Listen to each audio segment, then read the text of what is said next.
Alright, you and I are about to dive into the story of a failure who becomes an absolute legend. He spent years as a wandering mercenary, barely surviving day to day. But then he made a crazy decision to try and steal a powerful artifact from the Emperor himself. The heist went south fast. He got cornered and turned into a human pincushion by the palace guards. Little did they know, his dying blood triggered the hidden awakening of a legendary dragon soul system. When he opens his eyes again, he realizes he has actually traveled back in time to his youth. But this time he is not weak. He gained a broken, ultra-rare self-healing skill that patches up any fatal wound instantly. As long as he is still breathing, he can recover from anything. Now we have a veteran master playing in a rookie's body, basically a pro gamer smurfing in bronze. Soon, the family butler informs him that a high-stakes test is coming up in just a few days. It is a survival of the fittest evaluation, where every single member must prove their strength in one-on-one combat. The winner gets all the family's resources, while the loser gets absolutely nothing.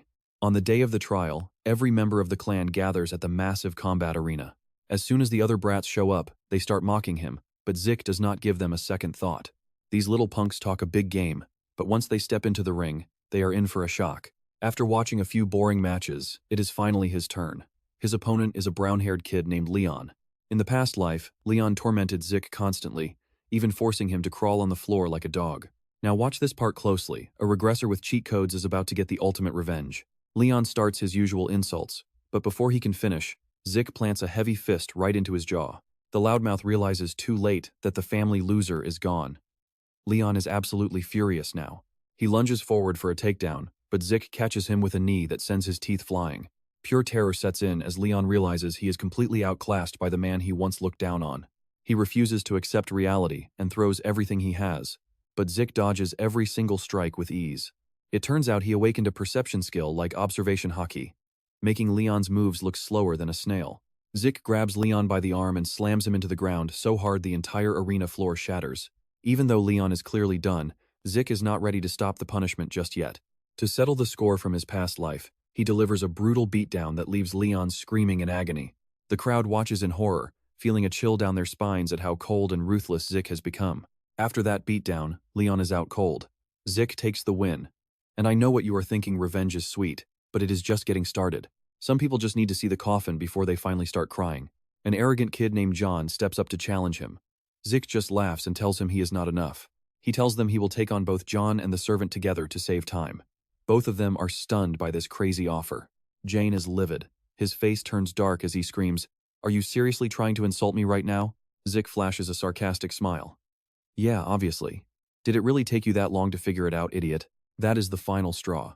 John is shaking with rage, his eyes bloodshot and full of pure killing intent. He swears to kill Zik, but the head instructor, Panmap, steps in to stop the chaos. The instructor warns them to wait for his signal as Zik calmly prepares to face both opponents. As the command is given, Zik locks eyes with the servant, Liam Stone, thinking about their strange reunion. The future mercenary king, Liam Stone. In Zik's memories of the past, Liam was just a lowly servant to the Giant family. Because he was only a distant relative, he was cruelly denied any proper training or elite education. He once begged on his knees to join the Valhalla Academy, but they cruelly rejected him. Eventually, Liam ended up joining a small knight order in a tiny, insignificant country called Baran. When Baran fell, he became a wandering mercenary, proving his worth in an age where only power mattered. After surviving years of endless warfare on the front lines, he eventually became a master knight and founded his own mercenary corps, uniting the three biggest groups in the world. Soon, everyone hailed him as the mercenary king. Once the Empire hired his army, Liam officially entered the Great Continental War as a major player. In Zik's memories, he and the Northerners had fought Liam as bitter, lifelong enemies on the battlefield. And trust me, that is where we leave it. You and I are about to see the future change forever. Alright, you and I are about to see a 12-year-old absolutely humiliate these bullies. "I told you to come at me together," he says, as a massive purple aura erupts around his small body. Jane throws a powerful high kick, but Jack sees it coming in slow motion. He effortlessly dodges it and mocks him. Did he really think that cheap trick would work? Jack tells him to look before he kicks as the pressure starts to mount. In the blink of an eye, our main character completely vanishes from his opponent's sight. He reappears right next to Jane and asks, "Where are you looking?" Even Liam Stone is stunned by this speed. Realizing the danger, Liam is forced to jump in and intervene immediately. He raises his arms to block a purple flaming punch from Jack.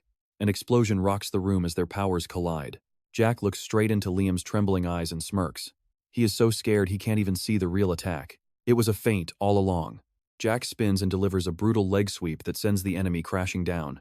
Standing between both enemies, he challenges them again. I told you to fight together. One of you isn't enough. This kid definitely knows how to talk big. Seeing Liam hesitate, Jan screams for him to kill the bastard. Under the pressure of his master, Liam stares at Jack with sheer terror in his eyes.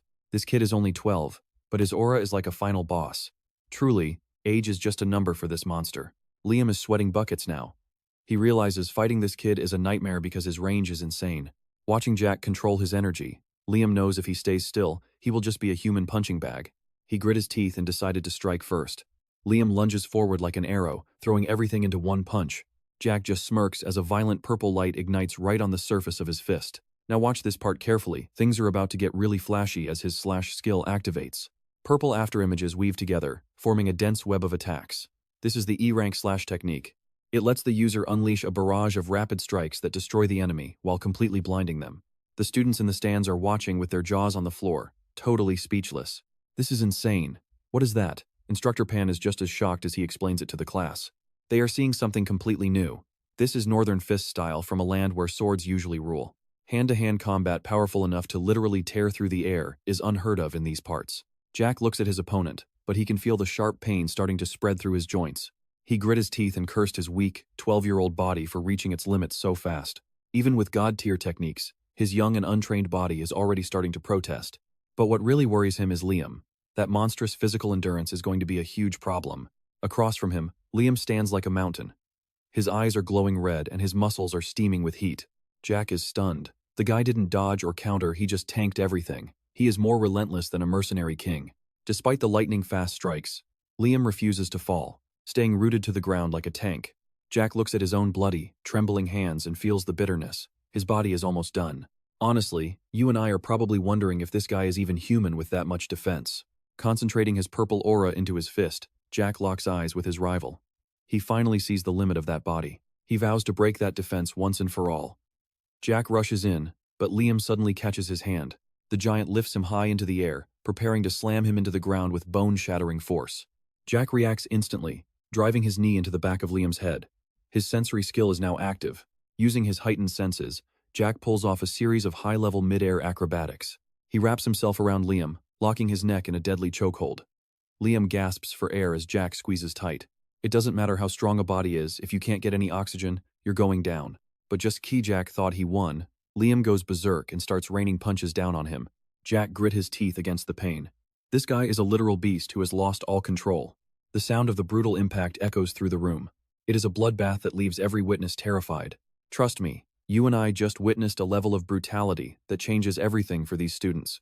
Alright, you and I are about to dive into a world so cold, you will feel it right down your spine. A dry, heavy thud echoes as Liam collapses onto the arena floor. His ragged, exhausted breathing is the only sound breaking the heavy silence of the room. Jack stands tall, looking down at the defeated body of his opponent. He lets out a cold smirk. Good, I expected at least this much from you, making your defeat actually worthwhile. After that brutal showdown in the Pan Crayon, we shift to the Dracker estate, sitting lavishly under a deep blue twilight sky. An elderly butler with silver hair and a single monocle approaches, his voice laced with concern. I heard you were seriously injured during the Pan Crayon match. Are you all right, young master? Jack responds with total indifference. Yeah, I am fine. Still worried, the butler bows and makes a request. If I may be so bold, could I please check your pulse? Jack knows exactly what he is up to. The old man wants to see if his light aura has finally awakened. He gives a small nod, waits a moment, and then extends his hand, which the butler takes with deep respect. Thank you, young master. As soon as they touch, a soothing wave of cool blue energy surges out, wrapping around both of them. Jack watches him, stunned. Is he a blue-tier knight? That is incredible strength. He immediately notices how different this examination feels compared to others.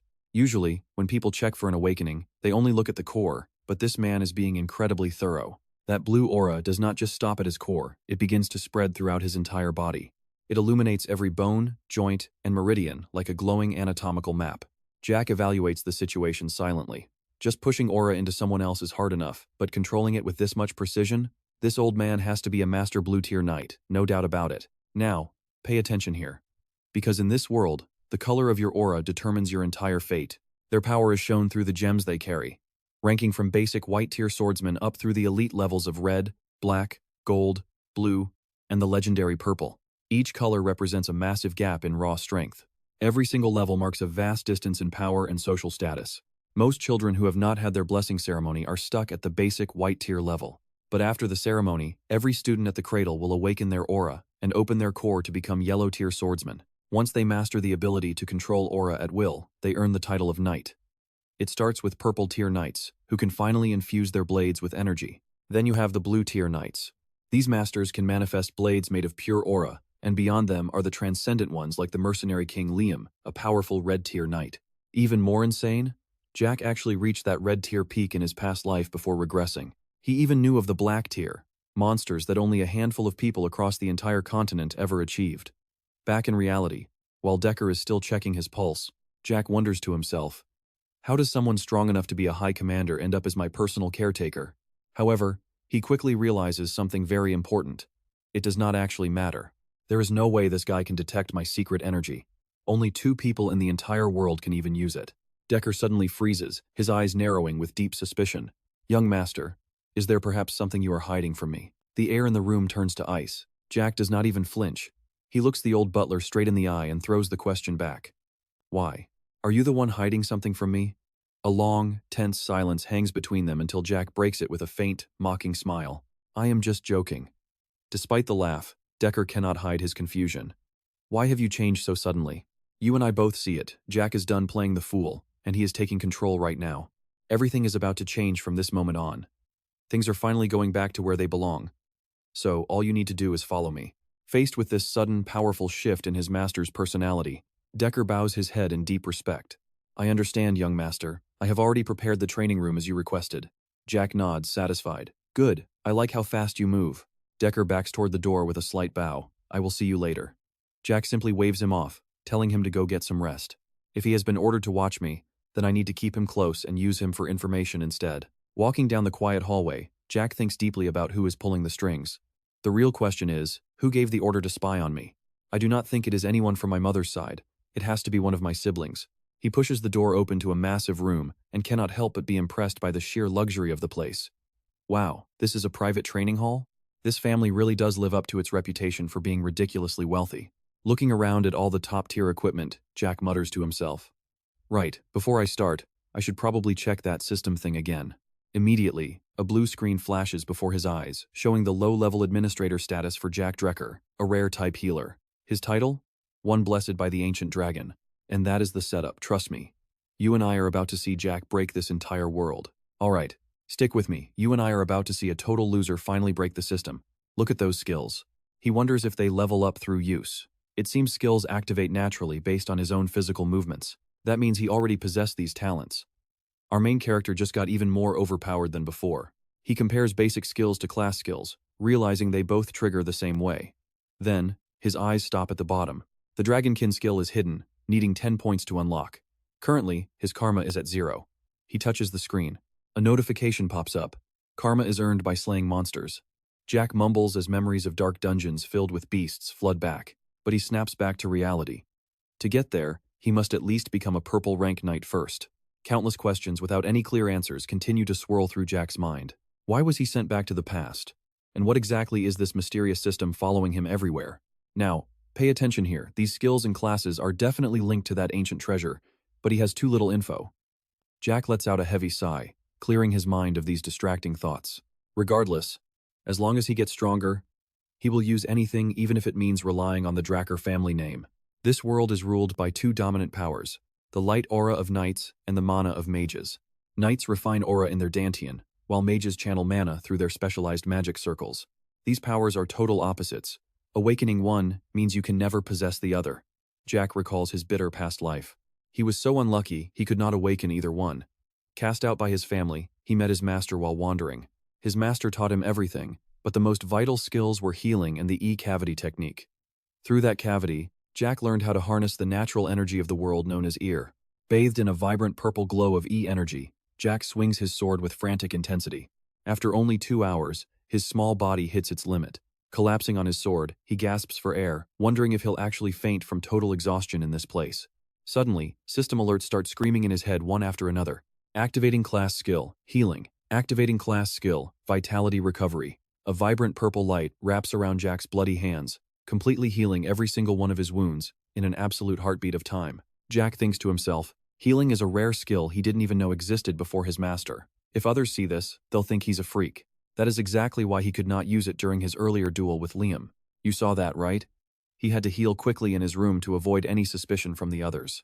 Now that he has recovered, the grind continues. He trains relentlessly until the sun begins to set. Jack sighs with regret. Dinner time already. He worries about the strict supervision of the old butler. What should he tell the butler? What if he thinks I am cheating?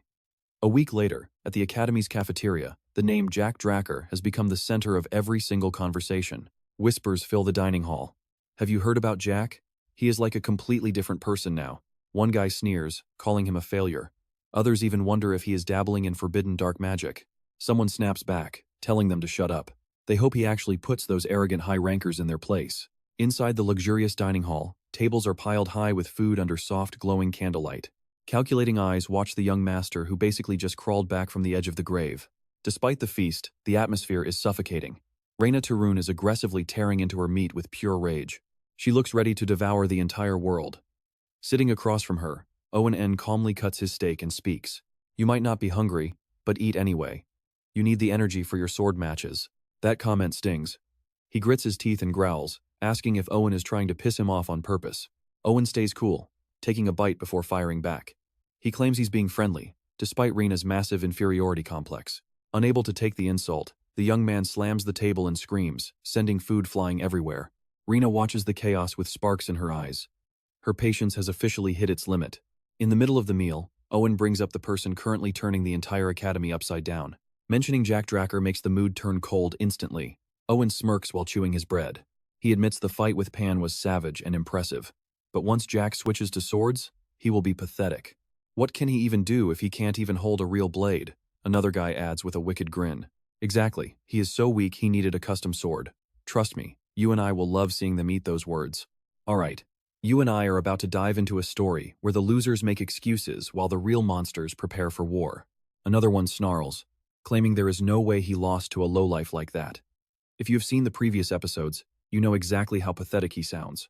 He slams his fork onto the table with a deafening clang, screaming out in pure, bitter frustration. He claims Jack only won the match through luck. Hearing that word makes Reyna Tarun lift her head with a terrifying, murderous glare. Luck?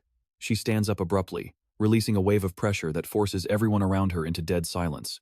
Reyna looks at the spoiled brats with pure disgust. If you actually believe that, then none of you deserve to be knights of the Dracker family. Without another word, she turns her back and walks away, leaving the entire banquet hall in a state of total confusion. 1 month after the current exams, the blessing ceremony begins. This is the big event where the Dracker family awakens their light energy. In the middle of the arena, the instructor calls out Jack's name. Step forward. Jack walks out with a massive greatsword resting on his shoulder, making the crowd whisper. What is with that ridiculously long blade? Do they think using a bigger sword makes them stronger? Standing before his opponent, Jack remains completely calm and unbothered. Now here is the part you and I need to watch closely. Reyna steps out of line and points directly at him, choosing Jack as her opponent. Her killing intent explodes like a raging fire, her eyes glowing with a threatening purple light. Jack just smirks with pure excitement. Sounds good, I accept. He thinks he is ready, but as soon as Jack swings that massive blade, even Reyna is secretly shocked. He handles that two-handed sword so easily. Facing him head-on now feels completely different than before. This is not the person she knew. Jack's eyes also glow with a mysterious purple light, radiating a bone-chilling pressure. Reyna wonders if he has just grown up or if it is that light energy. She shakes her head to clear her mind.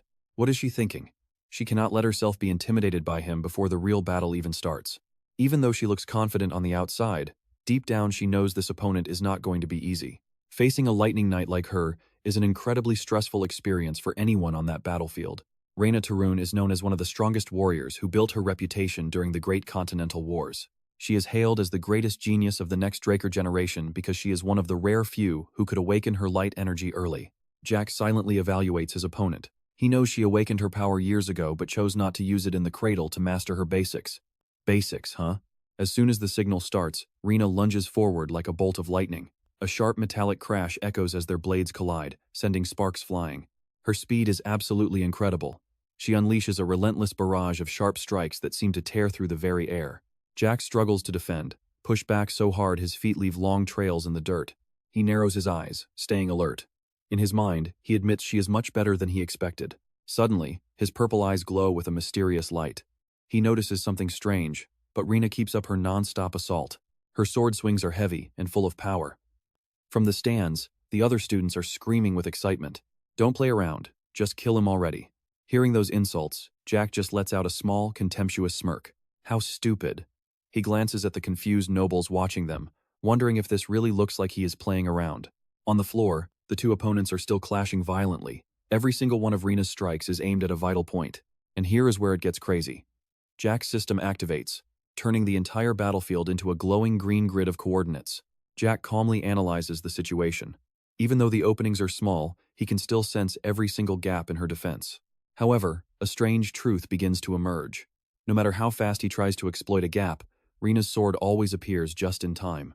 And immediately after that, another opening appears as if she is doing it on purpose. Jack is stunned as he finally realizes the true nature of this entire confrontation. It is like a training match. A target circle appears in his vision, confirming that Rina is actually guiding his every move. Jack sees through her intent. She is trying to teach him. Their blades clash loudly again, and Rina steps back, breathing heavily. So this is how the Lightning Knight fights back while she is still in the cradle.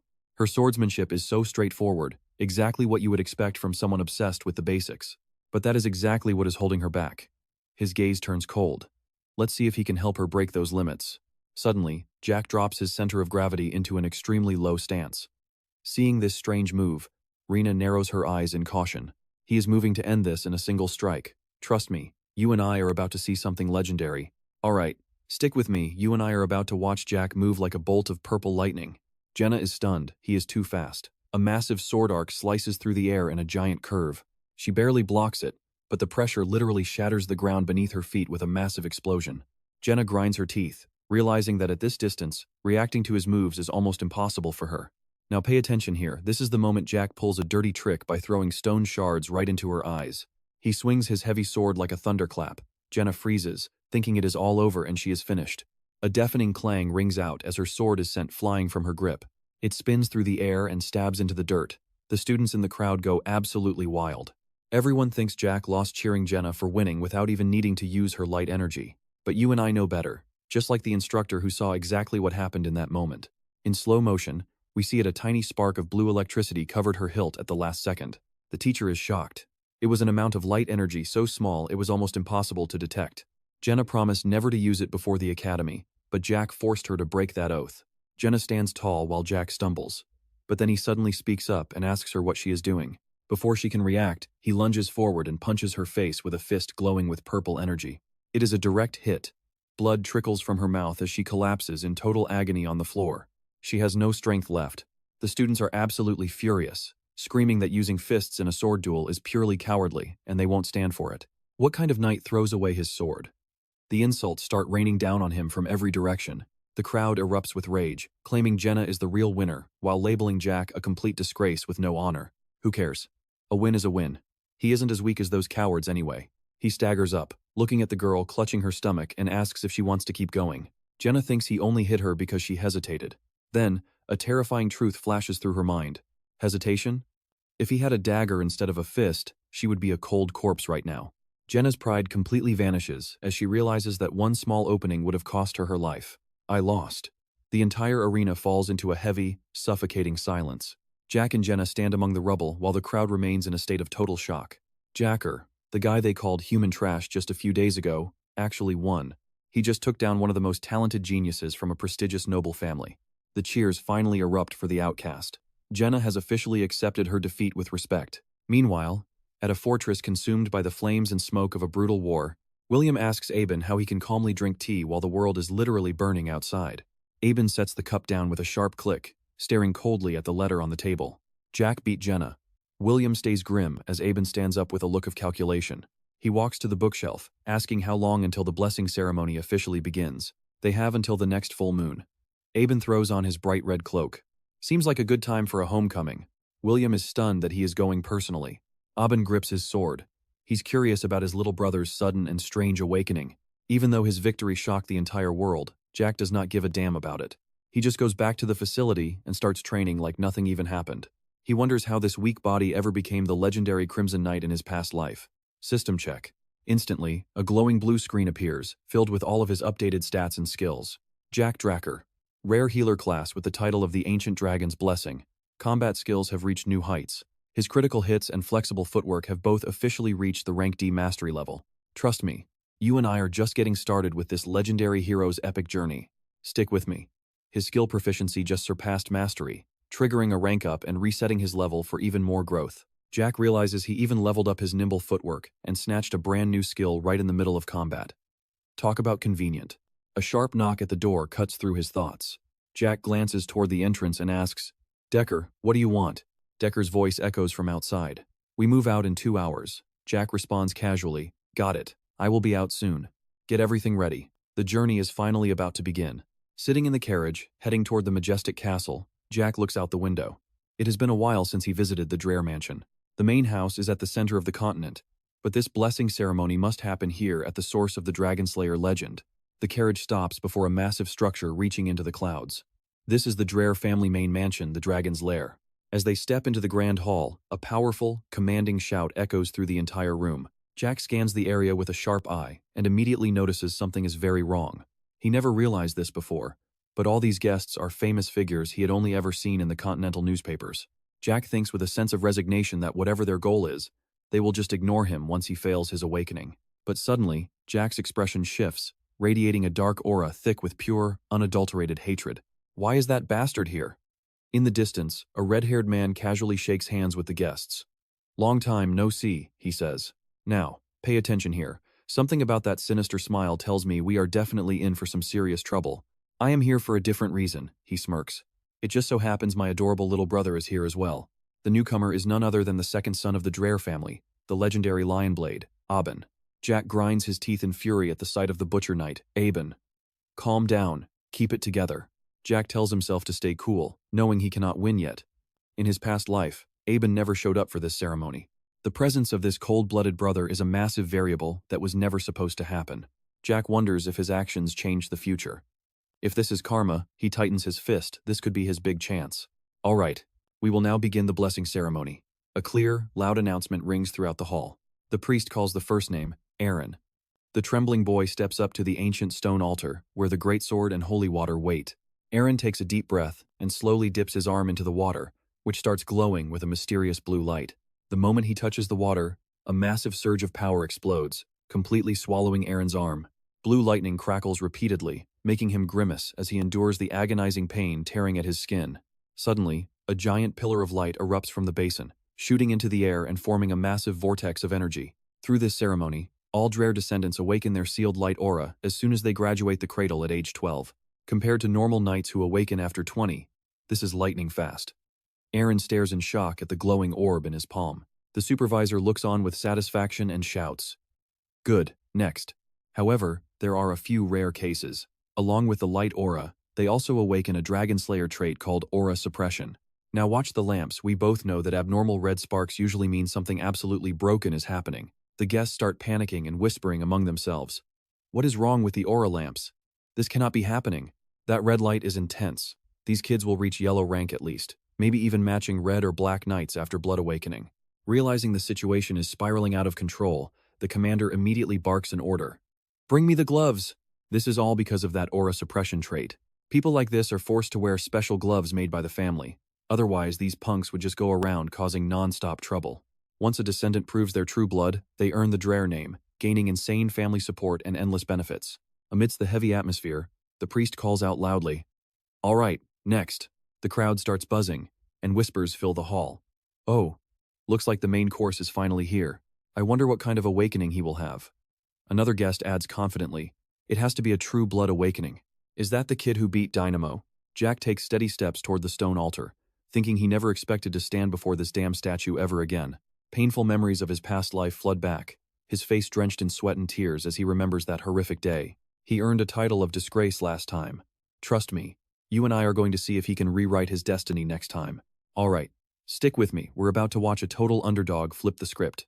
This time, his eyes aren't just sharp, they're burning with a new power to heal and destroy. Most importantly, he refused to surrender, standing tall on his own 2 feet, through the sheer force of his own will. Placing his hand on the holy basin, he stares down the warrior statue and commands it.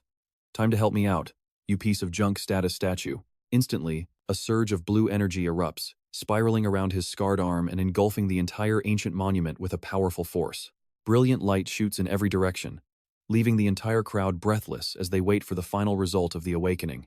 Then crack, the energy vanishes. Just like that, it's gone. The shocked crowd can only gasp as the ritual comes to a sudden and grinding halt. Wait, no big reveal? It failed before it even started? This is something that has literally never happened in the history of the family. Aben watches from the balcony, his expression unreadable.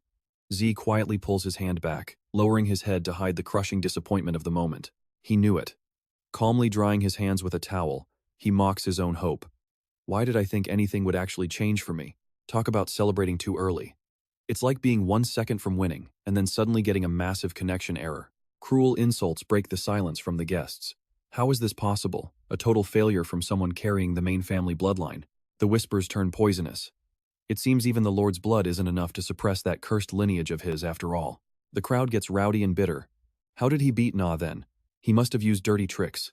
What a disgrace to the entire clan. Z looks at their sneering faces, silently realizing that these people will never change their twisted minds or their petty judgments. Now pay attention, this is where the real fun begins. Just as he turns to leave, a familiar system chime rings loudly in his head. A glowing blue system window materializes right in front of him out of thin air. A delayed message appears due to a processing error. Z freezes, his eyes wide as the system starts spamming a series of urgent notifications. Essential information has been recovered from the identification engine after being lost during the initial class assignment process. Class information is now being integrated using Administrative System Authority. The glowing text flashes by at high speed as the data loading process finally completes. The system reevaluates Z's talent as a healing mage and unlocks a legendary hidden class for him. The crowd gasps. This cannot be. Suddenly, a violent crimson light explodes from the holy basin, flooding the entire hall in an intense, bloody glow. The guests scream in terror. That red light, the ancient warrior statue shakes violently under the weight of a suffocating, terrifying pressure. Disbelief echoes everywhere. It is red, a true blood awakening? Every eye in the room is glued to him in pure, utter shock. He started with red? At that moment, another message appears in his mind. The system has successfully created a new connection. The blessing of the ancient dragon sealed within the user's soul has been successfully activated. Energy from the past and present begins to collide, creating a brilliant, glowing vortex around his entire body. Aben watches silently. He didn't expect his youngest brother to grow this fast. The system announces the awakening of the fighter lineage talent. Your newly awakened talents are now merging. Z stands in the eye of the storm, feeling his cells being rewritten by the power. He whispers in total confusion. What the hell is going on? Marking the birth of a new legend, a unique class has been forged from these rare and powerful combined talents. You and I are looking at a legendary triple S tier unique class right here. This golden radiance is so bright, it forces the entire crowd to shield their eyes. They panic in confusion. Golden light? What is this? Is this even supposed to be part of a true blood awakening? Seeing red streaks mixed in, some try to stay calm. There is some red there, so it must be right. Z looks at his new class on the screen. Of course they're suspicious, he thinks to himself as he watches them. But if I speak up now, it'll only backfire. Suddenly, someone in the crowd notices a major flaw in the logic. Normally, a true blood awakening would make the aura lamps flare up, but they are still standing there completely silent. The whispers start up again. Is the warrior statue just broken? There's no spiritual pressure at all, so this definitely can't be a real true blood awakening. Suddenly, the sound of rhythmic clapping cuts through the chaotic and doubting atmosphere of the room. Aben descends from the balcony with a knowing smirk. Why is everyone looking so serious about this situation? Stay calm, everyone. We have 2 true blood awakenings to celebrate today, so let's enjoy this moment. Aben's bold statement acts like a cold bucket of water, instantly killing any lingering suspicion. The crowd flips instantly, cheering in excitement. 2 true bloods? What a massive blessing for the future of our family. Aben casually orders the servants. Don't just stand there. Bring the gloves for our newest member immediately. Yes. Jack takes the special gloves, feeling the heavy burden on his small hands as he starts planning his next move. Trust me, you and I are about to see this world change forever. The booming voice of the high priest echoes throughout the massive hall. It cuts right through Zach's thoughts as he walks the crimson carpet, offering a forced and submissive response to the guests. From the balcony above, Aben Dracker wears a smug, triumphant grin while watching his younger brother's every move. Zach glances up, thinking to himself that his brother's sinister motives are way too obvious. He knows Aben is using this bloodline awakening to hide the recent anomalies and drag him onto his side. But this help just makes Zach feel sick. His eyes burn with a deep, crimson rage and pure resentment. Accepting Abin's help feels like swallowing a trap. You and I know that feeling, being saved by the person you hate most. The ceremony reaches its end as the family representative makes a grand and final announcement. The blessing ceremony is over. Let the celebration begin. This party is for everyone. Please, enjoy yourselves. While the crowd gets excited for the lavish feast, Zack quietly disappears, slipping away from the masses. He walks alone down the hall, searching for a training room. Suddenly, a deep voice behind him makes him freeze. Zack starts sweating, his mind racing. Stick with me here, he didn't expect a confrontation this quickly. Aben steps out with a relaxed posture, asking, "The party just started. Where exactly are you wandering off to?" Zack narrows his eyes in warning, staying perfectly calm in front of the enemy he truly despises.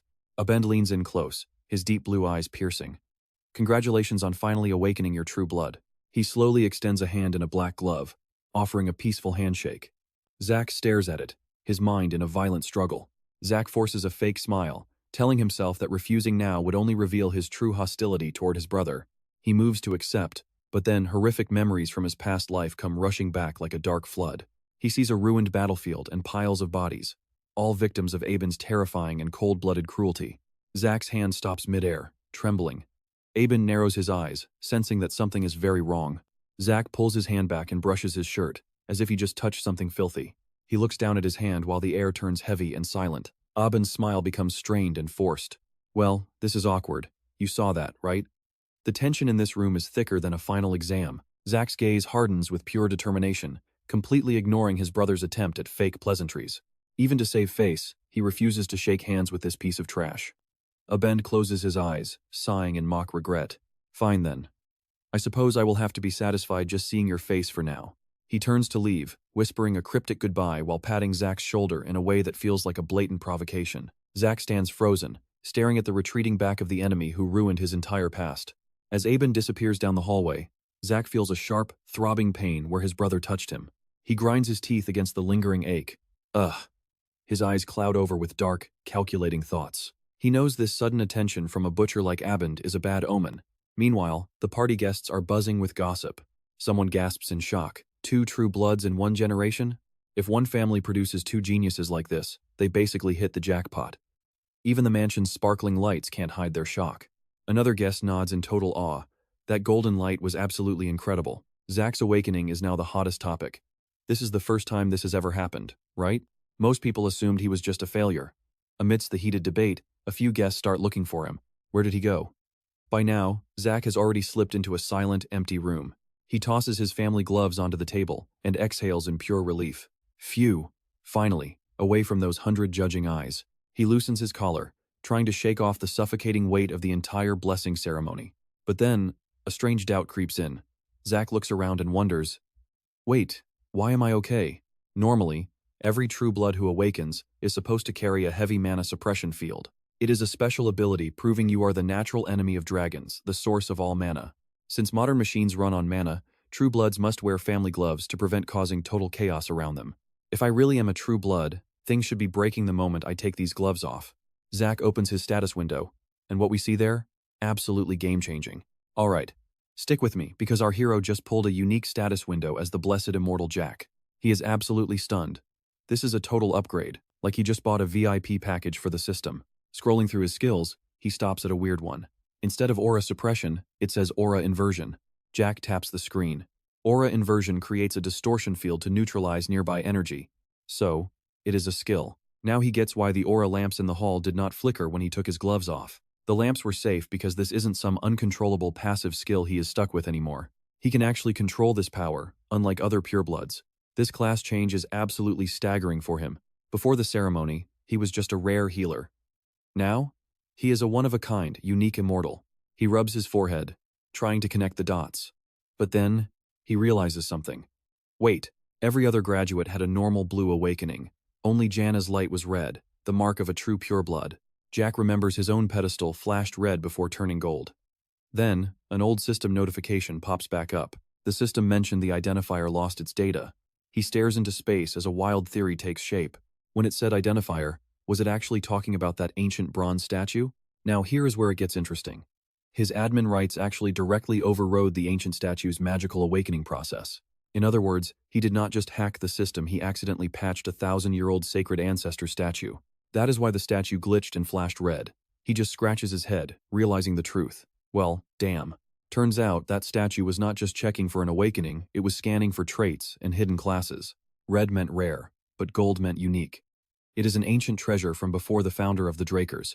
However, since classes were not a thing back then, everyone just assumed red light meant a pureblood awakening happened. Even the family head was clueless. Then Jack looks at his screen and sees 100 causality points. 100 points just sitting there? Talk about a windfall. Without a second thought, he decides to spend them. He taps the screen to unlock his Dragonkin skills. After spending 10 points, his new status screen pops up. Jack Dracker. Title: Blessed by the Ancient Dragon. Class: Immortal. Tier: Unique. The system unlocks Tier 1 skills: Dragon Eye for info, Dragon Majesty for intimidation, and finally, Devour. He stares at the Devour skill. Eat and digest a ton? Why the heck does this cost 50 points? He shrugs it off, figuring it is better to stick with what is guaranteed to be useful for now. You and I both know unlocking a joke skill would be a total waste, so he picks Dragon Eye over Majesty. He activates Dragon Eye. Instantly, a golden magic circle appears, and his pupils transform into vertical dragon slits. Honestly, he expected way more since the description promised detailed information, but everything looks the same. But as he glances out the window, he freezes. His eyes suddenly ignite with a fierce, golden flame. Jack starts laughing with pure excitement. This is just ridiculous, man. Even from this distance, the garden statue looks like it is right in front of him. Truly useful. While he is staring at the screen, a new notification pings. Do you want details on the target? Before he can even process the question, a frantic series of dings starts ringing in his head. Blue windows pop up everywhere, surrounding him. His Dragon Eye is literally scanning every single candle in the room. From Louvre Dynasty chairs to Mo Empire drawers and Dracker family robes, it is analyzing every single carpet. Suddenly, his Dragon Eyes flare up, and a bone-shattering pain hits him. He lets out a groan. Ugh. He is drenched in sweat and gasping for air. Maintaining these dragon skills drains an insane amount of stamina. Is every skill this taxing? He collapses into a chair, completely spent after using it for just a second. Suddenly, the system pings again. His self-healing skill is activating to automatically restore his drained stamina. He snaps awake, staring at the screen in confusion. He did not even try to trigger a healing spell. Then it hits him. Every single one of his branch skills has been converted into high-level passive abilities. The screen is crystal clear. Self-healing passive. Your body will now automatically repair all damage on its own. Trust me, you and I just watched him become totally broken. This story only gets crazier from here. Alright, you and I are about to witness a hero with a broken, infinite healing skill that completely ignores all the normal cooldown limits and restrictions. To test it, Jack grabs a fruit knife and takes a deep breath. He has to know if this is real. Without any hesitation, he slices a deep gash into his arm. Blood drips onto the floor, but then the system message suddenly pops up. The self-healing class skill has been activated. Jack watches in total shock as the wound closes and vanishes in an instant. Healing this fast is insane. If he takes this into a fight, his opponents will probably just give up and cry in total despair. With this kind of god-tier recovery, he feels completely confident about the dangerous journey he is about to start. Jack smirks as he thinks about his training schedule. It takes 5 long years to graduate from this academy, does it not? Dracker Academy is the greatest night school on the continent. People pay a massive price just for a chance to study there. Located in the Duke of Choi's territory, the place is buzzing with energy as the new spring semester finally begins. The upperclassmen here look like fully grown adults, polished and trained to absolute perfection by the harsh curriculum. But even among these elites from great families, Jack can already see the inner rot starting to spread from within. Watch closely here, the crowds are already gossiping and marking their territory before the semester even officially begins. Out of the many branch families supporting the great Dracker house, 3 hold the most power, the big 3. First is Turun, representing raw strength. Then Jims, symbolizing wisdom. And finally Vodex, the masters of all gold. Even the kids from these elite families are wasting time on petty power struggles and meaningless social games. He just scoffs at them. If even the top heirs are acting like this, well, it is really none of his business. He quietly slips through the crowd and heads straight for the high-end platinum dormitories located deep in the campus. Staring at the massive tower, Jack thinks, being a direct descendant has its perks. Platinum is pure luxury, featuring gyms and private libraries. This place is strictly for high-ranking students. Even those from noble backgrounds cannot just walk in whenever they feel like it, especially for true-blood awakeners. They get the ultimate privilege owning an entire floor called the Platinum level. The moment Jack arrives, a servant is already waiting to give him a respectful bow and a warm welcome. Welcome, Master Rare. We have been expecting you. He is escorted to his designated floor inside the luxury tower. As he enters, a long line of servants bows in unison, shouting, "Welcome home, young master. You saw that too, right?" This flashy display is a bit much, even for a high-ranking true blood like him. A servant approaches to report that Decker is waiting in his room. Upon seeing him, Decker bows low immediately. "Greetings, young master." Jack gets straight to the point. "What is it, Decker?" The old butler presents a luxury box. "I have something to deliver to you." Jack opens it and admires his new gauntlets. They are on a whole different level. Seeing him satisfied, Decker smiles. "I am truly glad that they are to your liking, my young master." Jack picks up an old sword and suggests, "Since I have new gloves, I might as well get a new sword too." Thoughts? Decker immediately agrees with the suggestion, calling it an absolutely perfect choice for the young master at this time. Since the Duke's territory is near the giant mountains, they have the best iron and the most legendary blacksmiths around. People even say that weapons from other academies look like trash compared to the gear forged right here in this land. Decker offers to find a master smith, but Jack immediately shuts him down. "No need. I already have someone in mind." He quickly scribbles a name on a piece of paper and hands it over. "I will go personally, so just set the appointment." Decker looks at the unfamiliar name, Jen Hom. "I have never heard of this person, but I will contact them immediately." Before leaving the room, he gives one last reminder. "Also, classes start tomorrow, so please review these materials beforehand." Jack sighs at the nagging. "I get it. Even as a unique immortal, you still cannot escape the fate of having to study. It is basically a universal law that no one can ever escape, no matter how powerful they become." Sitting alone in his massive room, Jack realizes the isolation of the platinum floor gives him more freedom to train his dragon skills. While he is planning his next move, a knock at the door interrupts him. Jack says coldly, "Come in." A maid enters. "Pardon me. Floormaster Rena has sent an invitation for dinner." Jack freezes. "Rena? We just fought, and now she wants dinner? Can you smell that plot twist coming?" He stands up, fixes his clothes, and orders the maid to lead the way. Walking through the Academy's grand halls, Jack cannot help but wonder what the real reason for this sudden invite is. He steps into Rena's area, his boots echoing loudly on the cold stone floor. He starts sweating a bit, feeling the pressure. "Trust me, you and I are going to want to see how he handles this intimidation tactic next time. Alright, you and I are about to witness a tense meeting between two powerhouses." Sitting proudly in the master chair is the floor master herself, Jenna Tarun. Noticing Zaker's discomfort, Rena steps in to explain. "My family is a bit unconventional. Pardon the intrusion." She waves her subordinates back. Zaker slowly takes a seat at the long table, replying politely, "Thanks for the concern." Jenna skips the small talk and gets straight to the point. "We eat first, then we talk." Zaker stares intensely at Rena, analyzing her. A lightning knight optimizing her mana core to control light energy? Has she already reached the purple knight rank? He narrows his eyes. If so, why is her swordsmanship stuck? What a waste of potential. But his deep thoughts are instantly shattered by the shocking sight right in front of him. Haha. Zaker can only give a forced smile as he witnesses the girl's unbelievable appetite. He thought he could eat a lot, but the mountain of plates stacking up in front of Jenna is way beyond anything he expected. After devouring everything, Jenna casually wipes her mouth and jumps right into the main topic. "Dinner is over, so let's get down to business. Zaker, I want you to accept the Tarun family's full support."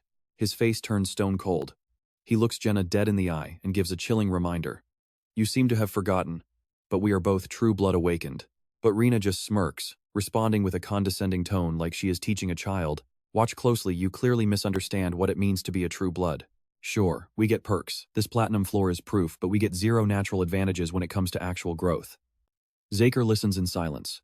Jenna keeps dropping facts. Centuries of academic knowledge, academy resources, and personal tutors are needed to truly sharpen your abilities effectively. Without these resources, no matter how rich you are, you will fall behind. That is why family support isn't just a luxury, it's a necessity. To drive her point home, Rena brings up a perfect example. Even Abin Dracker, a true blood like us and the youngest white and black knight, takes support from the Jimin family. She stares him down. "My family head didn't tell me why, but he did say you aren't getting any help from your maternal side. I will say it one more time. Accept the support of the Tarun family." I know what you're thinking. A deal like that? Most people would jump at it. But not our guy. Faced with this massive offer, Zaker just drops a single blunt word. "No." That total rejection leaves Jenna absolutely stunned. She stammers, asking why. Joining the Tarun family isn't a bad deal, so why reject it without even a second thought? Zaker stays quiet for a moment, then leans back with a sigh. "It's not about the deal. I don't need anything more than what I already have as a true blood awakened."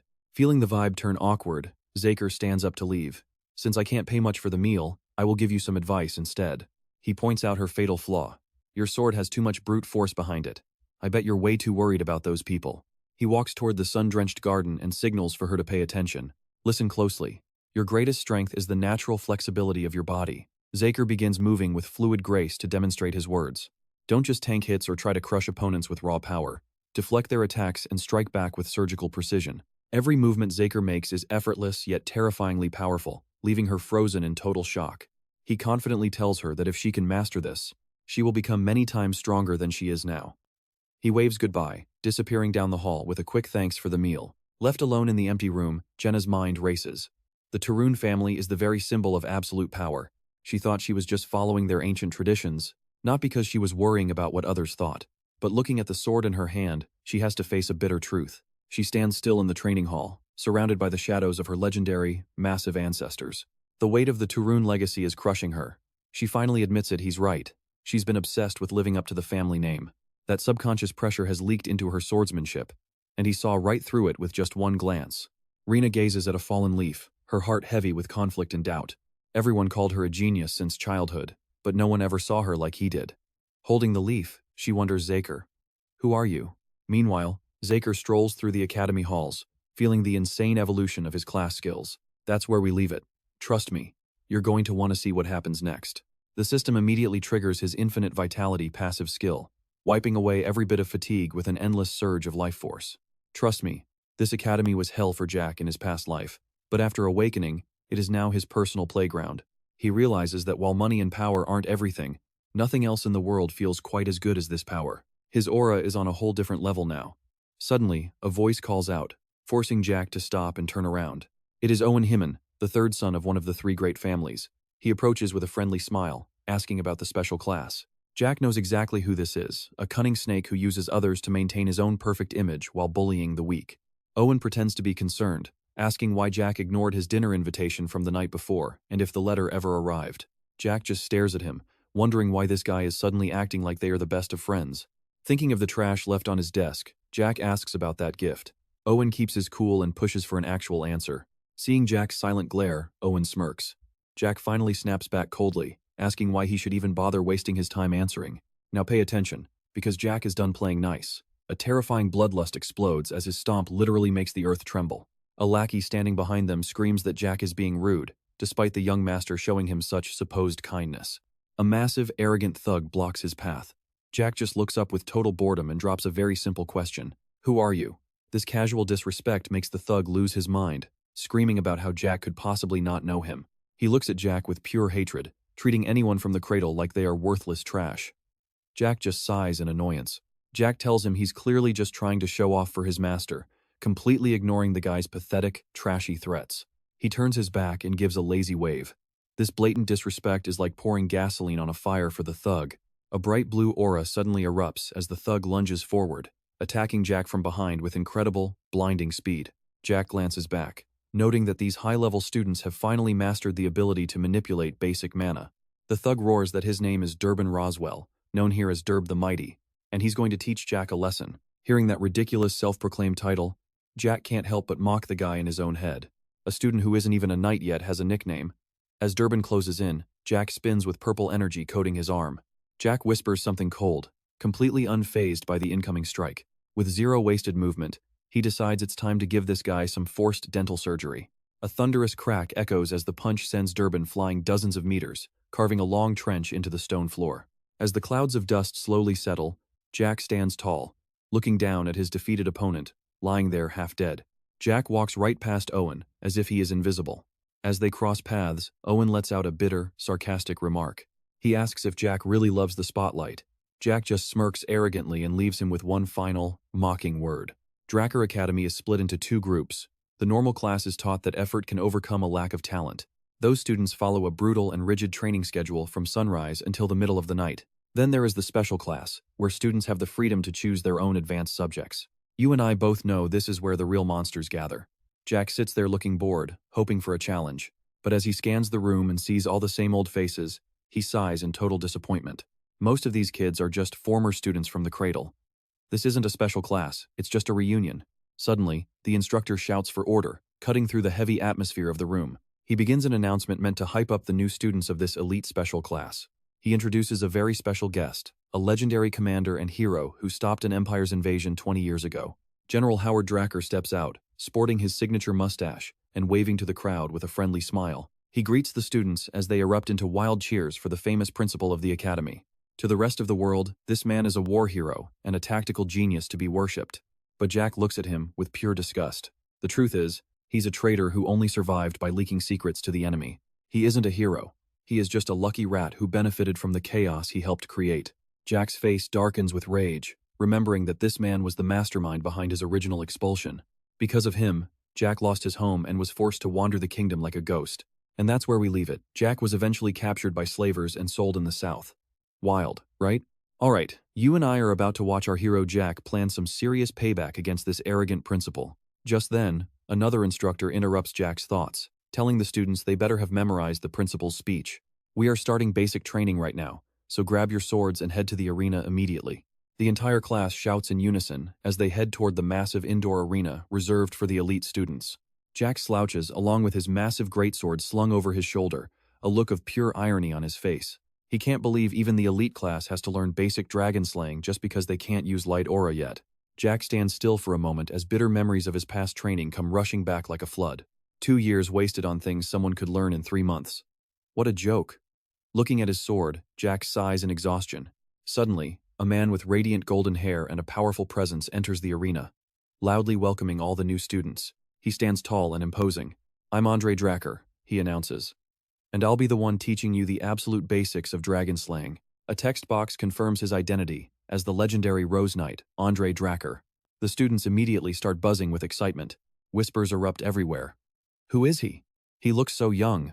A few sharp-eyed students recognize his uniform as the official Dracker family attire, and his reputation starts spreading like wildfire.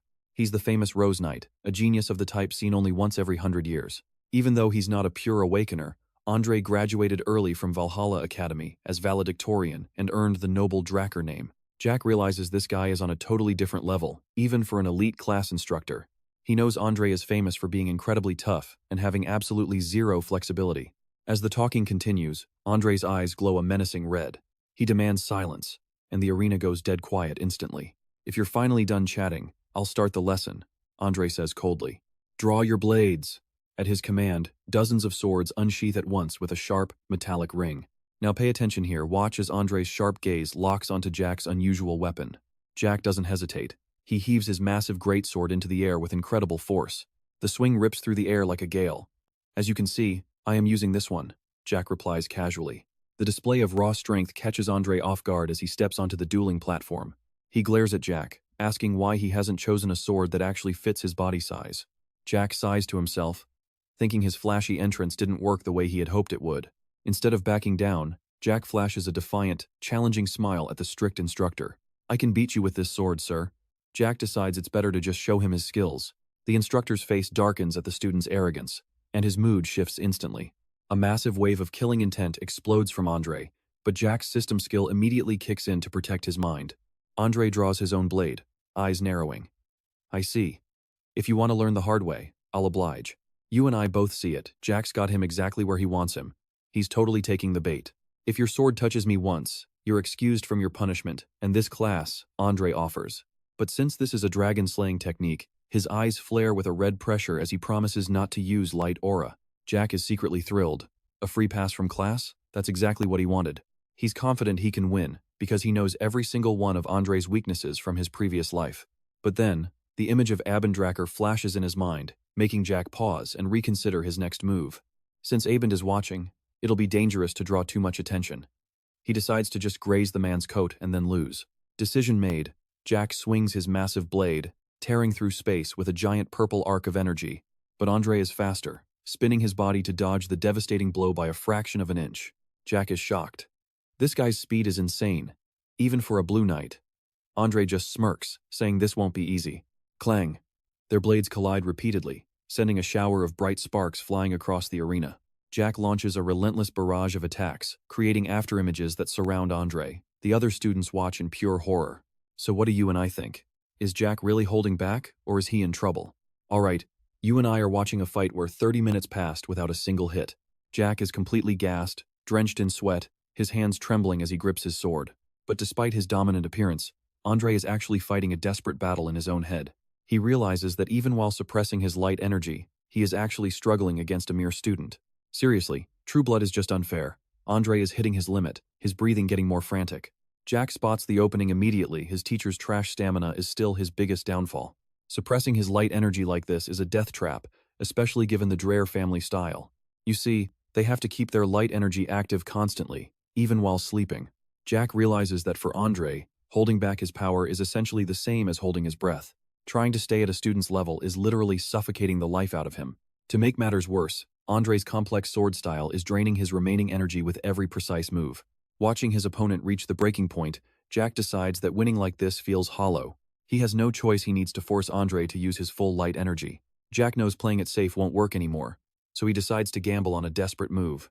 Now, pay attention here, because this is where our main character swaps brute force for high-level strategy. Suddenly, Jack vanishes into a blur of speed, leaving a trail of purple afterimages behind him. The system flashes a warning as his specialized footwork skill finally kicks into high gear. These erratic movements leave Andre stunned. He can't believe a student mastered such advanced footwork. Trapped in a web of sophisticated attacks, the talented instructor can only whisper a shocked "no way." A massive burst of purple light floods the arena as Jack prepares his final, decisive blow. With the critical strike skill active, Jack launches into the air, leaving Andre wondering how this is possible. In this life-or-death moment, Andre's eyes suddenly flare with a dangerous, glowing red light. Jack lands perfectly, surrounding his foe with illusions. Dragon-Slaying Art, Chapter 1. First section. A massive wave of blue energy erupts from his sword, tearing through space. Driven into a corner, Andre finally breaks his rule and strikes down with earth-shattering power. Jack doesn't flinch. He just smirks and takes the hit head-on as a massive explosion rocks the arena. Dust clouds swallow the stadium, leaving students like Jenna and Owen frozen in pure terror. Jack's hand trembles as he grips his shattered blade, cursing the absolute agony in his body. Blood drips from his forehead, but he's not done yet. The system activates his self-healing skill. Having successfully forced the teacher to go all out, Jack decides it's finally safe to pass out. You and I saw that too, right? He was acting the whole time just to hide his potential.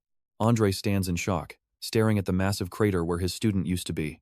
He turns to the terrified class and coldly announces that anyone who wants an exemption can leave. When nobody moves, he growls that the lesson is officially starting right now. While the class suffers, Jack is relaxing in the infirmary, grading his own performance in the fight. All things considered, he thinks he put on a pretty decent show out there. Even though he didn't land a clean hit, his sharp attacks definitely made an impression. He's secretly thrilled that he forced Andre to break his word and use that forbidden light energy. In the end, Andre got humbled and Jack got some free time. It's a total win-win situation. He thinks back to that final attack, the Sky Slicer, the most basic move of the dragon-slaying art. He analyzes it calmly, noting that since it came from a Blue Knight, the power was lacking. Even with infinite healing, Jack knows beating a Blue Knight isn't enough to truly be free. To stop living in fear, he needs unstoppable strength, the kind that never loses to anyone. His thoughts are interrupted by a messy-haired stranger holding a bottle of wine by his bed. And trust me, you and I aren't ready for who this guy is. So you are Arthur's youngest. You have the same arrogant eyes as that brat. Rex flinches as cold sweat drips down. Who the hell is this guy? I could not even sense him despite that heavy stench of booze. And did he just call the current head of the Dracker family a brat? Alright, you and I are about to see Rex meet his match. Who are you? He asks. The man just ignores him and asks his own question. How did you do it earlier, kid? The man casually tilts his head back, chugging a long drink of liquor with a loud gulp. Rex frowns. What is he talking about? The stranger slams the bottle down, eyes narrowing dangerously as he continues to play dumb. Hey now, you had internal injuries before. How did they heal up so quickly? This is bad. This old man clearly is not just some random drunk. Instantly, the system triggers his unyielding spirit mental defense skill. Rex breaks into a cold sweat, his mind racing. No, he cannot let his secret be exposed like this. Nobody in the academy knows about his healing. Keeping a straight face, he replies, I do not know what you are talking about. The man smirks. So that is how you are going to play it. Without warning, he attacks with lightning speed, leaving Rex absolutely terrified. Rex leaps back immediately, dodging the strike. The system activates his nimble footwork skill to help him move. Now pay attention, because Rex is about to pull off a move that surprises even this monster. He spins gracefully, escaping the stranger's reach.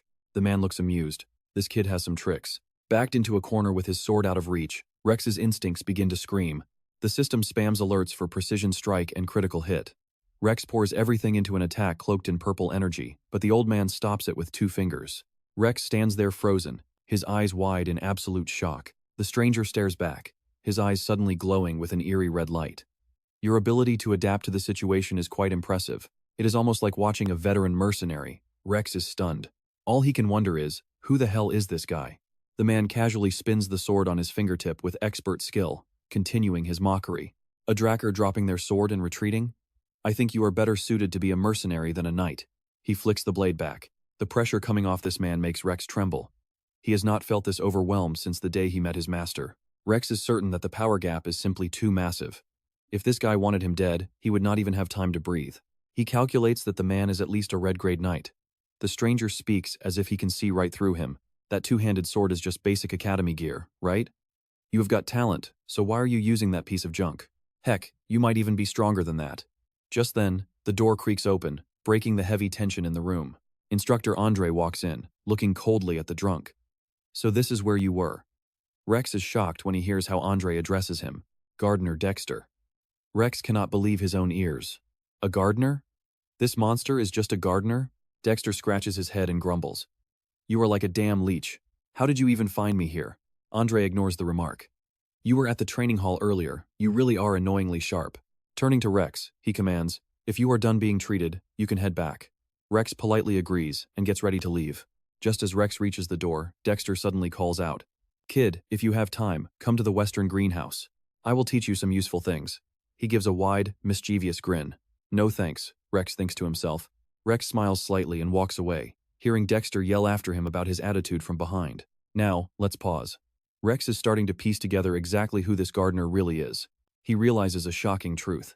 If that man can call the head of the Dracker family by his first name so easily, his identity must be legendary.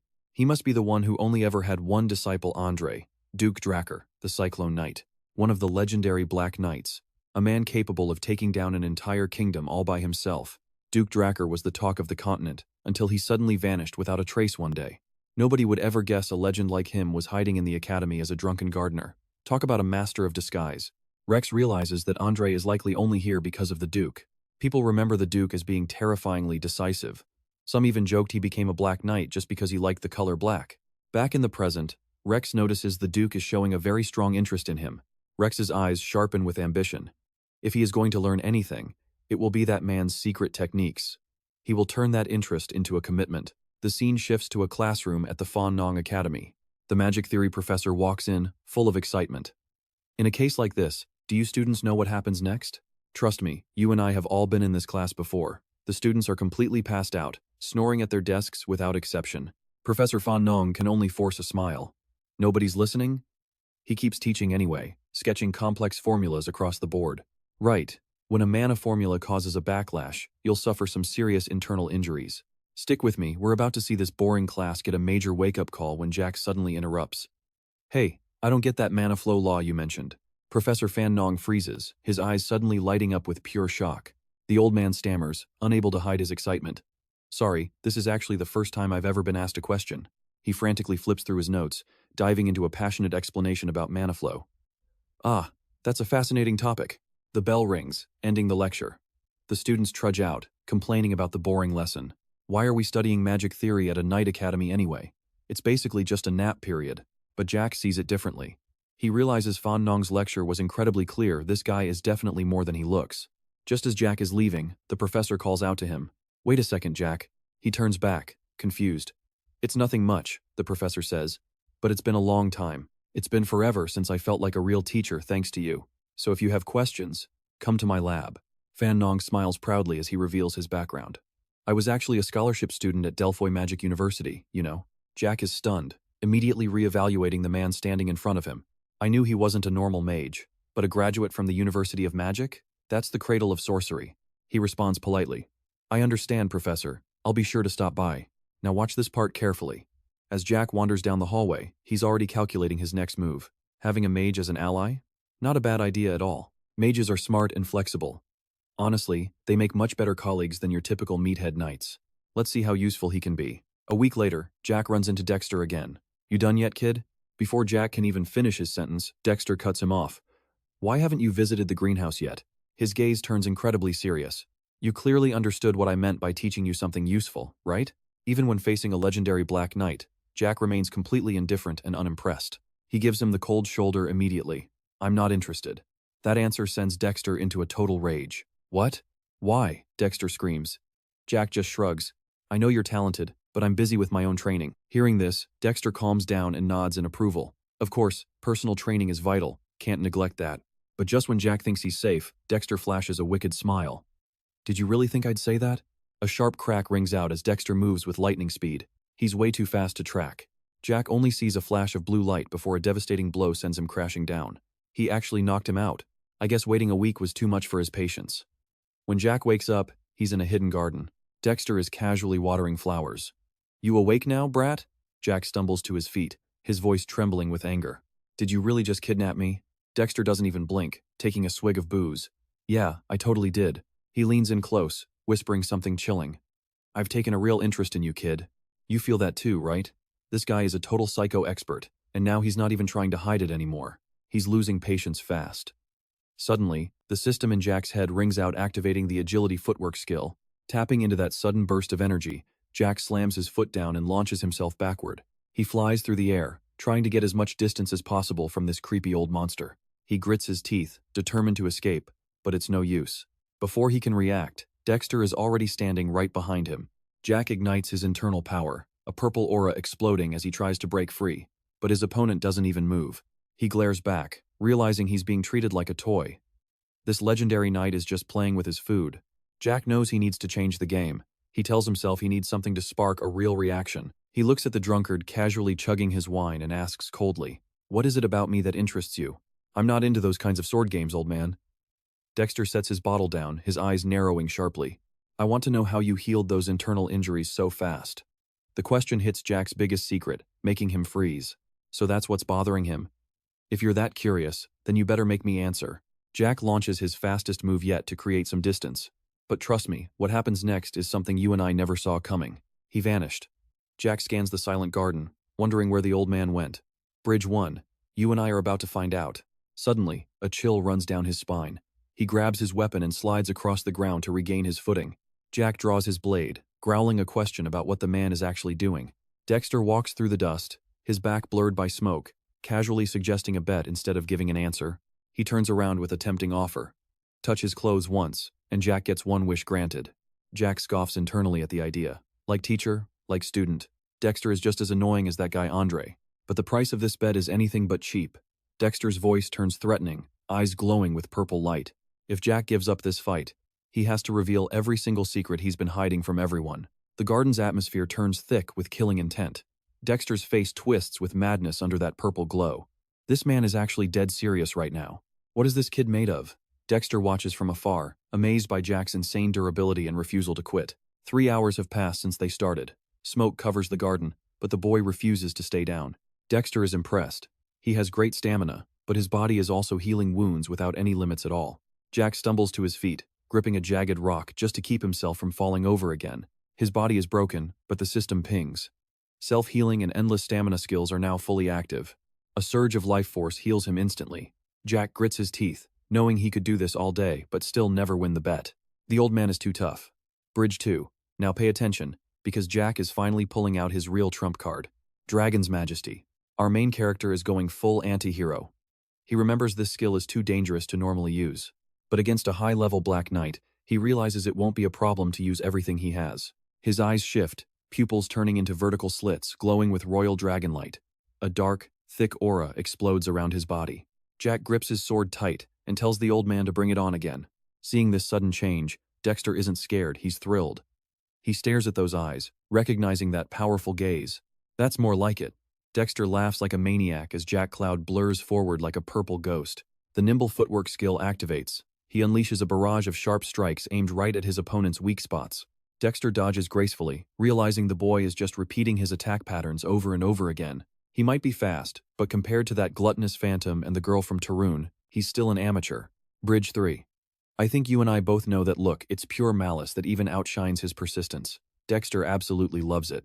Sensing his student is finally getting serious, Dexter wonders if he should use some light energy. Suddenly, the system roars. Dragon's Majesty has been activated. A massive golden dragon eye full of power manifests in the empty space right above the entire garden. It releases soul-crushing pressure. Dexter grips his knife as golden light flares up to clash with the ancient dragon power. Under the weight of the dragon's majesty, Dexter can't help but shout in pure shock and surprise. Seizing the moment his enemy freezes, Jack strikes. An explosion of dust swallows the entire garden in a second. Dexter retreats to defend, wondering if his vision was blocked on purpose. It won't be easy to find him. Suddenly, Jack appears behind him like a phantom. The system announces that dragon eyes are now active. With vision that sees through every movement, Jack swings, his blade tearing the very earth apart in one strike. Dexter barely dodges, but the shockwave makes the whole area shake. He realizes this is a secret, all-or-nothing move. A sudden gale kicks up, blowing everything away in its path and clearing the air instantly. Jack struggles against the suffocating pressure. A simple dash from the old man created a powerful hurricane force. Is this why they call him the Whirlwind Knight? Dexter blurs past at impossible speeds and whispers something. Red-killing intent floods the air as Dexter lands the final blow. Jack barely gasps before being slammed down. Jack's sword flies through the air, spinning before thudding deep into the dirt a few feet away. Warnings flash. Skill overuse. Exhaustion has passed the acceptable limit. Jack lies trembling among the broken rubble. He looks at the old man and mocks him. Like teacher, like student. Sleep finally claims him. For your safety, your consciousness is being forced to shut down. Jack fades into the dark silence. Jack snaps awake, clutching his throbbing head. He's in his own room. Did the old man bring him back? Bridge 4. Trust me, you and I know he was so close. What a legend that Black Knight really is. Alright, you and I are about to see our main character hit a massive wall. Z realizes all his effort was for nothing, failing despite doing everything he possibly could. He tried to bait him 100 times, using Dragon Fear and Dragon Eyes, but it wasn't enough. Even though he passed out from mana exhaustion, he still witnessed the old legend's final secret move. It was an insane, high-speed technique, powered by a body trained to its absolute physical limits. Z is certain that secret skill is why Andre, despite his weak stamina, became a Red Knight. He missed the chance to learn it, but Z knows his Dragon Fear is still worth everything. If it makes a Black Knight flinch, then normal enemies will definitely drop like flies. Just as he's reflecting on his progress, a sharp system notification rings out through the room. Now pay attention, because this is where the system finally throws him a bone. His basic footwork skill has officially evolved into high-speed movement. His strong will caused his soul to grow, unlocking brand new system functions for him to use. He can unlock more features using karma points, but the current list leaves him totally speechless. The mini-map and storage cost 20 points each, while the quest book costs 45. With 40 karma points in the bank, Z decides to check the storage functions first. He taps the screen to activate it, and the system explains how the storage works. To take something out, he just needs to visualize the item's name or its exact shape. The space used depends entirely on the size and weight of the specific item. A grid appears with a tip he can use points to increase the storage size later. Z sits on his bed, staring intensely at the glowing blue screen floating in front of him. He figures if skills activate by thinking, then the inventory should probably work the same way. To test it out, he grabs his massive two-handed sword and commands the system to store it. Suddenly, a blue light wraps around the blade, making it turn transparent before vanishing into thin air. Z gasps in shock as he sees the sword now occupies 228 storage slots. Now he understands the heavier and bulkier the item, the more space it's going to take up. He continues the test, focusing on the sword's image to pull it back out of the void. In a flash of blue energy, the heavy blade reappears right in his hand, leaving him thrilled. Let's be real. You and I both know how broken an infinite inventory can be. Subspace artifacts are incredibly expensive and a huge pain to carry around in the real world. Plus, he can just use points to make this storage space even bigger whenever he wants. But seeing his low-level administrator title makes him pause, wondering what comes after he levels up. His eyes sharpen as he realizes just how valuable these karma points actually are. He can't afford to waste them anymore, meaning his entire plan needs a serious rewrite. If he keeps spending like this, he'll be broke. Suddenly, a knock comes from the door. It's Decker. Jack closes his system windows and tells the butler to come inside. Decker enters and hands over a note, saying it's from the gardener, Dexter. Jack is surprised. He takes the paper, sees the messy handwriting, and lets out a smirk. It wasn't a total defeat. The note says, "If you want a rematch, come back anytime, kid." Z remembers the cut he left on Dexter's hand and wonders if that was the draw. Either way, the door is still open. But then, Decker interrupts with some more urgent news. The butler reports that he finally tracked down the specific blacksmith Z was looking for.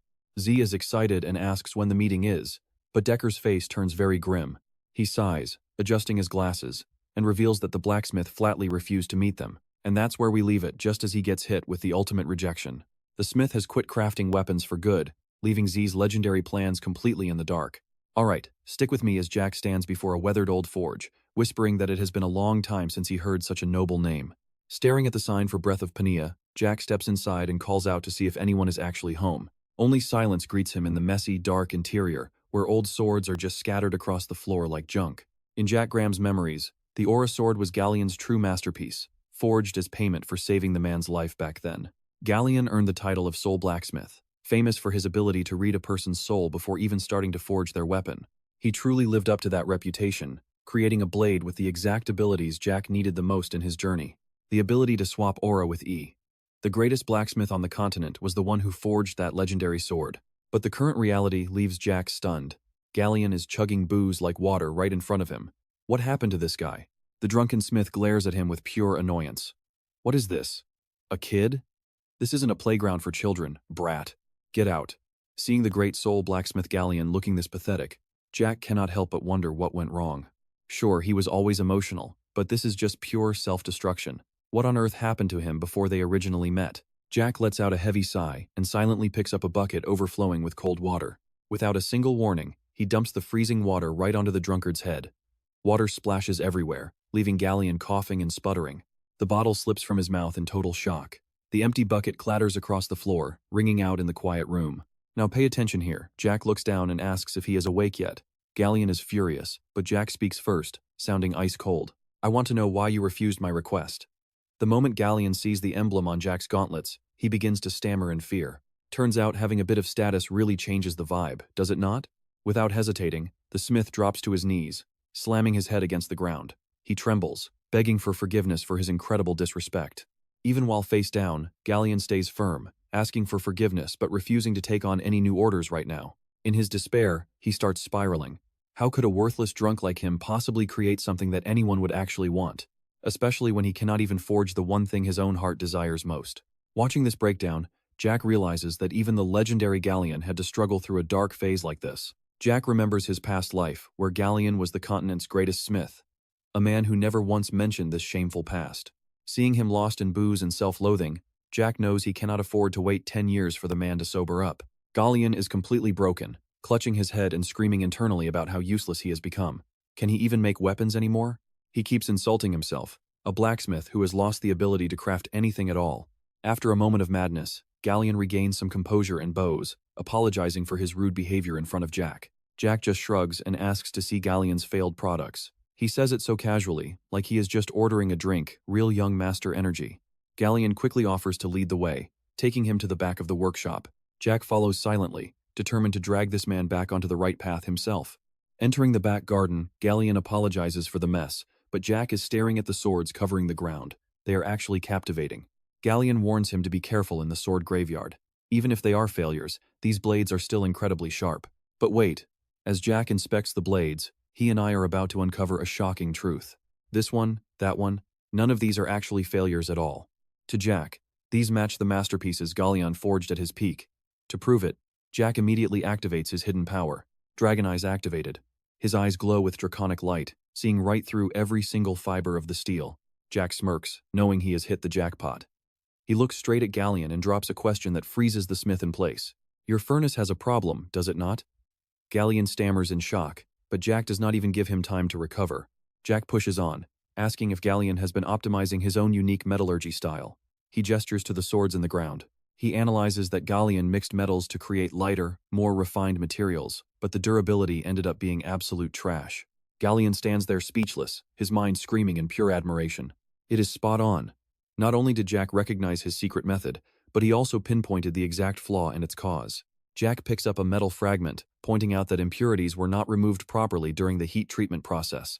Witnessing the young master's deep knowledge, Galleon makes a decision. If it is this person, maybe he can actually do it.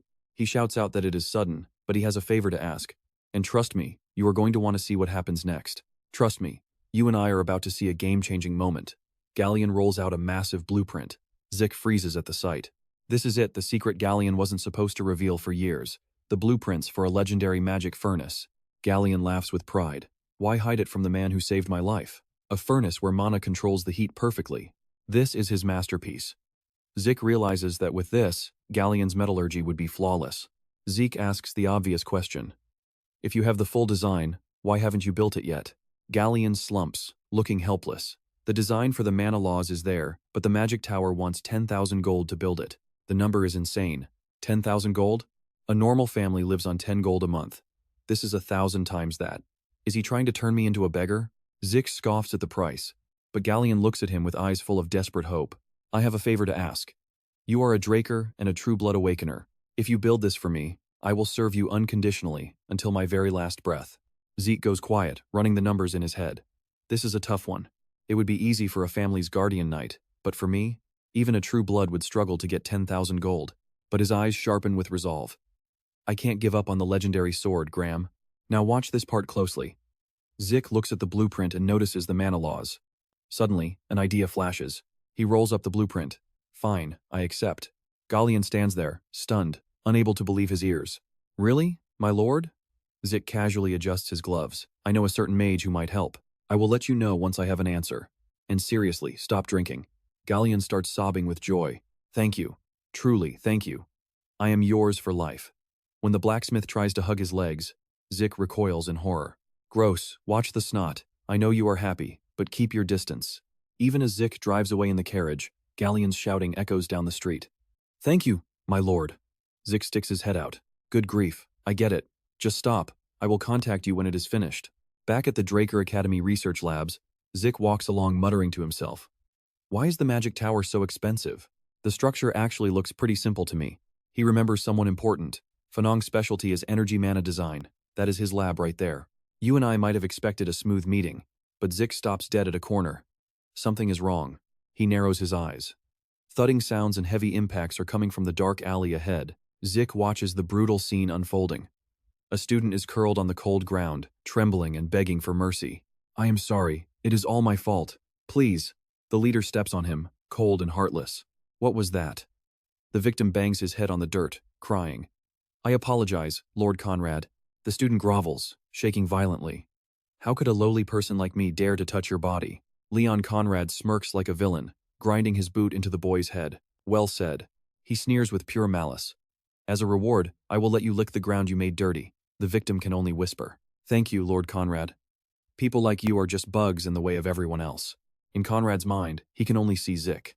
That damn Zik is just like this bug. He is obsessed with that golden light and the true blood awakening that surpassed everyone, trying to justify his pathetic defeat. Losing to that lowlife was unavoidable because of that one move. It was a surprise attack before the match even started. He screams internally, refusing to accept reality. How could that lucky piece of trash become a true blood awakener? Jealousy makes him bite his lip until it bleeds. His face is twisted. He cannot admit Zik has surpassed him. Suddenly, a mocking voice rings out from behind. Wow, hey there, Craterface. Zik stands there, arms crossed. Found a replacement for me already? Have you? Zik's eyes turn cold. A terrifying purple aura explodes, chilling the entire area. He barks an order with absolute authority. I will give you 3 seconds. Get your heads on the ground. And just like that, the tension turns the air heavy. You and I are about to see a massive showdown explode. Let us dive into this. He points and screams, your arrogance has been through the roof since you awakened that blood. Leon still refuses to accept reality, mocking him with a raspy voice. Are you sure you actually awakened it? Shut up. Jack coldly cuts him off, his eyes glowing purple with killing intent in the alleyway. The pressure is absolutely suffocating. Jack warns him with a heavy tone. Bow down now or do not blame me for what happens next.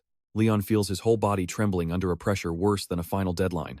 He is panting, screaming in his head. What is this pressure? A primitive sense of fear is completely taking over every part of his mind. Trying to calm down, Leon remembers a few months ago when Jack was just a coward he humiliated. Why am I afraid? The humiliation of being terrified of someone he used to despise drives Leon into a total state of madness. He gnashes his teeth and roars. How dare you order me? You low-life dog. He screams at his frozen thugs. What are you doing? Attack him. Immediately, the special class thugs charge forward with a wild and aggressive momentum. Jack lets out a tired sigh. Hey, do not go blaming me for this later, you got that? Watch this, no sword needed. Jack throws a lightning punch and one guy is instantly deleted from the fight. The student next to him barely gasps before Jack grabs his head and slams it into the dirt with terrifying force. It turns into a one-sided massacre. Jack moves like a flash of lightning through the dark alley. delivering brutal and precise strikes to the most vulnerable points on every single opponent's body. He takes one down, spins to kick the next, then launches powerful uppercuts that send them hitting the pavement hard. They fall in seconds, zero chance to fight back. The survivors stare in shock, muttering that this is impossible. The sound of Jack's footsteps echoes steadily, sounding like the Grim Reaper is knocking on their door. He walks past the piles of bodies, his cold gaze locking onto a trembling Leon who cannot even move. Leon's mind is spiraling in total shock. Is this really the same Jack Dracker that I used to know? Jack approaches, his voice low and heavy. No need to fear, it will only hurt for a split second. Seeing Jack's cold cruelty, Leon completely breaks. Get away from me, come any closer and I will cut you. In a total panic, Leon pulls the sword from his hip. Jack stops, his eyes narrowing dangerously at the blade. You are really drawing a sword outside the training grounds? You know exactly what that means, right? Looking directly into Jack's sharp gaze makes Leon break out in a cold sweat, his whole body shaking uncontrollably. Jack gathers his inner power, his aura exploding. To face the killing intent of Leon Conrad, I, Jack, shall respond. Ignoring Leon's desperate pleas to wait, Jack draws his heavy sword, which begins to glow with a bright purple light. He declares the laws of death. This battle will only end when one of the two of us is dead. All responsibility falls on us alone, and the opponent bears no blame for whatever the final result may be. Doesn't that sound like a no-refund premium death contract? You and I both know Leon is in trouble. Liam Stone, be our witness. Leon is now completely shattered, kneeling on the ground with his teeth chattering. Jack coldly raises his blade. Let us continue. Facing certain death, Leon's pride vanishes. He slams his head against the ground, crying and begging for his life. I am sorry, Lord Jack Dracker. Please let me live. Please spare me. Jack just watches him like a god of death. Kneeling in the dirt, Leon remembers the pleas of all the weak people he once trampled under his own boots. I am sorry. Please spare my life. Now, he is the one forced to scream those exact same humiliating words. Please spare me. Jack looks down at the man crawling at his feet with cold eyes, muttering, You absolute idiot. Without any hesitation, Jack swings his sword, creating a purple arc of energy that tears through the air. He announces the punishment. I will take your ear as the price. One clean slice later, the debt is paid. Jack grabs him by the hair. If that ear is reattached when we meet again, I am taking your head next. Jack stomps on Leon's head one last time and lets out a long, exhausted breath. Finally, it is over. He turns and walks away from the mess. The student he saved sits up, looking at Jack's back in disbelief. Jack, why? Why did you bother to help someone like me? Jack stops for a second without looking back. Do not overthink it. I was not helping you, I was helping myself. And there he goes, walking into the morning sun. You and I just saw a legend in the making. He scratches his head awkwardly, blaming the influence of Galleon for almost saying something way too embarrassing. Alright, let's dive into this. Jack heads to Professor Fan Nong's lab, asking if his wild plan is even possible. The professor stays quiet for a long time before leading him inside. Looking at the blueprints on the table, the professor admits it is feasible. Jack is absolutely thrilled. Really? Then I will leave it to you. But Fan Nong stops him, saying he needs to explain first. He adjusts his glasses and breaks it down. The overall structure is actually quite simple, but the core energy output is the real issue. It is essentially the heart of this entire machine. The accompanying circuitry, however, comes with some seriously complicated and troublesome restrictions. It needs to be small but packed with energy, with an output we can adjust without any lag. This is unheard of. Jack asks again if it is doable, and Fan Nong gives him two choices. First, Fan Nong could manually adjust the design, but the price he gives leaves Jack frozen. But wait for it, the professor says it will take 10 years. No, make that 15 years to finish. Jack repeats it in total shock. 15 years? That sounds like a total lifetime. Then comes the second method. They could skip the core design if they use a specific material. It saves time, sure, but they would need a high-compression spirit stone. Jack jumps out of his chair. What? Isn't that an ancient treasure modern tech can't even replicate? The professor nods. They are rare as it is, and finding one in the ruins is nearly impossible. To find a stone that fits our specific design, it would cost over 3,000 gold. Jack starts sweating. He is dead if they find out he can't use aura, but 15 years is too long. He clutches his head, bitter. There is no way he can give up on Graham, the legendary aura sword. Jack knows his situation best. Everyone thinks he is an aura user after the blessing, but that was just a reaction between healing and ear. The truth is, he still can't use it. Ear is just too powerful and unstable for humans to control. Aside from the soul technique his master taught him, he has nothing else. Jack can't use any aura-based sword skills. He just uses his whole body to reinforce his strikes. Compared to others, aura is just way more versatile. That is exactly why he needs Graham. But damn it, where on earth is he going to find a high-compression spirit stone? Staring at the blueprints, he realizes the creator was a total genius to even design this. Even with that complex core, it is a masterpiece. Then, a comment from the professor snaps him out of it. Even among the treasures of the Golden Era, finding something like this would be incredibly difficult. You and I both know that. Look, his eyes light up. The Golden Era? Why didn't he think of that sooner? Jack tells the professor to keep the design safe until he returns. As the professor stares blankly, Jack laughs. Haha, I don't actually expect you to spend 15 years on this, Professor. I will bring you the stone myself. Back in history, humanity fought a war to escape the dragons. It ended when Dracker defeated the evil dragon Bahamut, bringing a century of peace. In that time, many ancient relics were found in dragon caves, remnants of the Hero King's peak magic age. Every single one of those treasures used magic and tech far beyond anything today. That includes high-compression spirit stones, which hold enough energy to power an entire village. Jack heads toward the Dracker Academy Central Library. It is rarely used, but Terracon himself established it. Jack knows a secret. During the upcoming archive expansion, those Golden Era treasures will be discovered. It will involve the Magic Tower and the Great Mage Nirvana from one of the three great families. In those coming months, countless Golden Era treasures will surface and the news will spread across the continent. This deal is about to get very sweet. Right now, no one in the library has a clue these treasures even exist. He walks silently through the towering shelves. And trust me, you and I are about to watch him change his fate. Alright, you and I are about to see what happens when an overpowered main character gets a little bored in a library. Jack sighs, looking at the endless shelves. He could spend all day here and still find absolutely nothing. Trying to search through these mountains of books by hand would take until next year. Not exactly a great plan. Realizing manual labor is a dead end, Jack focuses his mind. Dragon Eye technique activated. His eyes suddenly ignite with a powerful golden glow, scanning every corner. Under his dragon vision, every hidden structure in the room is revealed. Jack walks along the shelves, his sharp gaze finally locking onto a shadowed corner. He slides a bookshelf aside and lets out an excited shout. There it is. Without any hesitation, Jack gathers a surge of purple energy that completely covers his palm. The system displays the essence/skill. This is the only energy technique Jack learned from his master for this specific power type. He concentrates power into his fingertips, unleashing a clean strike that tears right through the stone wall. Since energy materializes the user's will, applying cutting properties to various situations like this is definitely a solid strategy. However, a move this powerful comes with a heavy price. Jack stops, clutching his head as a splitting migraine hits. The system warns of extreme energy exhaustion. Using this takes a massive toll on his energy reserves. It looks like he's still pushing his current limits too hard. A secret door behind the wall slides open, revealing a pitch-black tunnel. Jack lights a torch and steps inside. Jack is impressed. The records never mentioned it going this deep. The further he goes, the colder the air becomes. Suddenly, a sound echoes through the silence, making him jump. He quickly hides behind a stone wall to observe. Pay attention here. These ruins weren't supposed to be discovered by anyone for at least another 10 years. Is it possible someone else managed to find this place first? The scene before him is absolutely shocking. In the middle of the dark hallway, dry skeletons are moving around mechanically with a strange and eerie red glow in their eyes. Jack looks closer. They're holding picks and shovels. Judging by how they move, something is definitely off here. Alright, these weren't made by history. He steps out of the shadows as the critical strike skill activates. Jack blurs like a ghost.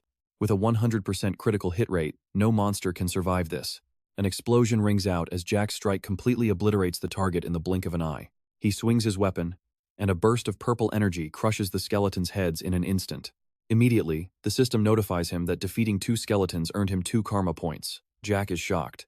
He looks at the screen showing 2 skeletons defeated and 22 karma points collected. He realized he had completely forgotten that killing monsters grants points because he was so focused on finding the treasure. Suddenly, a mischievous glint flashes in Jack's eyes. You and I both know that, look, it's time for a serious grind. Why waste such a perfect opportunity to farm points? Without skipping a beat, Jack charges into the darkness, shouting about how much he loves these points. Within seconds, the system chimes again.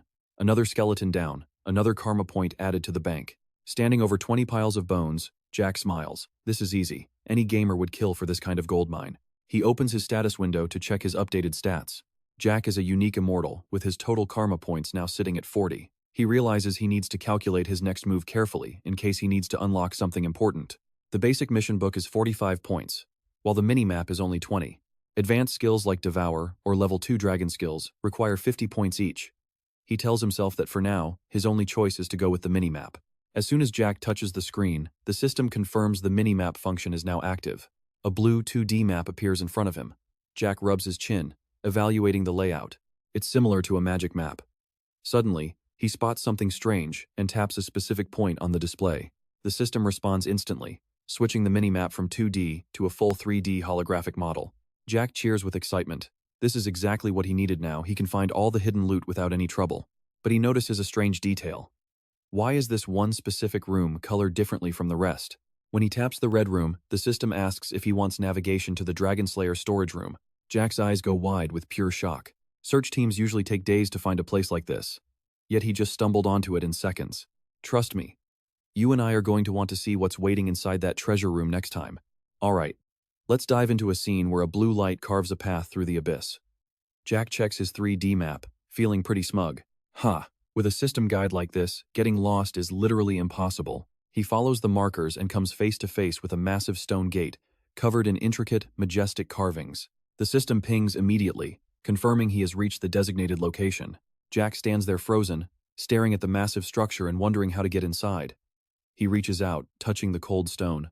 It's not going to open with just a simple push, but the moment his fingers graze a notch, a security circle ignites. The blast knocks his hand away. He gasps in shock, realizing it's a high-level security spell. Staring at his smoking palm, he pieces it together. This has to be connected to the Archmage Nirvana. If it weren't for these enchanted gloves, I would have ended up losing an arm like some tragic hero. Realizing brute force or magic won't work, Jack looks up and sighs.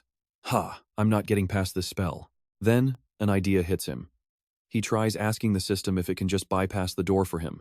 Suddenly, a blue screen pops up. Request from the administrator received. We are now connecting to the security device. In a heartbeat, notifications start flooding and the security spell has been completely disabled. Now pay attention here. The system starts directly interfering with reality, manually overriding the lock to help him out. Jack's eyes go wide in pure terror. Wait, what? He stammers, completely caught off guard. Hold on. Are you actually responding to what I'm saying? The system coolly replies, yes. Do you have more requests? Administrator. Jack stands there, stunned for a few seconds. This system is smarter than anyone realized. I can actually talk to it. Realizing this is a once-in-a-lifetime chance to solve his own mystery, he asks the most important question. If you're so smart, then tell me, why did you force me to be reincarnated? But the response is heartless. I cannot answer the question provided. Jack's just like, seriously? I ask the one big secret and I get a busy signal? He tries again, demanding to know what an administrator is and who created the system. But the response stays the same. I cannot answer the question provided. Do you have any additional requests? The administrator sighs in pure frustration, giving up for now. Damn it, no answers for anything that actually matters. He clicks his tongue and gives a simple order. Fine, just open the door. The system confirms the command instantly. Tomb of the Dragon Slayer. Storage room opened. Immediately, a massive tremor shakes the entire underground cavern. The ton-stone door starts to grind open, letting out a screeching metallic sound that'll make your ears bleed. Dust rains down from the ceiling as the two massive slabs slowly reveal a vast, hidden space inside. Jack steps in, his eyes nearly popping out of his head at the sight waiting for him. The treasury is packed with towering shelves, overflowing with artifacts, weapons, and ancient books glowing with golden light. You and I can only imagine it. If we could live stream a sale from this room, we'd be richer than the entire server. Walking deeper, Jack finds countless chests of all sizes. Is this a literal treasure vault? Just like the name suggests, this place is filled with priceless loot. For any normal person, finding one item here is a miracle. Jack laughs like a madman as he flips open a chest. You're telling me there are hundreds of these? The brilliant golden glow from the piles of jewels is almost blinding. He starts grabbing everything. I'll take this. He digs through the ancient relics, tossing the junk aside. Oh, this one actually looks pretty useful. He carefully tucks a special item into his inventory, thinking he'll give it to Fan Nong later. Finally, Jack's eyes gleam with a dark light as he finds a unique chest filled with high-grade mana stones. He nods, satisfied that he found 4 of them. Talk about having some serious main character luck. To carry it all, he quickly works the system interface to spend a point and expand his storage by 4 slots. Looking at the leftover loot, he feels a bit of regret. I still don't have enough space to take everything. Guess I'll have to keep coming back here until I graduate. Jack checks his screen and gets ready to leave. That's enough for today. But just as he turns to walk out, a freezing chill hits him, making him sweat. A terrifying shriek echoes from deep within the darkness. Jack freezes in his tracks. His eyes dart around, scanning the room with intense caution. What the hell is this creepy feeling? And just like that, everything goes south. Red magic circles erupt as a massive explosion rocks the room. Trust me, you're going to want to see what happens next. Alright, you and I are diving into a world where teleporting into massive ancient ruins is just another day at the office. He looks around, totally stunned, and asks his system where he ended up. A notification pops up immediately. He is standing right inside the Dragon Slayer Sanctuary. The Sanctuary of Dragon Slayers? The intel never mentioned a room overflowing like this. Jack stares in total shock at the endless rows of ancient treasure chests. He quickly fires up his minimap to figure out exactly where he is. Just as he thought, he hasn't moved far, but there are 0 paths leading into this hidden sanctuary. Jack gets a rush of excitement. This place was never found in his past life. No way he is passing this up. He parkours through crumbling ruins as the dungeon literally shakes. Then, a massive shadow at the end of the hallway makes him freeze. It's armor. The system pings immediately. Exclusive Dragon Slayer equipment has been detected right here. Jack steps forward and touches the freezing metal. So, this is what legendary Dragon Slayer gear feels like. This doesn't look like any Golden Age gear he's ever seen. But looking closer, he spots something very strange. Check this out. There is a slot here, and Jack has a very dangerous idea. He pulls out a glowing spirit battery with a smirk. He can't just leave this thing unpowered, right? He jams the battery into the slot. The system reacts instantly. Spirit battery installed. Exclusive equipment is now powering up. Blue energy surges through the armor's magic circuits, making the eyes of the helmet glow with a blinding light. Jack waits for the magic to happen, but the armor starts shaking violently. He's totally confused. Wait, what's going on? Boom! A massive blast of blue energy throws him back. The system screams a warning. Overload detected. Equipment activation has failed. Secondary explosion imminent. The system tells him to get the hell out of there, fast. As the smoke clears, Jack stands there looking like a total mess. It blew up. All the system gives him is a sorry. He stares at the smoking heap, thinking hard. So a high-grade spirit stone is just a battery for this thing? Just what kind of insane powers does this suit have to need that much energy? He decides to ask about this later, and heads deeper into the dungeon's shadows. Time to see what else is here. Jack wanders through the dark tunnels, finding nothing but empty rooms. Finally, he reaches the very last chamber. He steps inside and stops. The massive room is completely empty, except for a single mysterious glass display case. He checks the system info, and his eyes nearly pop out of his head. He can't believe what he's seeing. Jack looks at the statue of Turk and Dracker, sweating bullets. He starts laughing, but it's the kind of laugh that says you're crazy. The guy was a lunatic. And then, the system drops the bombshell you and I have been waiting for. The cursed heart of Bahamut. Jack is floored. This guy killed a legendary dragon and left its literal heart behind as a trophy. This is next level flexing. But suddenly, the vibe in the room shifts from cool to absolutely terrifying. Pitch black smoke starts swarming Jack, and he screams in agony. The system is spamming warnings about the cursed heart of Bahamut. The dragon's malice is hitting him. Jack's eyes go dark as he loses control. A gravelly, murderous voice starts speaking through him. Fine, I hear you. Seems like I don't have a choice here. Fine, I will kill every last one of them. Just as his soul is about to be devoured, the system finally steps in to help. It activates indomitable mental defense. A blue light shatters the darkness. Jack snaps awake, gasping for air. Did he really just say he'd kill everyone? Why would I say that? Jack grips his head, trying to fight the madness, but the black smoke won't let go. Jack looks around, completely panicking. What is happening? What is this stuff? A giant vortex of energy explodes out of nowhere, dragging everything in the room toward its glowing, white-hot center. Right in the middle of the storm, a quest window pops up. Sudden mission. The challenge of Turkan Dracker. Objective: survive the curse of Bahamut's heart. The reward? He gets to keep everything the legendary Dragon Slayer left behind. Jack stares at the screen, heart racing. A chime sounds. This is a fight for his life. The system tries to restart his mental defenses again, but then, bright red text flashes across his vision. Error. This is not looking good. Skill failed. Even the system is completely helpless against the sheer power of this dragon's ancient curse. 1,000 years of pure dragon hatred floods his brain, tearing at his very soul. The pain is so bad that Jack collapses to his knees, lost in the suffocating fog of the curse. Bahamut's red eyes glare at him from the dark as voices scream for him to destroy humanity. You and I are about to see if he survives. Z is fading into the darkness, his eyes losing focus as they glow with the blood-red bloodlust of a dragon. Alright, stick with me, because Z is about to face his inner demons. Surrounded by chaotic roars and endless, furious anger, he just smirks with pure, cold arrogance. Amidst the absolute spiritual frenzy, he grits his teeth and declares his own truth to the universe. Freedom is something you have to take by force, you idiot. An intense will erupts, cracking the virtual space of the curse like glass. A blinding red light explodes, tearing through the suffocating darkness that tried to consume his soul. Is this that main character energy? The system starts spamming notifications. You have overcome the curse of the evil dragon Bahamut's heart. Sudden quest completed. Reward. Ownership of the Terracon heritage has been officially granted to the player. Z stumbles to his feet, gasping for every ragged breath. He clicks his tongue in exhaustion. Damn, that was close. I can't believe my skills failed. This system is seriously glitchy sometimes. No time to rest. Suddenly, light from the dragon's heart erupts with a terrifying, violent intensity. System alerts go off, activating class skills, self, healing, and endless stamina. Beginning absorption of Bahamut's cursed heart. Now, watch closely here. This is where things get out of control. A massive pillar of light crashes down, piercing Z's body as he realizes the danger. Pure, concentrated spiritual energy is flooding directly into his core at a lethal rate. He grits his teeth, trembling under the pressure. He doesn't have an energy ring. This massive power is literally tearing his body apart. Red energy, like wild lightning, shreds his physical form as he screams in absolute, raw agony. Between life and death, he uses his remaining power to try and wrap the rampaging energy. The system immediately triggers his ultimate soul technique, the seal. Z focuses everything on sealing the aura within his core. Every vein in his face bulges from the insane strain. His eyes glow with desperate effort as he compresses the pitch-black energy sphere into his own pocket dimension. Boom! A shockwave of light and red sparks fills the room.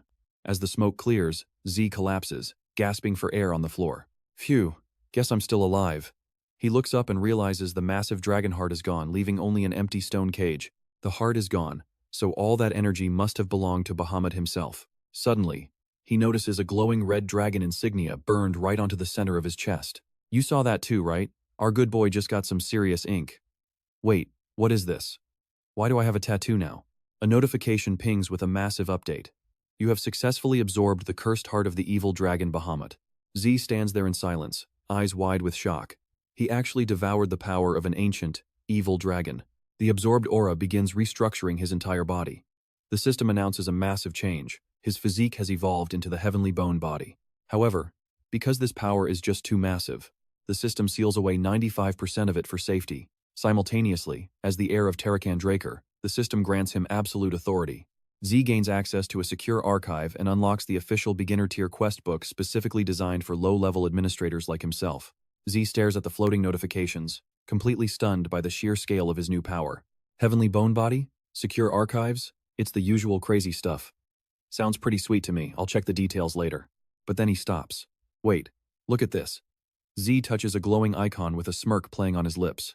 His ancestors were surprisingly generous. He just became a billionaire overnight. The system confirms the request to unlock the second heritage of Terracon Dracker. An ancient chest opens, releasing a pressure that leaves Dracker totally speechless. After cleaning up the dungeon floor, the scene shifts back to the Platinum Palace late at night. Dracker packs his things, satisfied that the cleanup is finally winding down for the day. He decides to take a closer look at his new rewards. The Administrator status window appears in detail. Name Dracker. Class, Unique Immortal. Titles: Blessed by the Ancient Dragon and successor of the legendary Terracon Dracker. The most insane part? Dragon sovereignty, allowing him to summon and command any dragon species he conquers. Plus, his heavenly bone body optimizes his physical stats and makes learning martial arts lightning fast. Even so, Z isn't satisfied. Just a description doesn't really tell him enough. He paces down the hallway, lost in thought. Those visions from earlier are still haunting him. Earlier, he'd caught a glimpse of something beyond the second heritage, a secret system window actually linked to Terracon himself. Trust me, you're going to want to see this. He orders the system to show those secret notifications again. Alright, you and I are diving into Terracon's secret vault, but we need a data sync first. The system tells him to find a sync point, asking if he wants the coordinates on his mini-map. Jack freezes when he sees the marker. He has to reach this specific spot just to gain access? He stares at the 3D map as a massive, glowing structure appears right before his eyes. It is Vanla, the top knight training academy on the entire continent, where the world's greatest legends begin their journey. Anyone who knows Vanla understands immediately. It is basically the ultimate holy land for knights in this entire world. No one enters without top-tier clearance. Sneaking in is not just a challenge, it is basically impossible. Even for him, breaking into Vanla was never part of the plan. It is a massive, unexpected risk. But if Terracon's legacy is really there, it is worth changing every single one of his future plans. Jack touches the screen, whispering that he will have to stay with this cursed family a bit longer. From this point on, his entire path shifts, all because of the secrets surrounding the Terracon name. A new notification pops up: the beginner-level quest book is now active. The system begins providing its very first set of instructions to the low-level administrator. Let's see how these missions help him grow. These missions will help Jack grow, and completing them will eventually grant him some truly worthy rewards. He nods, realizing it works like an adventurer guild or mercenary quests. It is a familiar structure. As Jack wonders what the guide is, a chime rings out. Low-level administrator tutorial starting now. And we all know what that means. The system's beginner tutorial sequence is about to kick off. Before he can even react, a brilliant blue light suddenly explodes from right beneath his feet. He lands in a strange void, standing on digital grid lines. He looks around, totally lost. What is this? Did I teleport again? But he realizes immediately that this feeling is totally different from the last time. The space itself has changed. Suddenly, a massive, terrifying shadow looms out of the infinite darkness. A savage orc with glowing red eyes appears, wielding a massive spiked mace. Jack gasps in orc. The system displays a mission: defeat the monster within 60 minutes using at least 2 of your unique skills. The reward will be points and full access to the system shop. This changes everything. Watch closely. Jack realizes this tutorial is purposefully creating these dangerous scenarios just so he can learn how to actively master and use the system's power to his advantage. The monster roars, swinging its giant mace. Jack just smirks, finally ready to test his strength. He dodges the crushing blow by inches, the ground shaking as the mace shatters the floor. The system alerts him high-speed movement and chain slash are both being fully activated now. Jack turns into a blue phantom, blurring with terrifying speed, his sword strikes tearing through the air. He strikes the massive beast before it can react. His sword slashes ripping through the space around him. His body feels incredible. This giant two-handed sword now feels as light as a feather in his grip. The divine bone body is optimizing his stats, boosting his martial arts speed and his overall power. Standing over the corpse, Jack realizes that with this power, taking down commander-level foes will be easy. As soon as the quest ends, Jack is ripped away and teleported back into his room. He looks around, dazed. Was that battle just an illusion? The echoes of combat still feel real. The realism was intense. The system grants him critical points and unlocks new categories in the shop. He is excited. Buying items through the system? This is the most convenient tool he has found. Rare treasures appear before him, like giant skin or giant's breath. Items worth hundreds of gold. He tries selling gear, but his training sword is rejected and his elven dagger is lowballed. 4 points for this dagger? He could get at least 100 gold at a real auction. Selling seems useless unless he is desperate for points or has ancient relics to trade away. He sighs after the long day. It has been exhausting, and he needs a long night of sleep. The next morning, we move to the professor's research wing at the prestigious Dragon Academy. Professor Panong is stunned by the high-compression spirit stone. How did you manage this in one day? Jack sips his tea, leaving us stunned. All right, you and I are about to see what happens when a legendary material meets a master forge. It's extraordinary. Bringing this here is even more unreal. Jack eyes the professor, thinking the man feels a bit suspicious. Fan Nong explains that whenever high-compression mana stones are found, the continent's major powers register ancient symbols to manage ownership rights through serial numbers. He inspects the stone through a lens. By checking the code, you can tell the excavation date and the current owner. Jack smirks. He knows this specific stone could never be in those books. It's his own completely new discovery. Ignoring his doubts about the source, Professor Fan Nong is floored by Jack's incredible assessment skills. Once the code is verified, Fan Nong turns to Jack. Verification is done, so can we finally begin?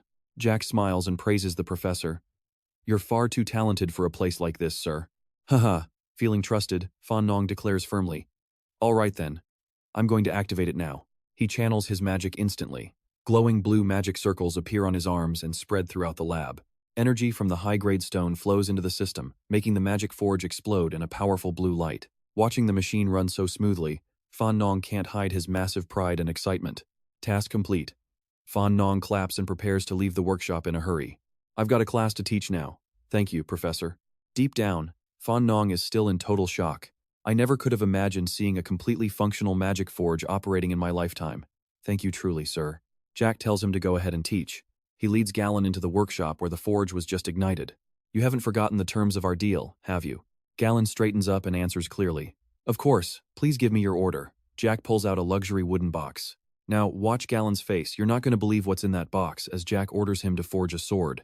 Sir, this is. Before him lies a massive, pure white fang radiating a suffocating pressure. Galen screams out in pure terror. A dragon fang. The hardest tooth from Bahamut. The cursed dragon. He touches the treasure with trembling hands, his mouth unable to stop whispering. Wow. This size and condition. I've never seen anything like it before. He looks at Jack with curiosity. Where did you find this? Jack stares at the heritage of Terrakin Dracker and answers simply. From the heart to the teeth, feels like grave robbing, honestly. Jack just smirks at the blacksmith. It's complicated to explain. Overwhelmed by Jack's trust, Galen can't stop the tears of joy. He drops to his knees, sobbing. You didn't just build me a forge, but gave me a chance to forge a dragon fang. I'll repay your trust. A sudden surge of passion burns like fire around Galen. He stands up, roaring with determination. I, Galen Hom, will risk my life for your sword. That oath echoes through the shop, just like his ancestors' promise. Seeing the blacksmith's over-the-top energy, Jack can only break into a cold sweat.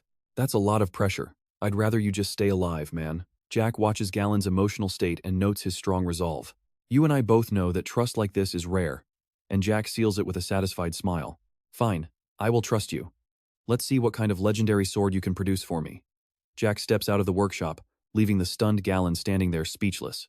He glances back with one last message of high expectations. I'm really looking forward to it.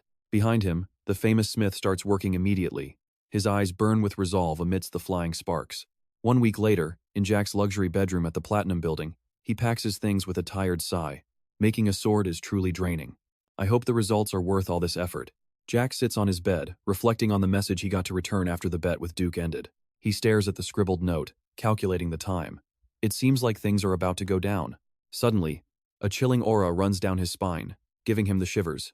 Behind him, a mysterious shadow in a fluttering cloak suddenly appears from within the blue smoke. Jack spins around in shock, cold sweat dripping down his face in total amazement. A deep, accusing voice echoes. Why didn't you show up this time, kid? The intruder is none other than Duke, the gardener, who is now releasing a suffocating red pressure. And that's where we leave it with Duke demanding the truth. Alright, you and I are about to watch Jack face a pressure so intense he feels like he is going to be murdered. Keeping his cool, he stammers out an explanation. You said to return if I wanted to challenge you. Naturally, I didn't come. That answer pushes Dexter over the edge. He lunges like a gale wind, grabbing Jack by the collar and slamming him down onto the bed. Those eyes are glowing with danger. I told you to be honest. Jack barely has time to gasp before he is suddenly being hurled off the balcony of the massive high-rise building. Falling through the air, terror hits him hard. At this height, he will die instantly with no chance to heal. Is this the end? Luckily, Jack reaches out and grips the railing. A sickening crack echoes as he barely hangs on. But before he can even breathe, a hand clamps his shoulder with crushing pressure. So you didn't want to challenge me? It is that old man, Dexter. He stands tall behind him, his voice dripping with mockery. I didn't think you were too stupid to get my meaning. It is the opposite. You didn't return after losing. You didn't even visit the infirmary. It is like you are trying to piss me off on purpose. Staring down from the terrifying height of the Platinum Building, Jack starts sweating. This old guy knew everything all along. Don't be fooled by his age. This old man's psychological warfare is absolutely top tier. Now watch this part closely. Dexter tightens his grip and gives him a final ultimatum. I am giving you 5 seconds to be honest. 5. Dexter begins the countdown. Even pinned down with blood on his lips, Jack flashes a defiant, mocking smile. This is ridiculous. 4. Dexter's grip tightens. 3. Jack stares right into Dexter's eyes and shatters the act. You are not even showing me your real identity, are you? Did you see that? Jack just called him out. 2. Jack smirks. Am I wrong? You are the gardener, Dexter. Both men stare each other down with creepy, knowing smiles. Suddenly, an overwhelming force blasts Jack through the glass doors and into the room. He hits the wall so hard the bricks shatter, leaving him groaning in agony. Ouch. Dexter walks slowly through the wreckage, and he coldly admits the truth. Fine, you got me, kid. I was once a Black Knight of the Dracker family. Jack repeats it in a weak whisper. Former? The old man narrows his eyes and reveals his true name. I am Dexter, the Breaker. Jack instantly drops to one knee, a total 180-degree flip as he bows to the legendary Black Knight. He bows his head low, voice full of fake regret. Please forgive my extreme disrespect. I failed to act like a knight. This sudden pivot leaves Dexter stunned. He squints at the kid, trying to figure out if he is being played. What is with that face? Like you knew this would happen? Jack just laughs.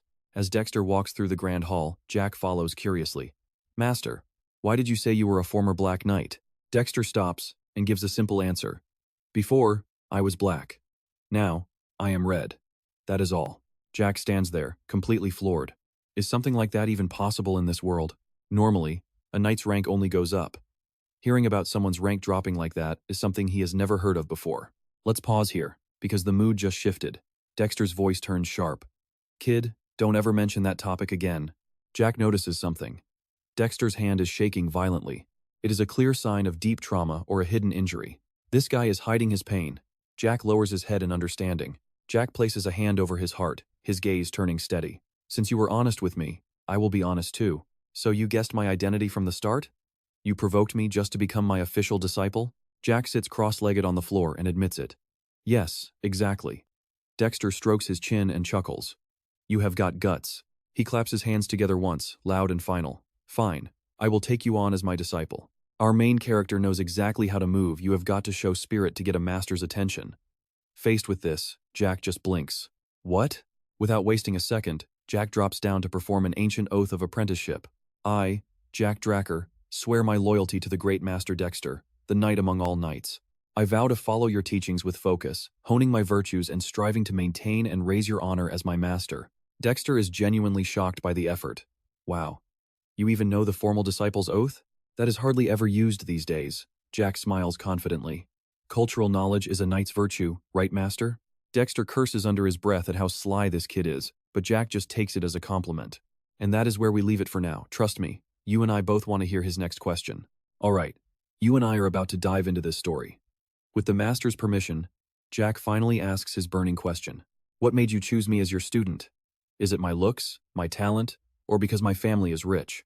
Everyone knows Duke is famous for never taking students. Even Andre, the genius of the century, begged for years just to be his disciple. So why did he accept me so easily? Jack starts guessing maybe the old man saw something in that bet, some hidden potential that eclipses Andre. He clearly has a sharp eye. Confidently, he asks, "What do you think?" Duke just smirks, challenging his new student to guess the answer. Jack boastfully claims, "Obviously, it is because I am a top-tier genius." Duke cannot help but burst out laughing at the kid's arrogance. You're dreaming, kid. If talent was all I wanted, I would have taken a student a long time ago. As his laughter fades, his face turns serious again. The real reason? It is because you have determination. Duke explains in a low voice that not every so-called genius has what it takes to reach the red or black knight ranks. Those who grow up without struggle crumble at the smallest challenge. Jack silently agrees. The old man is right. Looking back, many geniuses expected to hit the red rank ended up getting stuck at purple or blue for their entire lives. The images of fallen knights on the battlefield are the clearest proof of this harsh lesson. Enough talk, Duke says, standing up and cutting Jack's thoughts short. Follow me. Your first lesson starts right now. Jack eagerly follows along. They head over to the western greenhouse of the training grounds. Now pay attention. Jack is stunned to find a massive arena hidden deep underground. Who would have thought this was under a greenhouse? He wonders what kind of training awaits him. But the first lesson is almost too simple to believe. His master tells him to run, so he sprints for 3 straight hours until he is drenched in sweat. Suddenly, Duke's voice booms, "Stop!" Jack stops, gasping for air.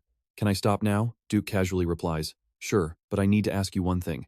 Jack waits respectfully for his master's question. Duke slowly steps closer, his voice sounding casual and indifferent. It's nothing much. In that split second, a terrifying pressure explodes right behind Jack's back. A shadow blurs past. A sharp crack echoes as Jack is sent flying through a wooden door, tumbling onto the ground. Struggling to stand, he gasps in total shock. How did his master get there so fast? How did Duke get behind him? Testing your energy is not going to be easy, is it? Jack breaks into a cold sweat. He recalls avoiding every energy check from the infirmary to the training grounds, and now, this. I don't feel a single drop of aura coming from you. You avoided me when I tried to check your pulse. Don't tell me you can't use aura at all. You and I both saw that coming. That question hits like a lightning bolt, leaving Jack frozen in the silence. Duke paces slowly, eyes locked on his student. The bronze statue reacted to you, didn't it? That unprecedented yellow light caused a massive scene and brought you to me. He smirks with a hidden meaning. So why stop me from checking your pulse? It's just curiosity, not suspicion. But a Dracker who can't use aura? That's a total failure. Jack stays silent, his mind racing through calculations. Honestly, he is lucky to be dealing with Duke. If it were those strict elders, he would probably be dead already. Once he gets Graham, his lack of aura won't be an issue. Until then, he has to be extremely careful. No need for complex lies like in his past life, when he was the family's first failed awakener. You're right, master. He touches his gauntlets, and the system instantly triggers the skill. Reverse mana activates. Purple electricity surges from his hands, a true sign of pure blood that can even warp spiritual energy. But for some reason, I just can't use light aura. Jack watches Duke's reaction. This truth will be the perfect shield to hide his system's secrets.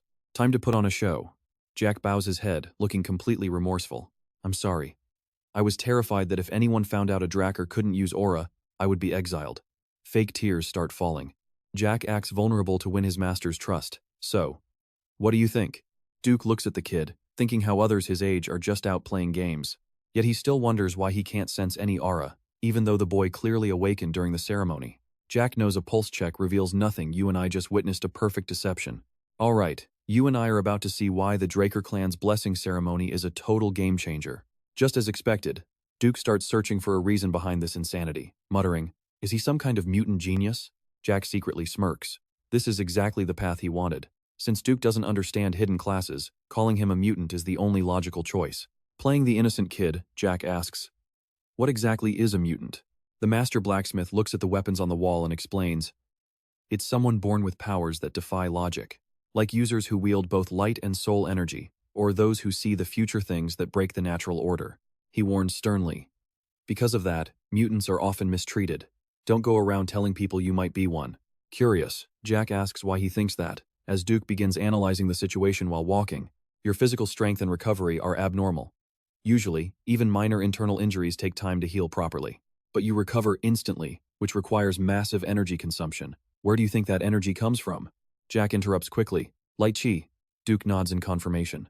Exactly. My theory is any chi you produce is immediately consumed by your recovery, leaving no trace behind for you to feel. Jack thinks, wow, that actually sounds pretty convincing. He looks up worriedly and asks, so I can never use light chi? Master Duke bursts out laughing at his apprentice's genuine concern. Haha, don't sweat it. My Gale technique doesn't even need light chi, it's a special kind of art. He explains that unique techniques are often developed by high-ranking knights. Usually, they enhance dragon-slaying skills which require mana, but his Gale style relies entirely on intense physical training. Watch closely, because Duke is about to show us what real mastery looks like. Instantly, he blurs past like a flash. Jack sits frozen, eyes wide as his master transforms into a series of magical afterimages. Is this the legendary footwork technique? After finishing the demo, Duke asks if he saw it. Jack realizes the secret. I just follow your footprints, right? Duke is stunned by the kid's sharp eyes. Heh, if that's all you need, then I don't need to say another word. You've seen enough. Duke laughs with pure excitement. Haha, your confidence rivals that of a black knight. Jack stomps the floor, launching forward and perfectly mimicking his master's movement patterns. By following Duke's steps in his mind, the hidden paths become crystal clear. He realizes every single step has a specific goal, whether it's to attack, dodge, close the gap, or create distance. Not a single wasted movement. You and I are watching a master in hiding finally reveal his true colors. After only 1 week, he has this talent? Duke shudders seeing Jack move like a literal whirlwind, screaming questions in his head. Seriously, what the hell happened in just 1 single week? Is he really a genius? Jack completes the footwork with a gaze that's cold, sharp, and full of determination. Jack's stride is slightly different now, leaving even a legend like Duke completely speechless. In his mind, images of a world-class prodigy flash by. Duke can only mutter one word, perfect. He looks at his apprentice with pure admiration. I guess you really do have the confidence of a Black Knight level. In response, Jack just nonchalantly brushes dust off his shoulder with a totally arrogant smirk. This action makes Duke scream internally. If only this kid didn't have such an unbearable personality. He can't believe this brat was crying just minutes ago and is now acting like he owns the place. Duke lunges forward and pinches Jack's cheeks hard. Jack struggles to speak. You're not going to go brag about me, right? That depends on your attitude, you bratty apprentice. Jack just stays silent, wondering how a Black Knight can be so loud. A full month passes since Jack started his grueling training under Duke's watchful eye. In the academy dining hall, Jack devours a massive meal. His appetite is growing right along with his training intensity. While mid-bite of his sandwich, Jack suddenly freezes as he senses someone approaching. Andre Dracker stands tall by the table, speaking coldly. Can you spare a moment of your time? Jack keeps chewing and replies indifferently. Sure, Andre. Talk here since I'm busy. Andre sits down, suppressing his rage. Fine. How exactly did you convince Dexter? Jack secretly mocks Andre's panic over him becoming Duke's disciple. He just keeps eating and shrugs. No convincing needed. Dexter chose me, and trust me, this is just the beginning. Alright, you and I are about to see a verbal beatdown that leaves Andre absolutely fuming with rage. A sharp crack echoes through the room as Jack slams his fork onto the table. He stares Andre down and asks if he's really that insecure. Would a master like Dexter pick a disciple just for lineage? Jack's face hardens as he clearly declares his position. I am his disciple because of my talent, not just because he found my bloodline interesting. Instead of wasting time being jealous, why don't you put in the work to become someone worth choosing? The cold words sink deep into Andre's mind as he kneels there, completely defeated and broken. Later, at the training grounds, the sound of heavy footsteps shatters the quiet morning air. Z stands with Master Duke, looking at the arena in total shock while the master sighs in frustration. I am wondering the same thing. What is wrong with that kid? I have no idea. In the distance, Andre is staggering. His body is shaking from pure exhaustion, but he won't stop moving. Duke explains the situation. Andre actually begged to stay, even offering to work as a lowly servant if needed. Duke told him to run 300 laps without using any light chi if he wanted to stay. Now listen to this: 300 laps without mana? You and I both know that is absolutely insane. Even watching Andre run with bloodshot eyes and ragged breath, Jack starts to reevaluate his opponent. He thought he was just arrogant, but the guy actually has real grit. Suddenly, the atmosphere at the academy shifts. Everything becomes incredibly tense as everyone starts panicking. Soldiers are screaming at each other. Did you forget? The head of the family is visiting today. The sound of horses and wheels announces a luxury carriage bearing the sword and dragon wings of the Dracker clan. A soldier shouts the news at the top of his lungs. The family head is here. The guards snap to attention. Yes, headmaster. They shout in perfect unison as they prepare. As the carriage stops, a silver-haired man with an overwhelming aura steps out. It has been a while, Hogward. Hogward bows so low he does not dare look up. I welcome the great lord of the Dracker family. Thousands of soldiers roar their greeting, a sound so powerful it practically shakes the entire sky. Exactly at 12 o'clock, the clock strikes. The heavy toll of the bell signals that the big moment is here. A powerful hand in a black glove reaches out through a mysterious, thick purple mist. Arthur Dracker approaches Hogward, noting that the man has clearly been through quite a lot lately. Hogward bows again, insisting that his efforts are nothing compared to the greatness of his master. Now, pay attention. You and I are looking at Arthur Dracker, leader of the continent's legendary dragon slayers. Arthur pats Hogward's shoulder. The sun is getting a bit too intense out here. Let's head inside. The crowd can't stop whispering in awe.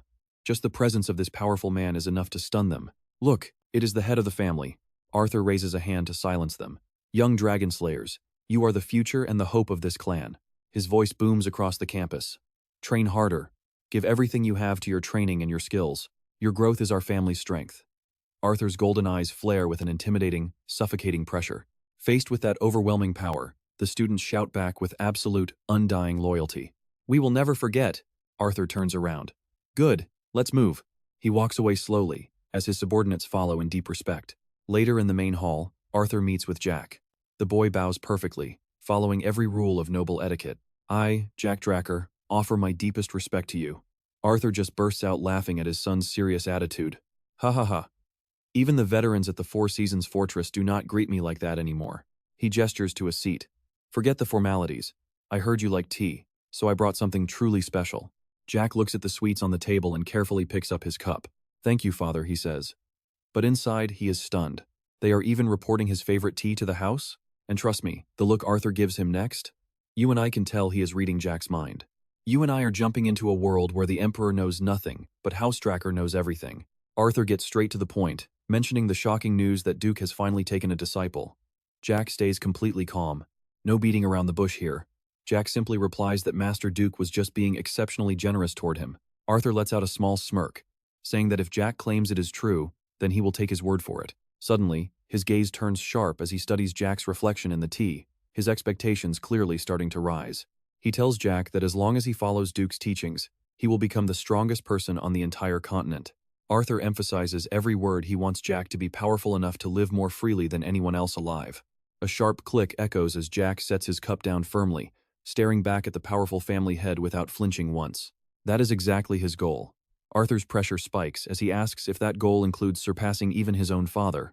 Now watch this carefully. A massive explosion of blue energy floods the room, leaving Jack breathless and soaked in sweat. Jack gasps as the space around him begins to warp, realizing he is facing something that goes beyond common logic. A massive pillar of blue light erupts as Arthur activates his celestial sword technique. Within this space, he holds absolute power. This is what true high-tier aura feels like. Jack grits his teeth, fighting against the crushing weight of the pressure. He knows this is the peak of aura manipulation, a terrifying level only reached by the most elite Black Knights. But instead of backing down, Jack flashes an arrogant smirk and gives a simple, defiant answer. Of course it does. Seeing his son's unwavering spirit, Arthur smiles with satisfaction and calmly sips his tea amidst the swirling energy storm. Jack thinks this is the most interesting thing he has heard lately, marveling at the sheer power of his father. Standing right there is the current master of the Dracker family, a legendary and true Black Knight. Jack thought Duke's power was insane, but this is a whole new level. Still, having such strong backing is great. He does not need to fear anyone anymore. Arthur sets his cup down and pushes a small object toward Jack. He came to check on Jack, but seeing him now, a mere greeting isn't enough. This is a gift for his training. Jack freezes when he sees the item on the table. It is a black card. He stammers in complete and total shock. He asks if his father is really giving him this. Arthur just notes that Jack clearly already understands its value. Jack trembles while holding the legendary card as shocking information races through his mind. This is only for very important people. It offers massive benefits and has absolutely no spending limits. He never expected to actually see this legendary card in person. You and I both want this a card with zero limits, and no need to ever check the price tag. Arthur officially adds Jack as a co-user, telling him to spend whatever he wants without ever holding anything back. Jack immediately stands up and gives a respectful bow to show his deep gratitude for the incredible gift. He promises to use it wisely, but behind his grateful expression, he is actually staying extremely cautious and alert. He stares at the card, knowing the words were kind, but the intention behind them is as clear as day. Jack realizes this card is a double-edged sword because every transaction will track his movements and all of his actions. However, he also spots a potential weakness in his father's attempt to keep tabs on him using this method.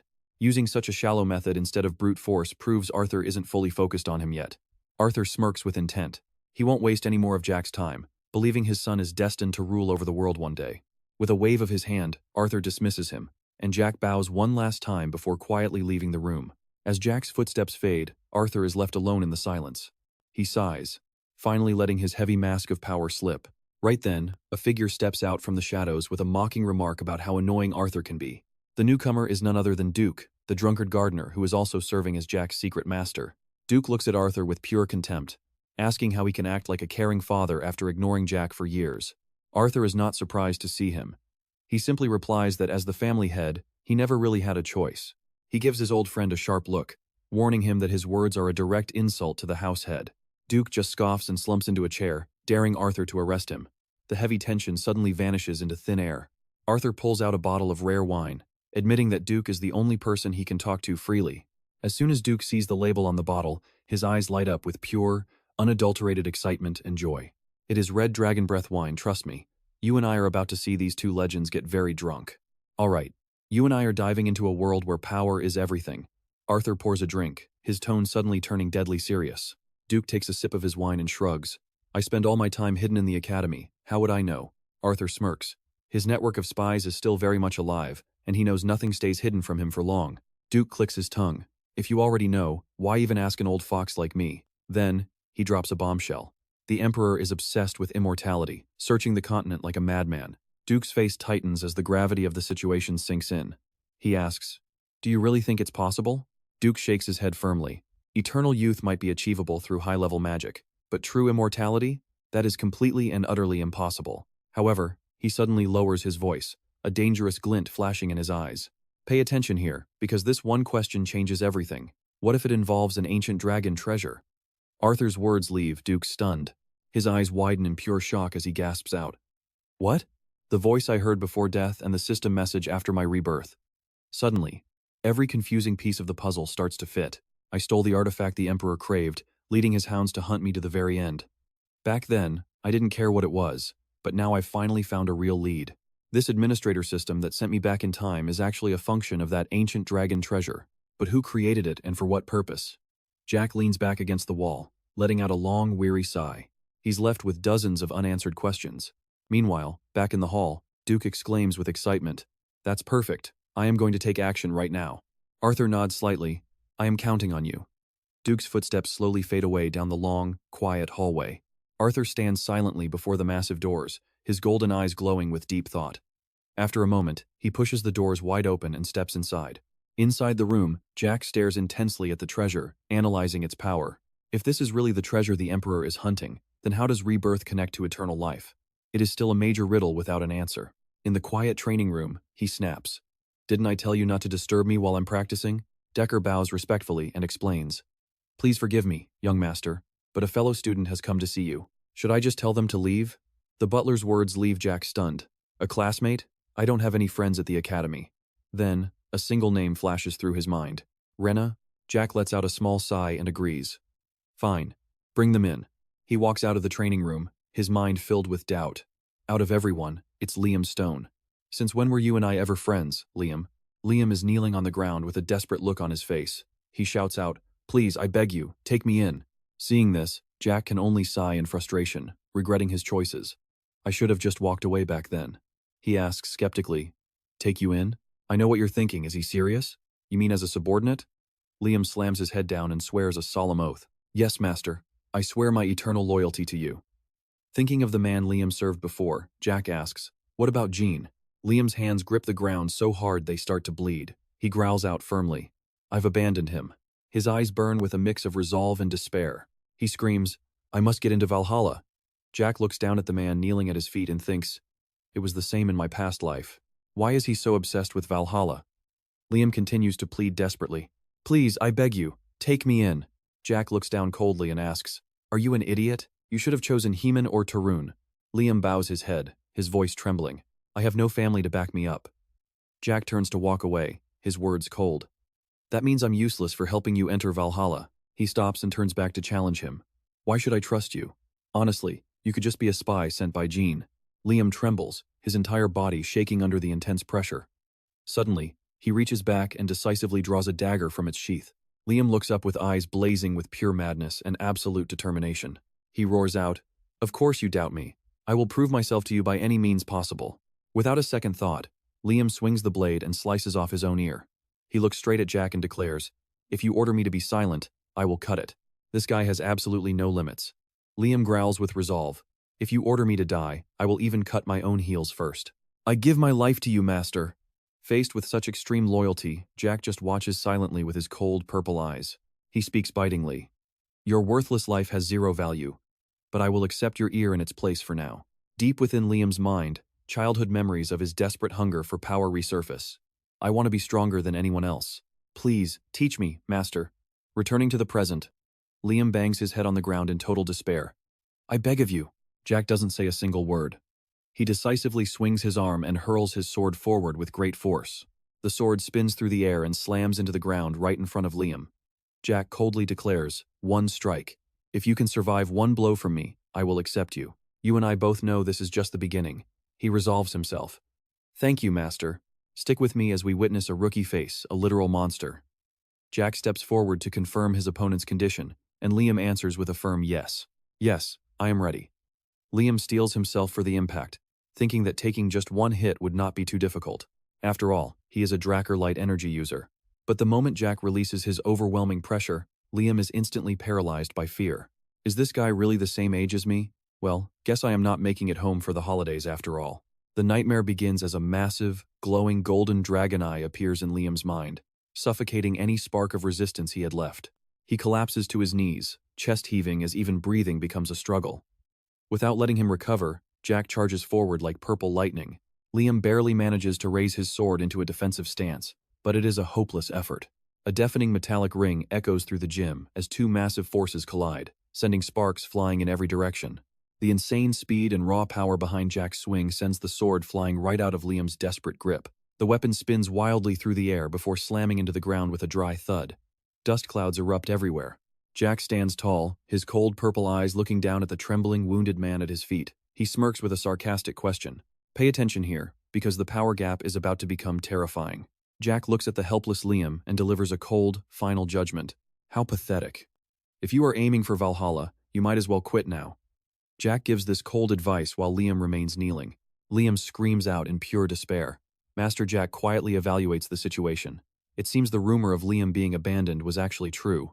If he was not a subordinate of the high houses, someone from such a low lineage could never have entered this place.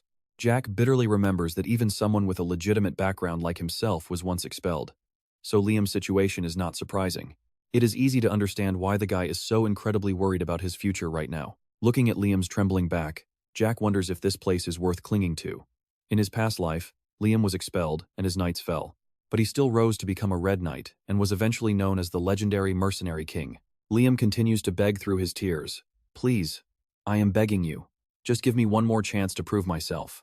Seeing that unwavering determination, Jack realizes this guy has zero intention of giving up. Fine, I will give you one more shot. But there is a condition. Jack stands tall, radiating a suffocating pressure as he growls out a series of brutal challenges. If I want you mute, you will cut your tongue. If I want you lame, you will chop off your legs.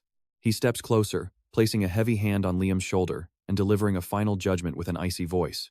You saw that too, right? He really demanded his arm. Liam is paralyzed with fear, his face turning pale at such a cruel request. Jack knows this is asking Liam to throw away his entire life as a swordsman. No normal person would ever accept this. He nonchalantly turns his back, picking up the sword while dropping one last cold remark for the boy on the floor.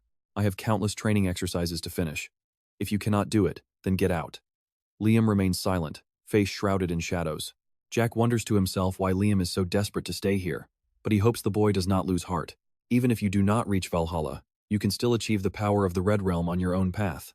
Suddenly, Liam refuses to give up, grabbing his sword with eyes burning with pure madness. Jack grits his teeth. This lunatic. Liam charges like a wild beast, swinging a thunderous overhead strike. A sharp clang rings out as their blades clash and sparks fly. Liam launches a frantic, non-stop assault. His sword strikes tear through the air with desperate, raw intensity. A series of powerful shockwaves rock the entire training hall. Liam stands there panting, his heavy breath visible in the cold air. Jack thinks this guy has completely lost his mind. You crazy bastard, what if I change my mind? You are already swinging. Facing Jack's mockery, Liam keeps his head down, his voice trembling but firm. There is something more precious than my arm that I cannot lose. He would rather fight for his life than willingly cripple his own hands and give up on his dreams. Jack observes him in silence, his gaze becoming sharper and more serious than ever before. He delivers a stern, final warning. If you keep doing stupid things like this, I will expel you no matter how loyal you are. Remember that. With those words, Jack turns and walks away. Liam freezes for a few seconds, his eyes wide with shock as he realizes Jack's intent. He is so happy, he starts crying, stammering out his gratitude to the master who just tested his resolve. Master Jack.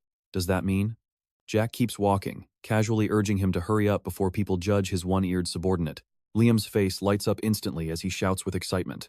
The scene shifts to a luxurious dining hall within the academy. Liam sits across from him, reaching up to touch the wound on his ear that has been carefully bandaged. And that is where we leave them, with Jack sipping his tea as Liam realizes his master actually cares. Trust me, you and I need to see what's next. Consider this an investment in your value. Besides, I have plenty of money to spare. A sharp clink echoes as Jack slams his teacup down. He rests his chin on his hand, his piercing violet eyes locked onto Liam, getting straight to the point. So what exactly is it? Trust me, you and I are just as curious as Jack is right now. The drama is about to explode. Jack stares deep into Liam's eyes, waiting for a completely honest answer. Liam stays silent for a long moment before whispering, something more precious than my right arm or my life. My mother. He begins his bitter story. Just days after Jackson abandoned him, Liam got word that his mother had collapsed with a dangerously high fever. Though the fever broke, the true nightmare was just starting. Strange red spots, looking exactly like roses, suddenly appeared all over her body, and her condition grew worse every hour. Every doctor in the village was completely powerless, unable to even identify what kind of disease it was. Jack listens closely before asking for confirmation. So, is that why you want to go to Vanla? Liam nods firmly. Yes, because the medical benefits for students and families at Vanla are the absolute best on the continent. While Liam explains his situation, Jack quietly picks up a pen and starts noting down every single symptom on paper. Periodic high fevers combined with those peculiar rose-shaped red spots appearing all over the body. Jack realizes these are symptoms of the rose disease, a plague that will consume the entire world in 5 years. The mortality rate is extremely high, and no one was safe in his previous life. Vivid images of victims with blood, rose, eyes, and rotting bodies flash clearly through his mind. However, he also knows one very crucial secret.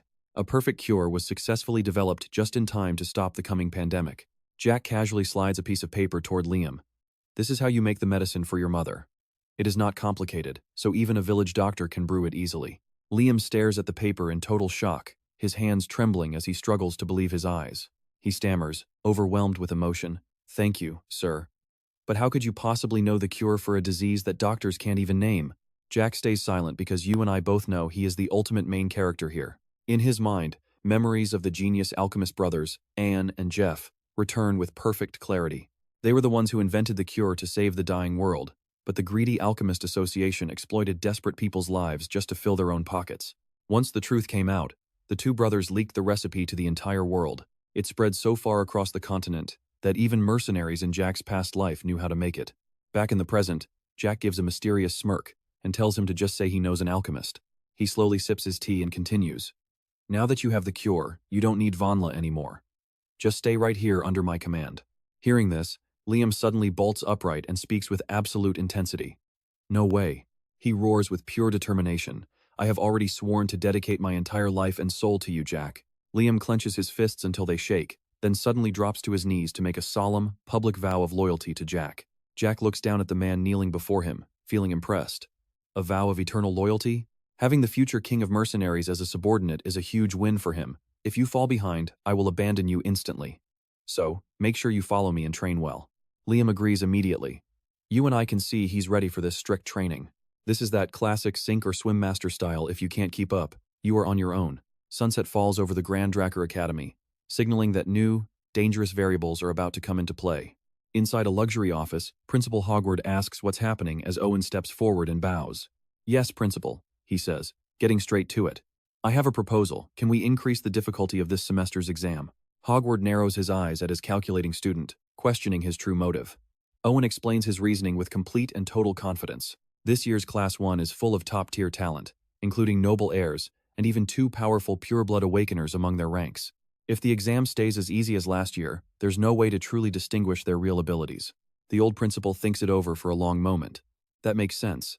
As expected of a human heir, I will definitely give this a positive consideration. Smiling victoriously, Owen bows and says, "Thank you, Principal," before quietly leaving the room. Once the door shuts, Hogwarts exhales. He spins his chair toward the window, his mind racing with dark schemes. Like father, like son. To think he would have the exact same dark thoughts as me. He glares out at the training grounds where the students are working hard. If I want to avoid future trouble, it's better to cut out the source right now. The dungeon exploration exam has finally arrived. Trust me, you and I are about to see a test where teams of 2 must cooperate to survive and escape. Stick with me, this world's dungeon difficulty is totally randomized. Each group gets a random rank, meaning every single team will have to face a completely unique set of challenges. Standing before the massive entrance, Jack glances at his partner and asks, "Are you scared, Liam?" Liam doesn't hide his anxiety, honestly admitting he's a bit tense. But Jack calmly offers him some solid advice. Too much stress causes mistakes, but too little leads to overconfidence. Just enough tension will keep both of those from happening. So just go all out, because I've got your back. Right then, a loud announcement booms over the speakers. Next up, Jack Dracker and Liam Stone. Jack signals sharply. "Let's go." Liam follows behind with total respect. "Yes, Master." But just as they head for their gate, a hand suddenly stops them as someone shouts, "Wait a second." Jack turns with suspicion as the supervisor points toward a much darker, gloomier entrance and barks an order. "You 2 go over there. Now, pay attention here. This sudden route change feels incredibly wrong, and Jack knows it. Seeing them hesitate, the supervisor snaps impatiently. "Well, what are you waiting for? Get inside already." Facing that attitude, Jack doesn't flinch. Instead, he just lets out a subtle, knowing smirk. He clearly sees through the nasty trap unfolding. Liam quickly plays along to avoid any further attention, saying, "Understood, we will follow your orders perfectly." The 2 vanish into the pitch-black void of the dungeon, starting a journey filled with rigged traps and hidden variables. Even though this dungeon's difficulty feels different this time, it is technically an exam dungeon controlled by the Dracker family, so it is supposed to be safe, just like playing a virtual reality game. The core objective for every contestant is to escape within the allotted time limit. Each group receives a special countdown watch, and the 96-hour clock starts ticking once they step inside. On top of that, your combat prowess is a major part of the final grading criteria. Bringing back the heads of slain monsters earns the contestants some serious extra credit points. But survival is key if you do not make it out before the time runs out. The result is an official failure. Inside the silent, dark dungeon, Jack and Liam finally stop to set up camp by a glowing fire. Jack speaks up and tells him, "We have eaten our fill, so you should get some rest now." Liam sees how hard his master worked, from setting up the tent to prepping the food, so he says guiltily, "Master, you did everything yourself. Please, go and rest first." Jack reassures him calmly, "I can stay awake for about 4 days without sleep, so don't worry, just close your eyes." Jack nods, "Fine. If anything happens, I will wake you." He sits alone, pulling out his pocket watch to check the time. 16 hours have already slipped away since they first entered this dark place. After training for 3 days straight before the exam, he's been awake for nearly 90 hours. Talk about a cheat code. Even with infinite physical stamina to fight off exhaustion, his mind is still draining. He looks over at the sleeping Liam. Jack reminds himself that dungeons are full of wild variables, so it's best to minimize risks as much as he can. He figures he'll swap shifts and finally catch some sleep once Liam wakes back up. Suddenly, look at this, a mysterious bell chime rings out, shattering the heavy silence. Through the thick fog and white snow, an ancient bell tower appears standing alone among the ruins. The freezing wind howls through the desolate remains of the old structures. A tattered red flag with a golden dragon emblem whips violently in the air. High on the snowy peak, a figure lies in a pool of blood. Jack snaps awake, drenched in sweat and gasping for air. He clutches his face, teeth gritted in pure exhaustion. Damn it, that nightmare again. It is haunting me more than I can take. But suddenly, his eyes glow gold as he catches a very familiar sound. Wait, that is definitely the sound of a bell. Without hesitation, Jack kills the campfire and shakes Liam wide awake. Wake up, Liam. Enemies are coming. He barks the command. I'll scout the situation first. Don't turn on any lights. Liam springs up like a coiled wire, answering respectfully, Yes, master. Jack slips quietly into the shadows, calculating that using his dragon eyes during a test that lasts for 4 full days is a major risk. He decides it is better to adapt to the darkness. Suddenly, a strange scent hits his nose, and he freezes. Jack sniffs the air sulfur. There is no way. He recognizes the threat instantly. A monster that reeks of sulfur and always hunts in a large pack. A rank 3 threat hellhounds. Jack draws his blade from its scabbard, his mind racing with shock. In his past life's exam, a guy named Jen caught an Orosk. But hellhounds showing up here? This is unexpected. One mistake, and it is game over. Jack stops cold, eyes narrowing in suspicion. Wait, something about this feels totally wrong. He scans the area. Even a hellhound leader shouldn't be this heavy. Trust me, we are in for a crazy fight. Stick with me, you and I are about to witness something massive. A mutation? It's getting closer, heavy, and relentless. Rex grits his teeth, sweating bullets. Are you kidding me? Suddenly, a massive explosion erupts, sending Rex flying backward. He struggles to stabilize mid-air as Liam rushes over in a panic, shouting, Master, are you all right? Rex forces himself up, stabbing his sword into the dirt for balance. His eyes flare with a furious purple light. He mutters a curse, wondering what those bastards in Jimin's crew are plotting behind his back this time. Right behind him, a flaming beast with burning orange eyes emerges, letting out a heavy, menacing growl. But the next sight is pure horror. A massive, gray hand is crushing a bloody pigman's head like a toy. A thunderous roar rips through the air as a mountain-sized green monster leaps down from the cliffs above. Rex grips his hilt, eyes narrowing with killing intent. He realizes this is a calculated trap to take him out. And here's the thing, you and I both know that Pig was just an appetizer for the real boss. Liam can only gasp in pure terror as the realization hits him. Standing before them is a massive beast with blood-red eyes. This is a troll, a Tier 1 disaster-class monster. It can wipe out whole squads in seconds, and its blood is a legendary ingredient for high-grade recovery potions. Because of that, it possesses a terrifying regeneration ability that makes it almost impossible to put down. Seeing the massive power gap, Liam grits his teeth and makes a desperate, reckless decision. He steps in front of Rex, declaring he will be the decoy so his master can escape. But Rex? He just smirks. Placing a hand on his shoulder, Rex calmly asks, Why would I ever abandon my own subordinate? These small fry are nothing. Rex steps forward, a crushing purple aura exploding from his massive greatsword. He looks back at Liam with eyes full of unwavering trust and encouragement. Trust your own hard work, Liam. You are not weak. Rex flashes a confident, arrogant grin. I will support you. Just go wild. Those words ignite a fire in Liam, and he lets out an excited roar. Thank you, Master. Without a second thought, Liam lunges into the air, swinging his blade right at the giant. A flurry of lightning-fast strikes rains down on the monster in an instant. Purple slashes tear through the troll's thick hide, triggering energy explosions that rock the entire dungeon. Now watch this. Rex is actually smiling, watching his subordinate's impressive performance with glowing purple eyes. He is good. A future king of mercenaries for sure. Tearing that hide is great, but targeting the joints? That is real skill. Has he been studying monster anatomy in his spare time or something? But the troll swings a massive fist. The impact shatters the ground, blowing Liam away into a cloud of dust. Liam pulls himself back, panting heavily. I am sorry, Master. Rex shrugs. It is fine. That was not bad for your first real battle. He continues lecturing while the beast growls. Targeting the weak points was the right move, but you definitely underestimated a troll's insane healing factor. Remember, small wounds on this thing will close up almost instantly. Normal attacks cannot keep up with that healing.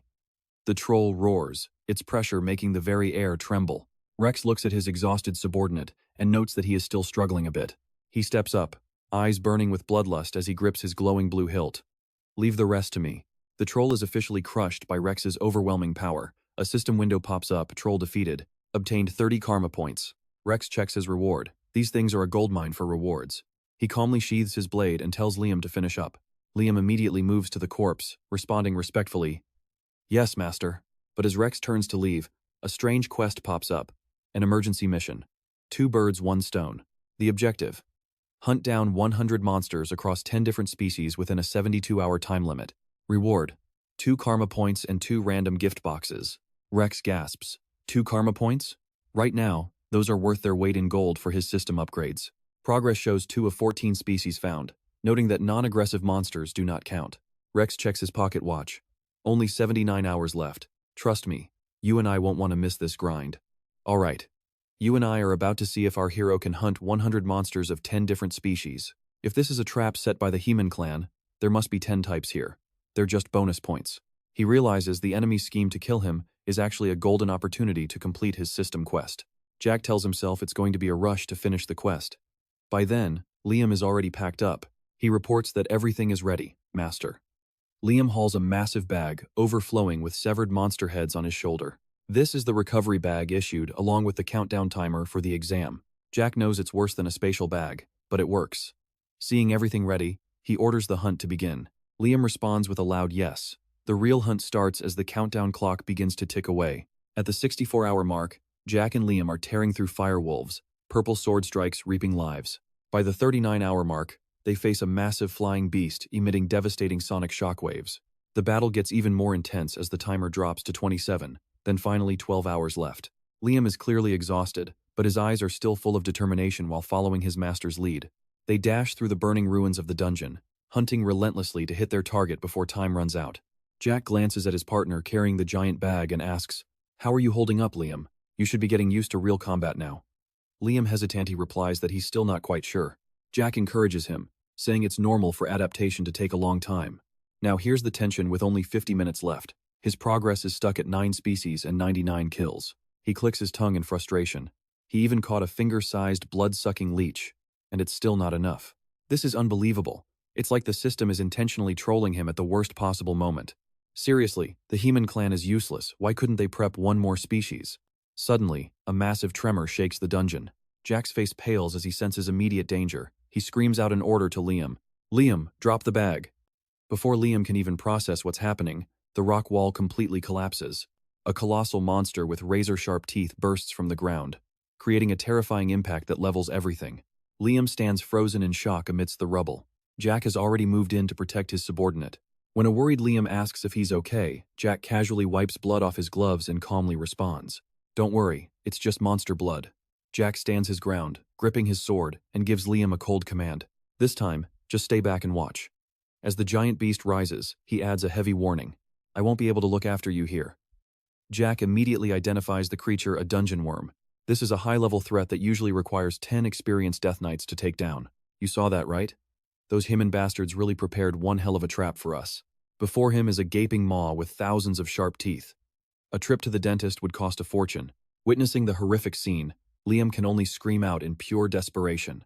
He's paralyzed, face pale and drenched in sweat as he feels the literal breath of death on him. While Liam frantically searches his bag for gear, Jack has already launched himself forward like a bolt of lightning. Clashing metal rings out repeatedly as his blade strikes the thick, leathery hide of the giant worm.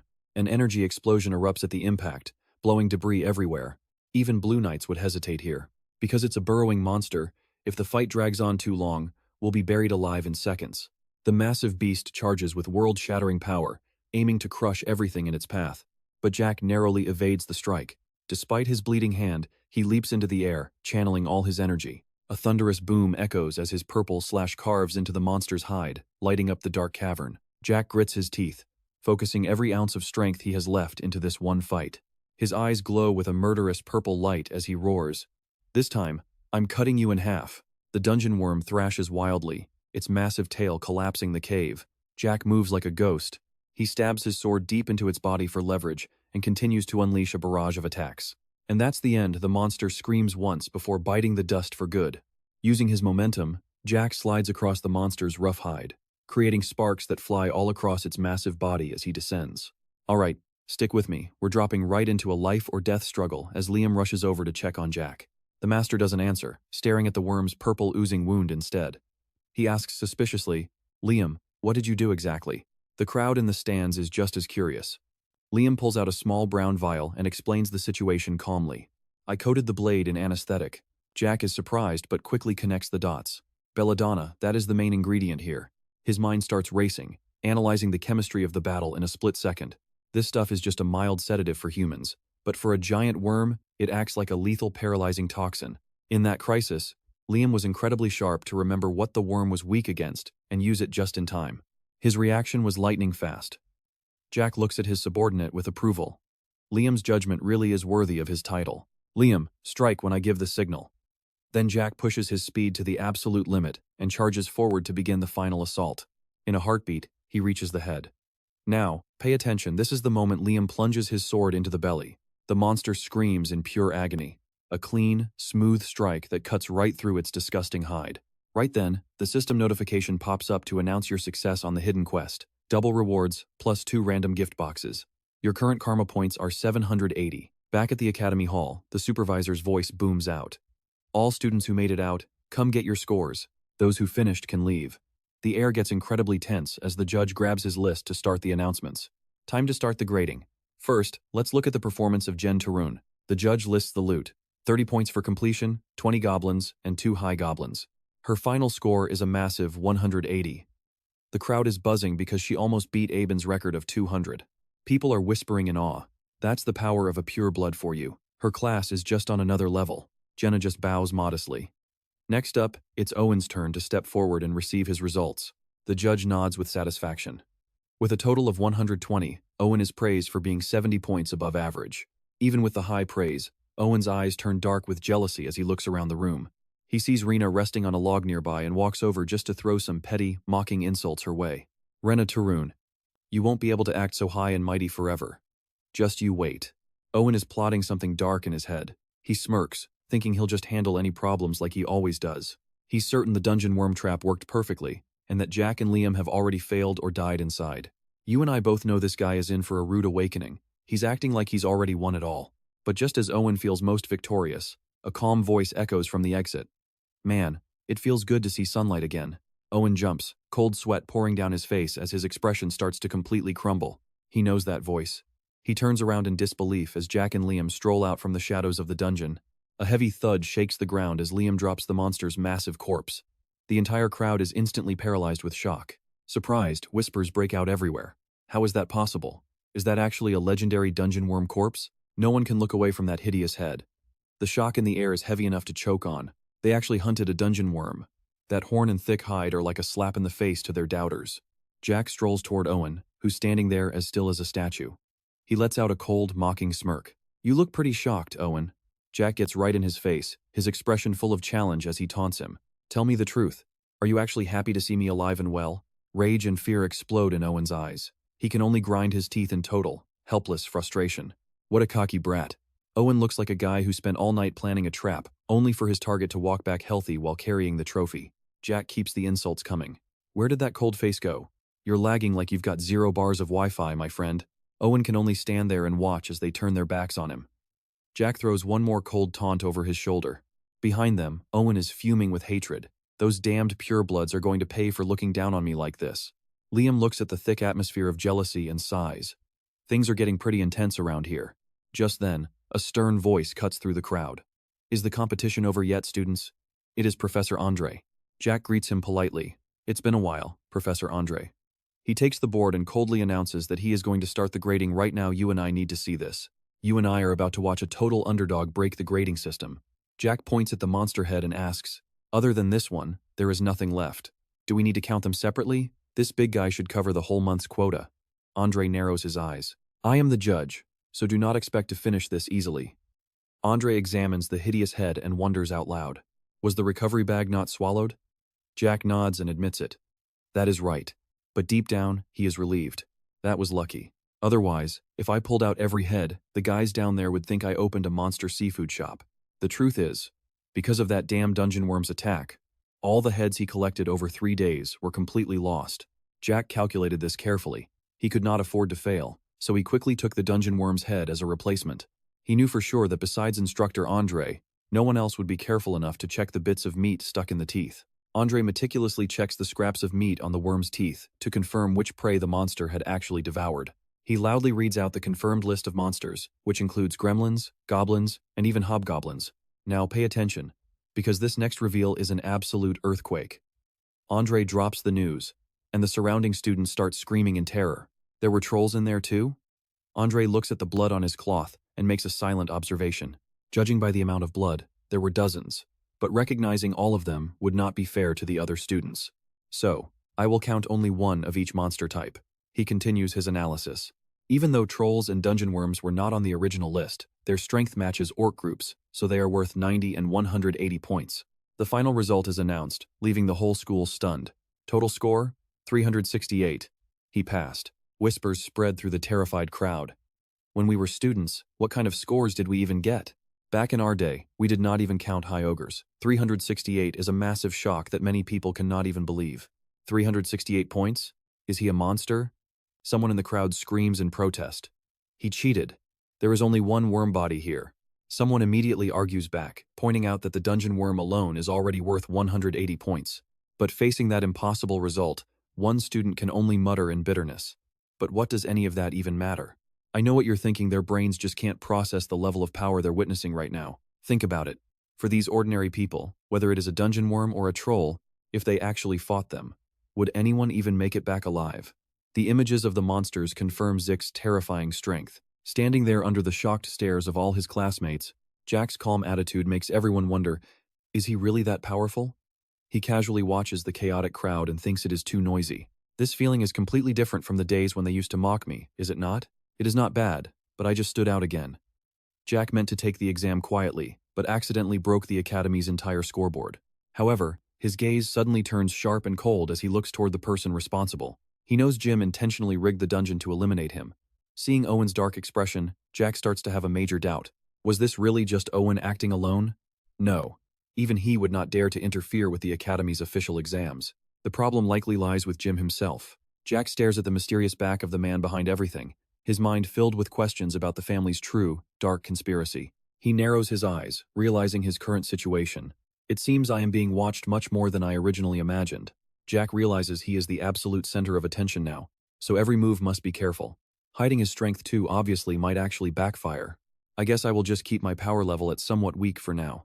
Suddenly, a voice breaks the silence. Dracker! He turns around and sees Rena approaching him with a whole group of other students. Rena walks past Jack with a proud attitude. She quietly drops a surprising admission. You won this time. Watching her walk away, Jack just scratches his head in total confusion. I won? What the hell is she talking about? Can you believe this guy? He's completely clueless. Back at the training hall, Jack just smirks to himself. Well, I guess I should start from here. He immediately opens the system window to check his dragon skills. Jack's eyes stop at the level 1 gluttony skill, which is described as simply eating and digesting faster. He previously thought this skill was useless. It seems like a buff for buffet lovers rather than something meant for actual combat. But with his karma points reaching 780, Jack decides to invest a small amount of 50 points into it. Right as Jack presses the button to confirm and activate the Gluttony Dragon skill. Alright, stick with me as we watch Jack finally discover a system secret that changes everything. The skill description has transformed, revealing the true, shocking nature of the Gluttony ability. In this state, he can consume anything and convert it directly into pure energy. Eating monsters with bloodline skills lets him steal their powers, a realization that brings a devious smile to his face. Stealing monster abilities? He really should have unlocked this before the big exam started. Jack picks up a piece of dried meat, whispering that he needs to test this conversion. Suddenly, the system activates the gluttony skill, and terrifying black smoke surges out to swallow him whole. It feels like he is being pulled down into a dark, suffocating swamp. The dried meat vanishes into the shadows, and a notification reveals his energy levels are being restored. This surge of power feels incredible, like waking from a deep sleep as his headache finally fades. He notices the mental fatigue clearing out, and his entire body feels like it has been recharged. Jack looks at his status board with a smirk. Those 50 points were worth it. With gluttony handling his mental exhaustion and infinite stamina covering the physical side, he is basically a human machine. His eyes burn with madness. 24 hours a day with no need for food or sleep, he can focus on training. But just as he is planning his move, a loud knocking at the door kills the mood completely.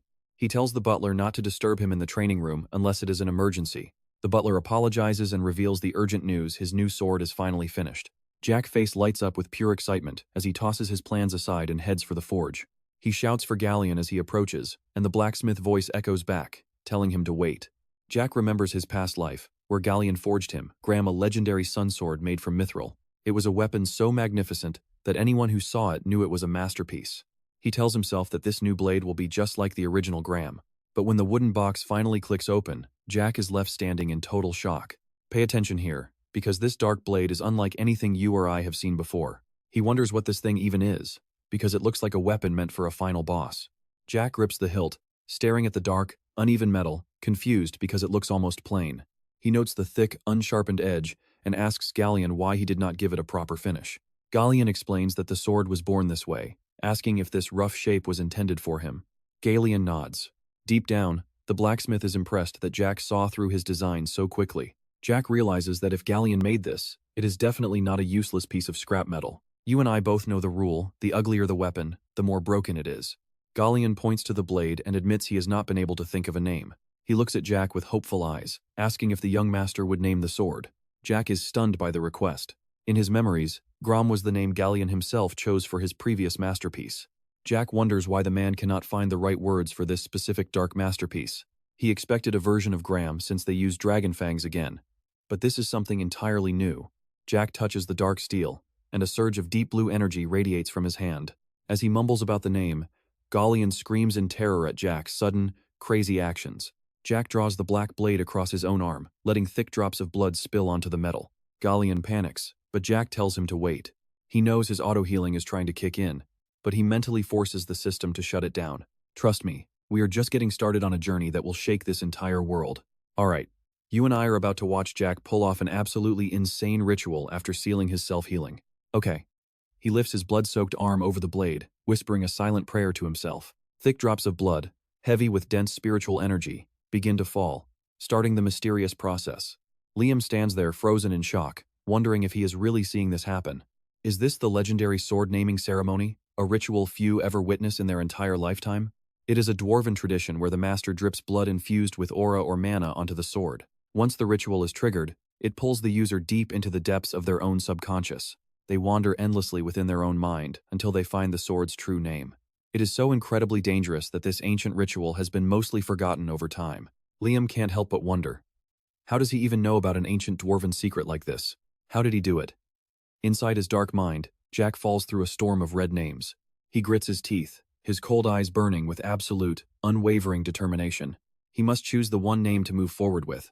In that dark, mental void, a violent vortex of energy explodes as the ghost of the dragon Bahamut towers over him. A dark, murderous intent swallows Jack's soul. Suddenly, a powerful name echoes through the silence. Trust me, the name Black Sword Bahamut is pure top-tier gear. The system confirms the registration. A massive greatsword appears, its sharp crystal edges glowing with a powerful blue light. It stands out among thousands of floating light swords. Jack wonders why it took that dragon's name. Jack gives a wry smile, wondering if his subconscious is actually doing okay. Back in the real-world workshop, Galleon can't hide his pure, unadulterated amazement. He gasps, amazed that even among dwarves, few know this ritual. Jack calmly bandages his arm. He modestly claims he just happened to find it while researching ancient history. To himself, he thinks it's been a long time since he needed real bandages. Galleon offers rest. Then, remembering something vital, the master blacksmith hurriedly continues. I have something I must give you. As Galleon rushes off, Jack signals him to stay calm. Don't worry, take your time. Galleon shouts back his thanks while Jack stares at his arm. Suddenly, a system notification appears, confirming the administrator's request. The passive self-healing skill has been temporarily disabled. Being able to control a passive ability like this is a huge deal for him. Now he can finally hide his true power and not show everything he has. He glances at Galleon, apologizing internally since he will remove the bandage later. Time to check the sword.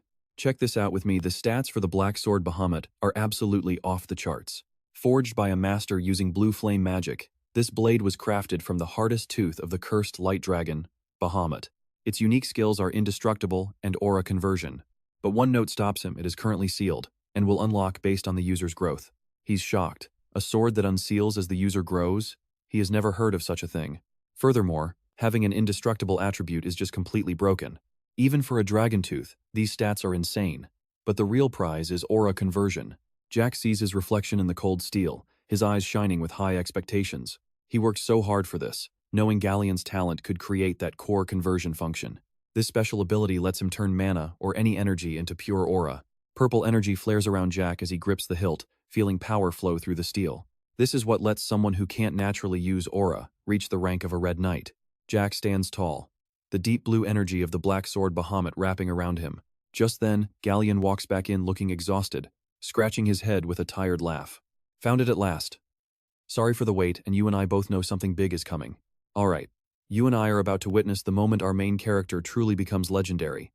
Galleon freezes, eyes wide, as Jack holds a sword radiating suffocating pressure. Galleon stutters in disbelief. That sharp aura. Has he really surpassed the level of a Death Knight? Jack smirks with confidence. It is an extraordinary blade. You have worked hard on this, Galleon. Galleon scratches his head and smiles. Compared to the forge, this was nothing. But could you take a look at this? He pulls out a long, flat object. Jack looks on with curiosity. A scabbard? Galleon respectfully hands the black, polished wood to his master. This scabbard was crafted by my own master. Jack takes it to inspect, thinking to himself, interesting. In my past life, I never heard anything about Galleon having a master. He squinted at the ancient runes carved into the wood, spelling out Golan Robert. His eyes widened in shock. What? Golan Robert? Suddenly, all the information about this legendary figure flooded into his mind. Golan Robert is a legendary dwarf blacksmith, known as the greatest master on the continent. Every one of his masterpieces is flawless and possesses special abilities. For wealthy collectors, these items can cost tens of thousands of gold pieces. Jack looks at Galleon in total disbelief. To think he was actually the disciple of the legendary Golan. Galleon scratches his head, beaming. It turns out you can even read the secret language of the dwarves. Jack grips the scabbard. If Golan made this, it definitely isn't ordinary. I hit the jackpot again. Galleon nods proudly. Watch this closely because this gear isn't just for show. Turn this dial by the opening, and it transforms into a shield. 2 in 1. Right before Jack's eyes, the scabbard shifts its shape into a sturdy, powerful shield. Galleon confidently explains that it is made of mithril and wyvern bone, making it nearly indestructible against any attack. If you turn the dial back, it immediately returns to its original form as a scabbard. Compared to the favor you did for me, this gift is nothing. But please, accept this as my humble offering. Jack hands Galleon a rare item with a suggestion. If you sell this, you'll have enough to start your own forge. Galleon laughs and refuses immediately. I cannot just sell my master's work to anyone for money. Jack calmly adds that it is worth tens of thousands of gold. Its indestructible nature is insane, even for Dragonfang materials. But putting all that aside, the most important feature is its incredible aura conversion ability. Jack put all that effort into helping Galleon because of his talent, and, most importantly, the core aura converting function of his sword, Graham.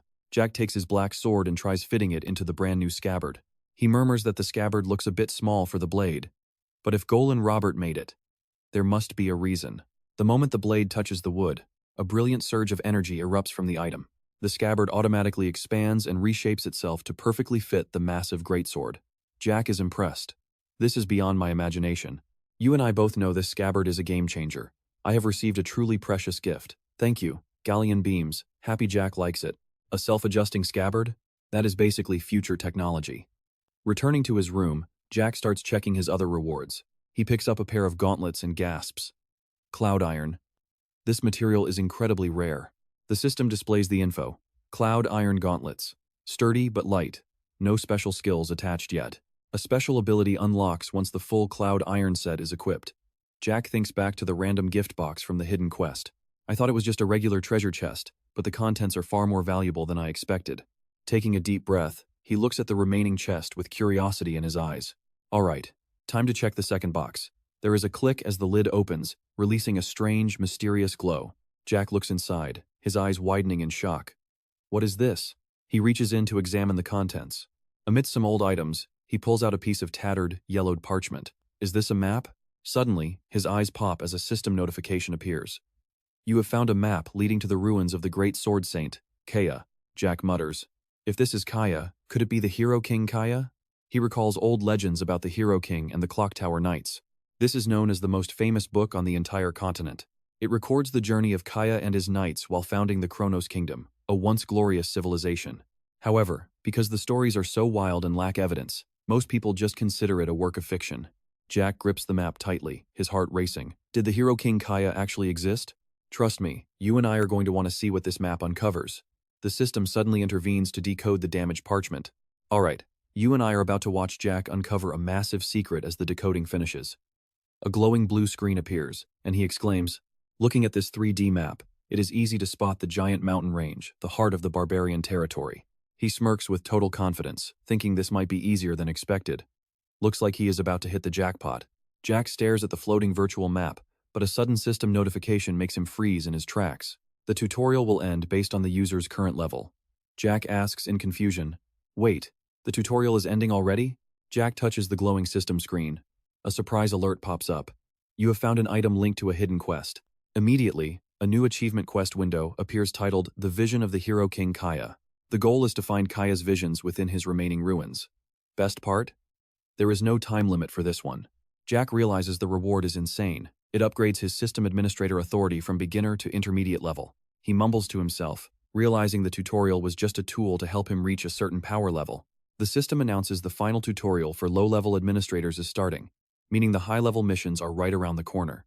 Now pay attention here, this is the exact moment Jack realizes the real game is finally about to begin. He looks at the promotion rewards and quickly realizes they are on a completely different level compared to the tutorial phase. Energy surges through his body. Clenching his fist with raw determination, he realizes exactly what needs to be done next. He decides to sweep everything to prepare for the journey ahead.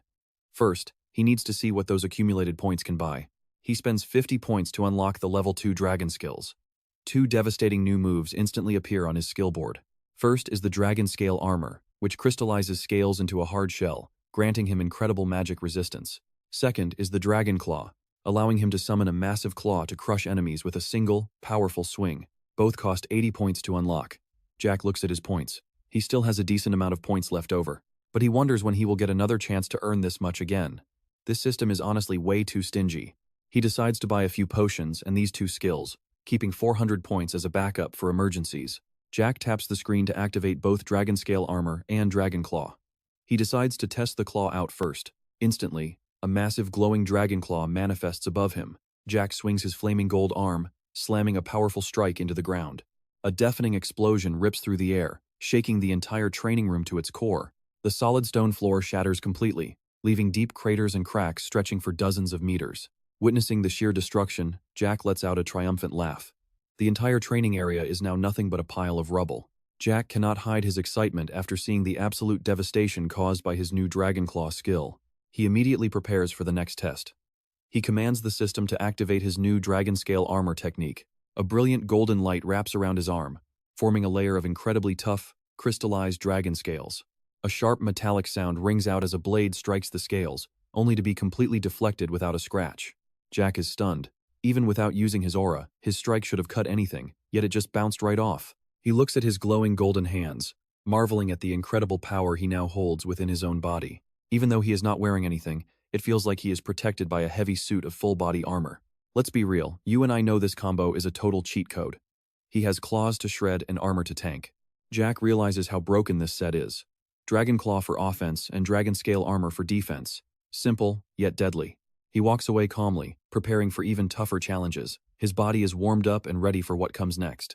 The scene shifts to the Dracker Academy's central arena, where a high-pressure semester evaluation exam is currently taking place. An instructor stands before a line of nervous students and loudly announces the rules before they begin the test. He points toward the objects behind him and asks, "Do you see those training dummies standing behind me? They are specially made. Using ordinary strength, you will find it nearly impossible to leave even a single scratch on them."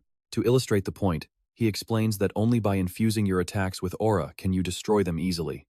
A sword glowing with aura pierces through a dummy in the blink of an eye, proving its absolute destructive power. The instructor gives a cold warning. If you cannot even leave a single crack on the dummy, you are disqualified immediately. This brutal announcement leaves the students below absolutely terrified, their faces turning pale with fear. And trust me, you and I are about to see him crush every last bit of hope for the weak. Alright, you and I are about to watch these students get hit with the most brutal news possible. Rick mutters under his breath as the cruel penalty sinks in. Panic spreads through the crowd. Does this mean 0 promotions today? The chatter dies instantly as the instructor barks for silence. "Shut it. Step up when your name is called." Next up, Aaron. He steps out shaking, barely able to draw his blade. From afar, Owen Hyman just smirks with pure contempt. Being nervous for your first evaluation is normal for someone like him. But for me, Owen's eyes burn with arrogance. This academy's training is just a mirror of his own family's aura techniques. In fact, the Heman family were the ones who actually designed this entire curriculum. Owen grips his hilt, confirming his absolute dominance. Low tier or pure blood, it doesn't matter. Nobody controls aura better than me. The instructor's voice suddenly cuts through his ego like a knife. Next up, Owen. Start whenever you are ready. Owen steps forward with total confidence, and boom, a massive wave of blue energy erupts.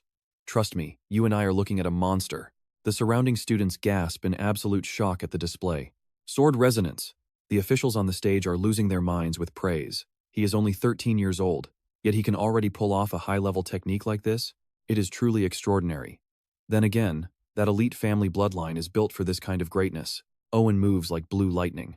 With one strike, the reinforced target dummy is torn to shreds by his overwhelming aura pressure. The other students are frozen, their faces turning pale at the sheer level of destruction he just unleashed. Cheers erupt across the field. Incredible. As expected of a true genius from the Heman family name, Owen stares at his hand, his ambition growing. At this rate, surpassing Lord Aben is only a matter of time. Far in the back, Zik watches the entire display with deep, unreadable eyes. Owen's turn ends, but the instructor keeps the pressure high. The exam moves on rapidly. The atmosphere is suffocating and everyone is struggling. Owen's performance completely shattered their confidence, making them second-guess every single move. Still, this is the special class. No one has been disqualified yet, they are barely holding on. Even if it is just a tiny spark, every single student here can channel aura into their blade. This place is full of geniuses, but in the end, the weak will always be discarded. Suddenly, Rena Tarun steps out, wreathed in blue energy. She approaches Instructor Andre with a look of absolute authority. "Instructor, I have a request." Andre looks back coldly. "Speak." Rena's eyes are burning with pure determination. "I want the Dragon Slayer evaluation. Now pay attention, because this insane request just shocked the entire crowd." Andre warns her that is only for senior students. She just nods. Behind her, the other students start mocking her. "Oh, look at her. One successful awakening and she thinks she's a god? We'll see about that, princess." They all know the truth. Channeling aura is one thing, but the Dragon Slayer arts, that is an entirely different level. Just keeping aura on a blade requires a level of focus that most adults lack. But the Slayer arts require precise regulation with every single swing. One student smirks, waiting for her to fail. She'll swing a few times, run out of juice, and collapse. Her pride is literally digging her own grave. If you choose this, the passing grade is much higher. "Are you 100% sure?" Rena doesn't blink. "I am sure." Andre shrugs. "Fine, have it your way." "Thank you, sir." Instantly, her sword bursts into a brilliant blue radiance, so bright that the entire crowd has to catch their breath. A thunderous boom echoes. Massive pressure tears through the air, covering every single inch of the arena. Rena swings her blade. Her strikes are pure destruction. Those target dummies that were supposed to be unbreakable, they are like tofu now, shredded into tiny bits by the terrifying force of her Dragon Slayer arts. Every swing leaves a shimmering trail of light behind. Her aura control isn't just good, it is at the absolute peak. Down in the crowd, the trash talkers have gone completely silent. No more mocking now. Terror ripples through the class. Competition? Forget about it. They aren't even in the same league anymore. Everyone thought Owen was number one, but this is incomparable. Owen stands frozen, his face twisted in pure humiliation. He grinds his teeth in rage. Damn it! He realizes his arrogance was a total joke compared to her real power. He realized the truth, she never even saw him as a rival. Wild, right? Alright, you and I are about to see if Jack Dracker can actually live up to all this hype. He raises his hand, boldly declaring to the instructor, "Sir, to meet everyone's expectations, I would also like to be evaluated using the Dragon Slayer arts." Jack's request leaves the entire arena stunned. Nearby, a loudmouth student immediately starts talking trash about him. "You're Jack, right? Just because Joy Na made it look easy doesn't mean you can do it. Are you high or something?" To them, Jack is just a show-off who doesn't know his place compared to a talented pureblood like Joy Na. Instructor Andre stares Jack down, sternly asking if he is sure about matching the exact same conditions as Joy Na. Jack doesn't flinch. His eyes burn with absolute, unwavering determination. Andre agrees easily, making another instructor wonder why he would allow such a reckless and sudden request. "Sir, he is on the roster, but I have never actually seen him show up for a single class before." Andre explains it is the result of a bet with Instructor Andre. "You have just started, so it makes sense you wouldn't know." In everyone's minds, the reputation of Jack Dracker is growing faster than ever. A golden pureblood unlike any before, the freshman who shattered Aben's legendary record in the last dungeon exam. That man is him, Jack Recker. Standing still, Jack takes a deep breath to focus his mind and spirit. Watch closely, this is where the system goes crazy. The Black Sword Bahamut senses his energy, activating its unique ability to convert raw mana into a massive, suffocating aura. Brilliant blue energy erupts from the blade, wrapping Jack in heavy pressure as lightning sparks across the entire arena. Jack grits his teeth, sweat dripping down his face from the sheer effort of this massive transformation. He mutters that holding back is harder than letting go. This should be enough, he whispers, gripping his hilt tight. Purple energy from the black sword explodes into a deep blue aura that completely enshrouds his entire body. Standing nearby, Rena is speechless, her eyes wide, with pure shock and terror at the sight. Wait, that aura. It looks like he just turned on final boss mode. Right in the arena, Jack gathers strength and announces his move. First form of the Dragon Slayer art's Heaven Slash. The aura surges. It is so intense it feels like the air is ripping apart. Rena is completely overwhelmed by the sight. She realizes his power isn't just above hers, it might even rival the strength of Instructor Andre himself. Jack swings his sword, unleashing a world-shaking beam of light that cleaves through training dummies as easily as if they were soft tofu. He calmly reflects on how he practiced these Dragon Slayer arts for 2 years before his regression. Every detail, the swing, his footwork, the flow of aura, it is all performed with absolute and total perfection. Even without thinking, his body moves on its own pure, instinctive muscle memory. Jack's footsteps echo as he walks casually through the smoking wreckage he just created. Sheathing his sword, he thinks, I used to be sick of these basics, but a review like this isn't so bad. Let's pause for a second. You saw that too, right? The entire crowd is now in a state of total, absolute shock. Did he really coat the whole blade in aura? Does that mean he has already reached the Master Knight realm? Hearing the gossip, Jack breaks a sweat. He looks guilty, maybe he went a little too far this time. Scanning the destruction, he realizes his mistake. His aura leaked out way more than he had originally intended. He scratches his head awkwardly, regretting that he only meant to match Joy Na's power level for this test. Damn it, I stood out again. He is the classic overpowered main character who wants a quiet life, but his strength keeps leaking out. A freshman reaching the Master Knight realm at his age? Absolutely unheard of. The arena buzzes with excitement as the crowd stares at the insane results, unable to believe what they just witnessed. Rumors of his performance reach the Academy's top brass. In a luxurious office, a high-ranking official sips his tea. I have heard quite the tale about your evaluation today. Truly an incredible result. Jack just calmly replies, I guess I just got lucky, sir. That humble answer makes the official burst out into a loud, hearty laugh. Luck? You are only 13 and you have already reached the Master Knight realm. He looks Jack in the eye with a serious offer. How would you feel about taking the advancement exam? Jack wonders if that means skipping a whole year of school. And trust me, you and I both know, this is just the beginning of a legendary journey that will change his world. You and I are watching things move way faster than Jack ever expected. But he knows his flashy actions made this inevitable, so there is no turning back now. Without hesitating, he looks his opponent in the eye and declares, I am in. Let us go big. He leaves with a mysterious smile, his eyes glowing with a sharp, calculating purple light.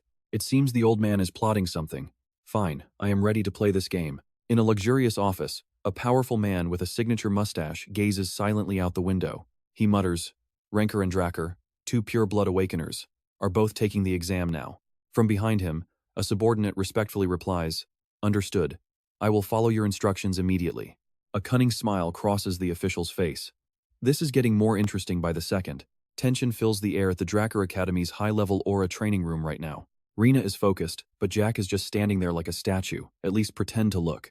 But wait, pay attention here. Jack just spotted some strangers who have been waiting in the shadows. He smirks. So, you have all been waiting here for us this whole time, haven't you? An official steps forward, announcing the exam supervisor, the High Knight of the main family, Lord Owen Dracker. The white-haired man with a scar and a katana makes Jack's eyes go wide in total shock. That man is Mokuru Ken. Terrifying memories of a ruined battlefield flash in Jack's mind. Owen walking through wreckage, carrying a cold body. Memories of his past life are returning with vivid clarity, sharper than ever before. Amidst the corpses, this man sat by a fallen comrade when Jack asked, You are a Dracker, right? But Owen coldly replied, No, I have thrown that name away a long time ago. When asked what to call him, he simply said, Just call me Moku Ryuken. Now, you and I can see it in his eyes, that name fits Moku Ryuken perfectly. He quickly recovers his composure and bows. Greetings, Lord Owen. It is an honor.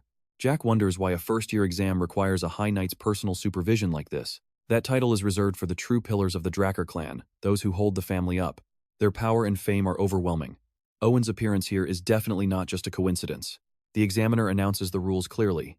A duel. As long as you aren't unconscious, you can keep fighting. Show me every bit of the true strength you are hiding. Rena Tarun steps forward with total confidence. In that case, I will go first. But Owen looks at them with disdain. Both of you brats, just come at me at once. Seeing Rena about to charge in a blind rage, Jack quickly grabs her shoulder to stop her. Jack warns her, don't be reckless. You know the gap in our skill levels is huge. Besides, the test already started. If you lose your cool now, we will probably lose points. Hearing his sharp analysis, Rena sighs thoughtfully. She looks him in the eye, asking, so what now? Jack smirks confidently, thinking that Rena really is the genius everyone says she is. I have got the perfect plan for this situation. Just trust me on this. Coordinate with me, and we will hit him with a fatal combo. The battle erupts in the arena. Facing the two young geniuses, Owen slowly draws a strange Eastern Empire blade known as a katana. Jack watches closely, noting that he's always used that specific weapon, even in the past. Seeing Rena grip her sword with serious pride, Jack knows she sees this as a matter of honor. But pride means nothing to the weak. Forget personal feelings, just focus on the plan. Jack and Rena move in perfect sync, launching simultaneous attacks from both sides at once. Owen stays calm, masterfully spinning his blade to parry every strike. They keep switching positions rapidly. The ring of clashing metal echoes as they strike together, but Owen effortlessly deflects every single move. And that's where we leave it. You and I just saw what true, terrifying power looks like. On the other side, Rena is struggling just as hard. Let's see if Rena can handle this.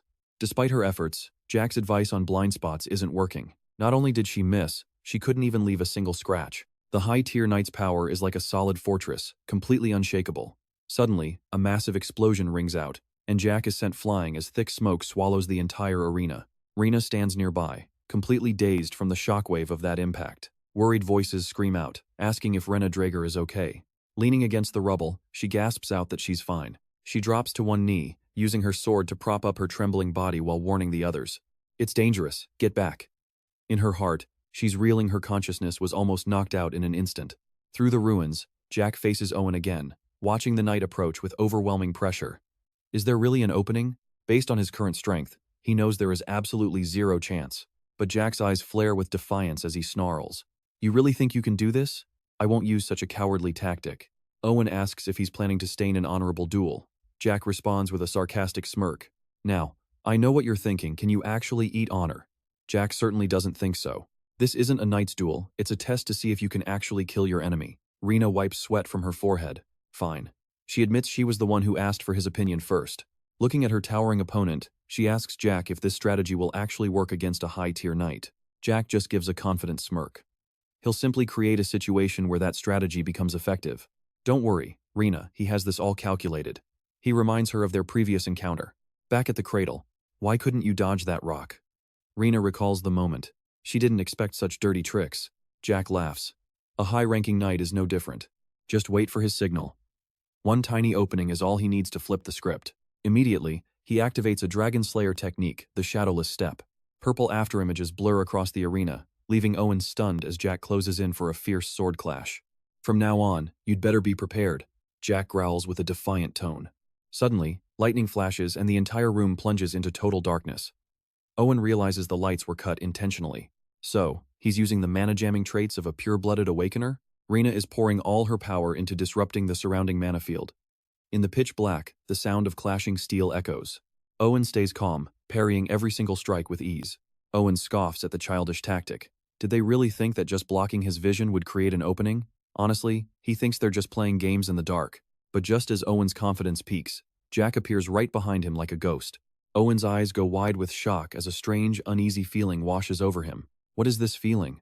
In darkness so thick that even he can only see faint outlines, Jack is moving as if everything is clear. Stick with me here. Jack is about to make his boldest move yet. He decides this is the perfect chance to test out a brand new dragon skill. Since Owen isn't holding back, the system notifies Jack that he's activated the Dragon Claw. A massive burst of energy erupts, forming a powerful dragon's claw that tears through the darkness. Is this really the swordsmanship of a first-year student? Owen watches, realizing this is something entirely different. It's clear that Jack Dracker has already evolved far beyond the level of any student. Owen retreats into a defensive stance, quickly analyzing the situation. It seems Rena can also move freely in the dark. Has she limited his senses while cutting off all unnecessary energy sources? However, the high-tier knight quickly regains his composure. Gripping his sword, he coldly declares that such tactics only work against opponents of equal strength. The battle explodes with insane speed, creating sparks that light up the shadows with every clash. Owen is amazed. Jack's movements haven't slowed down one bit since the lights went out. How did he adapt so fast? And trust me, you and I won't want to miss what happens next. Owen vanishes completely. You and I are about to watch a fight where the shadows themselves are the deadliest weapon. He can barely track the silhouette, like fighting a literal ghost. Suddenly, the magic lamps flare with an intense, blinding light.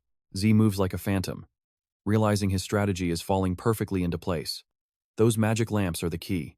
Violent sparks erupt, drowning the air with high-pitched static and masking his presence from the High Knight's keen senses. Ondra freezes in pure shock. Before he can even react, a dark figure is already closing the distance. Steel clashes against steel. Jack appears with a twisted grin, his eyes glowing gold, like a predator that found its prey. He lets out a thunderous roar. Now watch this part closely. This is the moment the tables completely turn, as Jack hurls a magic device. A memory of Professor Fa Nong flashes back. Looking at the blueprint, the professor had been skeptical about the design. The materials were simple, meaning it would likely be a one-time use item. He questioned the logic behind it. Fa Nong asked what magic he'd store inside. Jack just smiled, saying a simple flash and a loud bang was enough. Back in the present, Jack shouts that the timing is finally perfect. Jenna, a massive white explosion erupts, blinding everyone in the arena with a light more powerful than the sun. Jack smirks, seeing his opponent fall for the trap. Blinded and desperate, the knight grits his teeth in bitter realization. Damn it, I was tricked. I completely misread his energy as just some overflow of power. My mistake. Seizing the moment of blindness, Jenna leaps high into the air, ready to strike. Z charges like a lethal arrow, funneling every bit of energy into his blade until purple power explodes with fury. He screams out his ultimate move, Dragon Slaying Art. Chapter 4, First Form. Moonlight, slash. A massive ring of energy tears through the air, bringing down enough force to shatter the earth. A deafening explosion rocks the stadium as blue aura and lightning swallow the High Knight whole. Ondra stands amidst the wreckage, looking drained and utterly exhausted after taking that massive strike from his own student. Injured students are carried away on stretchers, one by one, as the intense tension of the duel finally fades. A staff member checks on Ondra, who just stares silently at the unconscious Jack, his master's voice still ringing loud. You absolute brat. Did you really have to beat my disciple into the ground like that? Suddenly, a man with vibrant red hair walks up. He greets the Wind Knight, noting he is as stiff as ever. He throws an arm around Ondra with a grin, asking how his star student fared in the heat of battle. Ondra reflects on the fight, remembering the exact second Jack's blade was about to make contact with his throat. He realized Jack intentionally held back and chose defense. Why would he ignore a perfect chance to win the match? Was winning not the goal? Maybe he only showed just enough strength to secure his promotion and nothing more. Let that sink in for a second. Jack Dracker is already miles ahead of any rank I could give him. At the promotion meeting, the academy director speaks up. He asks if everyone is on board with the final decision. Let's finalize this now. Anyone against it? Speak up.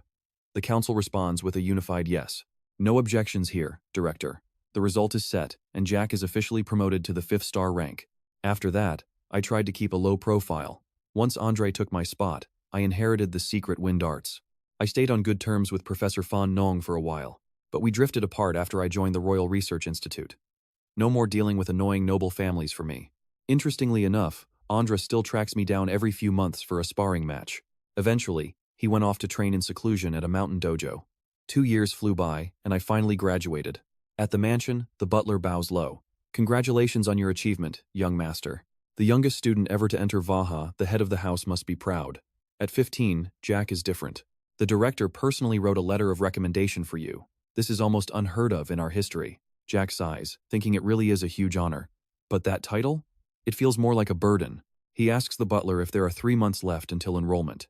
He tells Decker to head to Atlas alone. I need some peace and quiet. Don't let anyone disturb me during my vacation. I want to be left alone. And trust me, you're going to want to see what happens in Atlas. That look in his eyes? Terrifying. Alright, you and I are diving into a story where a vacation is never just a vacation. Jack is heading for the giant mountains to find the Kaya ruins, using a holiday as cover for the guild. Jack tells himself there is no reason to reveal his real destination to suspicious people.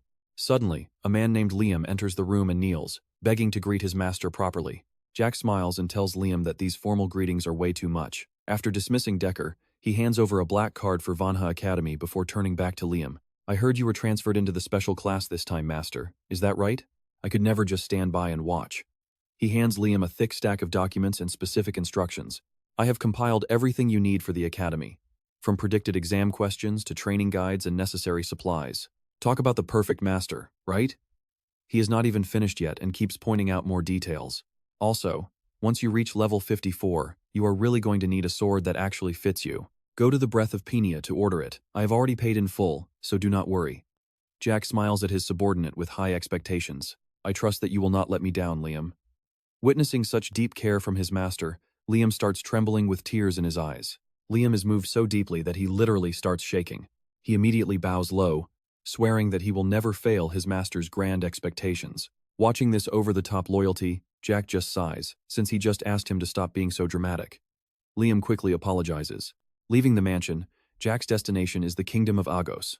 Located in the far north, it is one of the 4 central kingdoms alongside Delpa, Tebe, and Alenia. The defining feature of this land is the Giant Mountains, a natural border between the Beastlands and the continent. This place contains an endless number of massive and small dungeons. Now pay attention to this, because the founder of Agos turned dungeon exploration into the kingdom's main industry. With royal support, they divided the mountains into zones and established major transport routes and transfer points. This was the beginning of the Agos Adventurers Guild, an organization that has now spread across the entire continent. Inside the guild headquarters, the atmosphere is electric. A coordinator shouts out, "Next, number 546. Number 546? Not here. Next is number 547. Moments later, he receives his official certificate. The staff smiles and congratulates Zake Murray on officially becoming an adventurer. Zake simply replies with a short thanks. To hide his true identity, he uses a wig and magic glasses to completely change his appearance. Jack knows he needs an adventurer persona to move freely. He cannot just wander around using the Decker name. Once the paperwork is finished, Jack blends into the massive crowds on the street. Good. Now, he decides to catch a shared carriage to travel. While he is thinking, a stranger walks up to him. "Hey, you an adventurer too?" He stares at Jack and laughs. "You look pretty tense. Let me guess, is this your first time entering a dungeon?" He sits down next to him without asking, trying to recruit him. "How about it? Want to join our squad? We might not look like much, but we are all hardened veterans." His teammates join in with fake, friendly smiles. The leader adds that dungeons are dangerous lately, and going solo is just making yourself monster bait. Jack looks at them coldly, thinking that trash like this really does show up everywhere. The guy has no clue what is coming and keeps reciting his scripted pitch. They say the first squad you join determines half your fate in the world of adventurers. Have you heard that one before? You saw through that too, right? Jack knows they are just lure experts looking for monster bait or slaves. Without any hesitation, he cuts the man off with an icy voice. "Shut your mouth." The man stutters in total shock. "What? Did I say something wrong?" Suddenly, a warning about a monster 500 meters behind them rings out. The guide's shout shatters the silence. A middle-aged man gasps, realizing it is a pack of orcs. So this really is a monster zone? He begins to panic, asking why this is happening. This was supposed to be a safe route. Seeing his fear, another man in the group laughs mockingly. "Huh, you are just a nervous rookie. Don't you know the guild headquarters routes are directly managed by the kingdom? Wild animals cannot even get in here, let alone actual monsters." Jack quietly watches through the window, his eyes flashing with a cold light. He whispers, "Then what is that thing right behind you?" The question leaves the man frozen. Before he can even turn his head, a massive shadow with glowing red eyes looms over him. And trust me, you and I are about to see things get messy. A giant orc smashes the carriage into splinters with one massive blow. Wood shards fly everywhere as panicked horses shriek and bolt in every direction. The convoy descends into absolute madness as the orcs launch a savage, frenzied assault. That arrogant noble from earlier hits the dirt, face turning ghostly pale as he stammers out. What is happening? As the shadow of death finally closes in, he can only stare with wide eyes, begging desperately for his life. But it is too late. A massive spiked mace swings down with cold indifference, crushing everything in its path. "All right, stick with me. Do not act tough until you have checked your surroundings, or you will end up just like him." Watching the entire slaughter from a high branch, Jack remains silent and observant. The fact that orcs are running wild in a supposedly safe zone means this outpost has completely failed. He immediately moves to the nearest outpost to confirm the situation. What greets him is a scene of total ruin, wooden gates smashed to pieces, and as he looks around, it is an even bigger mess than he imagined. Jack approaches the body of a fallen soldier, a nagging suspicion growing in his mind. Even the elite soldiers of Arogos were taken down? This force should have held, yet they were slaughtered. He kneels down to check the wound on a corpse's chest. Now, pay attention, the cut is perfectly clean, slicing right through that heavy iron armor. His eyes narrow as he realizes the horrifying truth. This was not monsters, this was done by humans. He moves closer, carefully inspecting the heavily mutilated remains left behind. Someone clearly tried to frame this as a monster attack. But if it really were orcs, the wounds would never be this surgical or precise. Most of these victims died instantly, showing absolutely no signs of being able to fight back. Jack realizes this had to be the work of a team of high-level Death Knights. He cannot stay long. That would just invite more trouble. His main goal is still the Kaya ruins. Pushing deeper into the woods, Jack spots human skulls hanging from nets. It is a clear warning from the local barbarians. His mini-map shows the Kaya ruins are incredibly close. But suddenly, Jack freezes as he senses the presence of some uninvited guests. Why are the Imperial Hounds here? They are a secret unit under the Emperor, selecting only the top talents to be trained in the art of tracking and assassination. You and I are seeing them now, but they are still a mystery even within the Empire. They will not stay hidden for long, though they will become a major force once the Continental War breaks out. Watching the red dots on his map, Jack shudders as he remembers their signature pursuit techniques. Before his regression, these were the very people who took his life. He recalls the rumors of the Emperor desperately searching the continent for the secret to immortality. Even in his past life, the ruler was consumed by artifacts with mystical powers. His ambition to conquer the world was crazy enough, but chasing eternal life is just pure madness. He looks toward the dark trees decorated with skulls, a new question forming in his mind. Does this mean the Empire has already found the ruins? He will have to go see for himself. Suddenly, Jack senses someone tailing him, a figure in black hiding behind a nearby tree. Before the scout can even react, Jack lunges forward with terrifying, explosive speed. Jack reaches down to grab the item that fell from the man's hand, a flare gun. It is a yellow signal, the kind used to raise an alarm when something unexpected happens. Looking at the man gasping for air on the ground, he mutters, "So, you are the captain." He scans the area and thinks to himself, "Only 3? That is not enough to be a challenge. Is this just an outer patrol? Usually, a full squad would have 12 men. The captain screams in pain. "Who are you? Who sent you to do this?" 2 allies see the commotion and try to move in for backup, but Jack just blurs past them. In the blink of an eye, he has already neutralized the remaining 2. He turns back to the trembling captain and says coldly, "You still do not get it. I am the one asking questions." Jack's eyes flare with an intense, sharp pressure as he continues his grim threat. "Think very carefully. You still have 2 mouths left here. If one of them goes silent forever, the other one will not be able to speak for much longer either." After getting the info, Jack heads toward their base. Looking at his magic map filled with dense red dots, he wonders if this is just their temporary headquarters. There are so many of them here. Saves me the trouble of hunting them down one by one. He pulls up his mask, his gaze turning icy. These are the ones who slaughtered everyone back there. They dared to kill kingdom soldiers. Could they really have discovered the ruins already? I will just have to go in and see. He walks past a tree carved with the mean symbol. Trust me. You and I would not want to ignore Miane's arrogant warning. Anyone who does is finished. All right, you and I are about to watch a legendary assassin stealthily scale these cliffs and take out the guards. Z slips deeper and deeper into the base. Below the main entrance, a guard lets out a massive yawn, completely clueless that his death is now standing right behind him. Up on the balcony, a nervous sentry stares into the distance and mutters to himself. Who would be crazy enough to invade barbarian territory? Why even bother with guards? Before he can even process the strange noise, a razor-sharp blade buries itself in his throat, sending him crashing to the floorboards without a single sound. A surge of purple sword energy tears through the air, wiping out the rest of the guards lining the hallway. It happens way too fast. The guys on the upper floor start getting suspicious, and one of them finally shouts down, "Why are you still standing there? Get inside." He stares into the dark passage, feeling uneasy. Wait, wasn't there a noise by the gate? His partner shrugs it off, hearing nothing, but in the next second, Z appears behind them like a ghost. His blade drives straight through the guard's chest, leaving his comrades frozen in absolute shock. Another guard screams about an intruder, but the sound is cut short as Z lunges forward and crushes his windpipe. He finishes the guy off instantly. Memories of his past life flood back when he took orders from a boss exhausted by 5 years of war. The feeling of being on a solo mission is exactly the same now as it was then. Now pay attention here, this is where the real boss finally makes his grand, big entrance. He watches from above, hair slicked back and oozing authority. Southern assassin dagger techniques, huh? You are not leaving here alive. Surrender now, and I will make your death painless. Z just glances at him, measuring his power. Is this the captain in charge? He is barely at the level of a blue knight.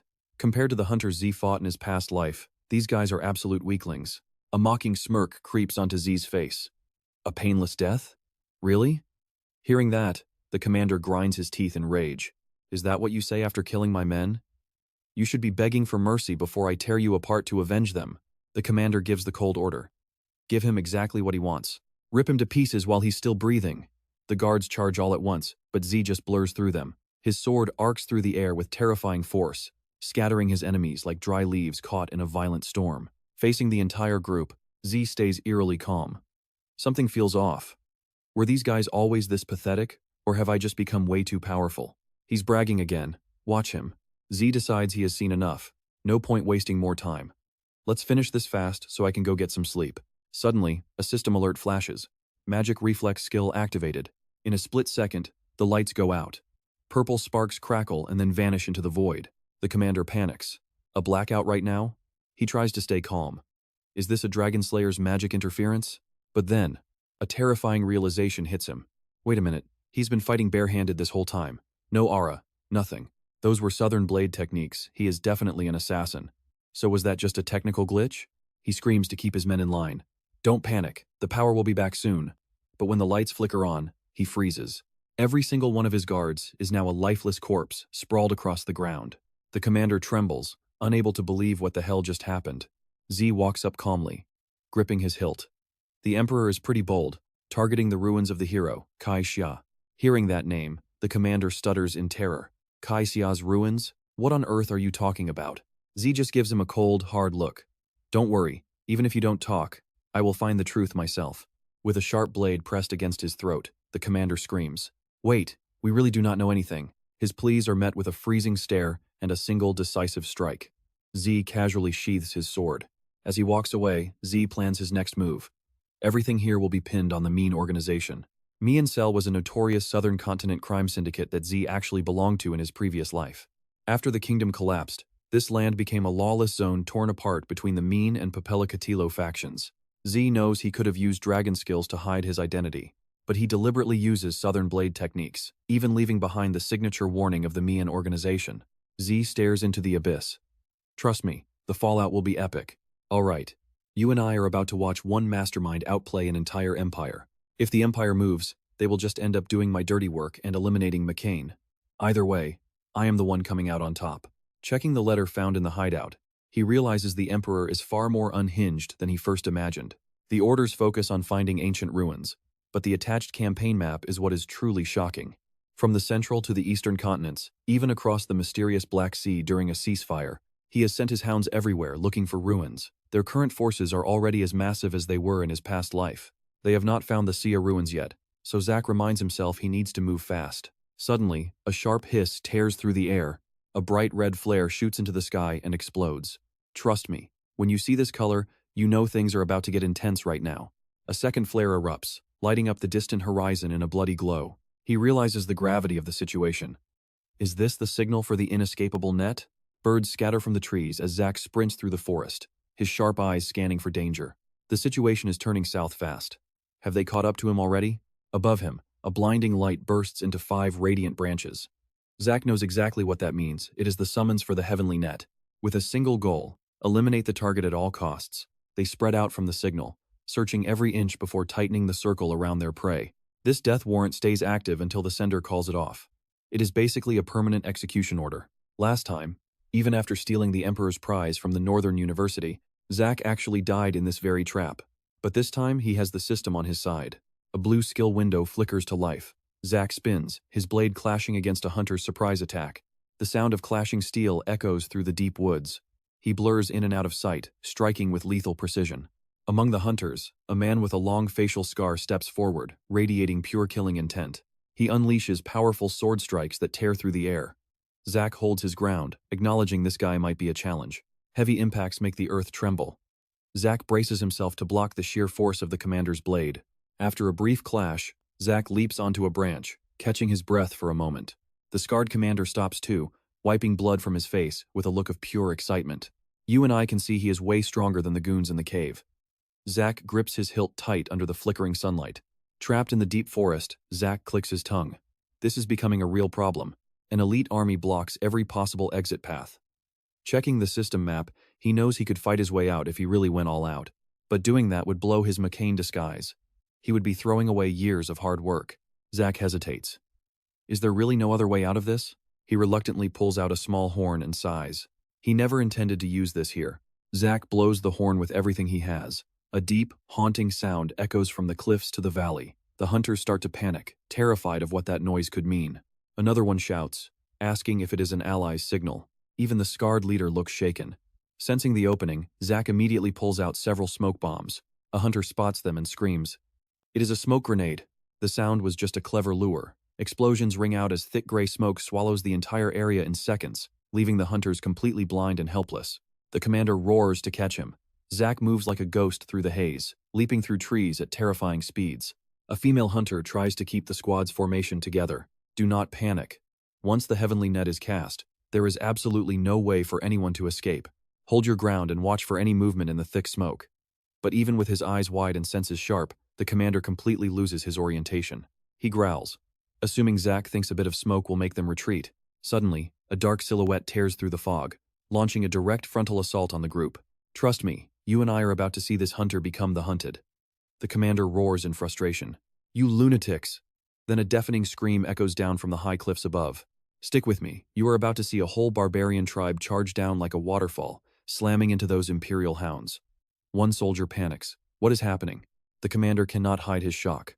We did not do anything to provoke these savages, so why are they attacking us? If it were just a few aggressive stragglers, I would understand, but it seems like someone really messed with them.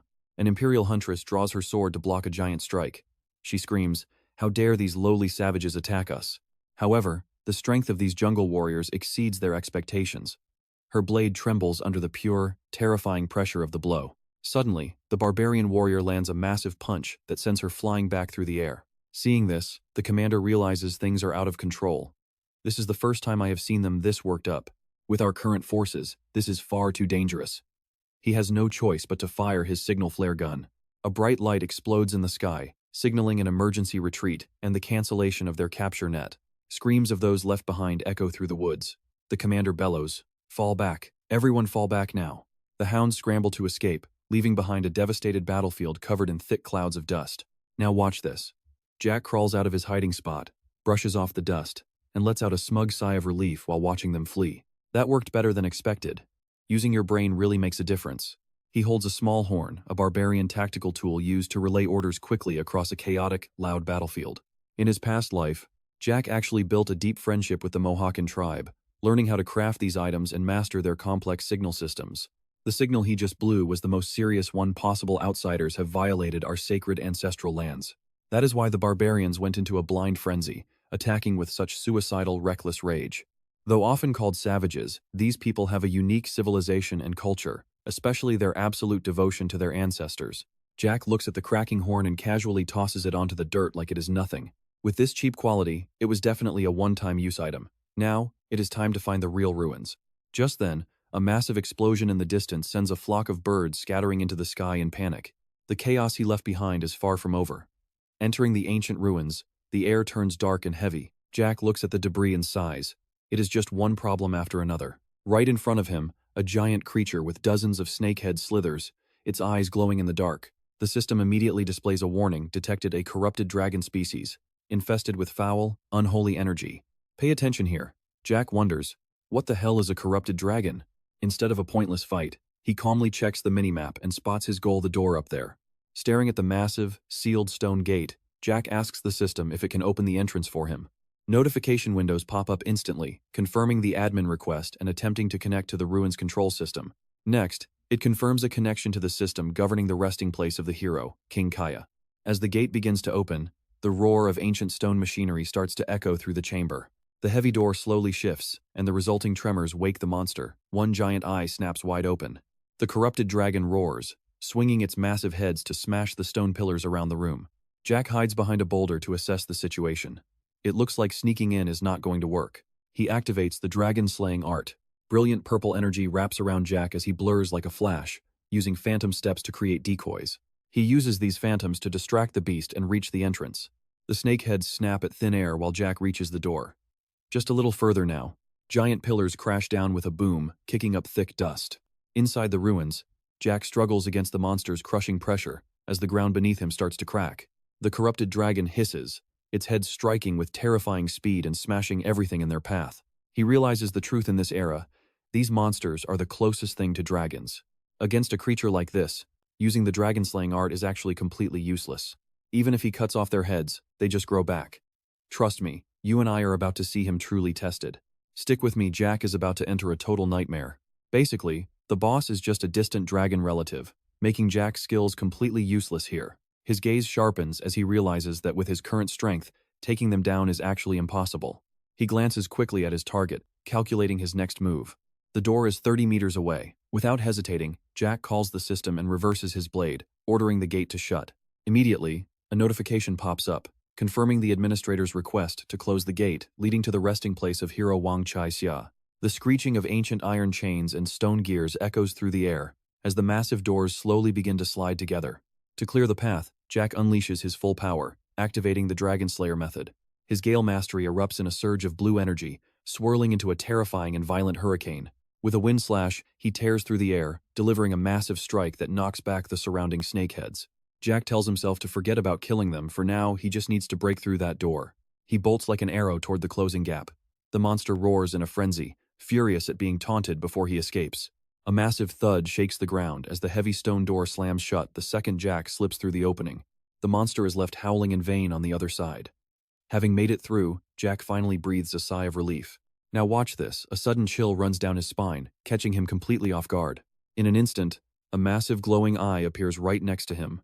A violent impact sends Jack flying, making him cough up blood. This giant beast is not letting him go that easily. It lunges with a murderous aura that leaves Jack severely wounded. He's gritting his teeth in pure rage at the hideous creature. That damn snake followed him all the way inside. Seeing the monster's hunger, he makes a suicidal and desperate gamble. He thrusts his arm out as bait and yells, "If you want it that badly, then take it." As it lunges, Jack drives his blade into its head. Purple energy explodes, tearing through its tough and leathery flesh. He stumbles back, gasping in pain as horrifying red and blue veins bulge from the touch of the evil energy. Purple smoke rises from his wound, leaving him absolutely stunned by what he sees. What kind of toxic smoke is this? The system immediately warns he has been poisoned by the nine-headed Hydra. To stop the venom from spreading, Jack pushes his limits and triggers his ultimate technique, the Soul God Strike. A massive wave of purple sword energy crashes down from above, tearing through space and splitting those screaming heads in half. After a brutal clash, Jack stands firm among the ruins. He's panting heavily, but his eyes remain locked on the final head with pure killing intent. Only one remains. This is life or death. He immediately activates his Dragon's Majesty. You and I can see the monster is terrified as massive purple pressure fills the room, making it freeze in shock. His eyes glow with purple lightning as he growls, "Get lost, or I will shred you into pieces." The monster shivers, its pupils shrinking in pure terror. It seems the dragon skill is actually working better than expected. The fallen dragonkin loses all its fighting spirit and turns tail to flee as fast as possible. Jack collapses to the ground. Realize the Majesty's skill is actually effective against this species of dragonkin. Damn it, he should have tried that way sooner. But he starts to feel like something is wrong. Even with infinite stamina active, his body is exhausted. Is the poison really this bad? The system announces the fallen dragonkin has been corrupted by the aura of fear and impurity. It offers a chance to tame the beast. Jack stares at the shivering Hydra, watching the sweat pour off it in fear. Regardless of the reason, can he really tame such an absurd and powerful monster? He decides to take the gamble. But hope is crushed when the system states his admin power is too low to tame it. Taming the dragonkin has failed. Jack clicks his tongue in disappointment. Even the best skills have their limits in this world. Sudden, agonizing pain hits him before he even has time to complain about the failure. Purple poison marks spread across his face. The system flashes a red warning. The Hydra's venom has reached a critical level. Jack falls to the ground, his hands clutching the dirt as his strength fades away. Normal healing skills are useless against this venom. He grits his teeth, knowing there has to be another way. Wait, he needs to absorb the bloodline ability of gluttony. Trust me, you and I are about to see if he can digest this poison and convert it into pure power. Stick with me, you're about to see Jack unleash his absolute beast mode against this venomous creature using dragon skill, gluttony. A thick explosion of dark energy erupts, completely surrounding his body and consuming everything in its path. System notifications flood in, confirming the head of the corrupted dragon, tainted by filthy dark energy, has been fully digested. By absorbing his fallen target, the gluttony skill levels up from beginner to proficient. Every bit of Jack's missing energy is instantly restored by the massive power he just consumed. He successfully absorbs the creature's blood essence, gaining an incomplete but powerful constitution, absolute immunity to all poisons. The dark mist slowly clears away as Jack pushes himself up from the wreckage. As the system detects lingering venom from the nine-headed Hydra, His new poison immunity instantly kicks in to neutralize it. Jack's eyes flash with a brilliant green light as a smug smirk crosses his face. Bingo. This system is basically a cheat code. His status window pops up showing Jack Dracker, the unique immortal class and descendant of Terracon Dracker. He now possesses both the sanctified body and absolute poison immunity. His wind skills, mana reflection, and dragon skills are all now at proficient level, with his total karma points hitting 465. Though the name poison immunity sounds a bit suspicious, he knows this energy means he never has to fear venom ever again. Even better, his long-stuck gluttony skill finally leveled up after devouring that specific high-tier target he was ordered to kill. Now pay attention, because the rewards the system drops next are actually insane. Jack thinks to himself, I've been stuck here with this Hydra long enough, it's finally time to move on. He turns to walk toward the light at the hall's end, staring intently at the new reward info on screen. The reward is the Tears of the Elf Queen, mother of the legendary King Kaya. It is a mystical artifact said to be capable of granting any human wish. Jack is shocked. The Tears of the Elf Queen? He doesn't know how to use it yet, but he's certain this powerful treasure is a huge win for him. Approaching a glowing blue crystal, Jack commands the system to figure out how to progress to the next stage. The system responds immediately, extracting hidden data from ancient magic recording devices as requested by the administrator. In an instant, the system finds 546 magical video logs belonging to the hero King Kaya. Among those, 12 videos perfectly match Jack's specific requirements for his current training. You and I are about to hear an ancient language that hasn't been spoken in ages, Kronos. Luckily, the system translates it into common tongue for Jack. On the magic screen, a man with long hair and a fur cloak carries a sword on his shoulder, asking a bold question. What exactly is a sword? Jack watches in awe. This man is the legendary King Kaya. In the recording, Kaya nonchalantly answers his own question with a completely indifferent tone of voice. A sword is just a sword. Those old fools don't know how to swing one, yet they never stop talking nonsense. This is all ridiculous. Suddenly, Kaya shouts at the person filming, Hey, Satan, focus. The screen is shaking way too much. You idiot. Jack realizes that if this is Satan, then he's looking at Kaya's most loyal soldier from the legends. So the legends were actually true. He watches closely, wondering how one even begins to master the sword like that. As if hearing the question, Kaya's image in the video gives a remarkably simple answer. It's nothing special. You just have to swing your sword as hard and as often as possible. Kaya smirks, his gaze piercing through time and space as if looking at Jack. You must be curious, right? I'll give you a goal. Suddenly, a brilliant red light flashes from the screen and strikes Jack directly in the center of his forehead. An overwhelming pressure crashes down on Jack, leaving him shaken and drenched in a cold sweat. That overwhelming aura felt through a screen? This must be the king's true power. Instead of being terrified, Jack's eyes start glowing with pure, unhinged excitement. He lets out a confident laugh. This is exactly what he needed. Without waiting another second, he gives the system a command. System, replay that video I just watched from the very beginning. The system confirms the request. It has now been 4 days since Jack began his grueling, non-stop training in this isolated place. Looking around, he notices 3 large doors opposite the entrance. Each room here serves its own specific, vital purpose for his survival. The first room is a storage vault packed with enough food supplies to keep him going for several months. The second is a resting area with everything needed for recovery. The final room holds various books and military gear. It turns out this is a specialized training hall designed specifically for the successor of the legendary Kaya. And trust me, Jack is about to swing his sword 10,000 times until he's the strongest. You and I need to see what's next. Trust me, you and I are watching a total game changer. He could copy the form of the moves, but replicating the raw feeling was proving impossible. Just then, a system alert blares. He has learned the progress of Hero King Kai Sha's elemental sword. Zeke gasps out in pure shock. Elemental sword? Before he can even process that, the system declares the basic stage over. It is time for application. Zeke is still confused about what application means when a massive wave of blue energy suddenly explodes. The system orders the summoning of Hero King Jaixia's soul. From a blinding light, the majestic ancient king of the Kronos kingdom appears in all his glory. Zeke stands there, completely stunned. Oh my god, the Hero King is actually standing right in front of me. There is no time for small talk. Kai Sha immediately draws his sword and lunges for the kill. Zeke barely swings his blade to block, terrified. He definitely messed up this time. The impact is absolutely devastating. What is even happening? Suddenly, Kai Xia leaps high and delivers a crushing downward strike that shatters the entire floor. Slammed into the ground, Zeke hears Kai Xia bark, "Get up, now." Zeke struggles, wondering if the king is trying to push him away. This crushing pressure reminds him of his master from his past life. Kai Xia swings his sword, deep in thought. Back then, my master forced me to grind swordsmanship through pure grit. Looking at his weak successor, The king can't hide his disappointment. If the knights of old saw this, they would be heartbroken. Zeke feels an overwhelming power slowly surrounding his entire body. He wonders to himself, why is he attacking like this? Is he testing my true strength? Now, pay attention here. This is where the speed turns insane. Kaixia strikes again, a lightning-fast slash that obliterates the ground at Zike's feet. Zeke recoils from the ancient king's thick, murderous aura. He can't stop his whole body from shaking. What is this? One more hit and he is done for. Cold sweat pours down his face as his mind races. Can he actually handle this? Looking at Kaixia's crazed smile and wide, excited eyes, Zeke can only think one thing. He is an absolute monster. Unbelievable. Zeke closes his eyes and takes a long, deep breath to force his panic back into check. No more overthinking. He grips his vibrating sword tighter as his eyes burn with a new, steady determination. You and I both know Zeke isn't backing down. He goes all in. Radiant blue electricity wraps around his blade as he charges forward. Let's go, Hero King.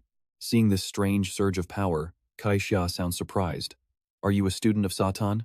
The ancient king evaluates the young fighter with genuine interest. It finally worked. What do you call that power? Aurora? A massive slash carrying a blue light tears through the very fabric of space toward Kaixia. It creates a blinding explosion of pure energy in the center of the room. Even though Zeke was prepared, the actual impact leaves him breathless. The pressure is just on another level entirely. His movements are one thing, but these hits are too heavy. When will he be able to dance like this? Kaixia stays calm, acting like this is just a stroll. He smirks arrogantly. Does it matter? This is fun enough. The battle explodes instantly. Swords clash and tear through the air, creating a constant rhythm of thunderous metallic bangs. Zeke is caught in a whirlwind of attacks. He can only hold on as the Hero King rains down blows with godlike strength. After a massive collision, Zeke is blown back. His feet carve deep trenches into the ground as he skids to a stop. He steadies himself, breathing hard and fast, but his eyes never leave his opponent for even a second. He knew the gap was big, but this is a different universe. Looking into Kaixia's glowing eyes reflecting his own image, Zeke lets out a wild, excited grin. So this is the true power of the Hero King. But Zeke is the king of survival. The system goes into overdrive, activating Dragon One-Shot, Haste, Multi-Slash, and Dragon Claw. A brilliant burst of fire erupts. Zeke charges with world-shattering force. A giant Dragon Claw slams down from above. It crushes the earth and blows everything away into a pile of rubble. Watching this, Kaixia is stunned. He wonders how someone who isn't a dragonoid can use actual dragon skills. Before he can recover, Zeke releases a surge of bright purple energy. Kaixia is shocked there's elemental force too. Zeke blurs like lightning, using his ultimate soul body technique. Purple illusions appear everywhere, shattering the space around them. Facing this all-out attack, Kaixia doesn't flinch. He just smirks, looking completely satisfied with this fight. A massive magic explosion erupts, drowning the whole training room in a sea of brilliant purple light. Zeke finally wakes up in the middle of the debris. He blinks, confused, asking what happened. Suddenly, a powerful voice booms from above. The weakling is finally awake. Trust me, you and I need to see what's next. Stick with me, we are about to meet a silver-haired legend with a godlike aura sitting on a stone platform. He looks at Jack and notes that the kid definitely has plenty of talent. He sees Satan's raw talent, the power of the Dragon Clan, and even elemental mastery. Leaning in close, he scrutinizes Jack's face and asks if part of his soul is merging with the spirit realm. Jack is completely lost, only able to stammer and ask what on earth a spirit realm even is. The mystery man continues his assessment, noting that Jack has crossed death's door many times in a human body. If that is the case, using elemental force makes sense. Jack just sits there, scratching his head in frustration. He is tired of hearing about realms and elements. The man just responds with a very cryptic smile. Do you not have a goal more important than these trifles? Jack is left completely stunned. The man points a finger at Jack, confirming the true nature of the power the boy is approaching. He calls it the elemental sword. Fire, water, and earth begin to dance and spin in his hand. Elemental force is simply the pure power of nature that makes up every single thing in existence. Kaixia starts explaining the essence of fire, water, and earth, claiming the elemental sword is built on these four basics. Now pay attention, because the ancient king is about to show us a world-shaking technique called the expansion force. A massive whirlwind called the storm sword erupts, tearing through space with an absolutely terrifying and destructive power. Kaixia sheathes his blade, calmly explaining that this is the wind system storm sword of the four elements. The very foundation of elemental force, which is required for this swordsmanship, is the E-energy you mentioned. Jack stares at the ruins, sweating. This feels much more like high-level magic than actual sword skills. Kaixia looks at him and barks an order. Now it is your turn to show me something. If E is the source, Why can Jack not feel even a single drop of energy coming from Kaixia? He wonders if the secret is in the conversion process and decides to just ask the man directly. He seriously asks for the method to convert energy into elemental force, but Kaixia just gives him a blank stare. Suddenly, his blade erupts into a violent blaze. He just says to manifest it like this, offering zero actual instructions. You and I can see this guy as a totally impulsive teacher who just does whatever he wants. Jack stands there frozen, wondering if his master is a genius or a total fraud. Then, Kaixia turns serious. It is not that you cannot feel it, but you must focus your entire spirit just to perceive a tiny bit. He points out Jack's biggest and most fatal weakness. Your energy flow is severely restricted, but Jack just grips his sword and vows to try it on his own. Kaixia smirks at his confidence. Jack closes his eyes, telling himself not to get distracted by what is visible. He realizes the key. Kaixia specifically called his divine soul skill an elemental force technique. That means his soul skill is also elemental. A brilliant purple energy suddenly explodes all around his body.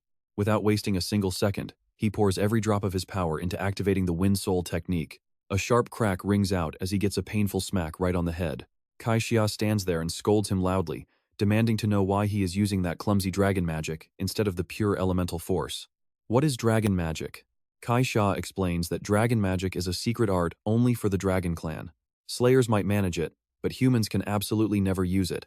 He points out that using that power surely destroys Jack's body every single time he uses it, right? Jack is stunned, recalling his past pain.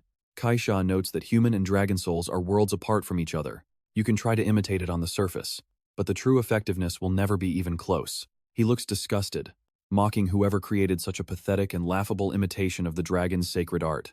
Kaixia stands up and gives a sharp command. If you finally understand, then try it again. While struggling to stand, Jack remembers seeing this magic when he absorbed Bahamut's heart at the Dragon Slayer's tomb. Memories of his past life surface as he recalls a system notification about the dragon skill being locked due to his low administrator level. Jack realizes that if his soul skill is truly based on the foundation of dragon magic, then once he truly matures and unlocks it, he might be able to control his soul power with total freedom. Trust me, you and I are about to see him become unstoppable. But his master shouts, asking if he wants another hit. Get up now, Rex scrambles. Yes, sir. Applied training starts, and trust me, you and I are about to see this get intense. Mastering elemental sword principles takes time, even with Z's sacred body and Kaya's constant high-tier sparring sessions. He eventually realizes it works just like magic triggered by specific mana-guiding circles. The core principle involves using as a medium to summon the elemental force of the spirits. Once you actually grasp the mechanics and usage, wielding the elemental sword is easy. Rex swings, and a massive tidal wave erupts, tearing through space with terrifying force. Kaixia watches his progress and shrugs. Now you finally look somewhat competent for a change. The advanced stages get even more brutal, so rest for today. He casually turns to walk away. Typical teacher grades your test and just says it's okay. Jack bows deeply. Thank you, master. Resting on the stone floor, Jack asks, while we're relaxing, can I ask you something? Kaixia nods. Sure, fire away. Rex chuckles. Haha, now that I've learned this, I realize those floating bits nearby are actually elemental forces. He looks at Kaixia, his eyes getting serious. When we first met, you saw my aura and called me Satan's disciple, right? What did that actually mean? Aura, yeah, that's the name, exactly as it sounds. Kaixia confirms it thoughtfully.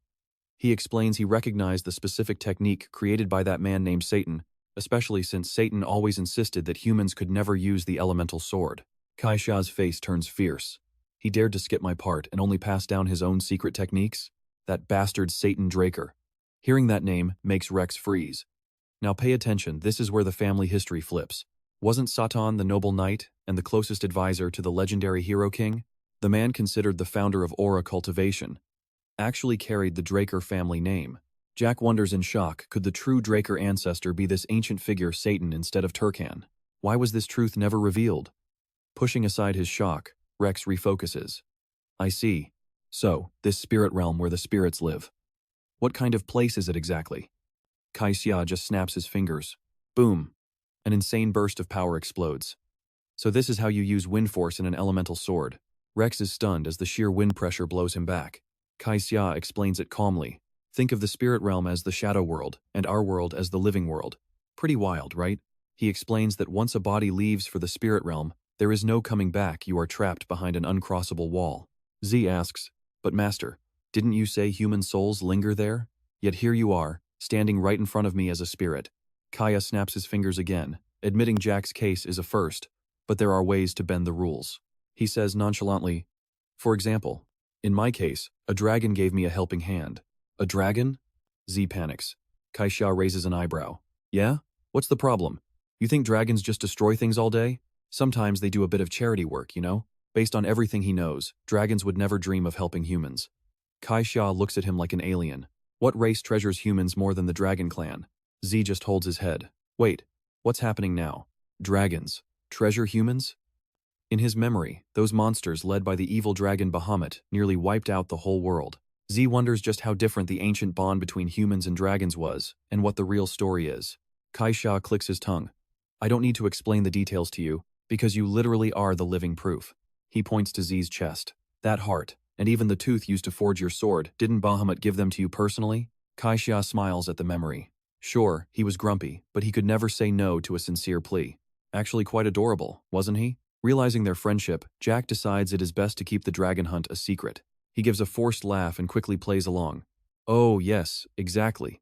Our family served Lord Bahamut for generations, so he rewarded our loyalty." He scratches his head, feeling his history was a lie. Kaixia laughs loudly. "Ha ha ha, he hasn't changed at all, has he? Always taking such good care of his people. I bet you suffered dealing with his weird personality. And trust me, you and I know just how crazy that gets. Let's dive into a world where names carry the ultimate power." Kaixia mentions arguing with Kronos, and Jack is completely stunned. He's thinking, wait, hold on. Is Kronos the name of a dragon? Isn't that the name of an entire kingdom? Jack remembers his lore and keeps questioning. "I have heard so many legends about him from Master Bahamut. So, was the kingdom named after this Kronos guy?" "Exactly, because I was his contractor." He shares the memory with a mischievous look. While everyone was stressing over a name, Kronos was just chilling, drinking tea. "So, I just named the place after him on a whim." Jack is speechless, imagining a giant dragon calmly sipping tea. Do dragons even drink tea like that? That is some high-level relaxation. Master just keeps on reminiscing. Even so, Kronos wasn't surprised, as if he expected it. "I just wanted his name to live on forever." The story pulls Jack back thousands of years to when that dragon existed.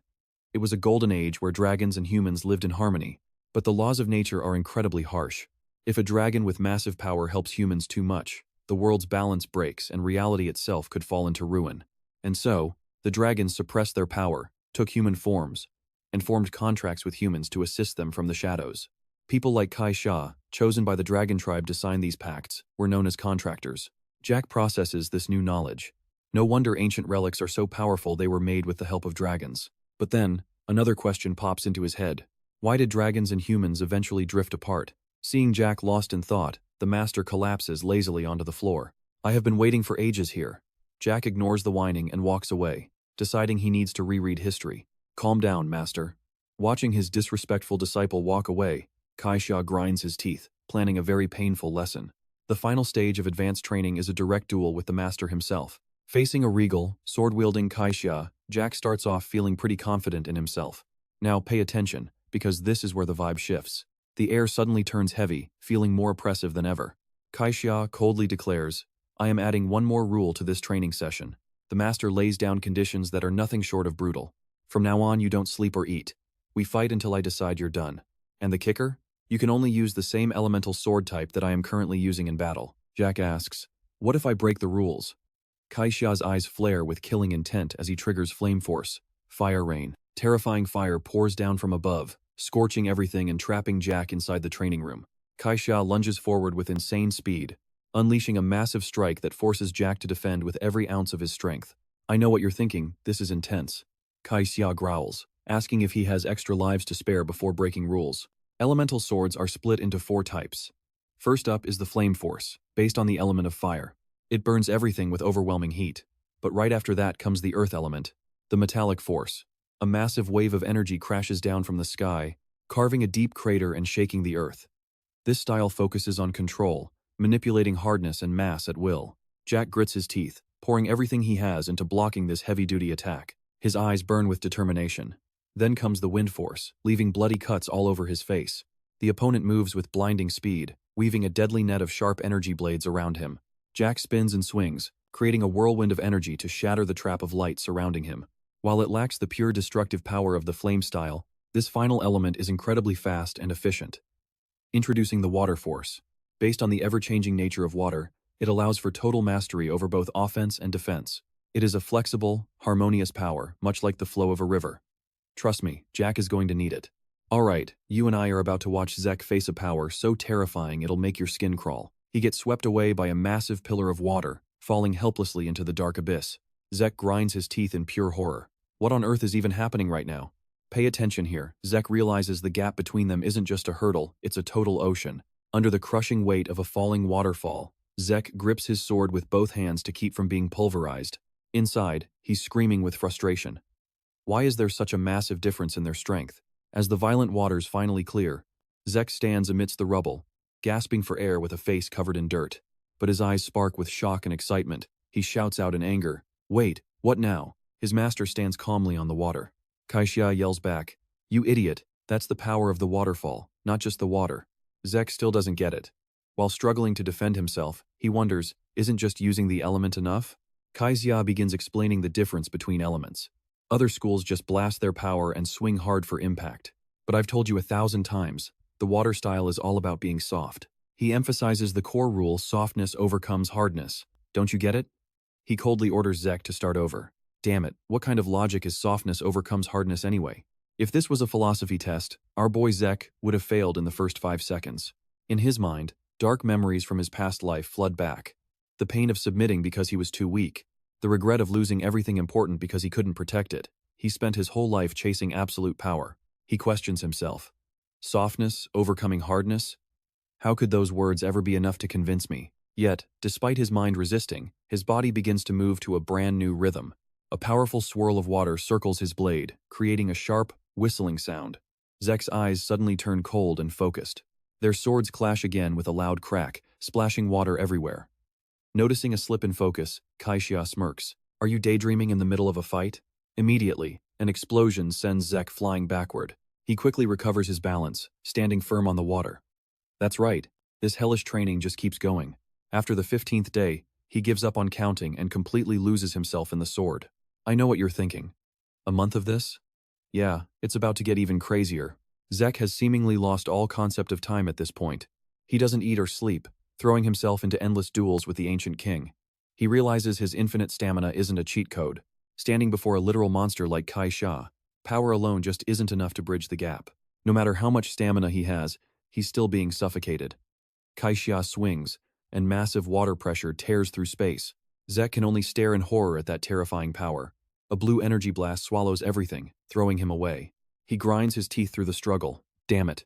Zek's hands are totally numb now, with zero strength left to hold on while the slippery ground betrays him. A massive water column drops from above to crush him. But in this do-or-die moment, something miraculous happens. Instead of clashing head-on, he lightly glides away, letting Kaixia's heavy strike pass by like a breeze. Zek flashes a confident smile, whispering to himself, softness overcomes hardness.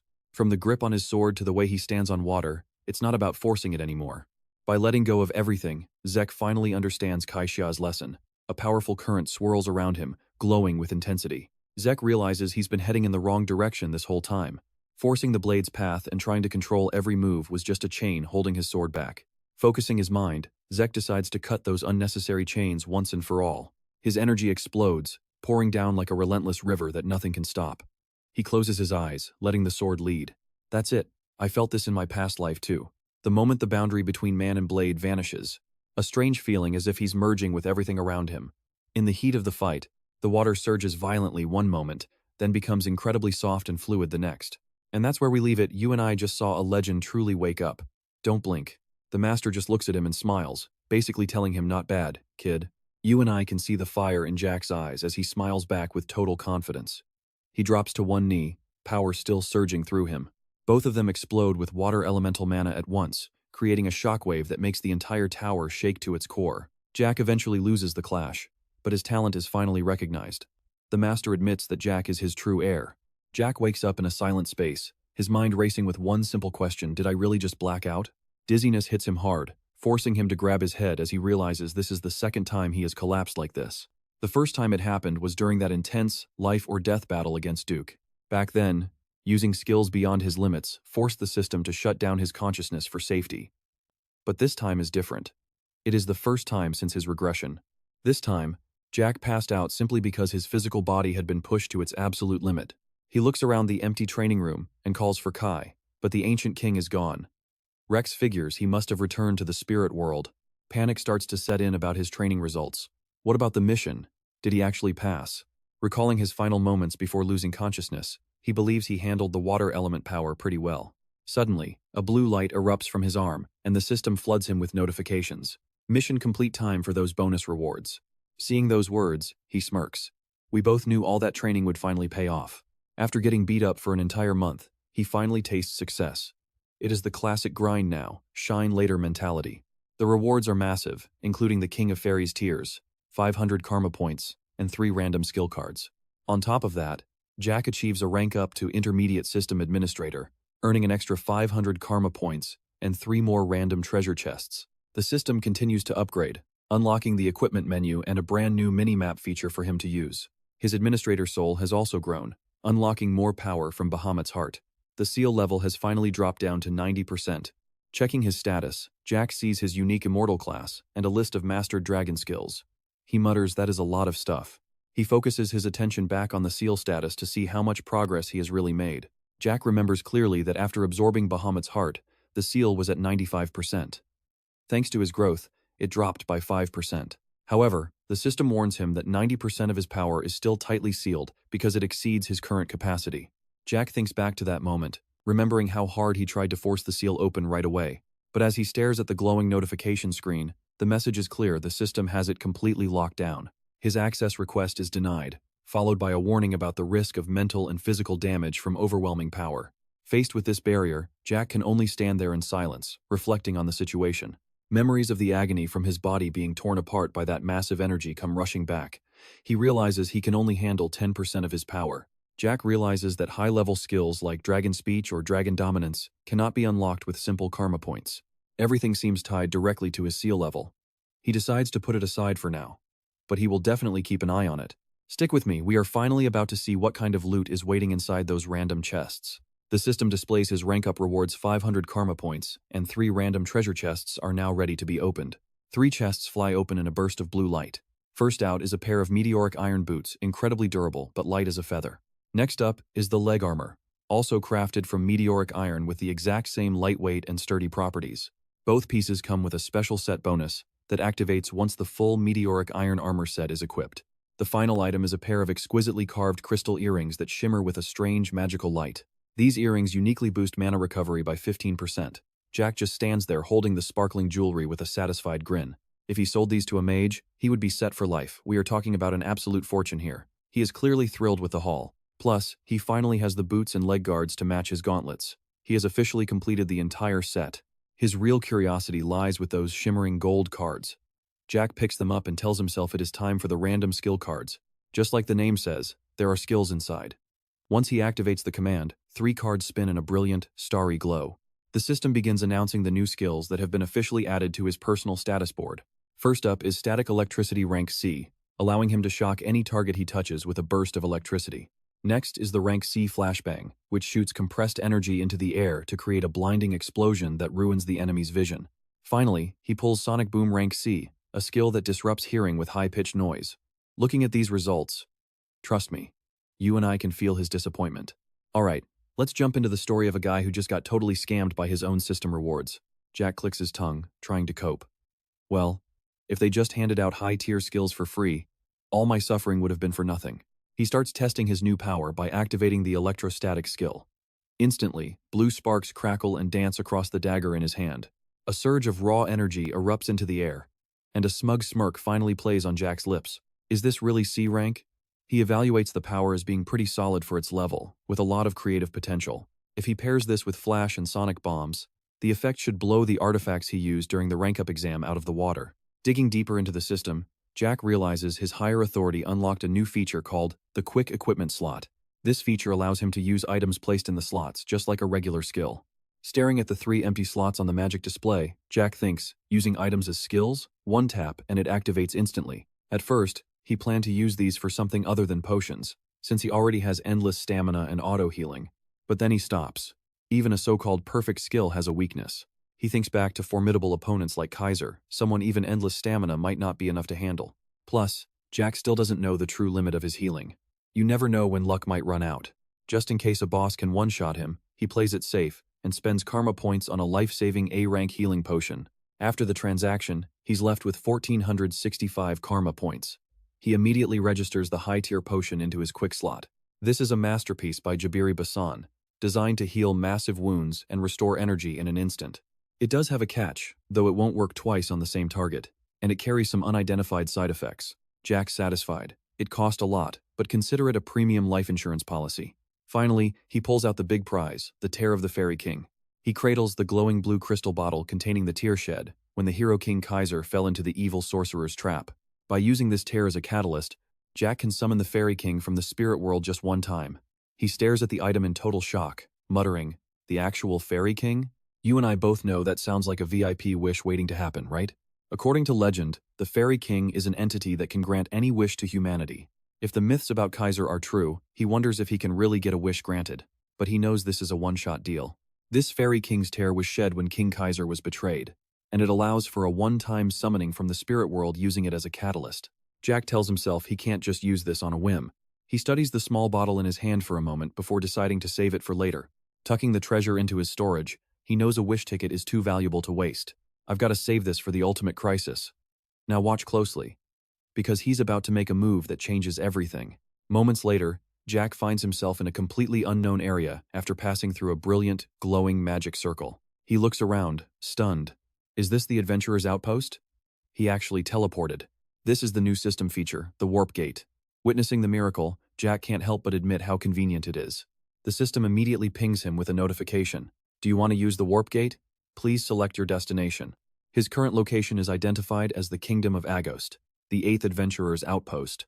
Jack realizes that just by selecting a spot on the minimap, he can travel there instantly.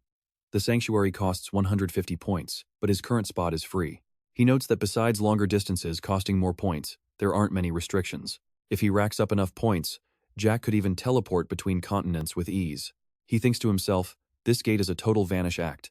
Anyone trying to hunt me down is going to be crying a river." Leaning against a tree, he looks out with a calculating gaze. This is perfect for his future plans. Then, Jack looks up and freezes. Despite the freezing weather, bright yellow flowers are in full bloom everywhere. He gasps, "Flowers in the middle of winter?" Looking at the distant mountains, a terrifying truth hits him. No way. So instead of the 3 months he expected, he's been stuck inside that ruin for 4 whole months. Stick with me, because his next stop is Valhalla, the top knight academy on the continent. Inside a luxurious room there, the steady snip-snip of pruning shears fills the air as the principal sighs over his bonsai tree. "Good grief, I've been principal for 10 years, but this kid is a total glitch in the system. I've never seen a student show up a month late. Alright, you and I are about to see how a 4-month mistake turns epic." Jack remembers the warning from the recruiter. Missing the ceremony means the principal can flat-out reject your enrollment. His mind is racing. He knows he cannot wait until next year. That would be way too late. The main goal right now is simple. He has to get into the Dracker, secure archives. Jack is panicking inside. If he is rejected now, he is basically forced into a mandatory gap year. He stands tall and respectful. "Sir, I entered a deep trance while training alone and lost track of time." Hearing this, the principal sets his glasses down on the desk. He stares him down. A trance? That is quite the convenient excuse for skipping the most important day of the year. This is Principal Valhalla Robert Boxer. He is radiating a terrifying amount of pressure with glowing eyes. Robert Boxer, the longest-serving captain of the Royal Guard for the Kingdom of TB, a knight respected across the continent. Legend says the head of House Dracker personally invited him 3 times for this. This is a man who lives by honor and strict rules. Facing this strict man, Jack bows his head. Showing too much emotion right now would only backfire. I have no excuse for missing it, even with 100 mouths to explain. But it is the truth. Principal Boxer stays silent, then huffs. Achieving a trance is rare. Any other student and I would call this a lie. But you were recommended by the academy owner.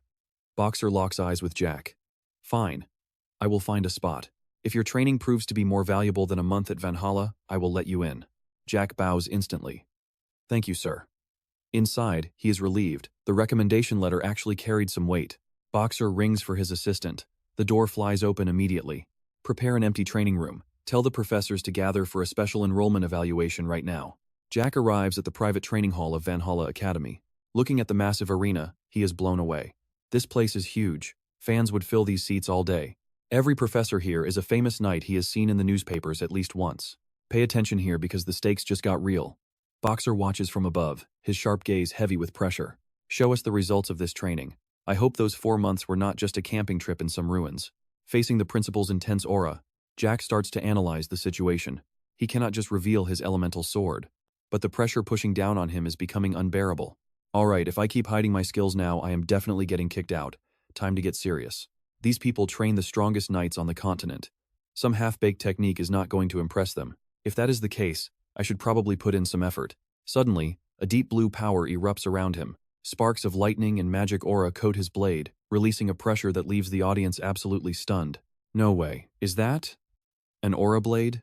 Seeing the sword burning with pure aura, the two judges cannot help but shiver in shock. Only 15 and he has reached the level of a blue knight? This would break the Academy's entire ranking system. Was not the youngest record held at 19? The others cannot hide their sheer admiration. You and I saw that coming, right? He's accidentally too strong and forgot to hold back his aura. He breathes a sigh of relief. Good. It seems like they still have not realized his actual true strength. Fortunately, they think he is just a blue knight. Before meeting Kaya, that was his limit. But since mastering the hydro field and the elemental sword, Jack has completely shattered his old limits to reach the next stage, the Red Knight. The biggest difference between a blue and red knight is how they use that aura blade. An aura blade hones the sword to its peak, amplifying its power beyond anything you can imagine. While a blue knight just maintains the shape, a red knight can transform the aura's form at will. Jack exhales as he pulls back the exploding power. Good thing I stopped there. If I did not, you and I would be watching a much bigger mess. Stick with me, because a massive shout just echoed through the room, making Zik jump while cold sweat pours down his face from the shock. Headmaster Burr stands before him laughing loudly, arms wide in total triumph. Compared to a month in Valhalla, this progress is just incomparable. A precious enlightenment like this is worth any delay, whether it takes a few months or even a few years to finally achieve. The headmaster has done a complete 180, leaving Zik frozen in silence, wondering how he could turn into a totally different person. He quickly regains his composure and offers a polite bow to apologize for his sudden absence and the situation. No, Headmaster, I must apologize again for missing the entrance ceremony due to an urgent matter within my family clan. Headmaster Boxer keeps grinning and waves it off generously. He turns to the council members sitting along the long table to check their thoughts. What about the rest of you? Does anyone object to Zik joining? Or does someone want to step up and test his skills for fun? Now pay attention here, a 15-year-old boy reaching the Sword Aura realm is something you just do not see every day. The judges are sweating buckets, and not a single soul dares to utter a word of protest. Finally, a knight in the council speaks up. No objections here. That sword aura is incredibly sharp and clear. Honestly, it is a rarity even among the ranks of our active knights. Exactly, there is no need for further testing. Headmaster Boxer smiles with pure satisfaction as he settles the matter once and for all. Then it is decided. Congratulations on your admission, Dracker. His next destination is the heart of the continent, the great city of Midland Atlas. This massive metropolis is the size of an entire kingdom, perfectly situated right in the center of the Midland continent. It is home to Valhalla, the top knight academy, and the Four Seasons Castle belonging to the powerful Dracker family. The Four Seasons Castle serves as the residence for the family head and the main pillars, acting as the clan's true headquarters. Stepping off the carriage, Zik finds himself standing before an architectural masterpiece that is both massive and breathtakingly beautiful. He looks up at the magnificent mansion and lets out a soft breath, clearly impressed by the sheer scale of the place. This is truly grand. This is Zik's private villa in Atlas, where his chaotic and intense school life is about to begin. But the moment he pushes the door open, a loud bang echoes as confetti cannons explode everywhere. Welcome to Valhalla.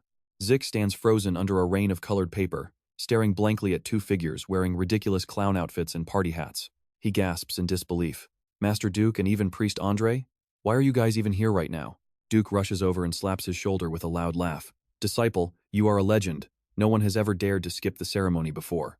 Duke puts on a mischievous face and flashes an excited thumbs up, looking completely unbothered by the mess he has made. Well, since the main character is finally here, should we get things started? Zik can only stutter in confusion. Wait, start what?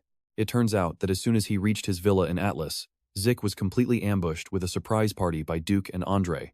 You and I are probably wondering the same thing. Why are these high-level masters crashing at Zik's place instead of the academy?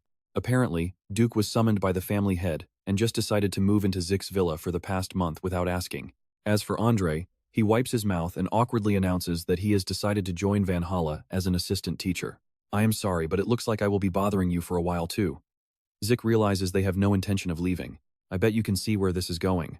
These two are basically professional freeloaders with absolutely no shame at all. Seeing their drunken and smug expressions, Zik gnashes his teeth. Realizing these two definitely planned this whole takeover together from the start, he screams internally, "This is my house. By what right did you people just decide to move in like this?" The wild celebration continues in total chaos until the grand villa is left looking like a complete disaster zone by the end. Empty bottles roll across the floor, while half-eaten plates are scattered everywhere. In the middle of the wreckage, Duke and Andre are wasted. They are fast asleep on the floor and tables, leaving Zik standing there in shock at the war zone they created in his home. Later, under a bright golden moon, Zik puts on a mysterious purple cloak and heads toward a crowded, noisy tavern in the city. He walks calmly up to the bar, places a gold coin on the counter, and speaks in a low, commanding voice to the staff. "Give me a dark beer, and let me see Kai while you are at it. Make it quick, I do not have all night." While the waiter stands there stunned, Zik drops a line that turns the air into ice. "I said, I want to see Kai now." The atmosphere instantly becomes suffocating. The laughing customers suddenly reveal themselves to be dangerous guards hidden in plain sight. The sound of swords being drawn echoes throughout the tavern. Faced with dozens of blades pointed at him, Zik remains completely arrogant and calm. He smirks, his sharp eyes glowing intensely from beneath the shadow of his hood as he stares them down. Now watch this. The moment they see the glowing symbol on his glove, the entire room realizes they just messed with a monster. Recognizing the Dracker family crest, the mood shifts 180 instantly. The waiter, who was just standing there in shock, is now pale as a ghost. "All right, you and I are about to see what happens when a legend returns with a massive secret." Jack walks silently through a secret tunnel hidden behind the pub, keeping a sharp eye on the heavy magic defenses. He quietly evaluates the secret door, which is sealed tight behind layer after layer of high-level security magic. It looks just like the place from Jack's memories. Before he regressed, everyone knew the top names in the intel world were the Dracker clan and the Empire. But hidden in the shadows, there was a third group that almost nobody knew about: the Syndicate. Back in the day, the Syndicate was just a small-time, nameless group of smugglers. To be honest, they were nothing more than a bunch of low-tier runners at first. But thanks to an errand boy named K, he turned that smuggling network into a massive, world-class intelligence empire. Jack remembers his past expelled from the academy and left to survive the brutal crime syndicate like a wolf. Against all odds, he eventually clawed his way up to become their top assassin.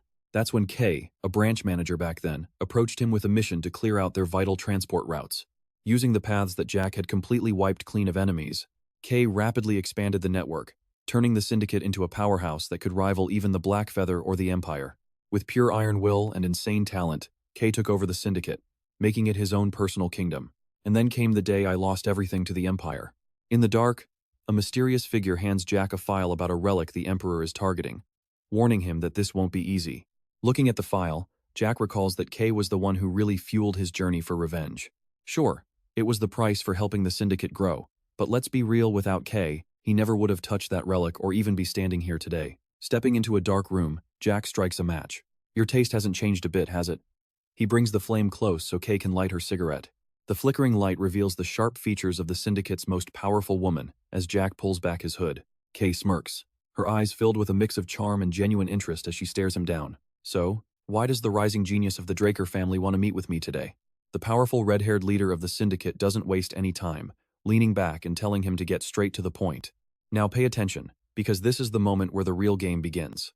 She just smirks, taking a mocking drag of her cigarette while she starts rattling off his entire history. A promising Dracker pure blood who reached the Blue Knight rank at only 15 years old. Why would someone like you deal with criminals? Jack realizes she must already know what happened at Manhwa today. Her intel is definitely fast. He casually replies that since she's being so difficult, she must not be interested. But hey, shouldn't you at least take a look at the merchandise first? He places a small item on the wooden table, a pair of emerald earrings that radiate a strange, magical glow. She looks skeptical, but he insists they aren't normal earrings, they're a relic. He tells her to try them on and see. She stays quiet and suspicious, but curiosity eventually wins out as she picks them up and puts them on. The moment the relic touches her, a surge of bright red energy begins to swirl around her entire body. At first, she just snorts, thinking it's just a cheap mana recovery accessory. But then, her cigarette drops as the power suddenly explodes out of control. She screams out in pure shock. "You and I both saw that coming, right?" She went from calling it trash to being completely speechless. The recovery rate isn't just 10%, it's a massive 15%. Her mind is absolutely reeling. Most relics only give a 1 to 3% boost at best. This is 5 times stronger. How could she not have known about this? She stares at Jack, now full of calculation. He must have a secret supplier, or he's digging these things up himself. Seeing that she's completely hooked, Jack lets out a confident smile from under his hood. So, ready to talk business? Be honest, with a deal like this on the table, who could actually say no? Jack casually drops his terms, explaining that he's already set things up. All Kay needs to do is head to the bank. So what do you and I take from this? A legendary deal is just the beginning. Alright, you and I are diving into a deal where 10% commission is just the baseline, plus a massive bonus for high profits. This is the exact ceiling price Kay set for a juicy transaction like this. However, what is bothering her more than the gold is the identity of the man standing right in front of her. This guy even knows she is a mage. His information network must be something special to have discovered a secret like that. The contract is finalized. After the agreement is settled, Kay gives a professional smile while clutching her files tightly. I am counting on you from now on, young master. He agrees, but just as he is about to leave, he stops as if he suddenly remembered something important. Now pay attention, because this next question changes everything. I am a bit curious. Is your ghost ship still doing okay? The question is asked, and the atmosphere in the room instantly freezes. Z's eyes flash with a sharp gaze from under his hood, while Kay's expression shifts into total coldness and extreme caution under the pressure. Shadows begin to warp and move violently around her, as if dozens of hidden assassins are waiting to strike from the darkness. She growls out a question. Where exactly did you hear a story like that? Jack just laughs casually, raising both hands as if he is trying to calm the situation down. I am just asking. Why are you so tense? She is already in combat mode over one question, but she has no intention of letting someone touch her secrets and walk away. A surge of dark mana and burning flames erupts from her body, releasing a suffocating pressure that fills the entire room. Her eyes glow with a deadly threat. Intimidation is one thing, but do you really think you have enough power to take me down? A massive magic explosion bursts forth, burning everything in sight as Kay finally reveals her true combat power. But despite that, she is the one trembling as cold sweat pours down from Jack's terrifying pressure. She grits her teeth in frustration. She is missing too much information. Is Jack Dracker really just the youngest Blue Knight? Absolutely not. At this moment, the only thing left in her mind is a feeling of pure, overwhelming terror. Even if the entire Atlas branch or the whole syndicate attacked at once, they could not beat him. Seeing her panic, Jack casually asks if they should finally change their seats. Inside the syndicate branch office in Atlas, Jack picks up a document to examine the details of their arrangement. A blood oath? This is definitely typical for a mage. It is a specific type of contract that mages use to ensure their mutual safety. You just use blood as ink and sign your names. It is simple, but the magical power behind it is truly limitless. When the pact is active, the signatures are carved into their arms. If one person harms the other, both will end up losing their lives instantly. And if someone tries a sneaky indirect betrayal, like hiring a group of assassins to do the job, the mark will vanish from the traitor's hand and a non-killing curse will land on them, putting them at a massive disadvantage. Kay watches him warily. If you understand it clearly, then sign. I need a guarantee for my own safety. Who knows if you will try to kill me one day? Jack smirks and says, exactly. He decisively pricks his finger with a pen to get some blood and signs his name on the contract. A bright magic circle explodes with light, confirming that the deal has been finalized and the pact is now in effect. Jack just smiles, saying he would sign any number of contracts just to win her over and gain her trust. A brilliant magic circle glows on his arm, confirming the pact is officially established. He walks slowly through the room and speaks up. Well, now I have officially become your business partner. Jack sits down on the sofa across from Kay to continue the conversation they were having before things got heated. Let us get back to the point. The cargo you are moving on that ghost ship of yours. It is Men Soma, right? Kay looks totally exhausted. She rubs her forehead slowly. I have no idea where you are getting your intel, but yes, I am distributing Soma for men. Soma is actually a forbidden magic drug that is banned from being grown or used in almost every kingdom. However, in the lawless South, it is a massive source of income after the kingdom collapsed during the Civil War. Jack adds that it is likely because of the recent total ban issued by the elite Istar family. Kay just lights a cigarette and lets out a faint smirk. Exactly. Even a group like men would never be stupid enough to mess with a superpower family like the Istars. The only land route connecting the central and southern continents is a desert area under the total control of the Istar family. But a few years ago, Istar suddenly closed the border and banned all outsiders, cutting off all communication with the south. Kay continues her explanation. The land route is blocked and the sea is already in Pavella's hands. That is why she had to borrow the syndicate's shipping routes. She takes a puff of her cigarette and looks at Jack. Either way, you pay a high price, so to us, you are a very valuable customer. Men and Pavella are the two criminal organizations that split the rule of the lawless South between them. They use the central jungle as a border. The north is men's land, while the south belongs to Pavella. Men had it easy moving Soma by land, but since they hogged the path, Pavella was forced to control the sea routes instead. Then Istar closed the borders, so men rushed to find a sea route. But by then, Pavella had already taken everything for themselves. But really, how did you find out about my ghost ship? Kay's idea was to cover the entire ship in a powerful stealth spell. And that is where we leave it. With stealth magic, they can dodge any pirate or navy. Trust me, stay tuned. Alright, you and I are about to see how Jack handles the Syndicate's top-secret financial source. He smirks, thinking there is no way he can tell her she leaked it in his past life. He casually fires back, wondering why an information broker is suddenly asking about where he gets his sources. Now is not the time for that. Shouldn't she focus on Pavella's proposal before anything else? Wait for it, this next part completely caught her off guard as cold sweat ran down her face. Z takes the file from Kay, warning her that the Emperor is hunting this relic too, so she better stay sharp. Scanning the pages, Jack remembers his past life. Kay was the one who went all out to help his revenge. Sure, it helped the Syndicate grow, but without her help back then, Z would never have touched that relic or been here now. She realizes he is actually an incredible talent.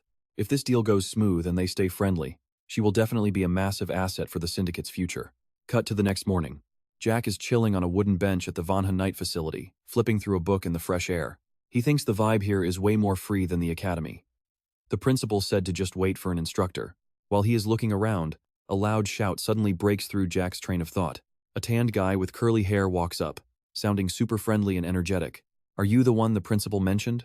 He strikes a pose and throws a stylish greeting punch. He laughs at Jack's serious face, teasing that our buddy Jack is still playing the academy role. Jack stays silent and wary. Suddenly, he grabs the guy's hand, asking coldly if he is the instructor. Even with the intense reaction, the guy just keeps on grinning and talking. Why so tense, bro? Don't be all prickly like a porcupine. Just like I said, I am the one the principal picked to show you every single corner of Vanha. Jack just sighs internally. I know exactly how Jack feels. We've all met that person who just won't stop talking. The guy suddenly remembers something. Oh, I forgot to introduce myself.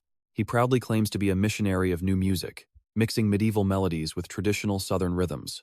He sticks his tongue out with a pose. I am Diego Villa, happy to help. Jack just gives a forced reply. Yeah, nice to meet you, Diego. Seeing Jack loosen up, Diego gets excited about the vibe softening. As they walk off together, Jack just mutters that he is imagining things. Looking at the rhythm knight Diego Villa yapping away in front of him, Jack realizes he just met a genius who becomes one of the legendary 5-star knights. That title belongs to the 5 legends who did the impossible during the Continental War before Jack returned. They are Silent Knight Bishop Castic, Arena Knight Jeffress Sonma, Illusion Knight Aster Eladopo, and Lightning Knight Ray Dreher. The last is Rhythm Knight Diego Villa, with his colorful saw-blade sword. Diego mentions they all supposedly came from Valhalla. He wants to prove it and hopes to expand his influence if everything goes well. Walking along, Diego complains about being hungry and suggests some southern food. Jack isn't too thrilled, but Diego keeps pushing, insisting Jack just hasn't eaten at the right spot yet. Finally, sitting down to eat, Jack is impressed. This is actually delicious. Diego brags that it is shark dragon, a Valhalla specialty. Even as a true southerner, he thinks it is top-tier stuff. When Jack says it is better than the original version, Diego is shocked. Wait, have you been to the southern continent? Jack coldly brushes it off as a random comment. He asks why a southerner like Diego would come all the way out to Vanha. Stirring his drink, Diego says it is a long story, but his parents once ruled a small southern kingdom. Jack is stunned. So this Rhythm Knight is actually southern royalty? He didn't see that coming. The southern continent used to be a group of small kingdoms around the Cusco Kingdom, but most of them migrated to the center when Cusco collapsed during the Civil War. Basically, I am a noble prince, Diego declares while spinning his spoon and looking totally full of himself. Looking at this arrogant display, Jack thinks that even if that title means nothing now, trust me, we're just getting started. Stick with me, you are about to see a royal family member who has absolutely zero shame. Diego keeps rambling about how the old traditionalists forced him into Valhalla just for being a genius with dual blades.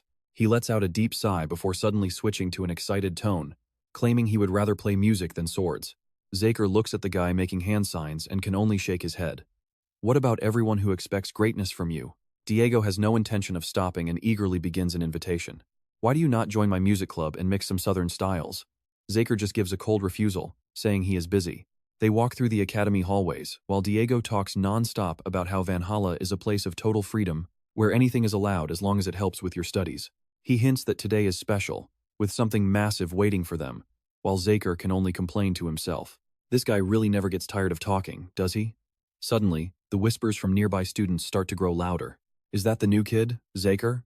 I heard he is the youngest direct descendant of the main bloodline to ever join. Wait for it, Diego finally hears the rumors and screams in total shock. Bro, are you actually a Dracker? Zaker raises an eyebrow at his new friend.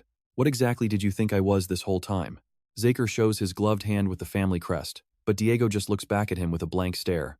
You idiot, this is a pureblood glove, the symbol of an awakened member of the Dracker family. Diego looks completely shocked, stuttering that he thought Zaker just liked wearing a cool glove while he ate. He starts sweating and panicking, while Zaker just gives him a mocking, sarcastic smirk. You made it all the way to Valhalla and cannot recognize a pureblood glove? Standing before a pureblood awakener like a Dracker is enough to make anyone freeze up in pure terror. It is only natural. After a moment of shaking, Diego suddenly bursts out laughing like he just realized a secret truth.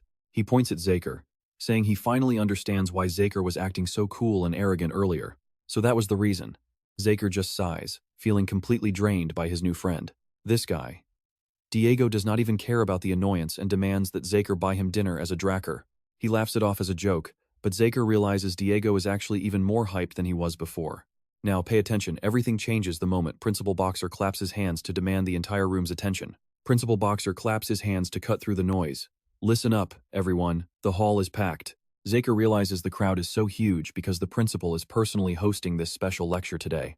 Just looking at the number of students proves how much everyone has been looking forward to this. While Zaker tries to focus, Diego whispers in his ear and shows him a notebook full of song lyrics. Zaker glares at him.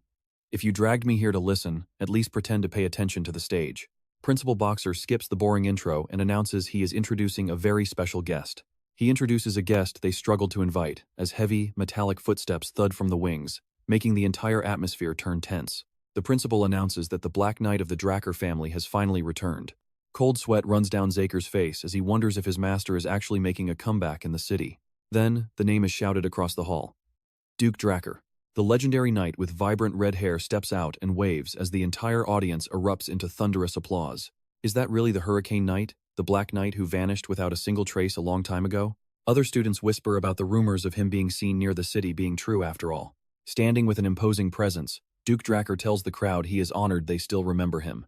He expresses his hope that today's lecture will be truly beneficial for all the students present.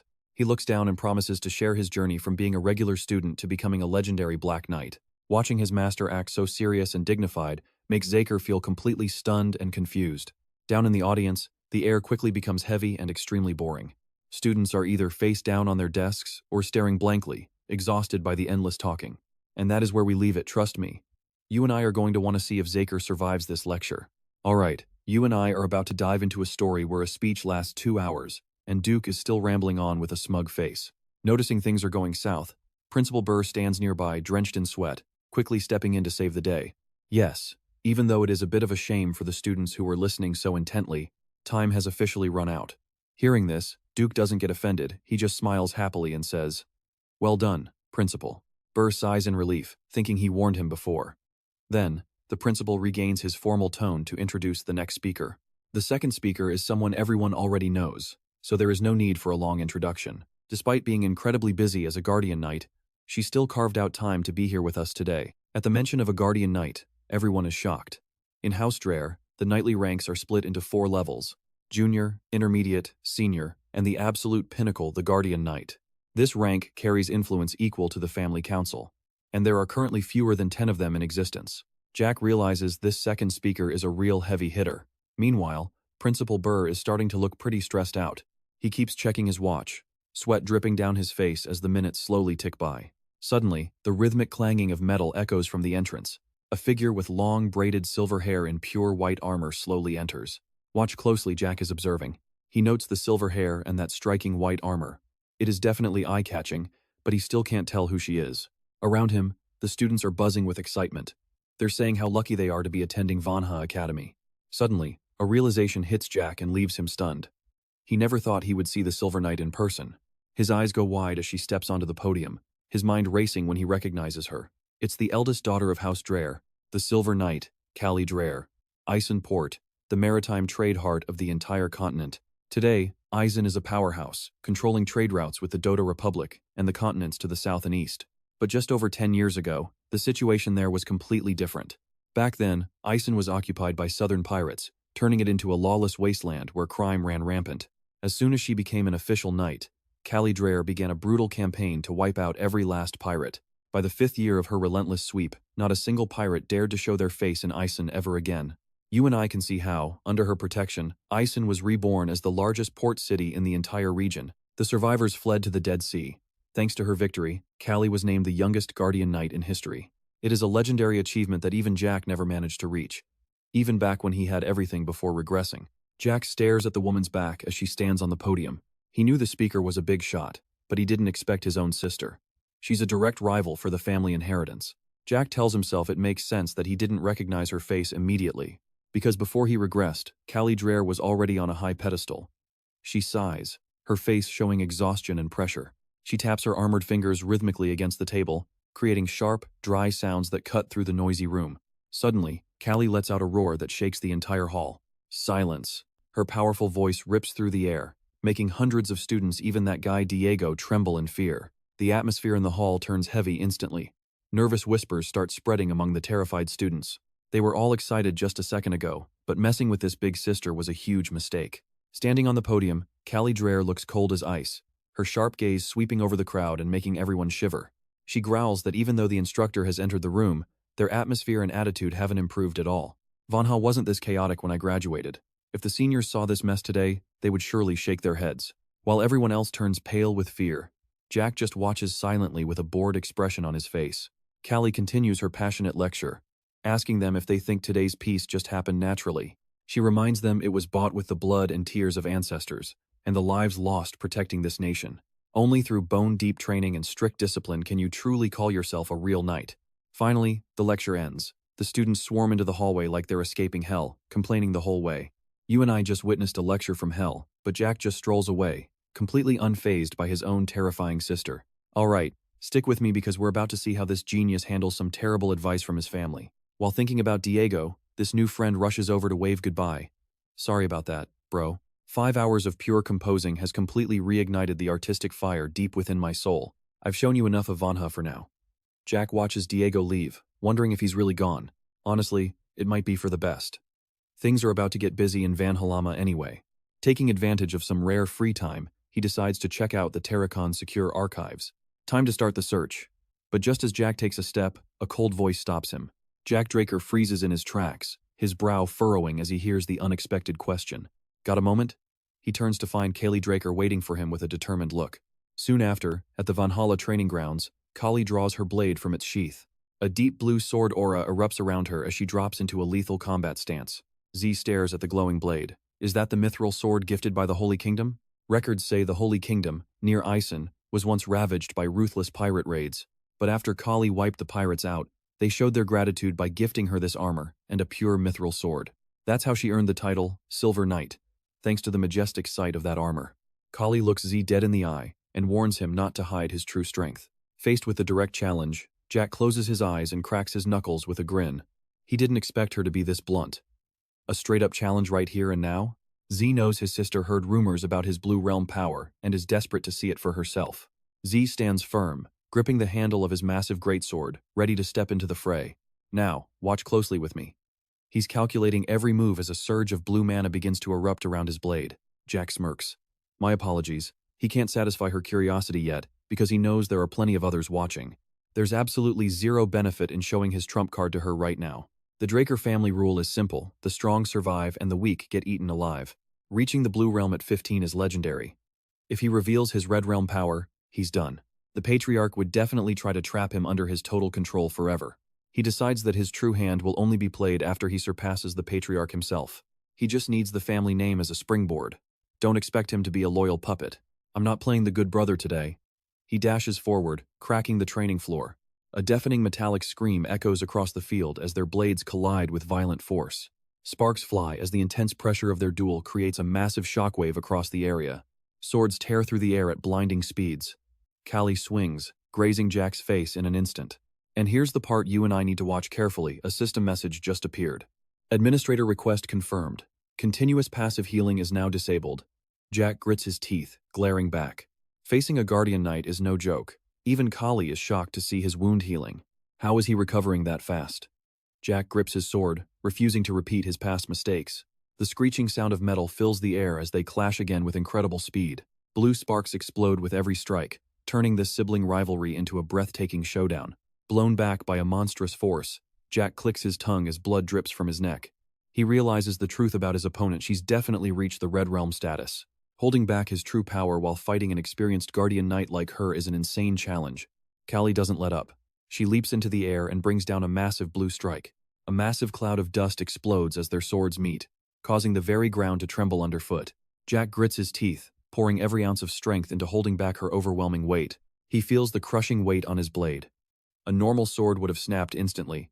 Trust me, you and I must see how this ends. Alright, you and I are about to see what happens when a top-tier SSR talent meets a legendary knight. Your sword skills are impressive. Even under crushing pressure, Dracker refuses to back down for even a second. His eyes burn with pure excitement as he goes head-to-head with the Silver Knight. A massive explosion rocks the training grounds, sending debris flying through a thick cloud of dust. Zik struggles to stand in the center, sweat pouring down his face. He knows it was reckless to fight a Red Knight while keeping his aura suppressed at the blue level. Just as he retreats to catch his breath, Zik freezes. The killing intent coming from his opponent hasn't faded at all. He realizes his mistake. Did he really think creating a little distance meant he could let his guard down so soon? A cold shiver runs down his spine as a massive surge of blue mana erupts from Kali's body. He suddenly remembers the terrifying truth. Before she was ever known as the Silver Knight, she had another deadly reputation. Kali Dracker is famous for a reason. The way she swings that Auroch blade, it's like a weapon made for a literal giant. Now pay attention, because this move right here is absolutely insane. A pillar of light descends from the heavens with earth-shattering power. The giant sword strikes. Zik grinds his teeth, pouring every ounce of strength into his heavy blade to block the crushing weight. The pressure is unreal. The ground beneath him shatters, and blood starts trickling from his lips as he forces himself to endure. A chaotic burst of blue and purple energy swallows the arena, leaving nothing but ruins. Smoke fills the air, completely blocking the view. Kali stands alone in the wreckage, suddenly feeling a bit of regret. She thinks the family head is definitely going to dock her pay for this. But then, her eyes widen in total shock. Something is moving inside that thick cloud of dust. Through the haze, a silhouette emerges. He's stumbling, but he's still walking with the pride of a true warrior. He wipes the blood from his mouth and gives a nonchalant shrug. That was a pretty decent show, he says. Zik looks his sister in the eye and smirks. So? Are you satisfied yet? Or do you want to keep testing me until you finish your entire combo? The sound of falling rubble fades as the smoke clears. Kali just stands there, stunned that Zik is still on his feet after that devastating blow. She whispers, "Incredible. Zik, you actually survived that strike? That was way beyond what I ever expected from you." Kali's face turns serious as she finally lowers her sword. "Dracker, we need to talk. There is something important I have to discuss." But before she can finish, Zik's body just gives out. He collapses to the ground like a fallen tree. Kali panics and rushes over, screaming his name. She catches her brother's battered and bruised body before he hits the dirt. Seeing him fade out with blood on his lips, she worries his internal injuries are severe. Did he really push his aura past the limit? Without wasting a second, she reaches into her pouch and pulls out a small vial filled with a glowing red liquid. She carefully pours the medicine into his mouth, telling him to take it slow. This is a high-grade family elixir. Drink up. As the potion hits his system, a warm red glow wraps around Zik's body. The healing process has officially begun. At that moment, a system notification pops up. Admin request confirmed. The passive healing element skill has been successfully activated. Zik's eyes are closed, but his mind is sharp as a tack. He knows exactly what he's doing right now. You saw that too, right? This guy is literally faking his way to the top with an Oscar-winning performance. While Kali is losing her mind with worry, Zik is calmly analyzing his move. The timing of that healing skill was perfect. This whole thing? Just a big act. He suppressed his power to look like a blue tier, and even that giant sword strike was calculated. Instead of fully blocking, he used the bare minimum defense just to make the injury look convincing to her. Zik is feeling pretty proud of his drama. He noticed a strange opening right before the impact, which made the rest easy. Because of that opening, the plan went off without a single hitch. It was all incredibly calculated from the start. By absorbing Kali's aura into his own body, he created internal damage that looks completely natural. Everything is playing out just as predicted. Kali is totally convinced he used aura and just overexerted himself. Zik lets out a small, fake groan to keep the act going. Noticing him stir, Kali asks if he's feeling better. Zik immediately flashes a bright, grateful smile at her. Yeah, I'm okay now, thanks to you. Callie's heart softens after seeing how hard her little brother worked today. She tells him he can just call her sister from now on. The sudden offer of closeness catches Zik completely off guard. Later, in a quiet alley on the outskirts of Atlas, a carriage waits. Stepping inside, Zik is amazed by the luxury. Callie personally pours him some tea. She heard he liked it, so she prepared a special blend just for him. It's a rare tea shipped all the way from the eastern continent. Zik takes the cup, feeling a bit awkward as he thanks her. And that's where we leave it for now, trust me. This plan is just getting started. Stick with me, you and I are about to see just how far the rumors of his tea-loving habits have spread. Looking at the towers, Jack asks, is this really the inside? From the outside, nobody would ever guess it looked like this in here. Callie explains it is camouflage magic. A knight's carriage usually stands out too much, so they have to keep everything low profile.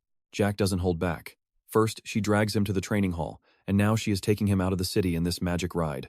You basically just opened an S-rank secret quest for me, didn't you? Suddenly, the air in the carriage becomes thick enough to choke on. Callie freezes. Then, the image of a red-haired man with killer eyes appears. The Butcher Knight, Aben Dracker. Callie looks Jack dead in the eye with a desperate plea. I need you to help me stop him. Jack is stunned. He can barely believe his own ears. What did you just say? Isn't Aben the second young master of the Dracker family? Callie sighs, her face turning dead serious as she promises to explain. She begins to reveal the dark truth rotting the family from the inside. Right now, Abend is breaking the oath of neutrality, the most important rule their family has. Callie explains the oath was meant to keep the Drackers out of international wars to maintain their high position. Pay attention here, because Abend completely shattered that oath by siding with the Rome Empire and jumping into the conflict against Alenia. Jack is shocked. Was Abend really moving this early? He questions the unusual silence of the Four Seasons city. How could they possibly not know about this yet? Callie looks into her tea, seeing Abend's reflection, and answers bitterly. They know, but they are choosing to ignore it. The city is currently a mess of chaos and deep division. Callie reveals that some members of the Council of Elders have already openly sided with the Empire and Abend. Jack realizes how bad it is. You mean the Elders are already being manipulated? Only a few are still neutral. Jack smirks mockingly. A conservative council just staying neutral instead of protesting? Then it is only a matter of time before they are completely crushed. Callie nods. His assessment is spot on. She insists they can't wait for perfect evidence. If Abend keeps going, a total war is inevitable. In Jack's mind, terrifying memories of the future start flooding back. The prophecy was right. Let's look back at Jack's past together, 3 years since his regression and the dark 7 years that followed. If Dracker falls to Abend in Rome, a brutal war will swallow the entire continent whole. He sees the sky turning black and the earth stained red with blood. Callie declares she will build a force to stop him. She knows Abend is using power to manipulate the top brass. He thinks controlling the leaders means the rest will follow. But Callie believes a true knight never yields to power. They only bow down to their ideals and true justice. With fire in her eyes, Callie vows to follow her own path. She will gather the commoner knights, the true heart of the Four Seasons city, that is always ignored, so they can stand up together and protect their family justice. Callie looks at Jack sincerely. But, I won't force you to join me. She explains that because Jack is a young, pure-blooded awakener, he has a bright future ahead. He has so many choices other than jumping into this dangerous war. Looking at her, Jack finally understands who Callie Dracker really is. To him, she's a woman with an iron will, who is humble enough to bow for what is right, pure and honest. He realizes the opening in her sword strike earlier wasn't a mistake. She was actually worried about hurting him. This big sister is actually pretty great. Callie looks tough like a true Dracker, but she is surprisingly soft-hearted deep down. She stares at her tea. If this fails, she will be branded a traitor. That's why you need to think carefully. Jack answers gently, thanking her for the concern, before kneeling on one leg. But my mind is already made up, Jack declares firmly. I might be young and lacking, but let me stand by your side and your knightly spirit.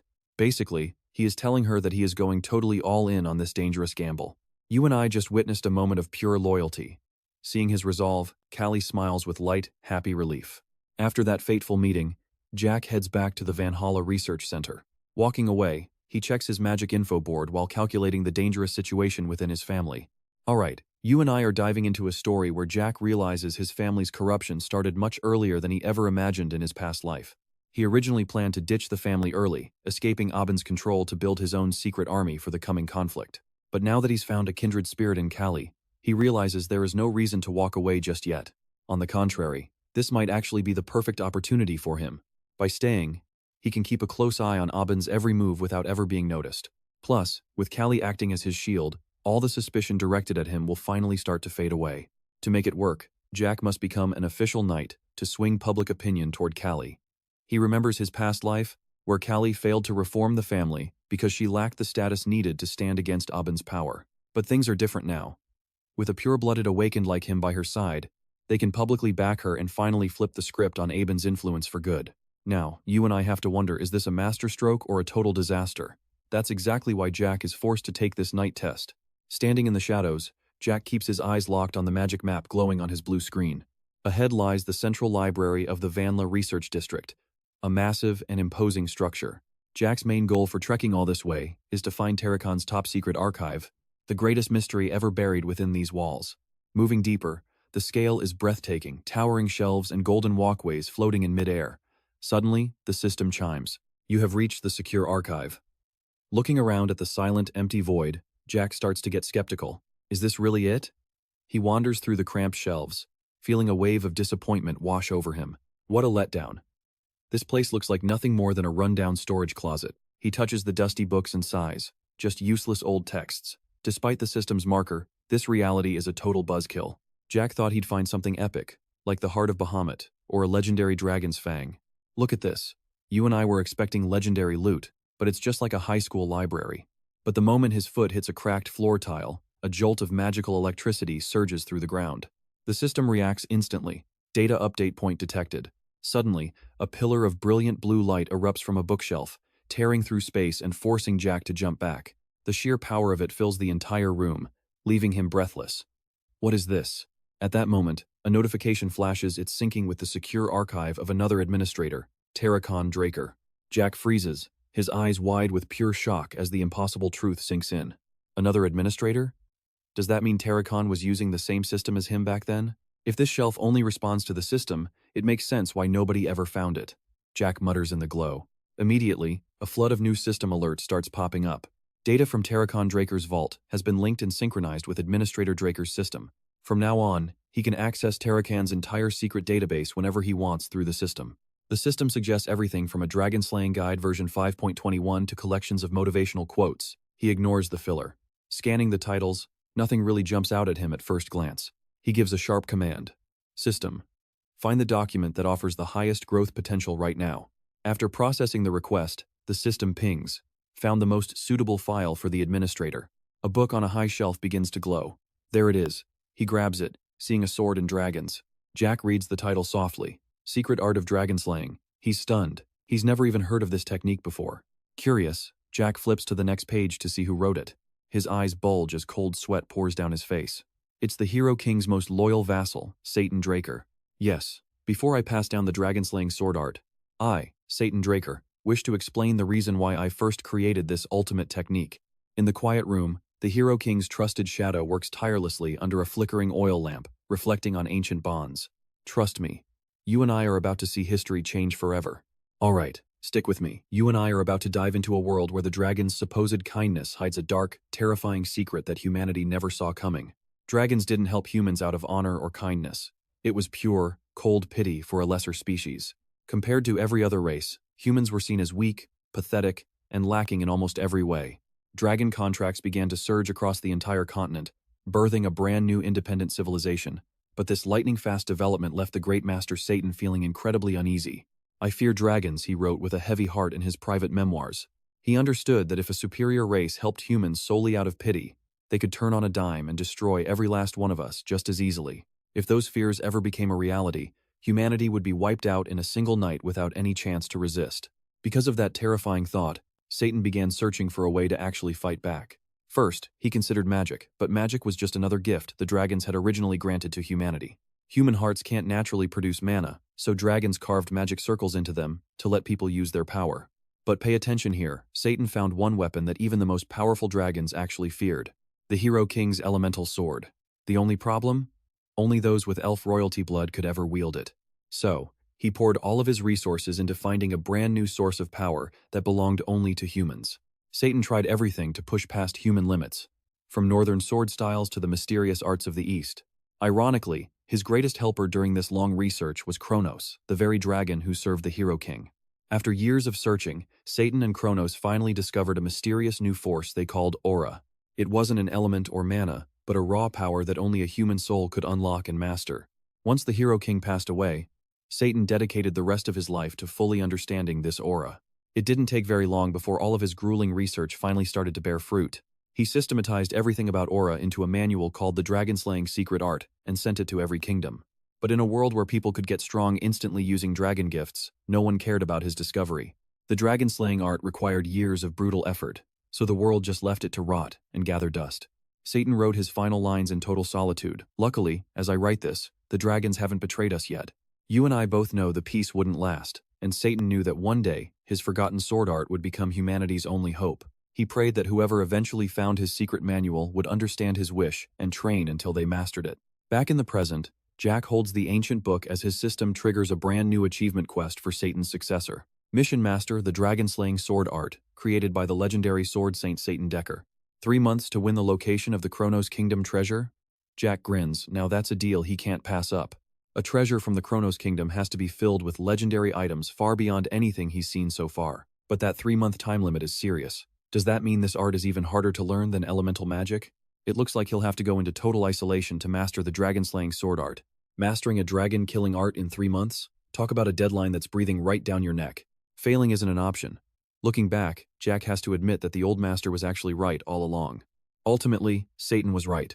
No one knows how much time passed since the Hero King, but Satan's fears finally came true when the dragons rose up in a violent liberation war. Jack stares at his system interface and gives an order to search the secret library for any more useful information. Maybe Terracon's diary is in here? He mutters, hoping to find a few more high-level secrets hidden away. Request confirmed. The system administrator's terminal has located a file that matches your specific search requirements. Suddenly, magical video footage recorded in Terracon's diary begins to play right in front of Jack's eyes. The library begins to distort. The bookshelves fade away, replaced by strange and eerie flows of magical light. The space around him is completely shifting. It feels exactly like the moment he first started the beginner tutorial. A blinding flash of light hits his eyes. When Jack finally opens them, he's standing in a frozen, snowy wasteland. It's a system simulation, but the bone-chilling cold of this place feels way too real to be fake. And trust me, you and I are not ready for the giant, godlike entity appearing from that light. Jack stumbles back as a suffocating level of pressure crashes down on his very soul. All right, stick with me. As the system triggers Jack's iron will skill, he finally regains his composure to face the hideous creature emerging. Jack is absolutely stunned. It feels so real, like he is actually there. No wonder they were called the peak of all species. Before him stands a massive dragon head with flaming eyes and jagged scales, letting out a terrifying roar. A dragon. Jack suddenly realizes the identity of this legendary beast. It is Bahamut. So that's it. This is the evil dragon Bahamut. But what is even more chilling is its absolute mastery over stealth. To think, he could not feel a single trace of its presence until it opened its massive jaws right behind his back. Jack stares at the man standing there, realizing this guy is a monster in a completely different league than Bahamut. Just then, Turkan's shadow flickers past, leaving Jack speechless. Did that man just walk right through him? Then the truth hits him. Is he actually standing inside a memory recorded as a visual playback? Now, this is where it gets crazy. The scene Jack is witnessing is titled Turkan's Journal. Could this be the legendary final showdown between the dragon slayer Turkan Dracker and the earth-shaking, soul-crushing great dragon Bahamut? A massive explosion rocks the ground as the dragon's claw slams down. Jack is hyped. It is starting. Magic energy erupts, literally tearing space apart. Turkan stands firm amidst the ruins, but his eyes show a hint of hesitation. Above him, Bahamut lets out another roar. What are you waiting for, Turkan? The dragon asks, as the man stands alone before the majestic entity in total silence. Bahamut's voice drips with pure contempt. How disappointing. You, the one I once chose to be my very own contractor. This shocking revelation leaves Jack reeling. What? His mind is spinning. Was Turkan really Bahamut's contractor? Like Kaya and Kronos? Jack grits his teeth in confusion. If that is true, then the legend of Turkan slaying Bahamut was all a lie? Before he can think, a magical earthquake hits, causing the very space around them to shatter into pieces. Jack is blown away in a vortex of chaotic energy, standing helpless as the reality around him crumbles. Distorted colors like radio static fill his vision. Jack screams in panic. Why is this happening all of a sudden? The shadow of the ancient hero appears faintly through the electronic lightning, but the only sound coming through is broken, unintelligible static. Jack grits his teeth, sweat pouring down his face from the intense pressure. I know what you are thinking. This is the worst time for a glitch, right? Jack desperately screams for the system to help, Can the system really not do anything to fix this? But the only reply is a cold notification amidst the noise. Administrator request cannot be confirmed at this time. Jack stands frozen, eyes wide with terror as he realizes even the system is losing control. He stares at the figure vanishing into the glitchy colors, trying to grab even one last bit of information. Suddenly, from the depths of the distorted memory, the majestic voice of an ancient king echoes out. He laughs mockingly. What? A contracted dragon harming its own contractor? Haha, that is simply the most ridiculous thing I have ever heard. The king with the shining crown states a cold, hard truth. A dragon would absolutely never betray a human. On the contrary, if there is any betrayal, it always comes from the human side of the contract. The ancient king's powerful words echo through the static, revealing a cruel reality about the bond between man and dragon. Jack watches breathlessly as the glitches fade, revealing Bahamut's massive body turning to ash at Turkan's feet. Wait, he notices something glowing in the ashes. Those items look incredibly familiar. It is the heart and fangs of Bahamut, the exact same items he obtained from the Dragonslayer's Holy Land. Jack is puzzled, because usually, when a dragon dies, they leave almost nothing behind before turning completely to dust. He wonders if Bahamut was special, since even pure-blood armor is supposedly crafted from dragon skin. Suddenly, the magic screen shakes violently and cuts to black. Jack is left standing in the silent study. The video ends there. He lets out a heavy, tired sigh. Man, I really have no idea what is going on. Realizing his mind is at its limit after all those bombshells, Jack tells himself, I should call it a day. That is more than enough information for now. Since visiting Valhalla's research center, Jack successfully linked his system to Turkan's secure library, which now allows him to access and check every single encrypted record from anywhere and at any time. Standing before the ancient bookshelves, Jack quietly activates his virtual screen to reopen Turkan's journal. The end of the log is still glitched, leaving him with no way to know what those two said in their final moments. He sighs with regret. Trust me, you and I are about to discover how this secret contract and his persistence change everything. Alright, you and I are diving into a massive discovery today. The true dragon sword art, the original raw source of all dragon-slaying techniques. Looking at the pages, Jack is absolutely stunned. Tarakan simplified these original forms into the dragon-slaying art to make it much easier for others to learn. But that simplicity came at a price. Its power was crippled. It's so weak now it can't even wound a real dragon, making the title of Dragon Slayer nothing more than a hollow, flashy name. However, if you blend it with your own unique traits to create personal techniques, it can still be incredibly effective. So despite losing its original bite, the dragon-slaying art is still a huge success in terms of practical combat. But what bothers Zeke is that the content of Tarakan's diary tells a story that is completely different from the legends everyone believes today. The world celebrates the legend of Tarakan defeating Bahamut to bring about an era of peace and prosperity. It is your standard, classic hero story that you can find in almost any era of history. On the surface, it looks identical to the diary. But one explosive detail has been completely wiped from the records. The fact that Tarakan and Bahamut were actually contract partners is mentioned nowhere in the history books. Jack stares at the diary, realizing this wasn't just a mistake.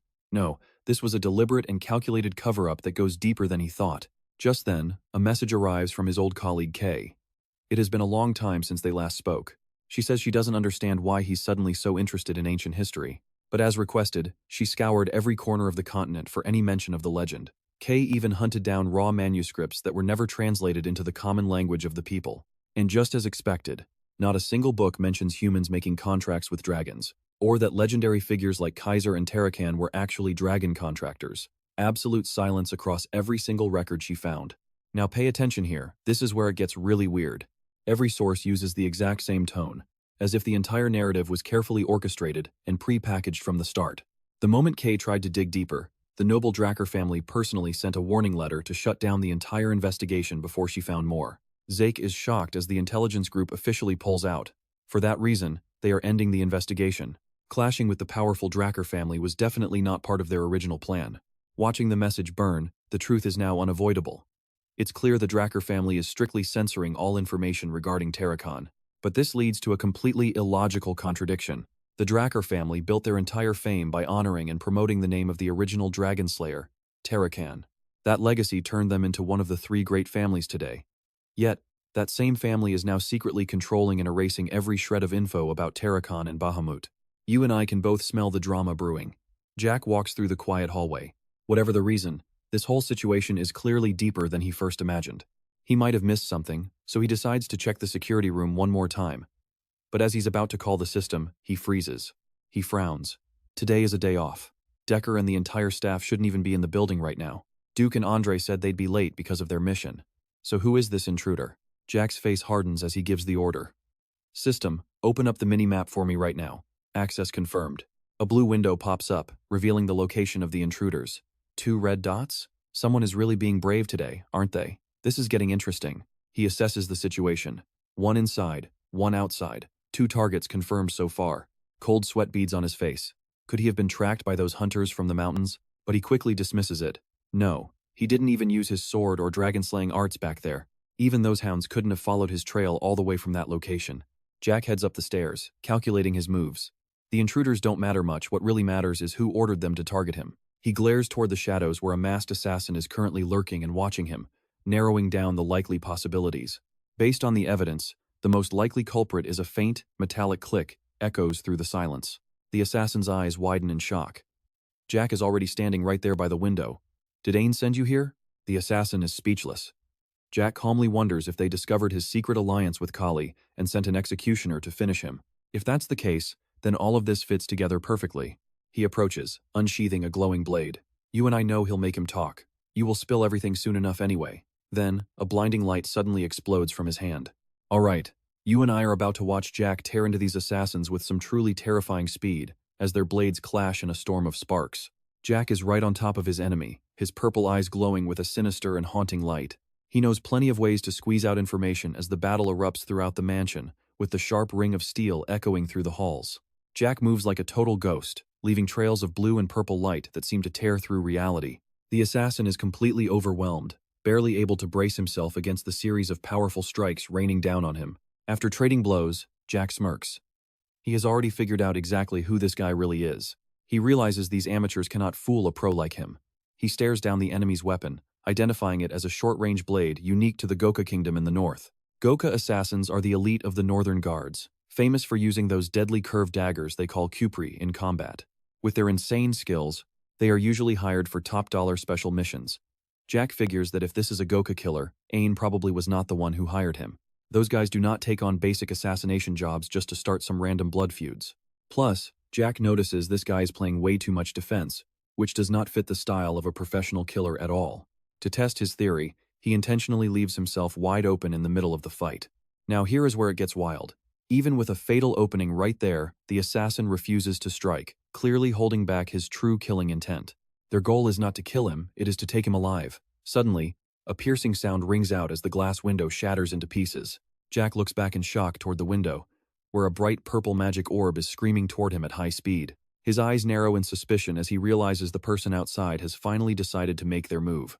It is a knockout spell, a move designed to paralyze a target and shut them down instantly. Blue smoke explodes, filling the entire room.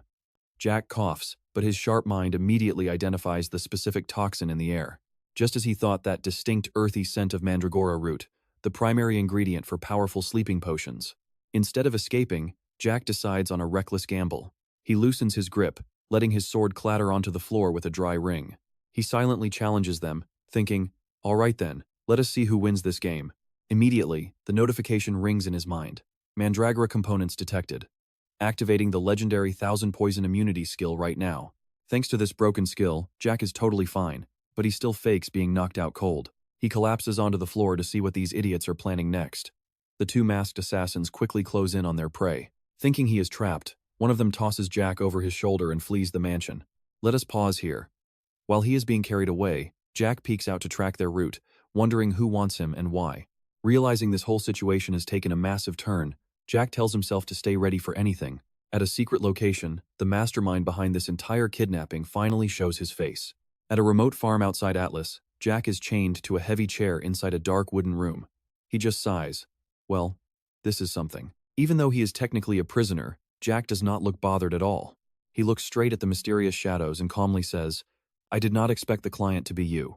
A middle-aged man with slicked-back blonde hair and a rugged eye patch steps out from the shadows. This is Cliff Renhart, the famous leader of the Renhart Merchant Guild. He crosses his arms and growls. If you already know me, then this conversation will go a lot faster. The Renhart Guild is one of the top 10 major players in the Arenia Kingdom. But if history repeats itself, the continental war started by Ain and the Empire will wipe out both the kingdom and the guild. In Jack's memories, Cliff Renhart was someone who fought against the Empire just as hard as he did. But for some reason, After handing over top-secret intel to defeat the Empire, he returned to the crumbling Arenia kingdom only to die there, even though he had already escaped. Jack judges him silently. Whether it was patriotism or something else, to him, it was just a stupid choice. Back in the present, Cliff speaks up with a hint of regret, apologizing for the rough treatment. He orders his men to unchain Jack, promising that the guild will send a formal apology for this whole mess. The heavy chains hit the floor with a thud. Jack stands up, calmly adjusting his black gloves. He cuts him off. Forget the pleasantries, just get to the point. A faint purple pressure begins to radiate from his body. You and I should watch closely now. Jack glares at the guildmaster. What do you want? All right, you and I are about to see that even a young dragon is still a dragon. Cliff smirks, deeply impressed. Cliff quietly watches his opponent, unable to hide the shock building up deep inside him. No matter how experienced a knight you are, a situation like this usually sparks pure tension and constant vigilance. But this guy? He hasn't shown a single hint of confusion or weakness since the moment he walked in. Cliff tried to orchestrate this meeting to maintain control, but he quickly realizes Jack's overwhelming pressure is already totally crushing him. He clears his throat and finally gets to business. Before we discuss my request, could you take a look at these documents? Cliff slides a file across the table. As the file opens, he explains these are people infected with a new plague currently ravaging the southern continent. Jack flips through the pages with a suspicious look. Why exactly are you showing me this? Suddenly, his eyes widen in shock. He sees a familiar name and face on the list, Elena Stone. Memories of Elena flash through his mind. She is the mother of Liam Stone, Jack's very first guard. She survived the red flower disease thanks to a secret prescription Jack gave her. He slams the file down, demanding an answer. What exactly is your point? Cliff remains calm, beginning to break down the sheer gravity of the situation. In that region, they call it the red flower plague. It is a localized disease that is both agonizing and horrific. Bridge Hashon tension builder. Now, pay attention to this part. It has a 100% mortality rate, yet Elena Stone somehow survived. The attending doctors have stayed silent. Cliff's gaze turns sharp as he stares Jack down, searching for any reaction. Do you happen to know anything about this? Jack just smirks, silently judging the old fox sitting across from him. This guy smelled something fishy from the start and is just playing dumb to test me. Classic merchant behavior. Jack quickly deduces the real motive here. He wants the exclusive rights to the red flower cure, doesn't he? Jack ponders the possibilities. Given the death rate, this cure is worth a literal mountain of gold across the continent. He studies Cliff carefully. From what he knows, the old man is greedy, but he isn't a total idiot. He wouldn't be crazy enough to risk kidnapping a member of a pureblood family just for a bit of profit. Jack's eyes turn razor sharp. He decides to lay all his cards on the table. Of course I know about it. Bridge #2, the midpoint pivot. You and I know what comes next. Jack reveals he created the cure, and Cliff literally falls out of his chair. The man lunges forward, gripping the table as his breath hitches in a state of absolute, desperate urgency. Name your price. I will pay whatever it takes. Seeing the guild leader lose his cool, Jack just smirks mockingly. Why so worked up? This isn't how a composed merchant is supposed to act at all. He sees the burning intensity in Cliff's eyes. This isn't about the money anymore for this man. Jack stops smiling and turns cold. Let's trade like real merchants then, since we're trying to save a life here. Cliff pauses, his voice low as he tries to confirm. You want 3 conditions in exchange for the medicine formula? Jack casually agrees. It is simpler than you think, but Cliff is still wary, asking for the specific details up front. Jack looks off into the distance, leaving it vague. I'll decide when the timing is right. Don't worry, I won't ask for the impossible. Cliff stays silent, sweat rolling down his face as he calculates the risk. Jack seals the deal. As long as the terms are acceptable to both sides and written clearly, there won't be issues. Finally, Cliff Wren officially closes the agreement. Jack hands over a piece of paper. Just follow these instructions exactly, and everything will work out fine. Holding the priceless formula, Cliff is stunned. He is holding the treasure that could shift the power of the entire kingdom. Jack speaks up again. By the way, I have one personal question. He pulls a small package from his glove. Who exactly is this medicine for? Cliff starts sweating bullets, acting confused. What are you talking about? You claim the guild just wants a valuable product, yet you mobilized Northern Rangers to kidnap a pureblood. On top of that, you are reacting with total desperation. You have completely lost your professional composure. This isn't the Ren Merchant Guild, I know. Under the intense questioning, Cliff finally slumps over the table in defeat. Jack doesn't let up. You are talking about the royal family of the Arenia Kingdom, aren't you? Which one of them is it? Cliff looks up with a gaze full of both determination and deep agony. I cannot tell you that. Jack frowns. Do you know how many royals there are? This could take forever. Bridge #3, the closer. Trust me, you and I are going to want to see what's next. Memories of the future are flooding back a vision of a collapsing kingdom and a final warning for the man standing before him. Don't be so foolish, man. Stick with me, the Arenia Kingdom and Renus Guild are gone. Going back means death, so fleeing north is your smartest move. But Cliff refused the advice. He is exhausted and just wants to spend his final days in his home of Arenia. Back in reality, Cliff Wren clenches his fists and looks down. I am sorry, but I cannot say anything more. Seeing his face, Jack realizes Cliff's eyes aren't lifeless anymore. They're totally different from that hollow, corpse-like stare he had before. He begins to analyze the deep political situation. Arenia is still clashing with the Empire. Conflict between the Zom Empire and Arenia is peaking as the Empire moves in. On top of that, the fight over the Joy Tribe's territory has turned everything into a complete, chaotic mess. With a weak monarchy, Arenia is definitely suffering from internal power struggles that are tearing the nation apart. Zik tells himself he has some time before the Continental War explodes. Connecting with Arenia's royalty now will definitely be useful later. He casually shrugs. Fine, keep your secrets if you want. Pay attention here, this is the exact moment Zik takes control of the entire board and forces this massive deal. His hands begin to shake violently as he grips the paper. Cliff closes his eyes, looking completely overwhelmed by emotion. Jack suddenly interrupts the emotional silence. Sorry to break up this touching moment, but can I give you my first request right now? Cliff is startled, sweat rolling down his face as he stammers. Of course, request anything within our guild's power. Jack smirks with a calculating look, his mind 3 steps ahead. Very well, first, I want a position in your guild.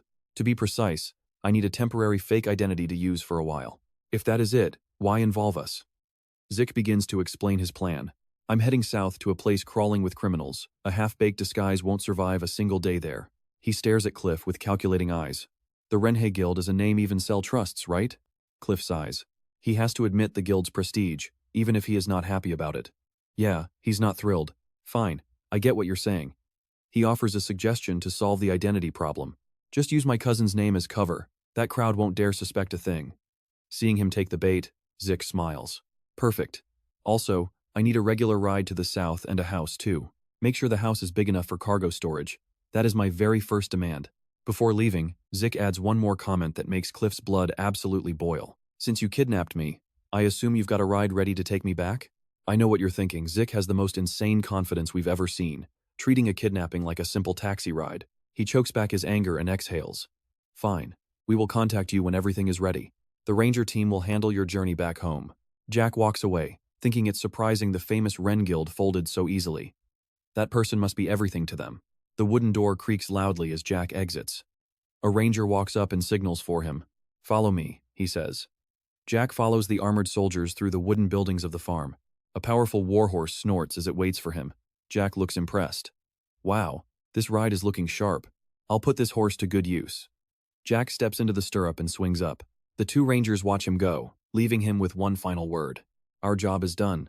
So the deal with Wren is officially finished, right? One ranger asks for confirmation. When Zik replies in the local language, the man is stunned. You know Go Dracker? Zik smirks mysteriously. Let's just say it's a little hobby of mine. Anyway, about the money. I have a job I want to hire you for. Rescue someone from the Moken? Both soldiers fall silent, looking totally terrified.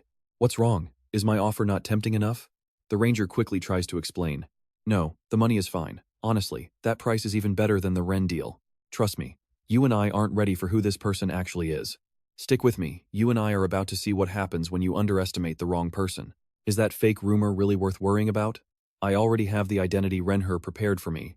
Just use that name to send a forged commission to Ga, and we are done. Thinking the plan actually sounded solid, the ranger nodded. Fine.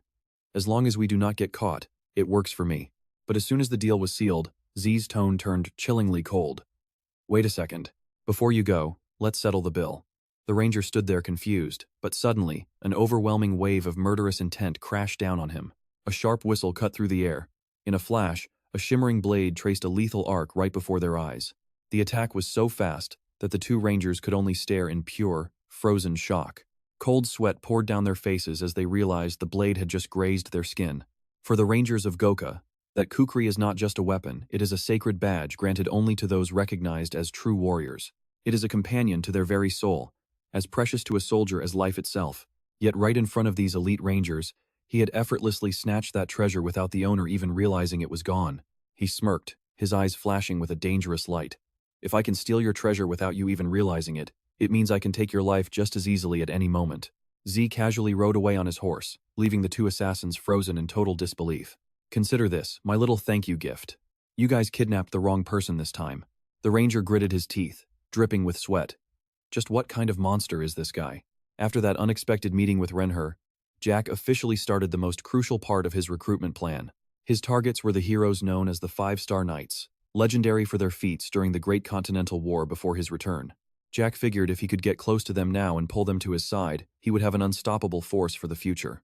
Luckily, with help from Principal Floor, who always favored him, he uncovered a massive lead. Every single one of them had attended the prestigious Valhalla Academy. However, the biggest problem he faced right now was the timing. Silent Knight Bishop Kastic had already graduated and was now a full member of the Derby Kingdom's Knights. Master Fighter Jeffersonma is a busy senior constantly out on intense field missions, while Ast Elidor is still a student suffering from a brutal case of chronic insomnia. As for Jenna, she would not even officially enroll until the following year. Even with her pure blood, he knew there would be plenty of chances to approach her later on. Z sat on a stone bench and let out a long sigh. Is Diego really the only one I have left? Now, pay attention here, because what Jack finds next is definitely not what we were expecting. Amidst booming music and chaotic lights, Diego was screaming into a microphone like some kind of wild animal. Jack stood there frozen, pure regret written all over his face. Wait a minute, what the hell am I even doing here? He stared at the future legendary knight dancing like a maniac, remembering he only came here to recruit him. Reality hit hard, and Jack started second-guessing his own choices. But as soon as Diego saw him, he eagerly grabbed Jack's neck. Jose bro, you are just in time. We need someone on the drums. Jack did not even have time to process it. What? I am just, but Diego did not let him finish. He just kept rambling on and on. Yeah, I get it. You just want to play. Before he knew it, Jack was shoved onto the drum stool. Welcome to the Southern Continent's Fusion New Music Research Club. Jack was in complete and utter shock. I know what you're thinking, a legendary knight in a music club? Well, things are about to get even crazier. Forced into it, Jack actually got swept up in Diego's insane rhythm. Under bright neon lights and powerful sound waves, he swung those drumsticks like he was wielding a sword, ignoring everything around him. It felt like the whole band was floating through a massive universe of pure sound. Rex just screamed internally, "Whatever!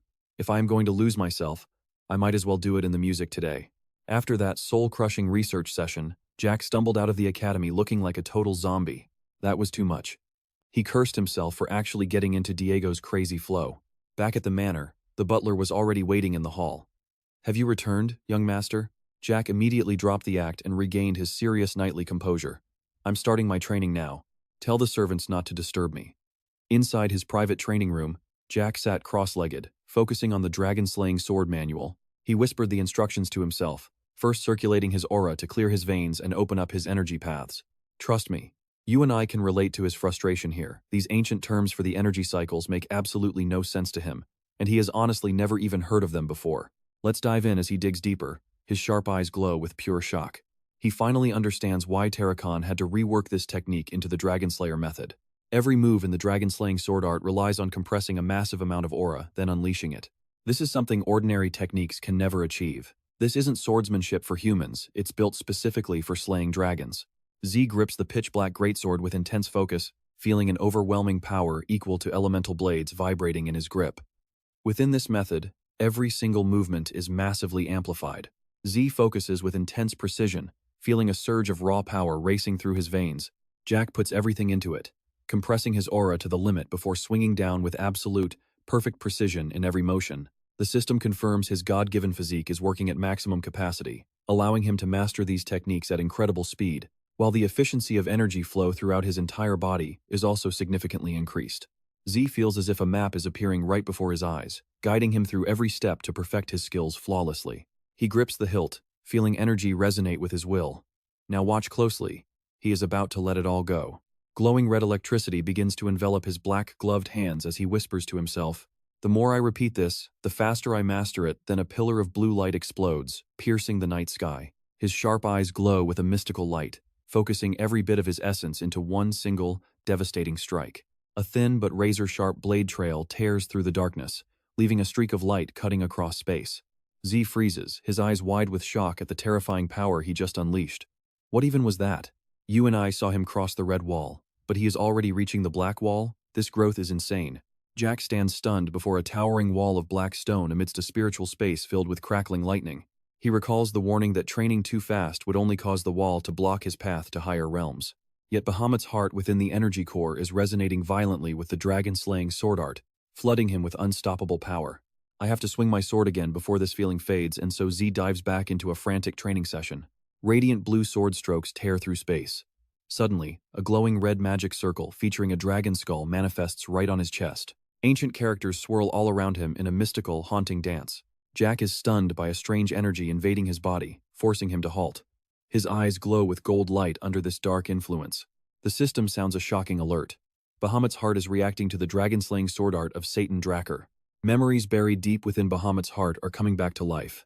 Z cries out in total disbelief. Bahamut's memories, his soul is pulled into a dark void, leaving him feeling completely lost. It is too dark to see. Out in the void, Jack senses a massive, overbearing presence. Someone is approaching. Out of the darkness, the ruler of Twilight, Bahamut, slowly emerges in the form of a man wearing a mysterious black cloak. He gazes deep into Jack's soul and speaks in a low voice. "I have a favor to ask of you." Immediately after, a massive, glowing dragon eye appears from the void, staring at Jack with such intensity that space seems to freeze. Bahamut slowly pulls an ancient book from his cloak, his eyes shining with unshakable determination. Looking at Jack, he declares, "I entrust the dragon-slaying sword art I created to you." A thin hand reaches out with the legendary tome. The giant dragon Bahamut looks down at the tiny figure before him and lets out a roar. "I knew you were annoying, but I did not expect you to be this insane." Watching the scene unfold in the memory, Jack confirms to himself that the man is indeed Satan Dracker. Facing the great being, Satan asks, "Are you really giving dragon-slaying skills to a dragon?" Bahamut replies that Kronos has already agreed. "As for the reason, you should know better than anyone." Dark, thick energy begins to explode violently all around. Bahamut screams in absolute rage. Kronos has been charmed by humans and has lost the right to be the coordinator. Surrounded by a dense forest of sword energy floating in the air, the dragon roars. "I won't believe that person's nonsense prophecy." A massive, deep purple greatsword falls from the sky with a power that tears through space itself. Amidst that rain of death, Satan struggles to hold his ground. His small figure stands alone against magic spears pouring down like rain. Destructive strikes explode one after another. "Trust me, you and I are about to see something truly legendary." Satan grits his teeth and grips his blade tighter. "All right, you and I are about to witness a battle against a pressure that feels absolutely suffocating." Purple spears rain down from the heavens, slamming into the earth with terrifying, soul-crushing speed. Cold sweat pours down Ree's shocked face as he senses the massive gap in their power. It's truly an unbelievable strength. "If that were me, I'd be nothing but a ghost by now." Ree's eyes are glued to the powerful figure of Satan, who stands unyielding right at the center of the magical storm. Yet Satan blocks every single strike. The man is a total monster, far beyond any normal human limits. Bahamut roars in fury across the flaming battlefield. "Get out of my domain right now, Satan. Otherwise, the next spear will be aimed directly at the Kronos Kingdom." Satan walks through the magic forest of spears, his voice heavy with concern. "Do this, and you'll face the crushing weight of karmic retribution." The dragon in human form just gives an arrogant, cold smile in response to the warning. His eyes glow with killing intent. Karmic retribution? How laughable. What do you humans actually understand? Even if I slaughter every last one of these insects, there is no reason for me to be punished. He waves his hand, and dark energy erupts into massive, threatening demonic claws that tear through the air. Now pay attention here. Satan calmly opens his pocket watch and murmurs that everything is going according to the prophecy of Kronos. Suddenly, a colossal dragon eye snaps open in the void, staring down with overwhelming and ancient authority. Bahamut unleashes his primal power, his massive black wings tearing the sky apart and shaking the entire mountain range. A massive purple blade descends from above. Bahamut lets out a crazed, thunderous roar that echoes through the valley. "Did you think the power of Kronos could actually restrain a being like me?" The strike shatters the earth in a blinding explosion. Then the watch in Satan's hand starts ticking. A giant, glowing clock-face magic circle erupts, swallowing the entire battlefield in a brilliant light. Ree stands frozen in a vortex of memories. His eyes glow blue as ancient secrets finally begin to unfold. The attack stops. Satan stands still as the purple blade freezes just inches from his head. Incredibly, Satan used time magic to halt Bahamut's devastating assault in its tracks. He grips the watch as divine energy surges. This incredible magic must be coming from that mysterious artifact. Bahamut screams against the golden magical restraints. "You think this puny power of Kronos can stop me? You and I are watching a supreme artifact of Kronos in action, an ancient item that holds ultimate power." A golden radiance explodes, flooding every corner of the memory space with blinding light. The ground shakes violently. Ree screams as the illusion begins to crumble into pieces around him. With a deafening crash, a giant dragon claw slams down, crushing the landscape into dust. Dust clouds hide Satan as he grips his watch. Bahamut roars his enemy's name in pure hatred, leaving Jack stunned by the truth. The vision felt so real. Satan confirms it was a true prophecy from the time of Kronos. The legendary knight asks if he finally understands why he was given the dragon-slaying sword art. Bahamut snarls in bitterness. Making a contract with humans was a mistake from the very beginning. Facing the great beast, Satan declares that humans must stand on their own 2 feet. The dragon's eyes burn with rage before the whole scene vanishes into nothingness. Fine, show me then. This dragon-slaying art. Your pathetic way of killing my kind. Staring at the lethal techniques meant for his own species, the dragon glares at Satan with heavy pressure. You dare to create this? Satan stays calm, claiming it's meant to protect the world. Bahamut sneers. Not the world, you greedy human. You just mean your own kind. I'll keep it hidden. But if the prophecy comes true, this will never be brought to the world. Satan turns to leave the dark cavern, acting like the threat means nothing to him. Even without that art, humans will eventually awaken their own aura. Hearing this, Bahamut snarls with killing intent, his eyes filled with contempt. I'll wipe you all out myself. Lowly creatures don't deserve to hold such power in their hands. Satan stops, looking back at the dragon one last time to share a final, mysterious prophecy. Kronos always said that one day, you would find a contractor who shares your heart. And that's where we leave it, trust me. You're going to want to see what happens next. Alright, stick with me. You and I are about to witness a hero diving deep into a dragon's darkest secrets. The glowing eyes of the ancient evil dragon slowly close, letting total darkness swallow everything. Jack sits silently in the dark, his mind still trapped by the fragmented memories he just witnessed. But one thing is certain, Bahamut feels a bone-deep hatred and suspicion toward all of humanity. By absorbing Bahamut's heart, Jack can now feel every bit of that ancient resentment and doubt. But a big question remains. Why would he contract with Terracon? This feels like some crazy dream. Now watch closely, because the history books are hiding a massive lie. Dressed in his uniform, he discovers a harsh truth. Every single record about Terracon was forged by Dracker. These days, people only know Bahamut as an evil dragon, with 0 useful records left for the truth. While training his dragon-slaying sword art and searching for clues, Jack hears that his request is ready. A letter sealed with red wax is delivered directly to his hands at the mansion. Even though he asked for a low-profile identity, the new ID card leaves Jack half laughing, half crying. Vice branch manager of the southern continent for the Renhu's Merchant Union? Isn't that totally overkill? Standing by the window, he smirks as he sees a messenger pigeon landing on the balcony. Looking at the small bag on its back, he whispers that Cade has finally made a decision.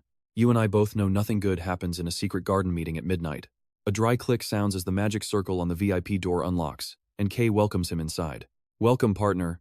Jack looks back and smirks, asking if she is really calling him partner now. It feels fresh. He walks to the window, looking out over the glowing lights of Atlas City. Even though he has been here a while, seeing this grandeur with his own eyes feels strange. In his heart, strange emotions surge.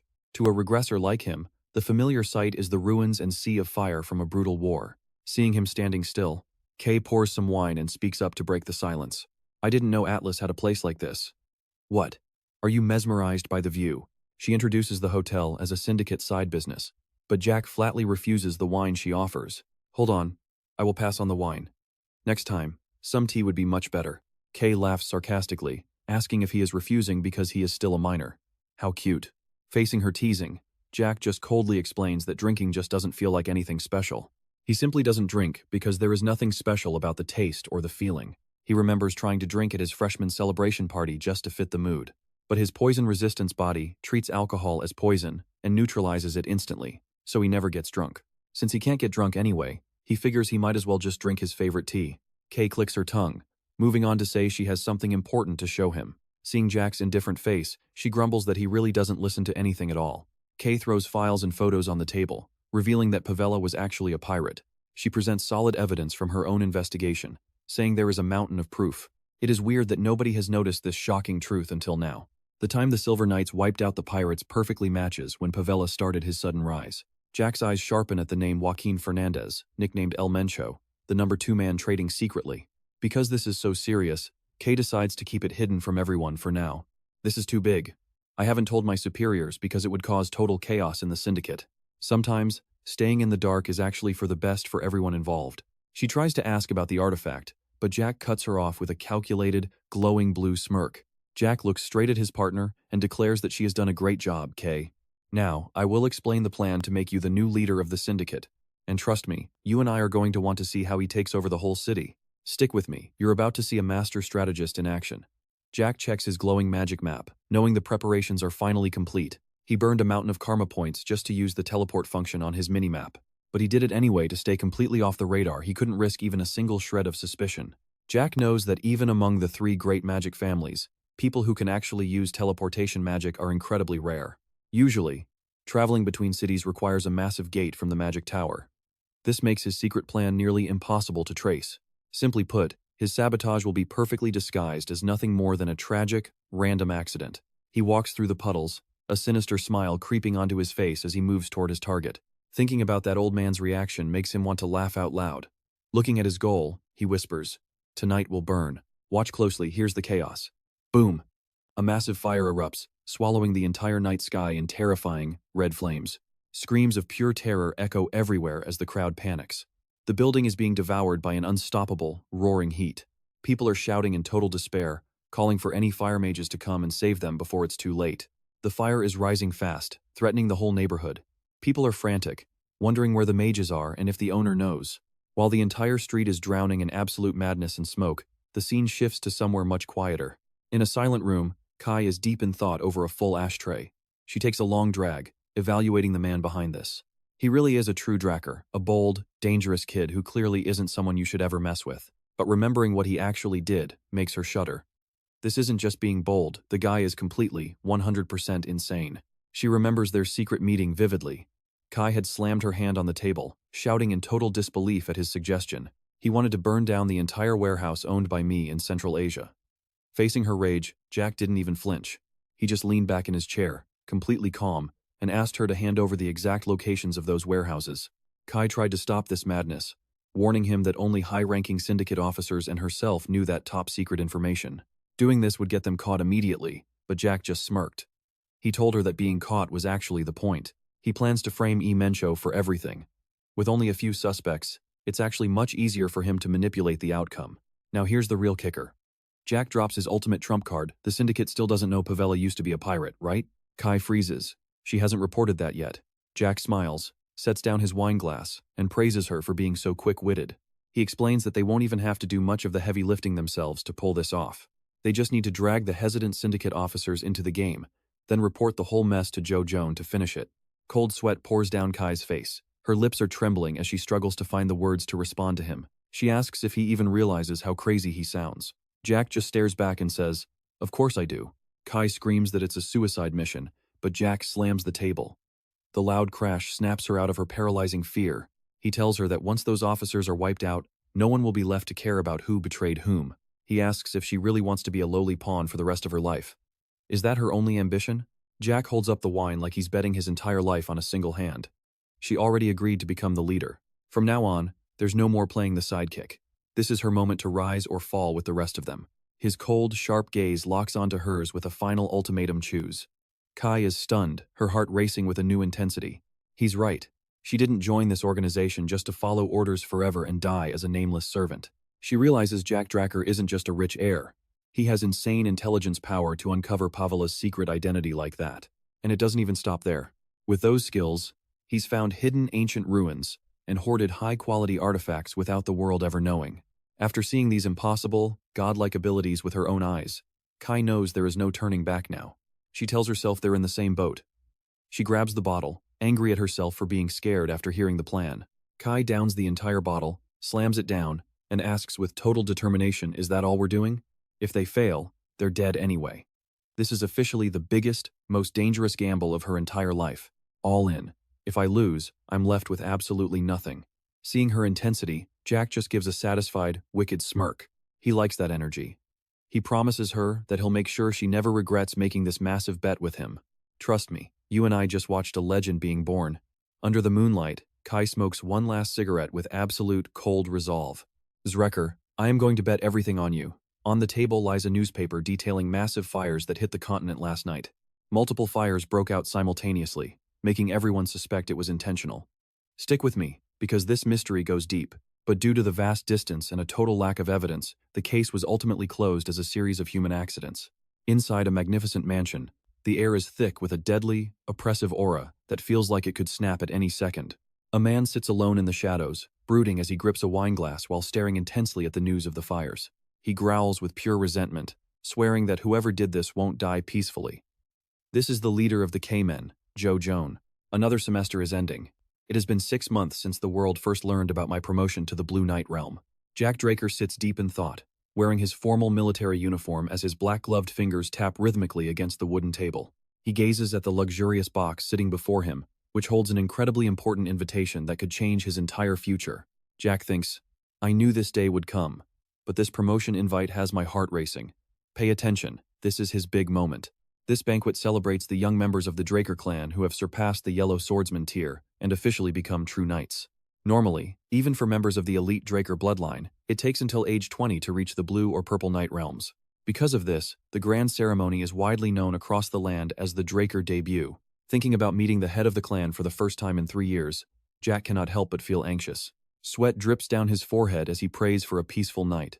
Suddenly, the Four Seasons castle appears, towering majestically under the sun. Inside the banquet hall, specifically the central spring garden of the castle, the atmosphere is already buzzing with excitement and high energy. Looking down through the massive glass windows, the grand hall looks absolutely spectacular, filled with a crowd of elite and noble guests. In the middle of the crowd, the silver-haired head of the clan stands gracefully, smiling while raising a glass with his visitors. Suddenly, a pair of polished black leather shoes approach, and a respectful voice rings out through the noisy hall. I have come to see the master of the Dracker clan. The head turns around, his face lighting up as he calls for Abin. Appearing before him is a young man with vibrant red hair and a refined face, his eyes closed in a polite, gentle manner. Abin bows deeply, asking if the master has been doing well lately. His presence immediately turns him into the center of attention. The guests begin whispering throughout the hall. Honestly, I have never seen so many high-ranking figures attend a promotion banquet like this. It is quite the sight. This might be the most crowded and important celebration the Dracker clan has ever hosted in years. Exactly. He is the youngest Blue Knight on the continent, after all. You see that too, right? Everyone is staring in awe. Abin maintains a calm, steady smile, soaking in the gazes of admiration and envy from the massive crowd surrounding him. Looking at the master's back, Abin feels a sting of annoyance, knowing he was the previous youngest knight, yet the master ignores it. The head of the clan speaks up, breaking the tension. Well, it seems Jack is finally about to arrive at the castle. I must go prepare for the ceremony. I am truly sorry we could not talk more after being apart for such a long time. Abin remains perfectly respectful, bowing low to respond. Please do not worry yourself over it, master of the clan. The master smiles and pats his shoulder, telling him to enjoy the rare feast. Abin simply bows and agrees to stay behind. Watching everything from a distance, Jack adjusts his collar. To him, the atmosphere inside this grand banquet hall feels incredibly heavy and suffocating. Ugh, it is so stuffy. He walks aimlessly until he spots a familiar figure, noting that it has been quite difficult to see his master lately. Duke is dressed in a formal suit, but his face looks completely exhausted. He grumbles about being forced out of retirement to work. The old knight continues to mutter his complaints to anyone listening. He rants about being busy taking care of that brat Arthur, and now he is being forced to act as Jack's personal guide. Duke remembers the head's orders with irritation, thinking about how pushy the old man can be when he wants something done. He calls the master a shameless blockhead, wondering if he is expected to work himself to death for the sake of the clan. Seeing how worn out his master looks, Jack comments that Duke looks terrible and is clearly suffering from extreme overwork. To calm Duke down, Jack asks if they are heading to the spring garden now. Duke nods and begins his duty. Yes, within the Four Seasons castle, that is the only area where outsiders are actually permitted to enter and walk around. The main facilities are divided into 4 zones. The spring garden hosts all major events, since it is the only public area available. The next zone is Summer Rock. Trust me, you and I need to see exactly what is waiting inside the master's private office in that building. Stick with me, we are diving into Autumnfell, the sacred hall for night ceremonies, and the legendary Winter Cup. This vault is heavily guarded to protect the priceless artifacts the family has gathered over thousands of years of history. Jack gazes at the majestic headquarters, silently marveling because he had only ever heard legends of this grand place. It is actually his first time ever setting foot within these massive, impressive walls. He remembers how he was already expelled at this exact point in his past life. He pauses before the massive, golden doors. Duke turns to him and says they have arrived. From here, Jack must enter alone as the star of the banquet. He puts a hand on his pupil's shoulder, telling him to stay confident since he cannot attend the party himself. Watching his master walk away, Jack gives a warm smile and thinks that having someone care for him is not bad. Having someone look out for him feels surprisingly good. His master really does seem to worry about every little thing. Sensing Jack's thoughts, Duke laughs back, saying everything will be fine as long as the boy stays out of trouble. Suddenly, the loud blast of brass trumpets echoes through the hall, signaling that the big moment has finally arrived. The announcer loudly proclaims that the guest of honor, Jack Dracker, is now making his grand entrance into the room. Now pay attention. Jack steps onto the red carpet with total authority under Aben's watchful eyes, causing an immediate wave of whispers. People whisper that Jack Dracker has already reached the Blue Knight tier at only 15 years of age. He is a true golden pureblood awakener, and honestly, the crowd is shocked that he already broke Aben's youngest knight record. Rumors about Jack's insane talent spread like wildfire throughout the massive, crowded banquet hall. It seems some people haven't heard that Jack has already surpassed every single record Aben set during his academy days. Hearing this news, everyone can only gasp in pure disbelief at such a legendary and incredible achievement. Jack approaches the high podium and drops to one knee before Arthur Dracker, who draws his sword to address the guests. Arthur declares that Jack Dracker is now taking his very first steps on the path of becoming a true knight. The blade slowly touches Jack's shoulder in a solemn ritual as Arthur speaks to the room with a powerful, commanding voice. In the name of Dracker, he grants a blessing for Jack's bright future on this path of glory and honor. The entire hall erupts into thunderous applause, celebrating the rise of the family's youngest and most talented new knight. Arthur firmly announces that Jack Dracker is now officially recognized as a full, high-ranking knight of the House of Draer. You and I both saw that coming, but for these guests, this shocking decision leaves everyone completely stunned and confused. Whispers start again. How can a 15-year-old already be an official knight of the legendary and powerful House of Draer? Even if he is the youngest Blue Knight, isn't this official decision just a little bit too rushed and sudden? Jack stands perfectly still in his uniform, his mind racing as he tries to analyze the logic behind this situation. In the Draer family, having a cool aura isn't enough to become a knight. You need real, undeniable achievements. Since the Draer family is blessed with powerful aura, reaching the purple or blue tiers at a young age is almost expected. That is why they value actual accomplishments on the battlefield, far more than just having a high level of aura. Jack remembers the traditions. Even Aben, the previous record holder for youngest Blue Knight, had to wait for his title. It took him 3 whole months of gathering achievements. That shows how much the Dracker family values results over everything else. However, Arthur's sudden announcement completely goes against every tradition and rule that has ever existed in the family.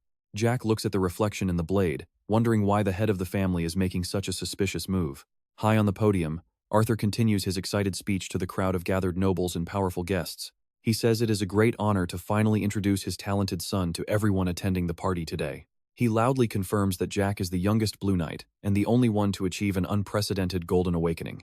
Arthur smiles and raises his wine glass, declaring that Jack will one day become a far better knight than himself. He jokes that he doesn't want to be a boastful father, so he will stop his bragging right there. He concludes the ceremony with a final congratulatory toast directed toward all the guests in the room. He asks everyone to toast to this young man's future and for peace across the continent. A deafening cheer fills the room. For Draer. For Draer. Arthur takes a slow sip of his wine, his face showing a clear expression of smug satisfaction and triumph. Trust me, you and I are going to want to see how Jack handles this dangerous game. What is Arthur really up to? Stick with me, we're about to witness one of the most awkward family reunions in Manhwa history. Arthur used to stay silent when kicking him out, but now he's acting like a proud, doting father. This sudden 180 from the family head is honestly laughable. Suddenly, Arthur sets down his wine and calls his name. Jack turns back, his eyes instantly filling with caution. Arthur steps closer with a low-toned proposal. Yes, my lord, Jack replies, keeping his guard up.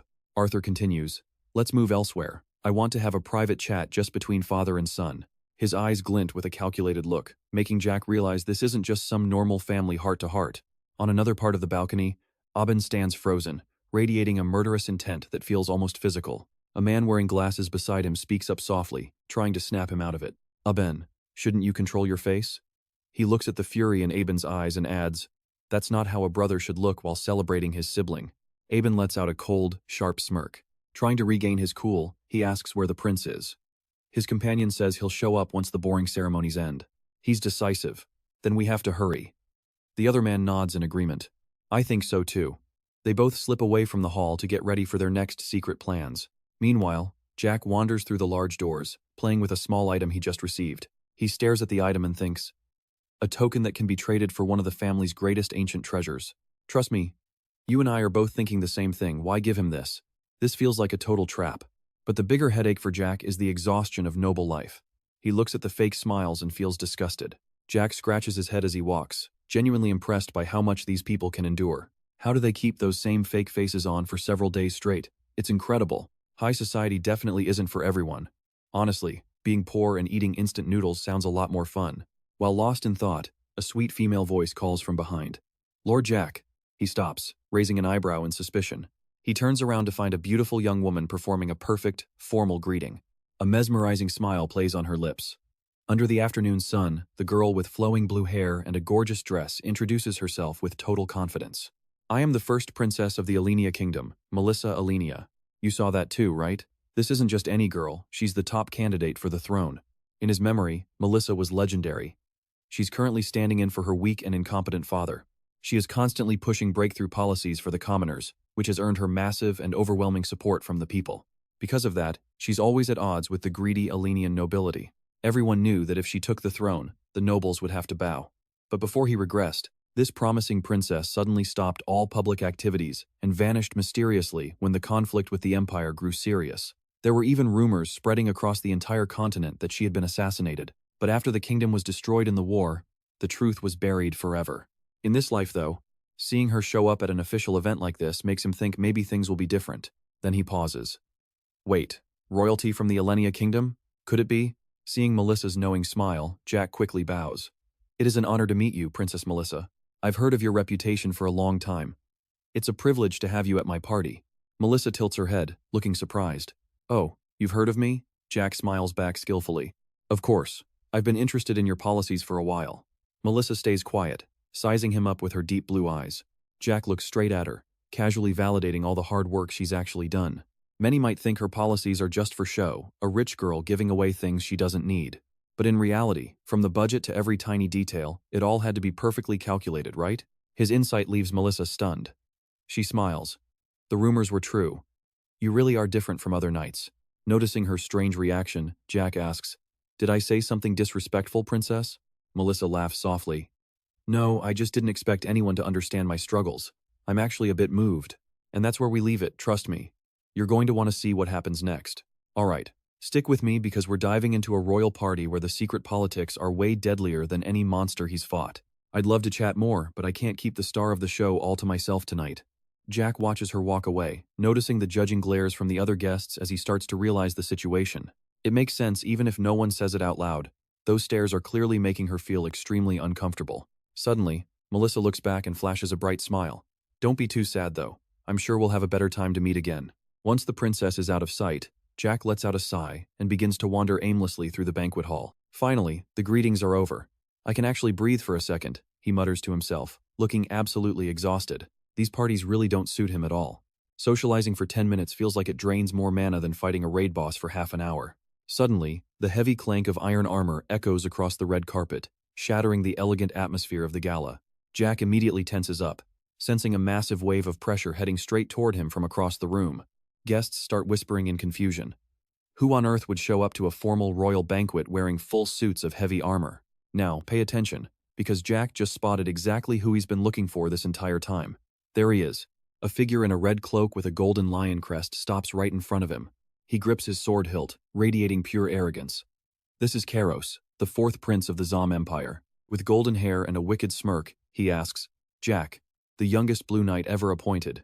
Isn't that you? Jack stares at him. Horrific memories of his past life come rushing back with terrifying clarity. This is the man who started a world war before Jack regressed. Kairos offers his gold-plated hand, introducing himself loudly to the room. Faced with his mortal enemy from his previous life, Jack stays calm and gives a slight bow. A pleasure to meet you, Prince Kairos. Thank you for attending my promotion ceremony. Kairos just scoffs, then suddenly throws an arm over Jack's shoulder like they're the best of friends. Come on, forget the formalities, let's have a drink. He turns and shouts at the nearby serving staff. Hey, someone bring us some wine. Wine pours into crystal glasses as Kairos laughs at the top of his lungs. Here, a gift from an imperial prince. Don't leave a single drop, drain it all. Jack silently accepts, making the guests whisper. Is he really just going along with the prince? He's a talented Blue Knight, but he's still so young and inexperienced. Princess Melissa and the other nobles watch them with worried looks, clearly uncomfortable with the prince's behavior. That prince is way too arrogant. Considering the influence of the Dracker family, he should really watch his manners. Ignoring the gossip, Kairos keeps his arm around Jack, looking incredibly smug. Good, very good. I really like you today. Let's drink until we can't even stand anymore. Now pay attention as a deep voice suddenly cuts him off. Your Highness. Aben steps forward with an elegant bow. Congratulations to the Empire's rising new son. Karos is thrilled to see him. Oh, Aben! You're joining us for a drink too, right? But Aben politely declines. I'm honored, Your Highness, but I have urgent business we need to discuss in private immediately. As Karos looks confused, Aben scans the room and lowers his voice. Too many eyes are watching us here. We should talk elsewhere. You get it? Karos nods. All right. If you're the one saying it, then I'll follow your lead. Before leaving, he turns back to Jack. Sorry about this. I invited you, but have to leave early. Next time, we'll drink all night under the moonlight and talk about the Dragon Slayer epic. Does that sound too cheesy for you, man? As the two of them walk away, the nobles immediately start snickering behind their backs. Can you believe a man like that is an imperial prince? Well, the Zom Empire never was very legitimate anyway. On the flip side, everyone starts showering Aben with endless praise. The way Sir Aben handled that was incredible. There's a reason his reputation is so high. Jack just stands there in silence. To anyone who doesn't know the truth, it just looks like he's saving a confused prince from a social disaster. But one concern rises in his heart. The meeting between the fourth prince and Aben is happening much earlier than it did in the previous timeline. Watching their body language, Jack realizes a terrifying, dark truth. From the way they're acting, it looks like these two have been close allies for a long time. While Aben and Karos begin their secret meeting, Jack walks through the Four Seasons castle, fiddling with a valuable token in his hand. One token for one report. You and I are about to see just how deep this conspiracy goes. Alright, you and I are about to watch our hero walk into a den of lions. So, how is your plan to become the continent's strongest going? You look like the party's star today. Jack bows respectfully. It is all thanks to the clan head. But Arthur scoffs at the title. In private, call me father, Jack. Those words leave him stunned, teacup frozen in midair. His mind flashes back to Callie, reaching out her hand, telling him to just call her sister. Those are the exact same words Callie used. Now I finally understand why it felt so strange back then. He analyzes the family politics deeper. Aben is acting bold, pulling the Council of Elders to his side. Callie noticed and already prepared a counter. It is impossible for Arthur, the head, to be this oblivious. Now pay attention, because Jack just spotted something terrifying in that old man's eyes. He is intentionally looking the other way. Even knowing Aben's plot, 1,000 questions race through Jack's mind. Was repeating Callie's words a way to pressure me? Or was it just a sheer coincidence? Jack decides instantly. Regardless, I must act as if Arthur is on Aben's side to stay safe. He lowers his head and answers. Yes, father. Hearing those words, Arthur gives a satisfied smile. Father, that sounds good. He sets down his tea, promising a gift to help Jack reach his goals. Arthur pulls out a shining gold coin and slides it over to Jack. This token grants access to treasures within the East Vault. Jack's heart skips a beat. The East Vault. Dracker's reports mentioned it. A legendary place famous across the land for housing the rarest ancient artifacts. I did not expect the old man to be this generous. However, Arthur offers a sharp warning. Amidst the priceless treasures, there is plenty of junk that only looks fancy on the outside. Jack answers firmly. I will keep that in mind, father. Walking through the dark corridors, Jack wonders what hidden agenda is behind this massive gift. Standing before the Great Gate, he opens the vital Dragon Slayer report on the East Vault in Four Seasons City. He clenches his fist, eyes burning with ambition. I will exploit every single advantage I can find. Seeing him approach, the female guide offers a deep, respectful bow. Before entering, she briefly explains the rules. Please, would you mind following me this way? According to Dracker's report, this place holds roughly 17,000 rare relics that can be traded based on quantity. In the middle of the mystical space, she warns him there is no time limit for choosing. But once you leave, you can never return. Jack scans the room, feeling something is off. I know what you're thinking. An unguarded treasury is just begging to be robbed, right? The woman calmly explains that guards are unnecessary since the magic security rivals the Patriarch's own office. She explains that every single relic is magic inventoried and strictly managed by spells, making theft practically impossible in this vault. Watching the floating magic seals, Jack reminds himself never to judge a place by its cover. Stopping at a wall panel, the woman gestures for him to insert his granted gold token. Jack pulls out the sparkling gold coin and gently slides it into the narrow slot. Instantly, a loud click echoes, followed by massive tremors that shake the entire room. The massive gates finally begin to groan open. Clouds of white mist spill out, slowly revealing the breathtaking space hidden deep inside. Before him stands a massive architectural marvel with towering shelves reaching the ceiling, filled with countless priceless treasures. The guide departs. After her farewell, Jack stands completely alone in the middle of this giant vault. Looking at the towering shelves, he sighs. Checking every item's function would take an entire lifetime. Not wanting to waste time, he asks the system to filter the artifacts by his specific needs. Immediately, a notification confirms the administrator request to activate the Dragon Eyes link. Please use the Dragon Eyes skill now to record every item for classification. Jack pauses, feeling slightly stunned. Record them with Dragon Eyes? Alright then, let's start with a quick warm-up. The Dragon Eyes skill activates, allowing him to inspect detailed info on every target. To scan this entire horde, Jack begins to push his skills. And trust me, Jack moving like a ghost here is totally insane. Alright, you and I are about to watch Jack dash through these warehouse shelves at a terrifying speed. He finally stops and wonders if he has grabbed enough. The system map lights up with every item he logged. Even Jack is stunned by the massive numbers flashing before his eyes. 17,138 items recorded. Staring at the screen, he gasps. 17,000 items? Seriously? If he live-streamed this loot haul, fans would watch until dawn. To find the good stuff, Jack starts setting up filters. He tells the system to exclude common trash and single-use items that are not relics. The system processes it instantly. Items remaining after sorting, 9,832. Even though it dropped, he is still not satisfied. Too many. Next, he filters out every sword weaker than his black sword. Suddenly, the entire list on his screen just vanishes into nothing. Jack smirks with total confidence. One filter, and it is all gone. This system is way too overpowered, guys.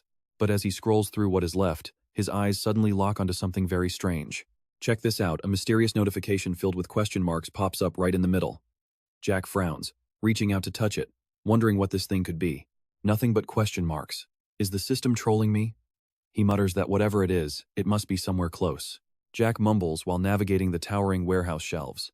As he heads deeper, the system alerts him that he has finally reached the administrator coordinates. He stops in front of an antique shelf. A bizarre, lonely item immediately catches his eye. It is just a simple bracelet, but the information panel is completely blanked out with those same mysterious question marks. Jack picks it up, wondering what a bracelet is doing here.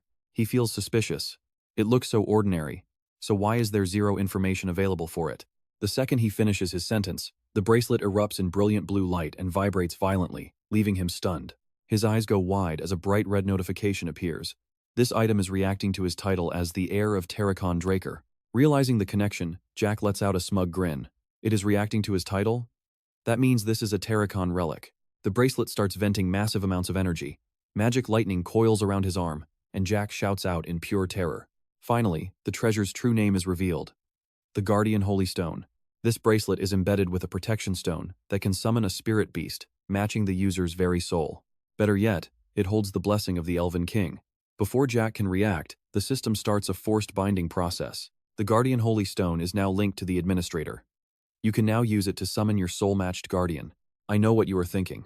Jack is panicking, screaming, "Wait, what do you mean linked? Who allowed this system to ruin his life?" He tries to rip the bracelet off his wrist, but it will not budge. The system coldly answers his request. Administrator's demand for removal has been officially recorded. This item is permanently bound to the heir of Dracker title. Removal is impossible. Jack glares at his marked arm, absolutely furious. Damn it, I did not even get to check the other relics yet. His whole plan is basically down the drain. But he quickly pulls himself together and tries to calm down. He thinks positively. If this is a Terracon relic, it has to be stronger than almost anything else here. Jack finally accepts his fate.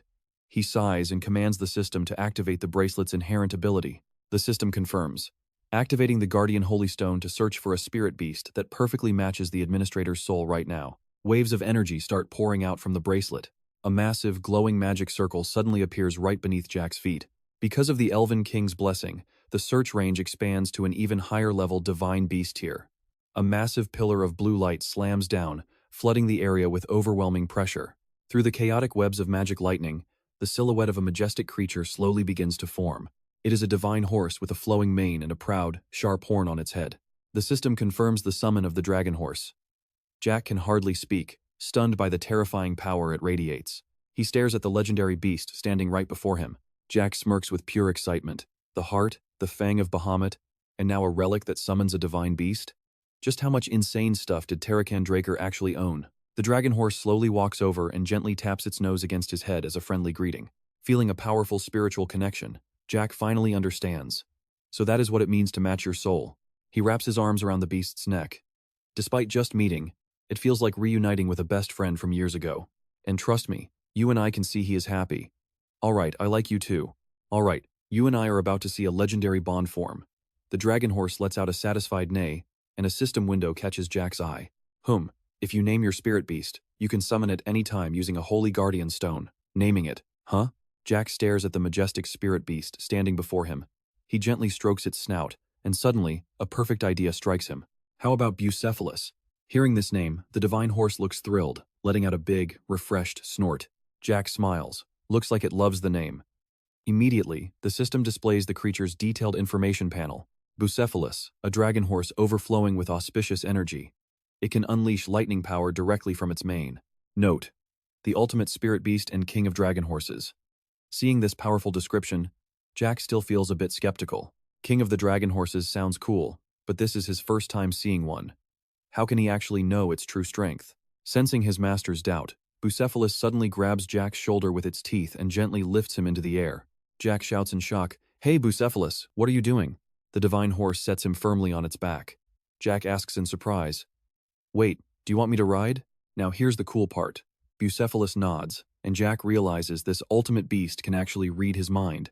It knows he wants to test its power, so it's letting him mount up. "Stick with me, because this gets fast."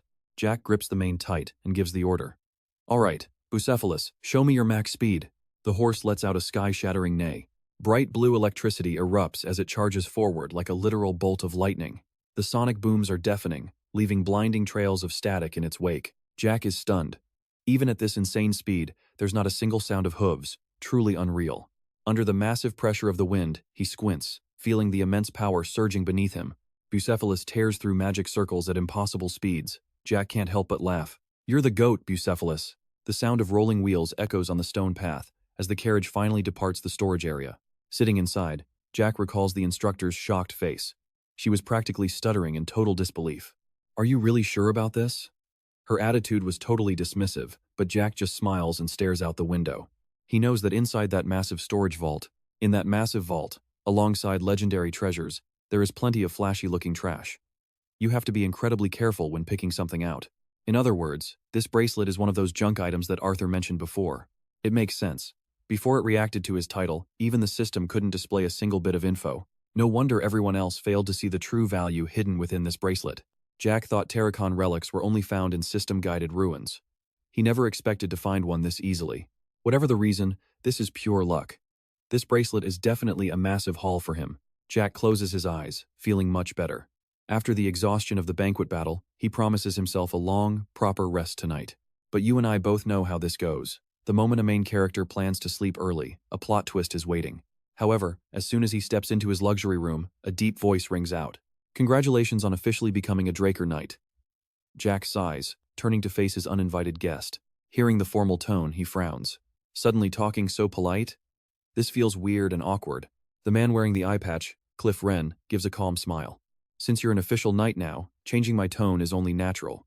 Jack collapses onto the sofa. "Fine, but don't just show up like this anymore. If anyone finds out about our connection, the whole plan could fall apart." Cliff bows his head.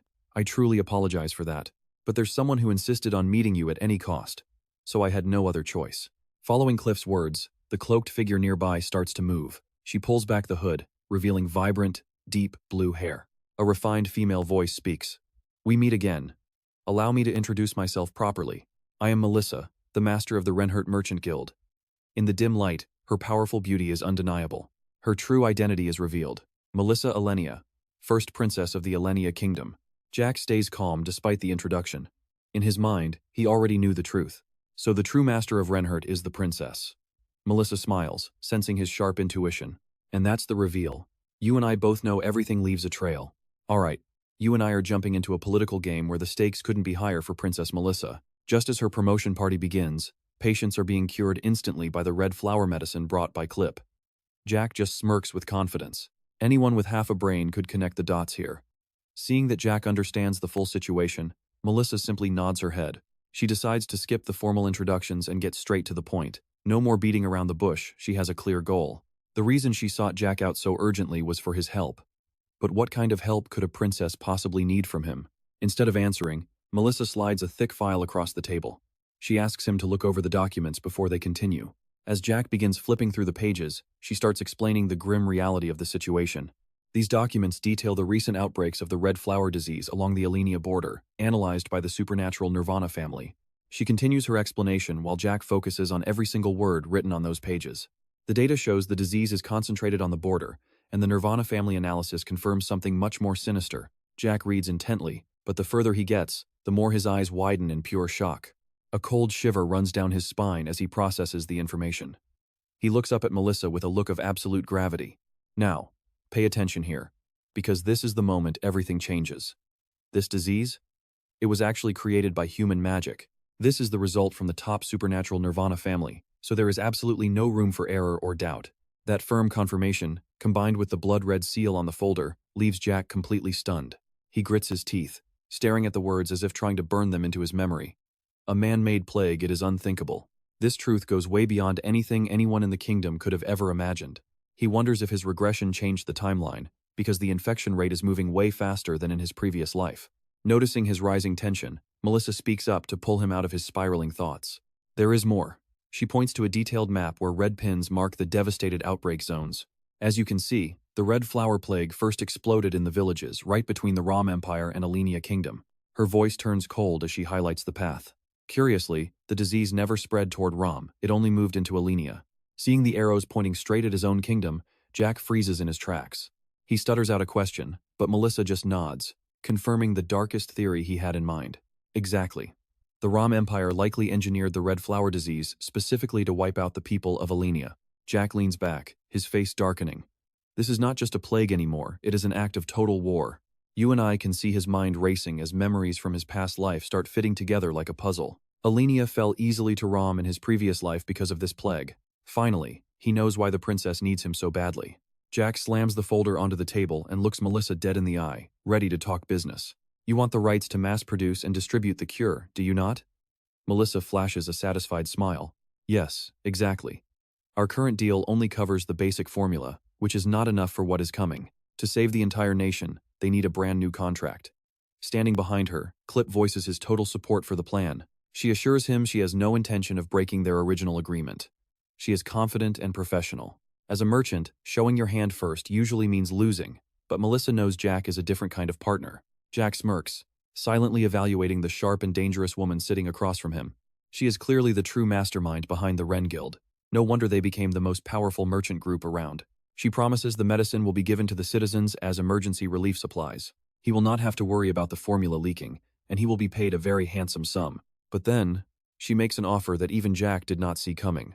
I am going to give you 20% of our entire merchant guild. Talk about the rich getting even richer, right? Jack is left speechless, his eyes nearly popping out at the princess's incredible generosity and foresight. He starts doing the math. In his past life, the Wren Guild was one of the top 10 most prestigious groups. If he can stop the war and keep the guild from collapsing, its value will skyrocket beyond imagination.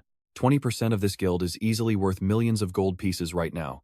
And trust me, you and I are going to want to see if Jack takes this life-changing deal, transformed into tens of millions. Stay tuned. Let's dive into a deal that sounds almost too good to be true. But first, I have questions for the princess. If I were an imperial spy, giving up 20% of the guild would be reckless. Does this feel like an all-in gamble to you? If I'm a spy, you're handing over victory on a silver platter. She calmly replies, I'll answer your questions one by one. I'm already certain that Sir Zik isn't an imperial man. Beyond her title, her real strength is an intuition sharpened by past pain. Melissa then reveals a truth that catches Zik completely off guard. Actually, after leaving you at the party, I didn't go home but watched you from afar. Though subtle and hard to spot, you were cold toward anyone tied to the Zom Empire. Most importantly, you refused to shake hands with the fourth prince. Melissa calmly provides the proof behind her trust. Pay attention here. While everyone else thought he was just using a different greeting, she saw an instinctive rebellion and a look of pure disgust. Because of that clear hostility, she's convinced he's not an imperial. Hearing this, he's stunned. The princess has the observation skills of a god. She moves to the second question about sacrificing 20% of the guild. Without hesitation, her gaze turns incredibly determined.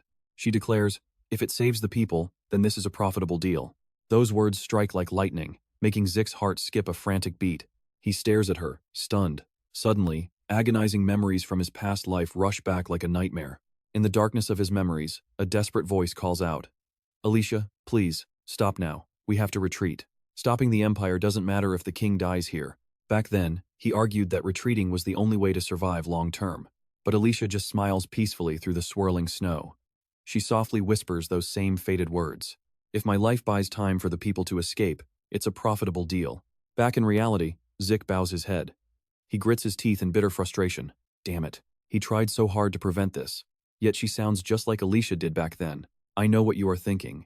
And yeah, after all that heavy soul-searching and sweating over the risk, he finally looks at her and takes the deal. She claps in excitement. Really? You made the right choice. Zik sets one condition. Just be careful not to reveal my identity. She nods confidently. Don't worry, I can guarantee that. 2 weeks later, in a basement training hall, behind heavy stone doors, Zik is deep into a brutal, isolated training session. The air literally tears apart as brilliant blue mana erupts from his greatsword. He moves with terrifying speed. Every swing carries massive weight, flooding the room with blinding light. Pouring everything into one move, his blade explodes with violent energy. It creates a massive magic vortex that crushes everything in its path, causing the entire training hall to shake violently from the impact. As the light fades, he stands amidst the ruins, his sword crackling with blue sparks. Suddenly, a system window confirms he has successfully mastered the beginner-level Dragon Slayer sword art, and the rewards are looking absolutely insane. He exhales slowly. Finally done. Took about a month. He's completed the quest to become Satan's successor.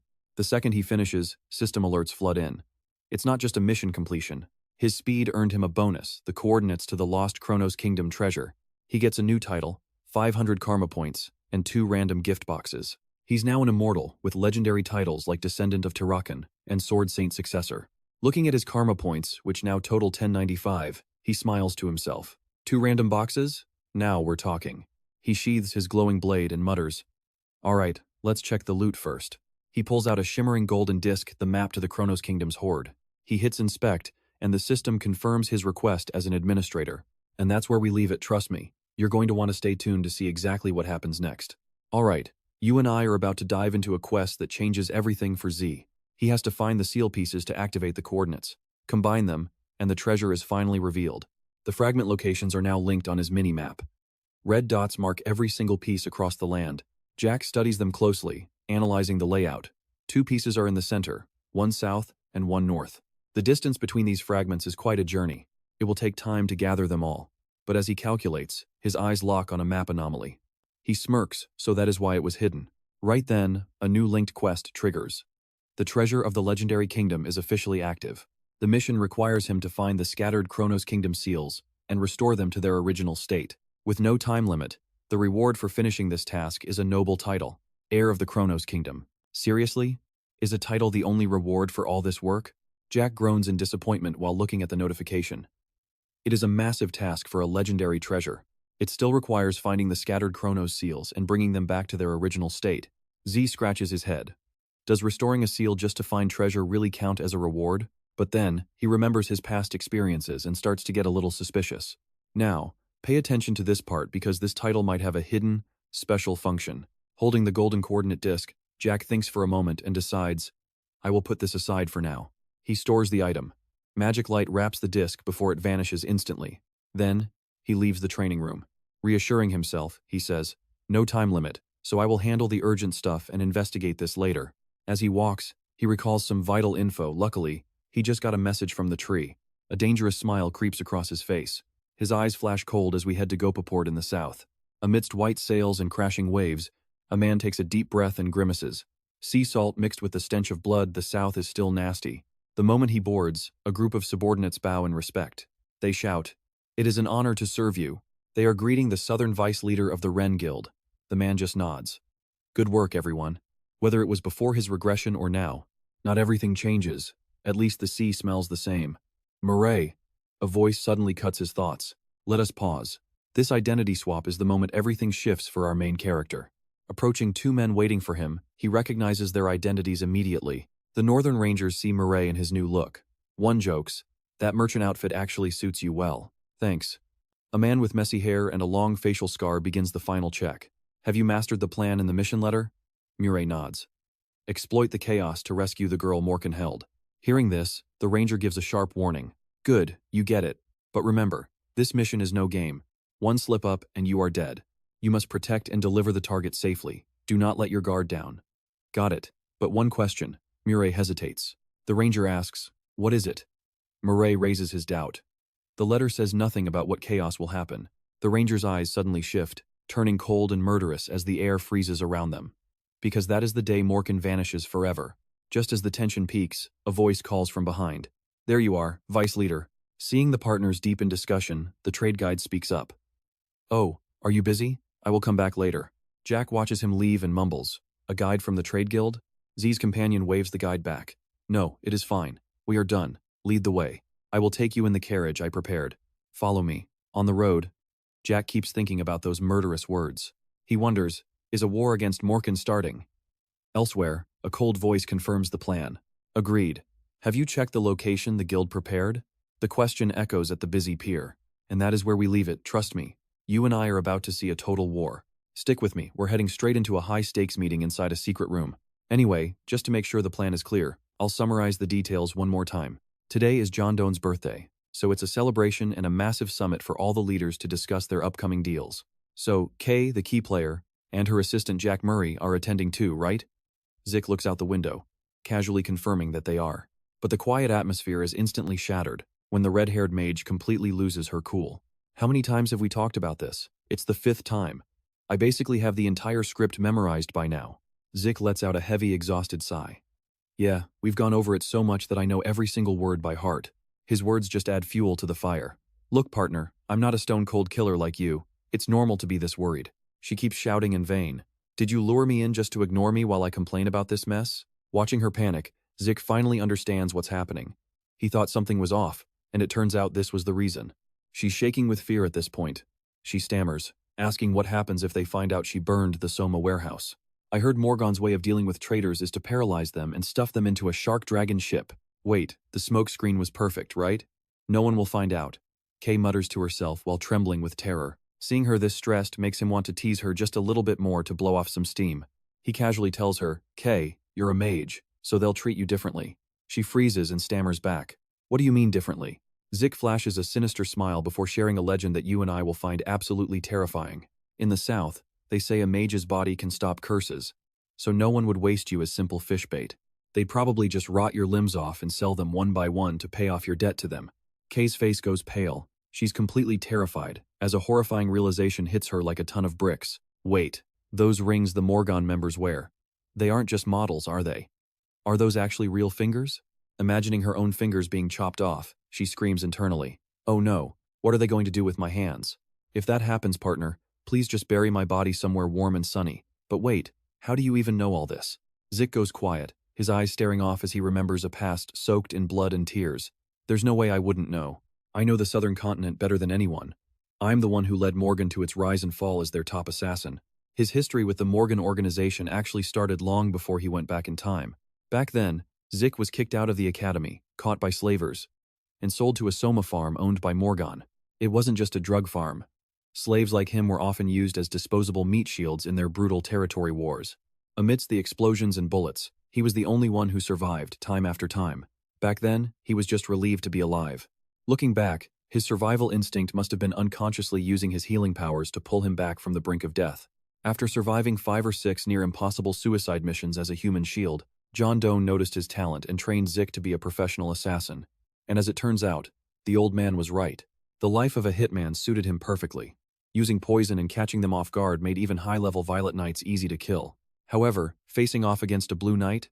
You and I both know that's a completely different level of danger. Even when Zick hid his presence perfectly, those monsters could sense him. Even after being poisoned, a Blue Knight could manipulate their aura to literally burn the toxins right out of their system. But even a Blue Knight is still human, and every human has a weakness that can be exploited. He learned to target those microscopic openings, and from that point on, he could officially take down even Blue Knights. Once his body count of Blue Knights hit double digits, he completely solidified his position as the top assassin in Morgan. Zick's fame exploded after his legendary achievements, especially after he single-handedly wiped out their rival group, the Pavel organization. Eventually, he became the adopted son of the big boss, John Doe, and was promised to be the official successor of the empire. But on the very night the leaders gathered to announce him as the next boss, Zick made a bloody decision. He cold-bloodedly slaughtered every person there, including his adoptive father, and permanently walked away from Morgan.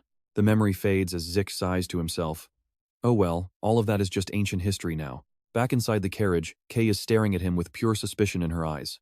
She points right at his face and yells, Hey, Partner, are you actually a spy for Morgan? Trust me, you and I need to see what happens next. Stick with me, you're about to see how this high-stakes meeting turns into a total bloodbath. JH keeps a total poker face during her interrogation, making Kay lose it as she demands some answers. Seeing her in such a panicked state is actually becoming quite entertaining for him. He thinks that since this version of Kay hasn't regressed yet, she's still fun to tease. Finally, the carriage stops in front of a massive, imposing estate, the mansion of the legendary John Doe. Inside, stained glass glows as elite guests gather, until a guide steps forward to announce their arrival. John Doe. This is the enforcer Kay I mentioned. She enters in a stunning black dress and greets him. John Doe scans the luxury, while JH quietly admires the sheer wealth displayed in the mansion. It's definitely rich, he thinks, while secretly counting the heavy security detail posted in every corner. Now pay attention, this isn't just common thugs, but elite killers and rogue rangers waiting in the secret room. Inside, a long row of powerful men in black suits sit with cold and incredibly stern expressions. At the head of the table sits a middle-aged man with gray hair and a signature mustache. Holding a smoking cigar, this is John Doe, the merchant boss. He looks at Kay and welcomes her. He's heard of a mage, but didn't expect a beautiful woman rarer than a gemstone, he claims. He asks for her wisdom, and Kay takes a deep breath before diving straight to the point. She asks if he remembers the warehouse fire from months ago, making the subordinates instantly turn pale. Shock and rage fill the room as the boss crushes his cigar, stating he could never forget it. A dark, chilling aura suddenly fills the room. He glares at Kay and demands to know her intentions. Cold sweat drips down Kay's face, but she refuses to back down from the overwhelming pressure. She looks at everyone around that massive table and declares there's a traitor who helped Pavella. One of you conspired with Pavella and was the one who personally torched the warehouse. Her bold claim echoes through the room, making the already heavy atmosphere feel absolutely suffocating. The subordinates explode in fury. One man slams the table, screaming for her to be dragged out. Who does this crazy woman think she is? But then boom, a massive sound shakes the room. John Doe slams his hand down, his eyes glowing with a murderous red light as he stares. He asks if she's willing to take responsibility for those words, but Kay doesn't flinch at all. She nods, and with a menacing grin, he tells her to name the person who betrayed Merchant. You can feel the tension in the air right now, but then, a painful cough breaks the silence. Everyone freezes as Jack Murray suddenly appears, holding a short sword to a high-ranking leader's throat. Jack smiles calmly at the boss, introducing himself as Jack Murray to the stunned John Doe. He offers to help with the traitor situation, while John Doe casually lights another cigar, watching him. The boss notes that Jack brought a knife to a birthday party instead of a gift. Unfazed, Jack presses the blade deeper and claims that the gift is right here in his hands. The boss asks if Joaquin is really the traitor, as Jack whispers mockingly into the man's ear. Hey, Joaquin, or should I say El Mencho, you're the one who knows the truth best, right? Why don't you tell them yourself? Joaquin is now drenched in sweat and shaking with pure terror. How did this guy find out what even the boss didn't know?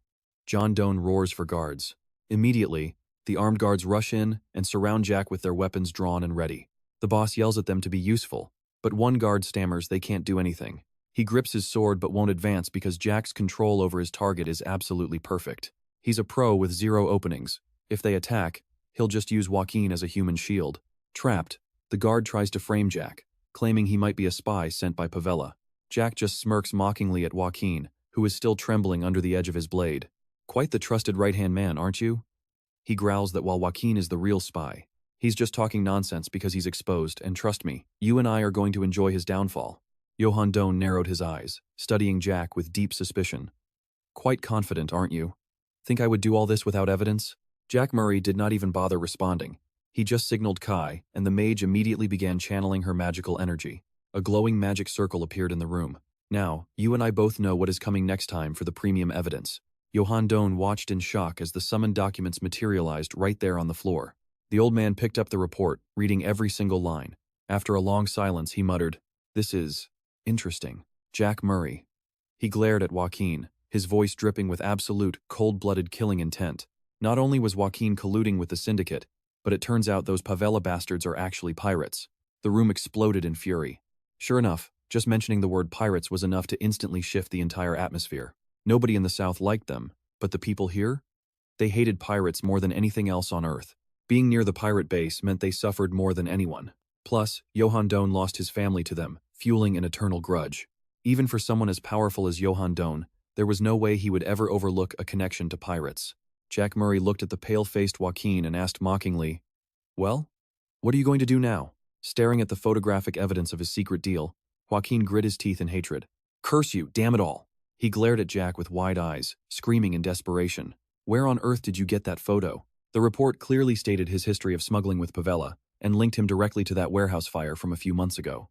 Johan Doan stared thoughtfully at his half-burnt cigar, the smoke curling in the air. He spoke coldly, saying that alone was enough to cast suspicion on anyone. He looked straight at Jack Murray and confirmed he had reviewed everything. "But based on just this, do you really think I would suspect Joaquin? My own flesh and blood?" Jack Murray kept his blade pressed against Joaquin's throat, thinking that this level of proof might not be enough yet. Realizing they were at a stalemate, Jack narrowed his eyes and made a bold, sudden decision. Jack whispered Joaquin's real name, Mino. Suddenly, a mysterious blue light engulfed the man's mind, leaving his eyes hollow and dazed. Johan Doan still did not notice anything was wrong and continued his low, threatening growl. "Insulting my brother is an unforgivable crime." But Jack just smiled. "Stick with me, because things are about to get crazy." A second later, Joaquin spoke in a lifeless voice. "Jack Murray is right. I am the one who secretly colluded with Pavella." This sudden confession left Johan Doan stunned. He froze for several seconds, hit by the brutal, undeniable truth. Johan Doan lowered his head and slammed his hands on the table. "So that is it? You actually betrayed me. How shameful." Johan Doan slowly turned his back to walk away from the table. His back looked lonely but cruel. "Since you have confessed, you should receive a punishment that fits your crime, right?" Suddenly, a flash of light tore through the air. Johan moved so fast that Joaquin could only stare in pure terror. A sharp blade swung out. Without a single moment of hesitation, Johan Doan personally executed his own brother. Jack marveled at how the right-hand man met such a pathetic end. Southerners really are a strange bunch, are they not? His gaze shifted to the weapons on the wall as memories of his secret talk with Joaquin flooded back. Jack had threatened El Mencho earlier, telling him to admit he was the traitor. He swore that if he confessed, his hidden family would stay safe. Jack Murray smirked at his fear. "You and I saw that coming, right?" He thought to himself. A vow before God is definitely trustworthy. Besides, he never planned on touching the family anyway. Jack wiped a splash of blood off his face. He truly was the boss of a notorious crime syndicate. He knew Johan did not fully believe Joaquin was the traitor, but he had to kill him to maintain his own reputation. Because months ago, the person who caused the Soma warehouse fire, the one that cost the organization everything, was the same person linked to Pavella. While Kai insisted the traitor and the arsonist were the same, Jack Murray had already taken extreme, decisive action. Jack pointed El Mencho out as the traitor and immediately subdued him, forcing Johan into a corner. Then, he revealed that Pavella were actually pirates. In the middle of the total chaos, Johan Doan remained chillingly calm, analyzing everything. His subordinates, however, were losing their minds in the heat of the moment. And then, right in the heart of that madness, El Mencho confessed the truth with his own mouth. Even if he was not the traitor, letting him live would destroy discipline. "Trust me, you and I just witnessed how cold Johan Doan really is. Stick with me, you and I are about to see his axe fall with total power and zero hesitation." Jack stands there watching silently, judging the unchanging brutality of this dangerous underworld kingpin. John Doan stands in a pool of blood, a thick, black aura of killing intent making the air heavy and suffocating. If Kay's report is correct and Joaquin really was the one who betrayed us, then my dear syndicate friends are likely traitors too. John Doan suddenly swings his arm, slamming the axe deep into the table right before his trembling subordinates. He glares at every single one of them, his voice dropping to a low, menacing growl. The report clearly states that burning the Soma warehouse was nothing more than a stepping stone for you to join Pavella and Joaquin. John Doan's eyes glow with a deadly red light as he makes his final, chilling offer. "Confess just like my brother Joaquin did, and I will let you die without any pain." This cold declaration sounds like a final death sentence. This is total slander. We would never dream of planning something as treacherous as that against you. To save his own life, he points frantically at Kay and hurls insults. This has to be a dirty trick by that damn sorceress. Pay attention to this part. The atmosphere turns deadly as a whistling axe suddenly cuts his desperate words short inside this heavy room. John Doan slowly turns around, his cold eyes locking onto Jack Murray as he speaks in a deep, gravelly voice. "What are you doing, Jack Murray?" Even facing the boss's interrogation, Jack remains surprisingly calm and collected. He casually points back and replies, "I am simply helping the boss take care of some trash." Jack continues his convincing analysis, reminding the boss that Joaquin already confessed and was personally executed, leaving only the syndicate members. They were clearly working together. Watching Jack work is just incredible. He has got everything under control right now. His logic is as smooth as a presentation slide. The boss can't even argue. He smirks, offering an undeniable excuse. That gives us plenty of justification to kill them, does it not? John Doan narrows his eyes, his heart feeling a deep suspicion. I have been wondering exactly what kind of game this little brat is trying to play right now. Seeing Jack's mysterious smile, the boss finally understands the truth behind this act. Jack wants him to be the executioner and wipe out the syndicate. John Doe scoffs softly. Justification, huh? It certainly has a nice ring to it. But tell me, Murray, are you a messenger from God sent to help me, or a servant of the devil here to ruin me? Jack simply smirks. He places a hand over his heart and makes a bold, loud declaration. Not a messenger of God, and certainly not a servant of the devil. His eyes flash with a sharp light as he speaks. I am just a business partner looking to pitch a brand new deal to you. A business partner? John Doe looks at him with doubt. Jack calmly confirms that is exactly what he is. You see that too? Jack is reading this boss perfectly. He is totally in control of the situation here in this room. He begins to break down the massive problems the old boss is currently facing. With the ISTA ban and Pabella's control over the sea routes, the only way to distribute Soma Fermine is through the syndicate's network. Jack asserts that John Doe is smart enough to see the reality of this situation. That is why you hesitate to punish these traitors despite knowing their true faces. The boss mutters that Jack knows him too well. Jack does not flinch. Instead, he prepares to lay down his absolute trump card. Do not worry, because the Federation's Soma distribution has been completely handled by Kay until now. From now on, Kay and I will take over. John Doe falls silent for a long time before slowly sitting back down. He admits the offer is actually great. Jack Murray, if what you are saying is actually the truth. He stares at Jack, full of scrutiny. Every deal needs to be built on a solid foundation of trust. But, without trust, how can I hand over this entire distribution network on our first meeting? Jack just smirks and says he is right. Suddenly, he tosses a stack of papers into the air, letting them fly everywhere as he asks the boss a question. Jack twirls a dagger in his hand before slamming it into the list on the table. Looking at the name pierced by the blade, Jack growls that he will eliminate Paulo Santos and his entire sector. Paulo Santos, known as Paulo the Coward. His nickname comes from the fact that he values his safety above everything else. That is why his reputation is so low despite his rank. John Doe leans back in his chair. He narrows his eyes, shocked that Jack even knows such deep details like the man's existence and his coward nickname. Trust me, you and I need to see where this partnership leads, since Jack only cares about his own profit. Johan Doe stands up slowly, nodding his approval. He says he is impressed by such boldness and courage, but the target location is still far too dangerous for a solo ambush, and doing it alone is basically suicide. Walking forward, the old man makes a final decision. He announces he is sending the elite mean assassination squad for support. Z stays silent, but inside, he is rolling his eyes at the obvious trap. Support? Please. He knows they are just there to spy on him, but Johan is a cunning old fox with one more card to play. To ensure Z stays brave, Johan adds a twist. The young lady will stay behind under his protection as a failsafe. Jack sees right through the act. Protection is just a fancy way of saying she has been taken hostage to keep him in line. Locking eyes with Johan Doe, Jack keeps his voice low and steady. I understand, he says. He turns his back on the massive mansion, leaving with one final request. Please, take good care of the boss while I am gone. All right, stick with me because night falls over the Pabella Catello base, and deep in the dark woods, a team of black-clad shadows is closing in. Suddenly, a hand goes up, and the leader whispers a command to stop. The entire team freezes instantly in the darkness. Manuel, the leader of this elite squad, is internally shocked by his own reaction. He realized he obeyed Z's command without even thinking about it. Hiding behind a tree, he watches Z's silhouette flickering through the forest ahead. He has to admit it after seeing those skills. Only an idiot would refuse to follow this guy's orders. Z is moving with insane speed, navigating the dense brush like a master of the wild. Manuel is impressed. This kid has more stamina than professional assassins and moves through the northern forest like he mapped it himself. Now here's the part you need to watch closely. Z's combat prowess is truly on another level as magic light begins to flash everywhere. With a single, decisive swing of his sword, Z carves through ferocious beasts like they are nothing but paper. Manuel watches in horror, noting that his battle skills are beyond exceptional. Even against monsters strong enough to wipe out the wolf tribe's most expensive mercenaries, Z is completely unfazed. To put it simply, if it breathes, he cuts it beast or man, it doesn't matter. The damage he is putting out is honestly scary. He really is a monster. Manuel shudders behind the bushes as he tracks Jack Murray's every lethal movement. As they reach the enemy base, Manuel tells his men to stay back. One soldier starts to hesitate, but Manuel shuts him down. We are only here as observers, he reminds them. We do not offer direct help. This is the best vantage point to see the factory. Jack's cold, glowing eyes cut through the conversation. He tells them to stop pretending they care and just focus on their job of watching him. Without another word, he hurls an item forward and vanishes like a bolt of lightning. Manuel shouts out in shock.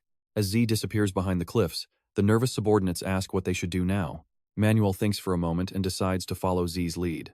We will stay here and observe. Just like he said, there is no need to join the slaughter. He orders his team to hold their positions.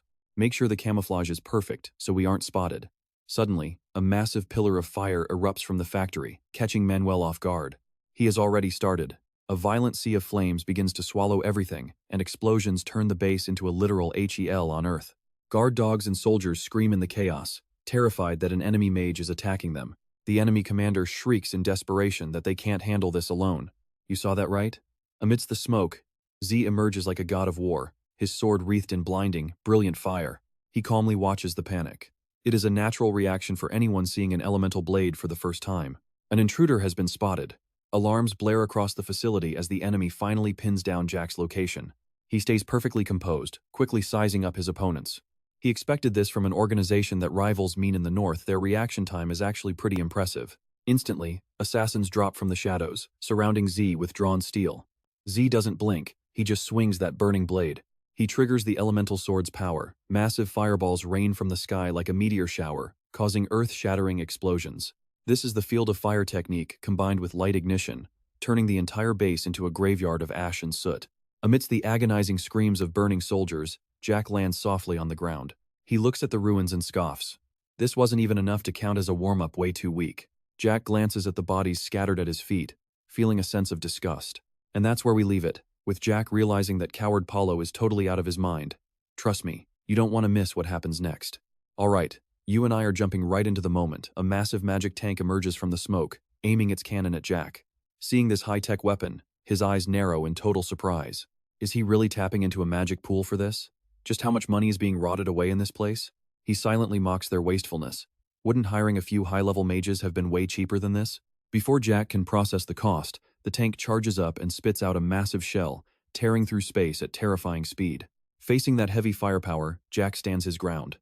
He swings his blade in a razor-sharp arc, slicing the magic shell clean in half mid-air. Jack leaps through the sea of fire, his icy gaze looking down at the wreckage below. He mutters to himself that unless you are a criminal, you would never agree to an exchange like that.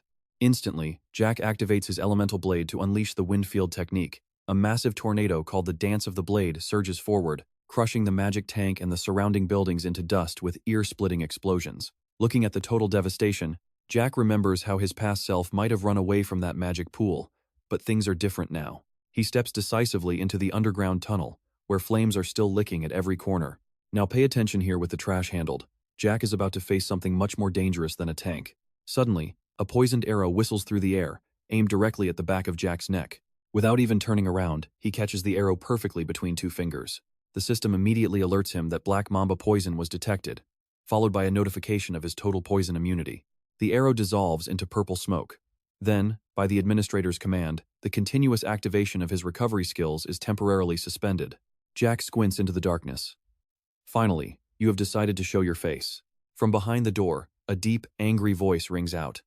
What on earth is the underground army doing? Letting an intruder get this far? A man with a long scar on his face, wearing a bright yellow coat, steps out clutching his weapon. Paulo Santos. What you just inhaled was toxic gas.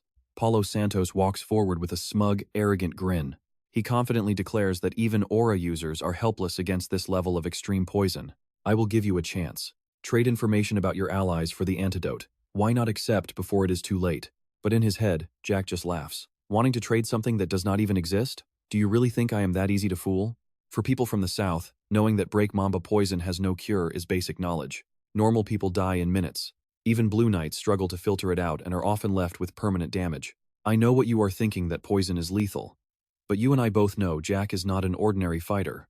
Thanks to his 1000 poison immunity, his body is completely unaffected, as Jack calmly thinks to himself that with this skill, the poison means absolutely nothing to him. Suddenly, a dry, smashing sound echoes. Jack swings his sword and shatters the antidote bottle right in Paulo's hand, leaving him stunned. Paulo screams in rage. You maniac! You destroyed the cure! Do you actually want to die? In response to that panic, Jack says coldly, Relax, my body is naturally immune to poison. Also, the reason the ground is so quiet is because I have already wiped out all your comrades. Paulo's eyes widen in terror. What? He frantically denies it, claiming Pavela's elites were equipped with magic weapons. Jack responds coldly. If you are that curious, why don't you go and check for yourself? That is, if you still can. Honestly, Paulo probably wants to check his map, but his teammates are all permanently offline. Cold sweat pours down his face as Paulo tremblingly asks, "Who are you? Who sent you to do this?" Jack just smirks. "I am sure you have already guessed by now, haven't you?" Paulo grinds his teeth and asks if it is Mercen. Jack nonchalantly replies, "Oh, you are quick on the uptake, aren't you?" Paulo is now certain, because only Mercen could stir up Pavla like this. He screams in frustration. "But I thought both sides respected each other's boundaries. Why would they suddenly do this? You really have no shame." Jack's cold voice makes Paulo jump in confusion. "What?" Jack continues to expose the man's true colors. This so-called respect from Pavla was just a front to sneak into distribution lines and wait for a chance to flood the market with fakes. Hit where it hurts, Paulo breaks into a sweat, standing frozen in silence under the suffocating pressure as Jack's killing intent explodes. Pavela crossed the line. That alone is more than enough reason to start a war. The boss declared that he will not stop until the Pavela organization is nothing but ashes. He even swore to sweep you pirates off the continent. And trust me, you and I just watched the start of a war that will burn it all down. Stick with me, you're about to see a traitor's identity exposed as Paulo screams in panic and bolts through dark stone corridors with Jack right on his heels. Heavy footsteps echo everywhere. Jack roars, "You really think there's any way out of here?" The chase ends deep inside as Jack stops in a massive hall filled with mysterious, giant pillars. He mutters, "Guess that's enough running, but where the hell did I end up now?" This place is completely different from that underground mine. Gripping his dagger, Jack scans the area. He'd been faking falling for traps to avoid suspicion, which was a total pain. He spots something off. These traps weren't part of the ruins, someone planted them here recently. Jack narrows his eyes. Those Pavela bastards. What are they planning in a place like this? Now watch this part.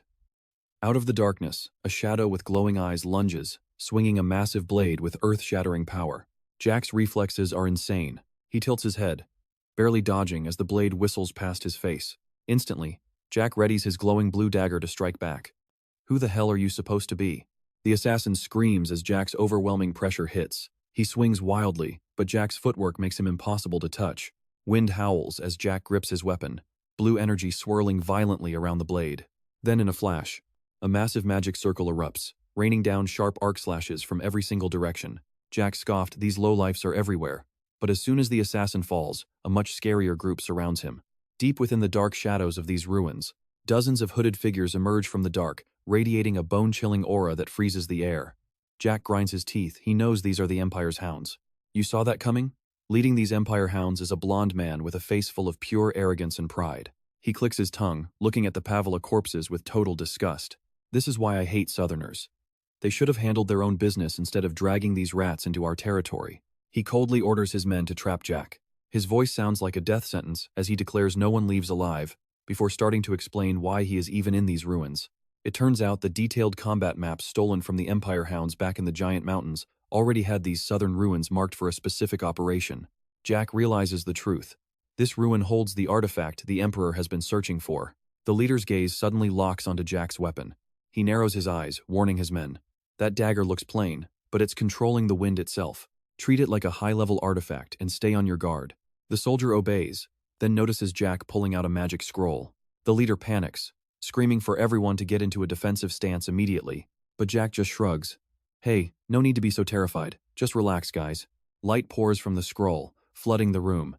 It's just soundproofing and a barrier, 0 damage.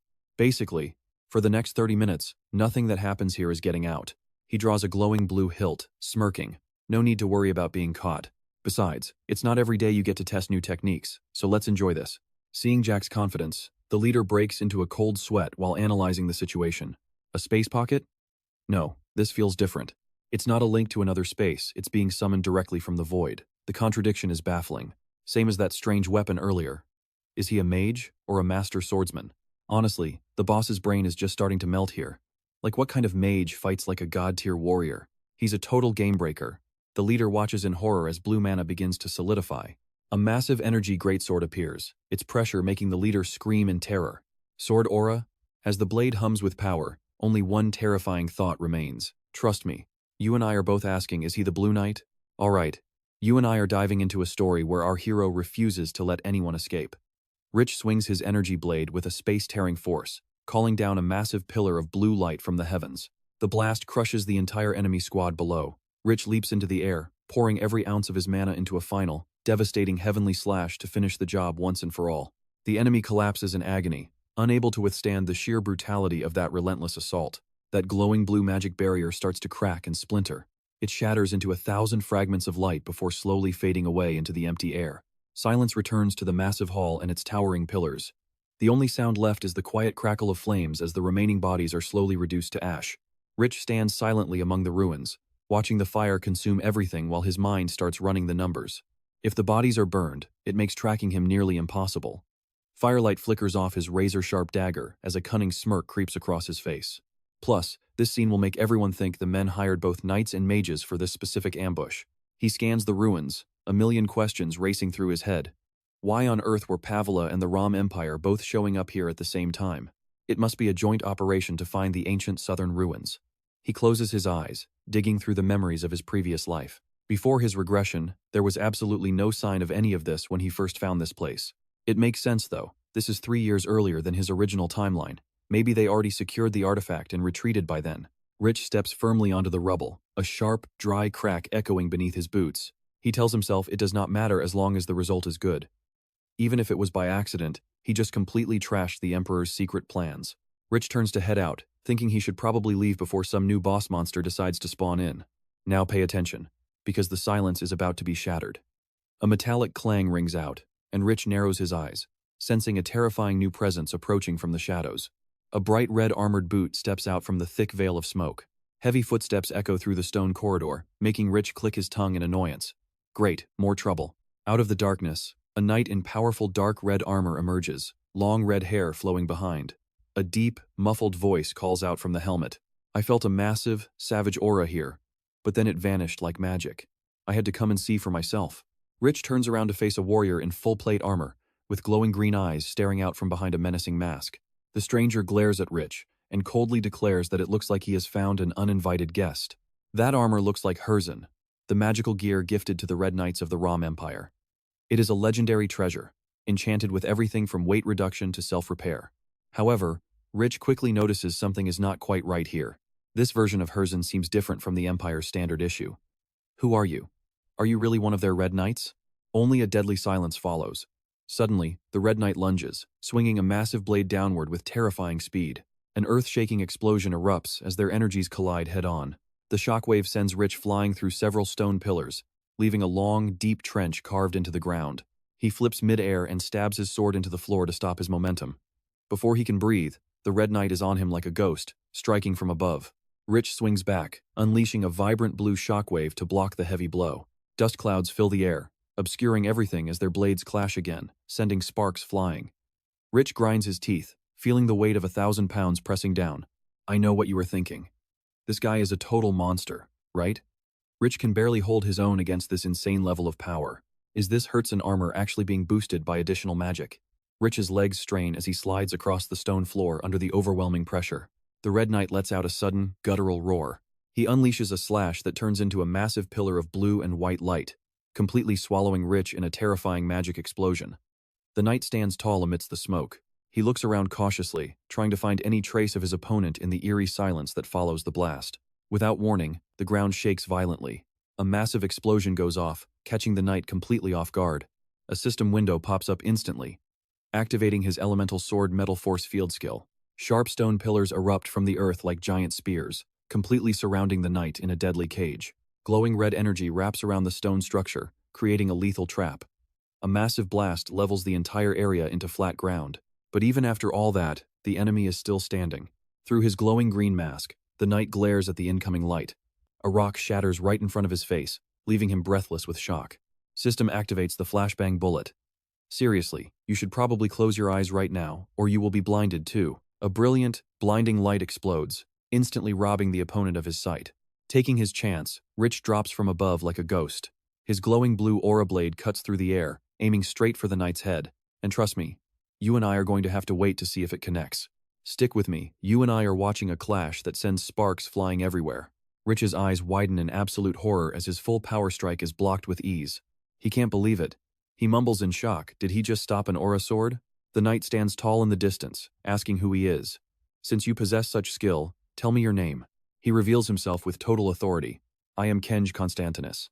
That name leaves Rich stunned, as the terrifying truth starts connecting in his mind. Constantinus is a name reserved only for the royal family of the Rom Empire. Furthermore, only high nobles with the power to elect the emperor can use that specific middle name. He realizes the Sheeman family is involved. Suddenly, a system alert demonic energy detected. Defeating a demonic energy host grants bonus points. This is a massive shock. Demonic energy is deadly.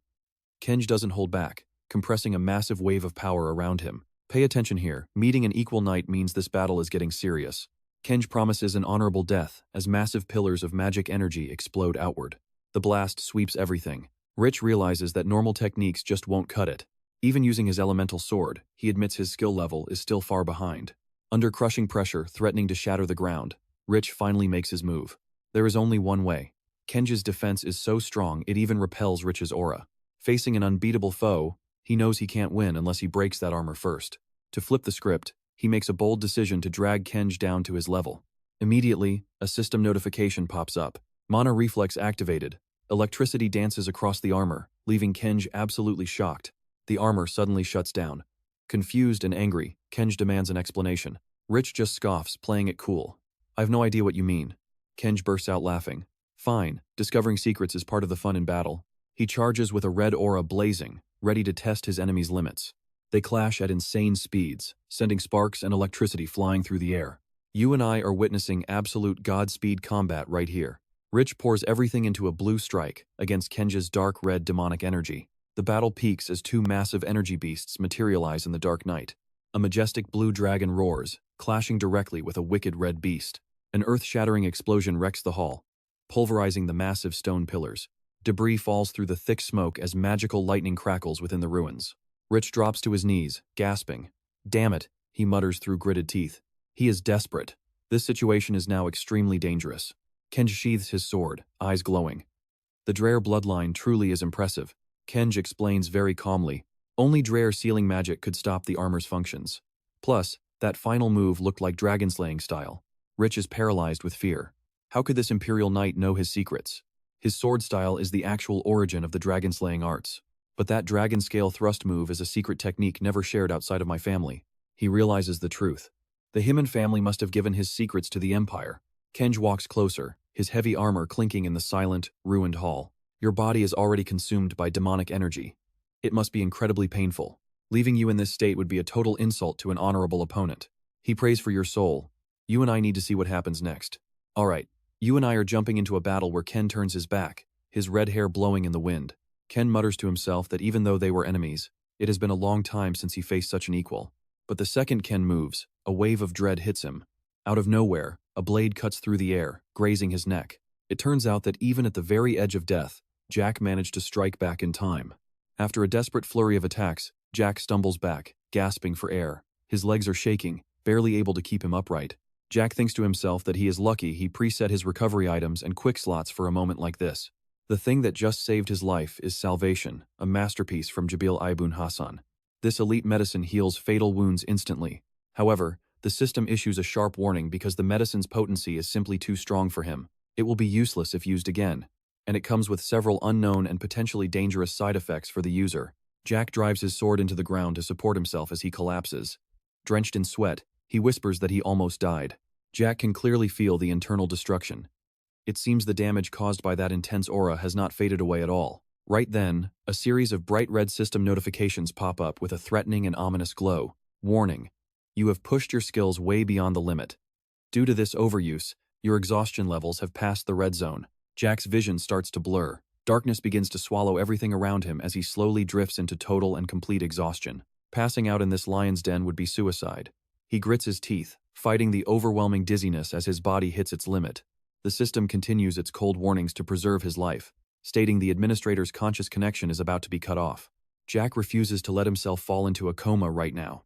He lets out a silent roar in his mind. No way. His eyes are fading, but he still tries to track his surroundings, knowing he needs to recover even more power right now. He looks at the empty potion bottle on the floor, and then at Ken's lifeless body lying there in that crimson armor. Now here is where our main character does something so crazy, you and I won't believe it. He's going totally ruthless. He makes a firm decision. Jack's eyes snap open through the dust, and a terrifying wave of killing intent suddenly explodes from him. Gluttony. A massive roar tears through the air as brilliant golden light completely covers the entire ruins area. Golden energy threads like deadly tentacles burst from his battered body, reaching out with terrifying and insane speed. They wrap tightly around the fallen demon man's corpse. System notifications begin to flood his vision one after another. The gluttony skill of the dragon race is activating. It has successfully devoured the fallen demon man corrupted by dark energy. Glowing red essence from the enemy is refined and flows back into Jack's body through the energy chains. Warmth spreads through his limbs. The system confirms the absorption process. His stamina, mental strength, and missing mana are all being refilled to the max. He is now absorbing the bloodline energy of the devoured demon right now. Not only is he fully recovered, but his power levels up.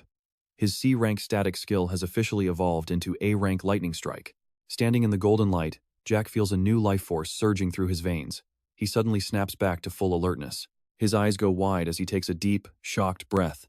Whew, I really thought I was dead. He collapses, gasping after escaping death. You and I saw that coming. Luckily, he remembered to use that gluttony move just in time.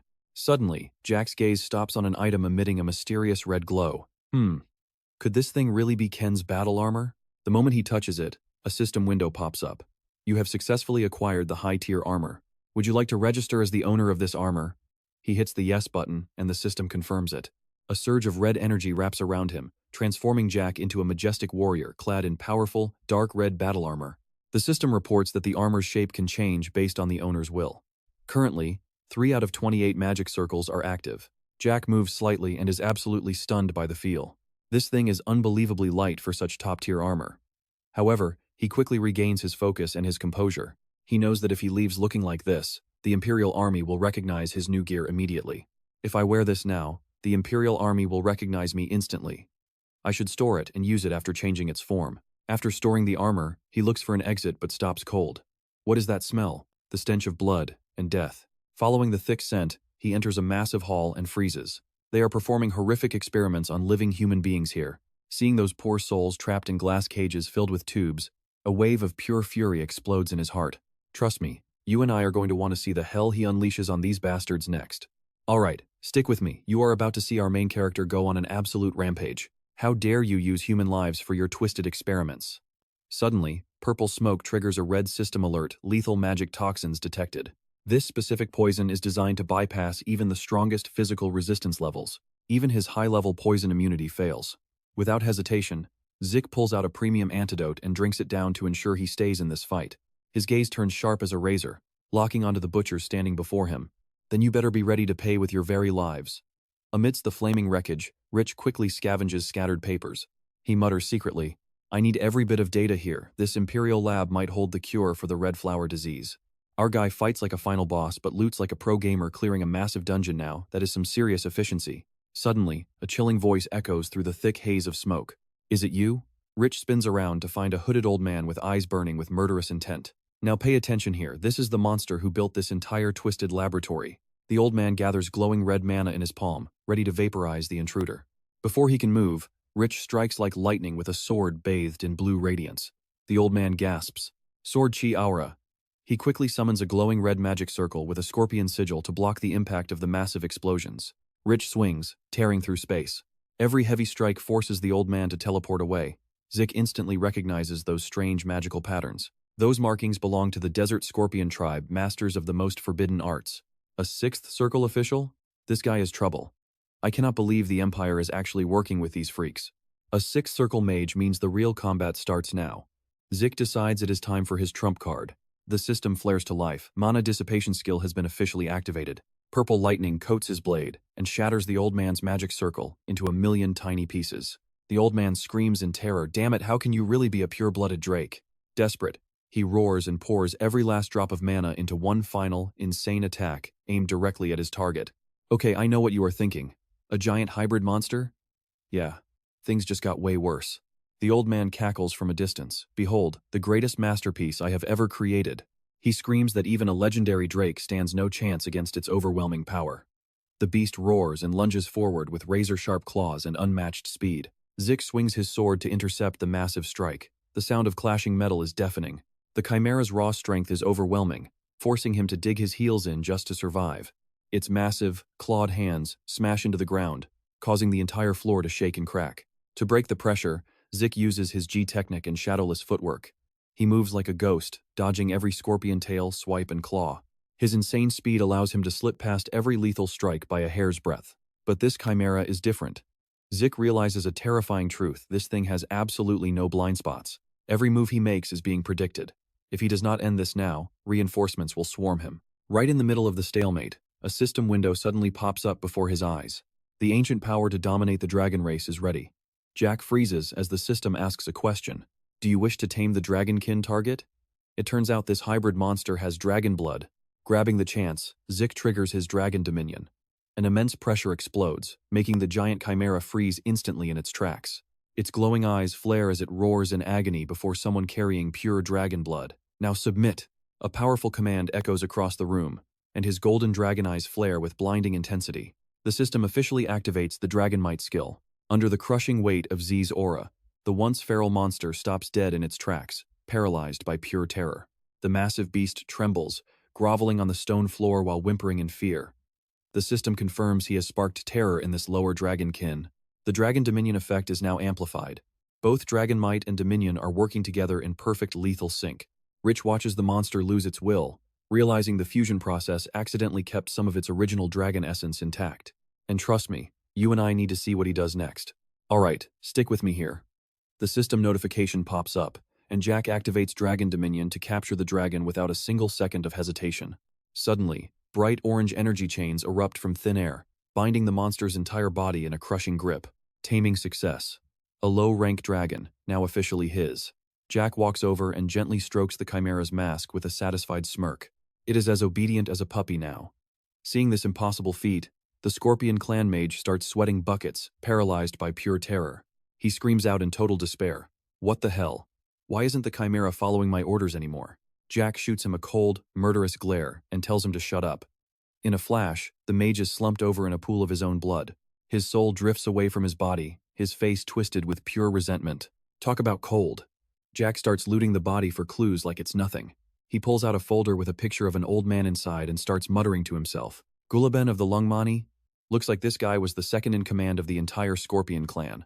While Jack is busy reading the documents, his newly tamed chimera keeps nuzzling his hand, acting all cute and cuddly. Now pay attention, because this next part is a game changer. A system window appears, asking if he wants to name his new pet. Once a dragon is named, it can be summoned instantly whenever its master calls out to it. So, you want a name? Jack looks down at the massive beast bowing at his feet and doesn't even have to think twice. He places a hand on its head and declares its new name is Gurop. Instantly, the system confirms the summon registration for Gurop is complete. Looking at the monster's confused expression, Jack just lets out a little smirk. What? Don't like it? Too bad, the choice is made. The scene then shifts over to a magnificent, grand hall. In the middle of some dry, hollow applause, a deep and appreciative voice rings out. Truly impressive, absolutely unbelievable. That is Boss John Doan, sitting comfortably on his luxury armchair like a king. The boss stares at Jack, admitting he never expected him to take down someone as strong as Paulo the Fearless. Jack just stays calm, saying he always keeps his word. John Doan nods in approval. You have proven your worth, and now I have no choice but to trust you. The boss keeps using sweet talk to reel him in, saying a brave warrior deserves the highest level of respect. I cherish strong men like they are my own flesh and blood, and I want to treat you exactly like that. At the mention of children, Jack's eyes suddenly turn dark and full of hidden rage. He sees a vision of a warrior pierced by countless arrows, a victim of ruthless manipulation. Jack grinds his teeth and asks with pure sarcasm, "You and I both know what he really means here." Jack fires back, asking if he means children he can use like disposable tools. The comment hits home, and John Doan explodes in a fit of rage. He roars, "You dare say that to me? You little bastard!" But he quickly regains a terrifying calm. "Fine. Here is the special gift I have prepared just for you. Didn't you say you wanted to do business together?" The boss watches Jack closely. "Well, we need a proper foundation of trust first." Jack stares down at the gift box in his hands in total, heavy silence. "Sure thing." Jack replies calmly while taking the box. Holding it, he silently judges the size and the strange weight of the item. The moment the lid opens, a thick, suffocating atmosphere of death fills every corner of the room. The surrounding henchmen scream in horror. Inside are the severed heads of the top syndicate leadership. John Doan takes a puff of his cigar and asks if he's satisfied. Jack smirks and bows politely. "Of course, boss." A wicked grin spreads across his face. "Perfect. Everything is moving exactly according to the plan. The heads of the syndicate are gone. Now, all that's left is to put Kay into the leader's chair." The boss stands up and walks to the window, saying a small problem just popped up. Jack asks what kind of trouble. John Doe blows out a cloud of smoke, his face turning deathly serious. It seems the favela group realized we were the ones who attacked, and they think we mobilized knights and mages. Hearing this, Jack lets out a knowing chuckle. Well, considering the state of the scene, that's understandable. John Doe nods, his voice booming with authority. That is why I want to send a final warning to those dirty thieves once and for all. I will show them that the true master of the South is mean. Jack looks the old man straight in the eye and asks if he wants him to attack favela again. Without making him wait, Jack declares he'll take the job. John Doe is stunned. Jack clenches his fist with unshakable determination. I will head to favela and make your will very clear to them. In exchange, I have one request. Give Kay more power so she can become the heart of the new syndicate. And that's where we leave it for now, trust me, things are about to get even crazier. After thinking it over, John Doe finally agrees to back Kay and send an elite team to help. Alright, you and I are about to watch a single snap of the fingers change everything. Instantly, magical light flares as a squad of elite assassins surrounds Jack from every possible angle. John Doe points toward a blonde man wearing a single eye patch, a figure radiating pure danger. He promises this man will be a massive asset. Jack narrows his eyes, wondering about his true identity. Who is that? Meanwhile, over at Palo Santos's territory in Favela Cell, a terrifying silence fills the air. In the dim stone corridors, William approaches a red-haired man named Aben to deliver his report. Aben walks slowly, clearly frustrated that the Imperial Intelligence Bureau already swept the scene clean for clues. They shared the results, but Aben isn't satisfied. He kneels, activating his detection magic on the ground. Bright purple light scans every inch. At least a squad of knights and mages fought here, he mutters. It was a brutal clash. But a second later, Aben realizes something is fundamentally wrong here. Now watch this. Aben realizes that there was actually only one person involved in this entire fight. William is stunned. How can one person leave both sword gashes and high-level magic traces? Aben stands. This was someone at least Red Knight rank, and they wiped everyone out alone. He imagines a warrior wielding both lightning and fire, a one-man army who destroyed this base. Looking closer, Aben notes the Intelligence Bureau was in a desperate rush to hide the evidence. There is a secret here we aren't allowed to know. He turns to leave, his mind set. William panics, asking if he's really going to investigate the Bureau. The consequences could be deadly. Aben stops, his voice haunted. William, there is something at this location that I absolutely cannot miss. He turns back with a face twisted in manic excitement, eyes wide and completely crazed. Instinct tells me it was here. Meanwhile, the favela gang maintains their iron grip on the harbor district. High above, a guard watches the sea sink into darkness, his eyes narrowing at the horizon. He spots a small boat. An intruder. Another guard on the wall screams out a warning. Hey, stop right there, who do you serve? He draws his blade with a lethal shimmer. Honestly, this guard is dead before he can finish his sentence. Jack reminds himself to keep the water quiet. He signals his partner. Come on, Simon, it is time for us to move out. We both know the eye patch guy is always a beast, meet the silent and reliable Simon Zapatero.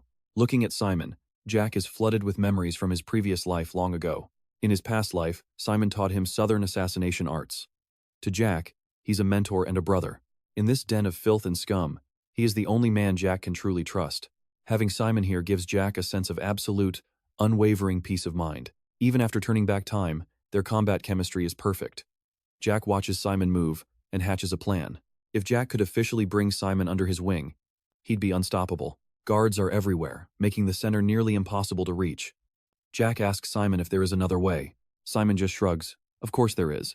This land used to belong to the Holy Empire, so an ancient drainage system must still exist. Jack is skeptical.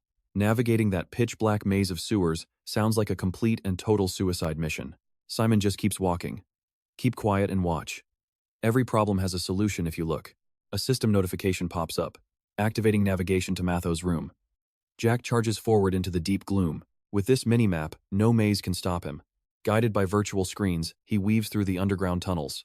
He tracks the glowing points on his display carefully. There are too many guards ahead. I'll take the long way around and stay extra sharp. Plus, Red Knight-level enemies don't show on the map. He needs to stay on high alert. Reaching the target, Jack gives his final orders. We're close. Split up and move out now. Plant explosives in as many spots as possible. I'm going to handle Vice Commander Matho myself.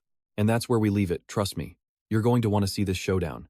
Alright, you and I are about to watch a cold-blooded calculation. If I kill Mateo, the favela boss goes mad. That's when Mekin will be forced to declare an all-out war against the favela. He kicks the iron door open, letting it fall onto the trash below before landing softly. Even now, Joch can't help but feel deeply suspicious about the boss's true intentions for this mission. Did John Doe actually mean it when he sent me here? Is he really paranoid enough to purge his own men just to maintain organization discipline? No way. Instead, he's likely praying that everyone sent on this job dies and never makes it back. Z knows Doan is using this raid as an ultimatum to Favela.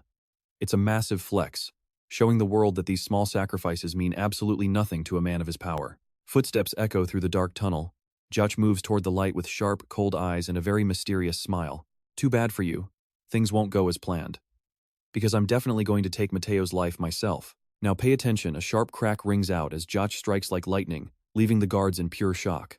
Before they can react, someone screams, "Who's there?" But Jach's blade is already tearing through the air. His decisive slashes drop the guards with a heavy metallic crash. Honestly, these guards feel like low-level gatekeeper NPCs from a video game, right? Jake pauses for a beat, his eyes narrowing in suspicion. Something is definitely up. Favela clearly allied with the Empire, yet there's no sign of them. Even the minimap is eerily silent without any alarms. Suddenly, a blinding flash of light hits him. Joch flinches, totally caught off guard. Enemies swarm from the shadows as one points and screams. He's invisible right there. Their leader roars an order to take the intruder alive at any cost. Soldiers in glowing golden armor rush in to surround him. Jake reacts with lightning speed, rolling through the air to dodge a lethal thrust by a mere hair's breadth. The wind whistles as he spins and performs expert acrobatics, easily slipping through the enemy's tight formation. A golden soldier stares in absolute disbelief at his phantom-like footwork. The magic squad is ordered to open fire immediately. The commander roars his command. Glowing red magic circles erupt all around the battlefield. Magic rounds rain down, creating earth-shattering explosions. But as the smoke clears, a single figure is seen walking forward, completely unfazed. Jake swings his sword and activates Field of Wind, sending out blue blades of energy that weave together like a spiderweb. He shreds the enemy squad in seconds. Looking at the survivors, Joch scoffs. These guys are even weaker than the Empire's troops. Listen up, you lot. I'm going to give you one final chance. Right then, the Dragon Fear skill activates. His eyes transform, taking on the cold, terrifying slit of a dragon's pupil. His voice drops to a threatening growl. Get out of my sight now if you want to live, or stay and die. A massive, majestic dragon eye appears behind Jayek. It's so terrifying that the red mages literally freeze in place, paralyzed by pure fear. Let's take a second. The Empire being this far south makes no sense. You and I need to figure out their game. Suddenly, a streak of black energy flickers behind his back. He's on high alert instantly. A cold voice echoes from above, calling him a small snake in the way. Jake looks up at the balcony in shock. A figure in a black cloak stands there silently. When did he arrive? He couldn't feel the man's presence at all. Now he's facing a stranger wielding a dangerous, glowing purple magic in his hands. Jake barks out a question. Who are you? The mystery man stays silent. But looking at that purple aura, you know this isn't just some ordinary NPC. Eerie growls echo through the dark hall, where corpses lie scattered on the floor, covered in a thick, suffocating black smoke of death. A knight with soulless red eyes screams like a madman. Can he really summon this many undead soldiers all at once? This is getting crazy. A massive wave of zombies charges at him with mindless, suicidal intensity. Jake gauges his opponent's strength. Is he a great dark mage? But don't most high-level casters like that belong to the Scorpion tribe? He watches the stranger's back, his mind racing with doubt. He doesn't see any Scorpion tribe marks or magic circles on this guy. Jake growls as his dragon eyes glow gold, tearing through the darkness to face this threat. He dives into the middle of the zombie horde like a cyclone, his blade carving out a path of cold death. System notifications start popping up immediately. You've defeated an undead knight infected with demonic energy. You've earned 10 karma points. Looking at the numbers jumping on the blue screen, Jake pauses in total surprise. His face twists into a sinister, excited grin. Getting points like this is a total steal, right? Without a moment of hesitation, he turns this whole fight into a literal bounty hunt. Another 10 points. Was that the last one? Trust me, you and I are just getting started with this hunt. Alright, you and I are watching a legend in the making. Zach watches the smoke vanish and clicks his tongue. What? Did he really run away? Next time, he is definitely turning that guy into points. Shaking off the distraction, Zach turns and strides down the long mansion hallway. This area is cleared out anyway. Just a little further and he will finally reach Mateo's office. The air turns deathly silent as Zach nears his goal. He stays alert, eyes scanning every corner of the dark, quiet passage. His sharp gaze narrows. It is almost time. But the moment he steps into the main hall, a wave of cold, murderous intent hits him. Watch this. A thin blade, sharp as a silver thread, is suddenly pressed right against his throat. A deep, threatening voice echoes from the shadows. I have been waiting for you to arrive. Zack stops dead. He stares at the stranger with long silver hair and a black eye patch pointing a sword at his heart. I did not think you would actually show up, the man says coldly, his blade inching closer to Zack's neck. He continues his judgment. John Doe must have sent you to eliminate me before things got out of hand. The assassin grips his hilt, his voice a low growl.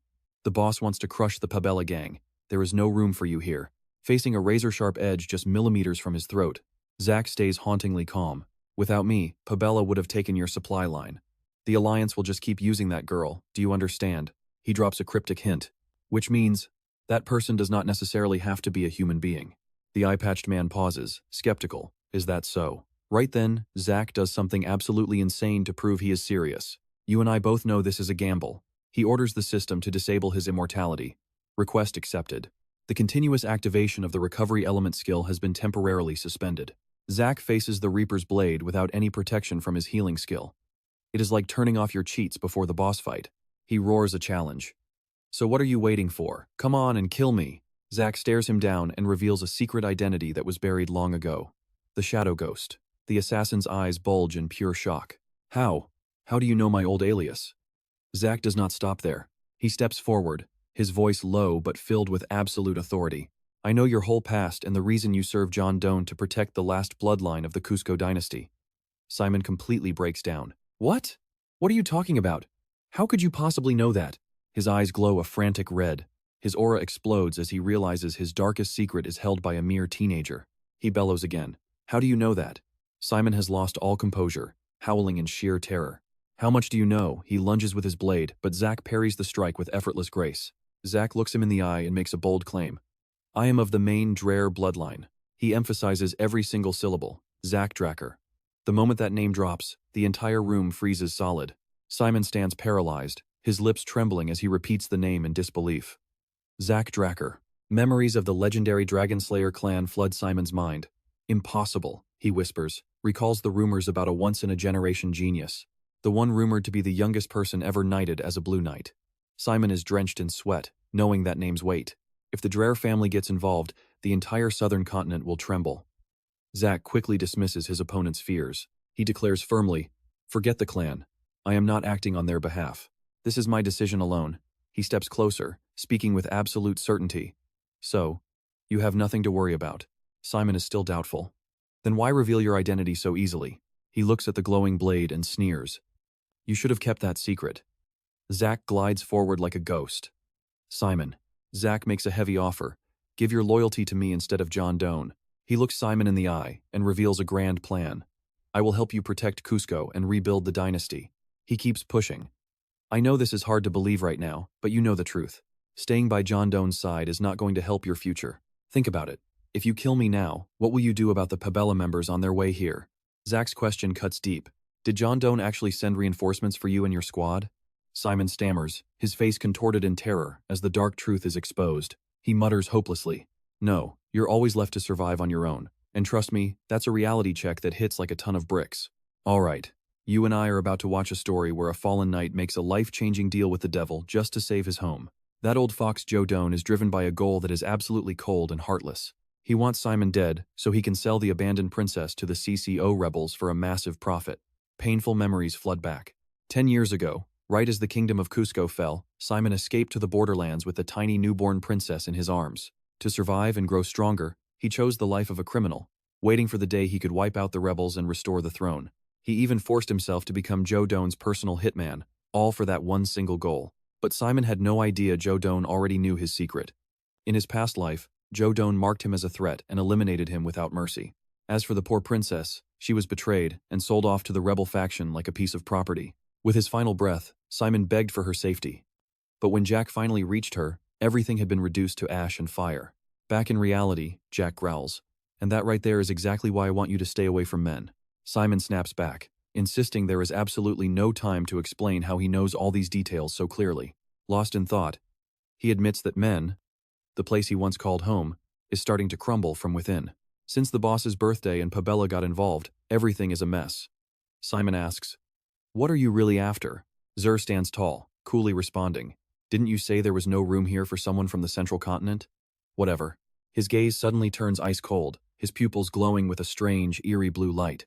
Now pay attention here, this is where his real master plan finally comes to light as he prepares to crush both gangs at once. So your true target is Joe Doan?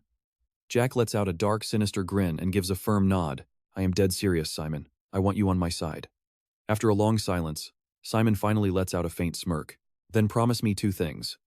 Simon makes his final demand, his eyes burning with absolute determination. First, you must get me and my people out safely. Second, you protect the Cusco bloodline and restore the throne, no matter the cost. Faced with such a heavy burden, Jack does not hesitate for even a single second. He pounds his chest, swearing on his honor as a knight. Immediately, Simon drops to his knees in a display of ultimate loyalty. Simon Zapatero, captain of the Cusco Royal Guard, offers his greetings to his new master, Zer. You and I both saw that coming, right? Watching enemies turn into loyal allies in the blink of an eye is just peak Manhwa energy. Very good, Simon. Drop the formalities and stand up. Let's take this conversation outside. Simon stands and reports the plan.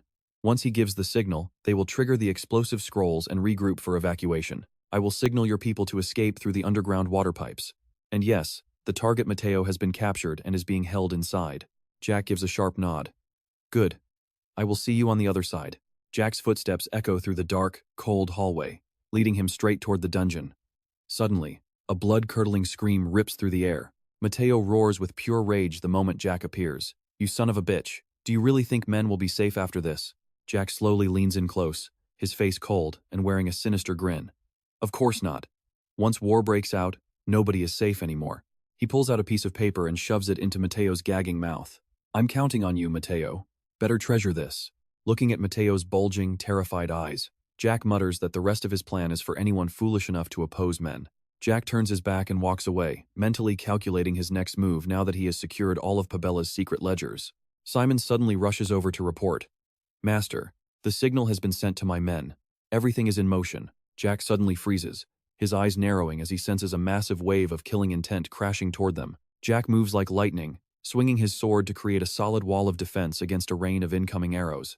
He shields Simon while bracing against the relentless volley. On the other side, the enemy lets out a series of savage roars. Catch the intruder. Get him. A mob of thugs armed to the teeth charges forward, aimed right at the two of them. Jack immediately ignites his power, shouting, Elemental Sword. A massive torrent of flames erupts, completely engulfing his blade. He delivers a lethal strike called Fist of Flame, and the hungry fire incinerates the henchman in a massive, earth-shaking explosion. Deep in the dark underground tunnel, Simon gives a stern command to his subordinates to show their absolute respect. This is our new leader. Welcome, Master. We are at your service. Jack moves past them quickly, coldly reminding everyone to save the talk for later and keep moving before they get caught. And that's where we leave it for now. Trust me, you're going to want to see the epic showdown that's coming up next. Stick with me, we're about to witness one of the most calculated revenge setups in history. Jack grabs Simon and commands, Split up. I'll distract them, you escape. Jack gives final instructions. Once you're clear, regroup with Kay from the Alliance. Just tell her my name, and she'll understand. Simon looks worried and stammers. But what about the princess? She's still with the main gang. Jack lets out a confident smirk. You think I didn't plan for that? The princess has already been rescued. Meanwhile, at Johann Doan's massive estate on the southern continent, the atmosphere is suffocatingly tense as the powerful man roars in fury. Do you actually expect me to believe these pathetic excuses? He slams his fist onto the table, shaking the room. The reality is bitter. It has been an entire month since we hit Favela. For 30 days, everything has spiraled out of control.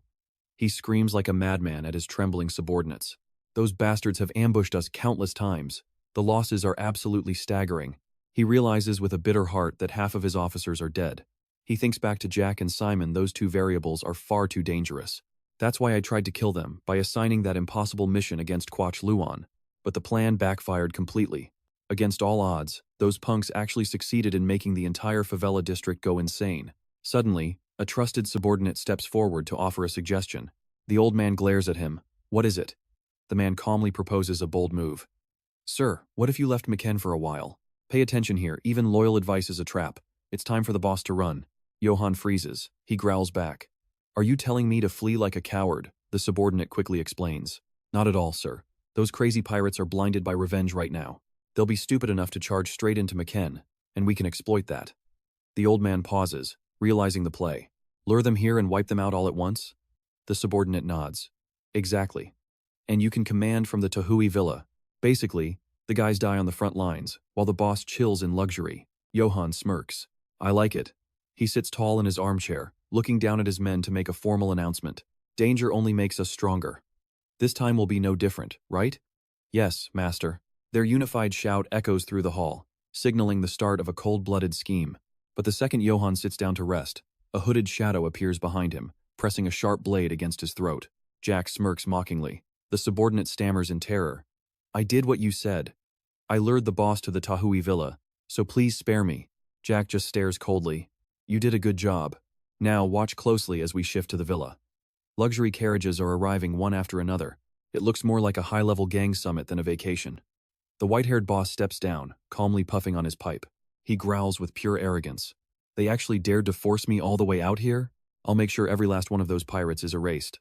Night falls, swallowing the silent mansion. The old man sits alone in his room, staring at his own reflection in the window. Suddenly, he senses something. Without even turning around, he barks a command. I didn't call for a servant. Get out. The silence is terrifying. His anger flares as he yells, I said I didn't call anyone. Leave at once. Suddenly, black smoke rises, and Jack appears like a ghost right behind him. Still enjoying your vacation? Jack taunts Johann, despite the desperate situation outside. Jack speaks like he's just visiting a neighbor, then unmasks to reveal his cold face. The old man's eyes widen in total shock as he gasps out Jack's name. Faced with his enemy, Johann quickly regains his composure. He picks up a bottle of wine and growls. You think I reached this position without facing threats before? A lightning-fast sword strike tears through the air, shattering the crystal glass in Johann's hand. Glass fragments fly everywhere. Jack looks at him and says, That's perfect. I was worried you'd just cry and beg for mercy. That wouldn't be any fun for a man seeking revenge. Johann slams the table and stands up, roaring like a beast.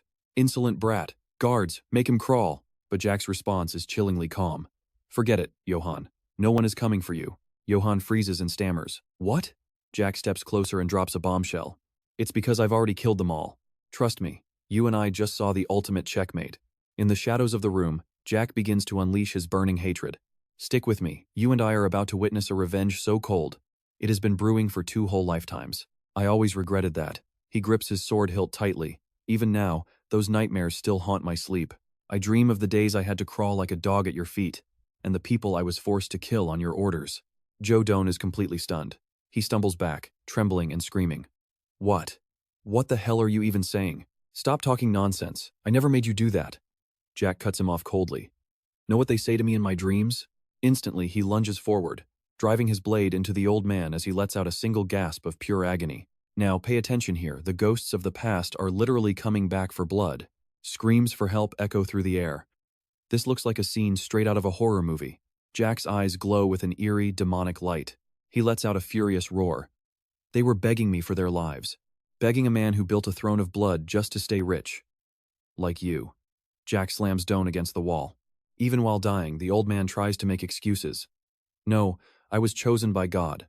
The poor people need me. Shut up, Jack shouts, swinging his blade repeatedly in judgment. He breathes heavily, his blood-stained face looking down at his dying enemy. Fine then. You can experience the exact agony you deserve and slowly rot away until you die. Under a sunset red as blood, crimson footprints stretch down the hallway leading into a dark, silent room. Entering the room where a red-haired woman and a blindfolded man wait, he calmly asks if everything is finished. What about the syndicate? The woman asks immediately. Jack smirks in response. Oh, are you talking about the report I sent? Everything went exactly according to your script. Following the plan, the officials were framed for working with Favela, and Doan personally executed every single one of them. As for the actual work, it was my responsibility all along, so I will not face any disciplinary action. The blindfolded man hands over a file and nods with satisfaction. Good. The CCK will handle things from here. Jack takes the paper, his eyes narrowing in suspicion. What is this? The red-haired woman looks over in shock. A contract? The Ren Merchant Guild? Jack explains the next move in his power play. Word is, the guild is about to establish a brand new pharmaceutical company. We will produce high-quality soma and distribute it through their channels. High-quality soma can create any medicine. It is a bold startup plan. You and I both know this play is genius. Now handle the transport. Jack turns and walks away with style. However, the red-haired woman looks incredibly worried. What? Where will we produce it? We cannot transport these goods openly under our own names. He walks away, leaving a calculated answer behind. We will help the kingdom of CGO, and in return, they will give us permits to grow there. I have a plan for everything else. He ignores his partner calling out after him. See you later, partner. Explaining the whole plan would take way too much time. Jack heads off into the quiet, empty forest. He sets his resolve and gets to work. He pulls out an important letter, an invitation from Prince Karos Nova Constantinus. According to the reports from Dracker, the prince has not left yet. The prince is still staying in Atlas. Memories of Karos acting friendly surface, signaling that new variables are about to crash into his life. The prince acts friendly, putting his arm around Jack as if there was never any high-stakes royal political drama. But getting to the center of the continent from here will take at least a few days. Jack looks at the map. A journey of several days filled with quests is clearly not just a side mission. If he arrives late, the prince or his inner circle might get suspicious about the delay. They might even piece together that Jack Recker was the one who caused the total collapse of M. Or worse. Maybe they already suspect him and that is why they summoned him so suddenly. Even if the chance is small, Jack decides not to leave any openings. He needs a perfect alibi right now. Jack triggers the system. The screen appears, asking him to select a new teleportation coordinate. Destination set to the Atlas ruins. The cost for fast travel is 600 points. Without hesitation, Jack triggers the portal, and a massive pillar of light erupts. 600 causality points are instantly consumed. In the blink of an eye, Jack arrives at the luxurious Atlas Hotel. As he enters, his teammate calls out, "Oh look, Jack is here. Over here." Jack walks in slowly, confirming his suspicions. Karos is here, and he is not alone. A warm voice calls out, "So you have arrived, Jack." A red-haired man welcomes him with a smile and a glass of wine. Jack bows respectfully and gives a clear, formal report. "I am here as ordered, Your Highness." Seeing the silence, Jack asks, "Why did you summon me? Trust me, we need to see what happens next." "All right, stick with me." Prince Karos was just relaxing on the sofa, but now he's turned dead serious about a very grave matter. While Jack waits in total suspense, Karos suddenly jumps up and tosses an arm around him while holding up a bottle of booze. Jack is completely baffled while Karos laughs, explaining that his top aides, William and Aben, are actually lightweights who cannot handle liquor. He claps Jack's shoulder. "Aren't you supposed to be a legendary drinker? That's why I invited you." Jack breaks into a cold sweat remembering their past drinking sessions and the impression he left behind.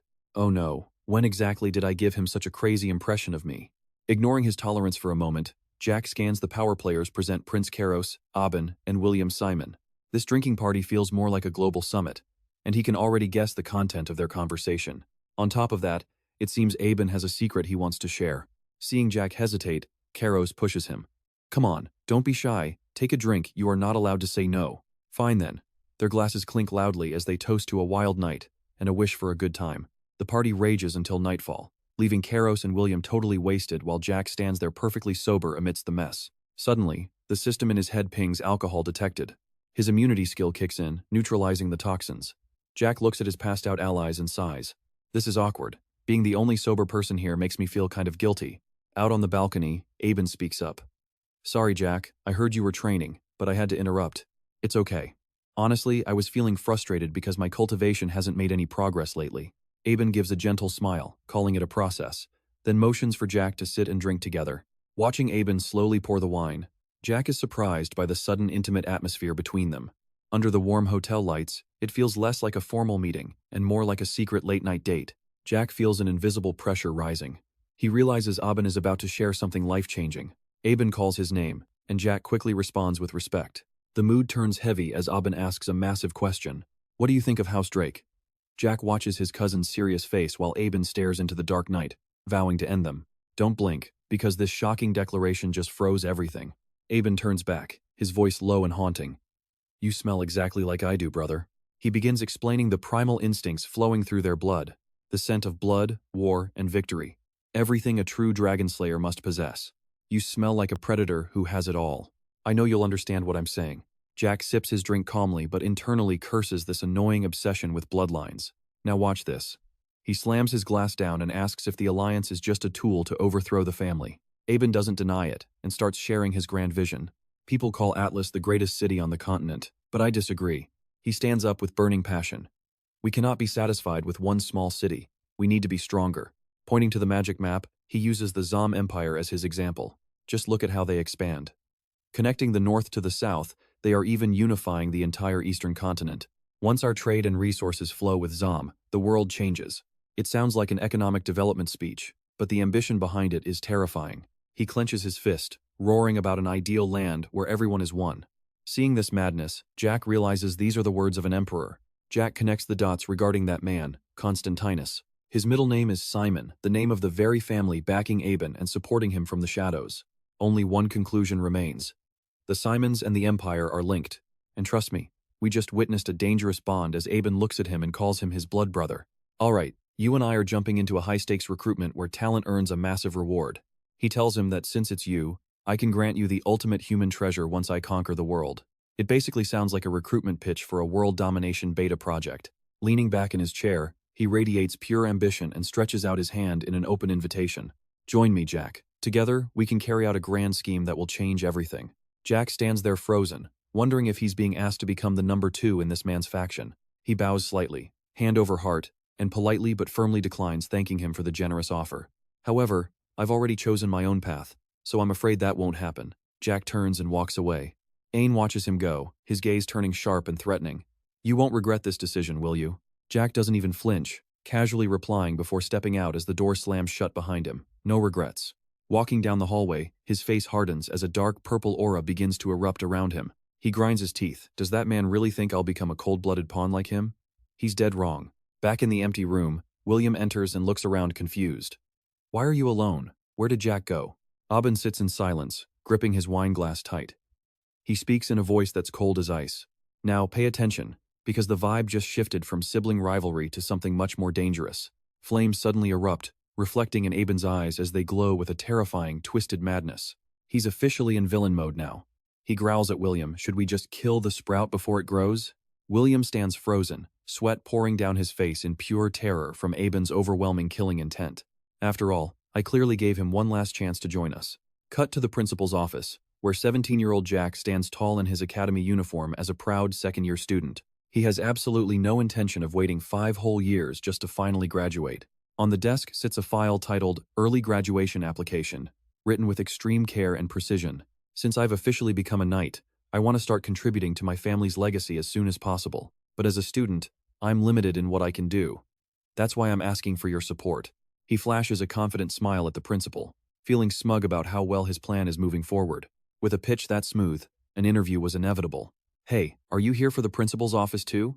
Diego's voice breaks his train of thought as he walks. Jack just gives a casual nod. Yeah, Diego. But then he stops. His eyes lock onto the blonde youth standing right behind Diego. Who is that guy? It's a face he's never seen at the academy.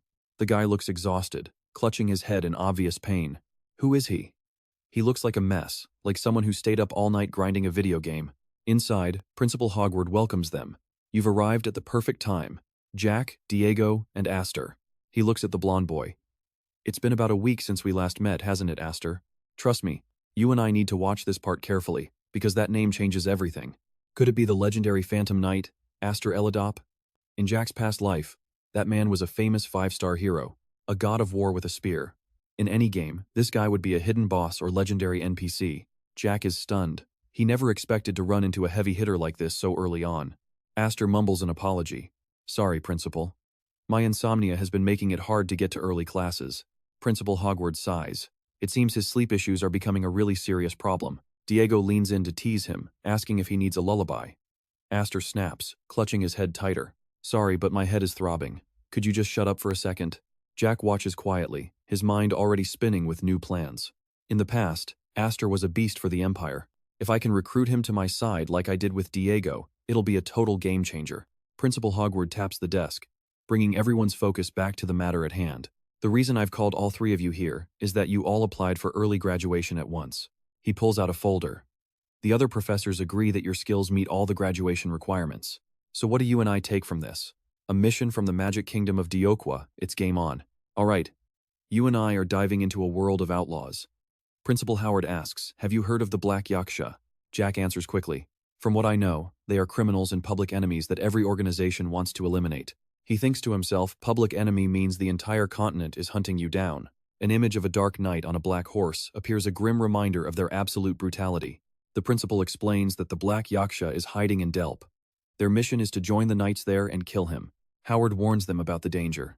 These lawless monsters awaken their aura just to slaughter innocent people. Their fighting style is nothing like a knight's. Simply put, if they see you, they will cut you down. Because of the high difficulty, the partners requested that only purple rank students or higher be sent. He looks at the 3 students. This mission will be incredibly fierce. If anyone wants to quit, speak up now. Diego isn't scared at all. He excitedly asks, how many rounds does this academy exam have in total? The principal says there are 3 rounds, and this is round 1. Diego just grins 3 more to go. Howard looks around. Any other questions? If not, then I will assume you are all participating. Go back and prepare thoroughly for this mission. When Aster wakes up later, he looks like a completely different person. He excitedly holds up a paper and shouts, I have finished signing the document, President. Now watch this part closely. Jack is stunned. You signed that fast? That was a master-servant contract. Did you even read it? Signing that fast would make any bank terrified to give you a loan. Aster just smiles, not caring about the terms. As long as I get a good sleep, I will accept anything. Jack is speechless. Looking at the signed contract, he realizes he just walked away with a massive deal. Having access to the system shop is such a stroke of luck. It is honestly way too convenient. He realizes that as long as he collects enough points, he can easily own any rare item he wants.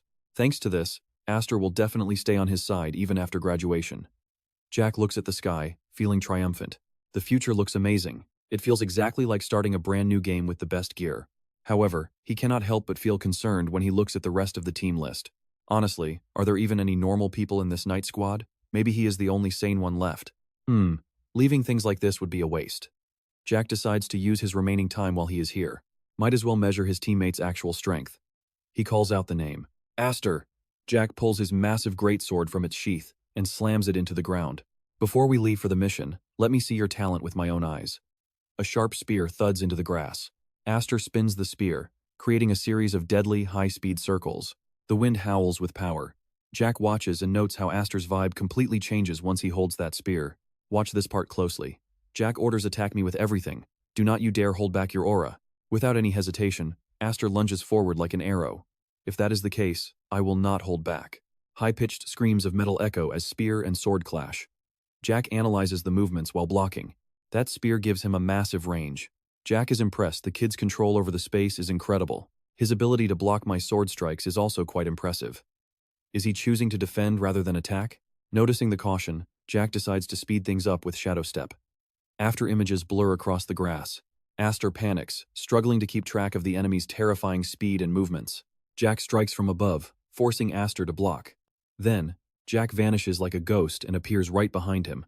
Aster reacts instantly, spinning his spear to deflect the attack just before it hits his side. A deep blue energy erupts from Jack's sword, creating a suffocating pressure. He quickly backs away to dodge. Aster does not give him room to breathe, unleashing a series of strikes that rip through the air. Jack struggles to hold him off, realizing the truth.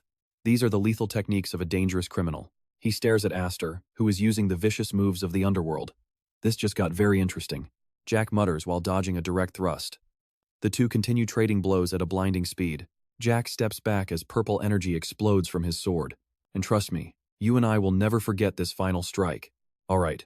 You and I are about to watch the dragon-slaying sword art, Earth Slash, descend with a massive wave of world-shattering purple energy. Seeing that terrifying power, Aster breaks into a cold sweat. He knows if he doesn't go all out, he won't survive this clash. Aster grips his spear tight and activates the ultimate hidden defense technique passed down through his family for generations. The legendary Yop family secret skill Countercurrent Spear. Deep blue energy explodes into a reverse wave, crashing head-on into the Earth Slash. The impact creates a blinding light that swallows the entire training ground in a massive explosion. As the dust settles, a strange and heavy silence hangs over the area. Aster stands frozen, his bandaged hands trembling from the sheer shock. He looks at Jack in total disbelief, wondering what kind of monster the president really is. I'm supposed to be a recognized genius, so how could I be defeated this fast? Because you've been drowning in praise, your fighting spirit has turned dull. You're still nowhere near ready for a real fight. Suddenly, Jack's face turns dark and oppressive. He lets out a sinister smile and declares that from now until the mission, he'll personally oversee Aster's special training. Watching this terrifying transformation, the blonde warrior trembles. Now, stick with me, because things are about to get intense for our hero. Leaving the academy, Jack returns home to a warm welcome from his loyal butler, Dracker. Welcome back, young Master Jack. Dracker mentions a guest is waiting inside. Jack enters the main hall to find Gion staring in awe at the massive and magnificent estate. Wow, your home is truly magnificent. Jack walks forward and greets him, noting it's been a long time since they last met. Gion, I brought you here because there's an item I need you to inspect. Gion immediately starts worrying and asks a question. For me? Is something wrong with the black sword? That weapon was born from a magic forge. It shouldn't be damaged or scratched at all. Looking at the blacksmith, Jack realizes that by now, Gion's reputation as a master must be spreading across the entire land. Thanks to the magic forge Jack helped him secure back in his past life, Gion is crafting high-quality weapons way earlier than he did in the original timeline.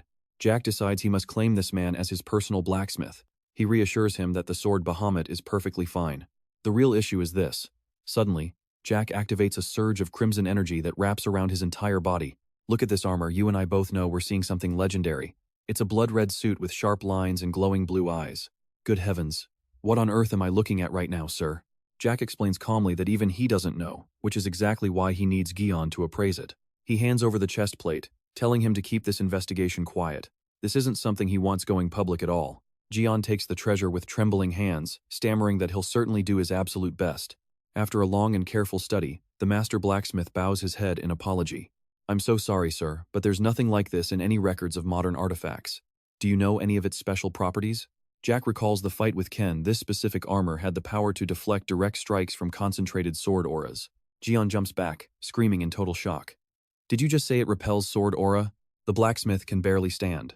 Only one legendary material in the entire world is capable of performing such a miracle. It's the fabled metal of the gods. Gion yells out in pure excitement, "This is orichalcum! Unbelievable! I never thought I'd see real orichalcum in my entire life." Gion wipes sweat from his face, eyes wide with wonder. He looks like a total fanboy who just met his ultimate idol in person. Is this metal really that valuable? Gion shouts back that it's beyond rare. People praise orichalcum as the most perfect substance ever gifted to the world by the gods themselves. He explains with deep reverence that its ability to conduct magic energy far surpasses any other metal in existence today. Because of that divine trait, you can carve way more magic circles onto it, multiplying a weapon's power 100 times over. Jack pauses for a moment and asks if that's the case. Then how many circles can a normal set of armor handle? Gion looks completely confused by the question. Basic metals can't even handle the load of a single large-scale magic circle without breaking apart. Jack rubs his chin, realizing he knew this armor was special, but its true grade is actually insane. He asks if there's any way to reshape the armor into a different style. Trust me, you're going to want to see if he can actually reshape this legendary orichalcum. Alright, you and I are about to see why this armor is a total masterpiece. Even the smith says it's impossible to improve. One tiny mistake with the magic circles, and this priceless treasure turns into a pile of useless scrap metal. But then, Gion's eyes light up with a sudden spark of hope. He admits that if his master stepped in, the result would be entirely different. He could reshape the form while keeping its divine powers perfectly intact. Jack asks for the master's location. Gellion mentions he is currently staying in the region of Himonas. Hearing the name Himonas, Jack is visibly shaken by the news. Gion explains it's an isolated northern land ruled by the northern archduke.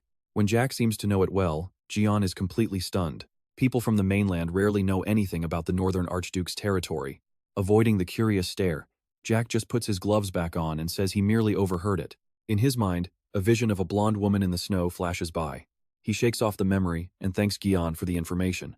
He tells Gion he can research metals here while staying at the mansion. Z walks away as the smith offers his heartfelt thanks.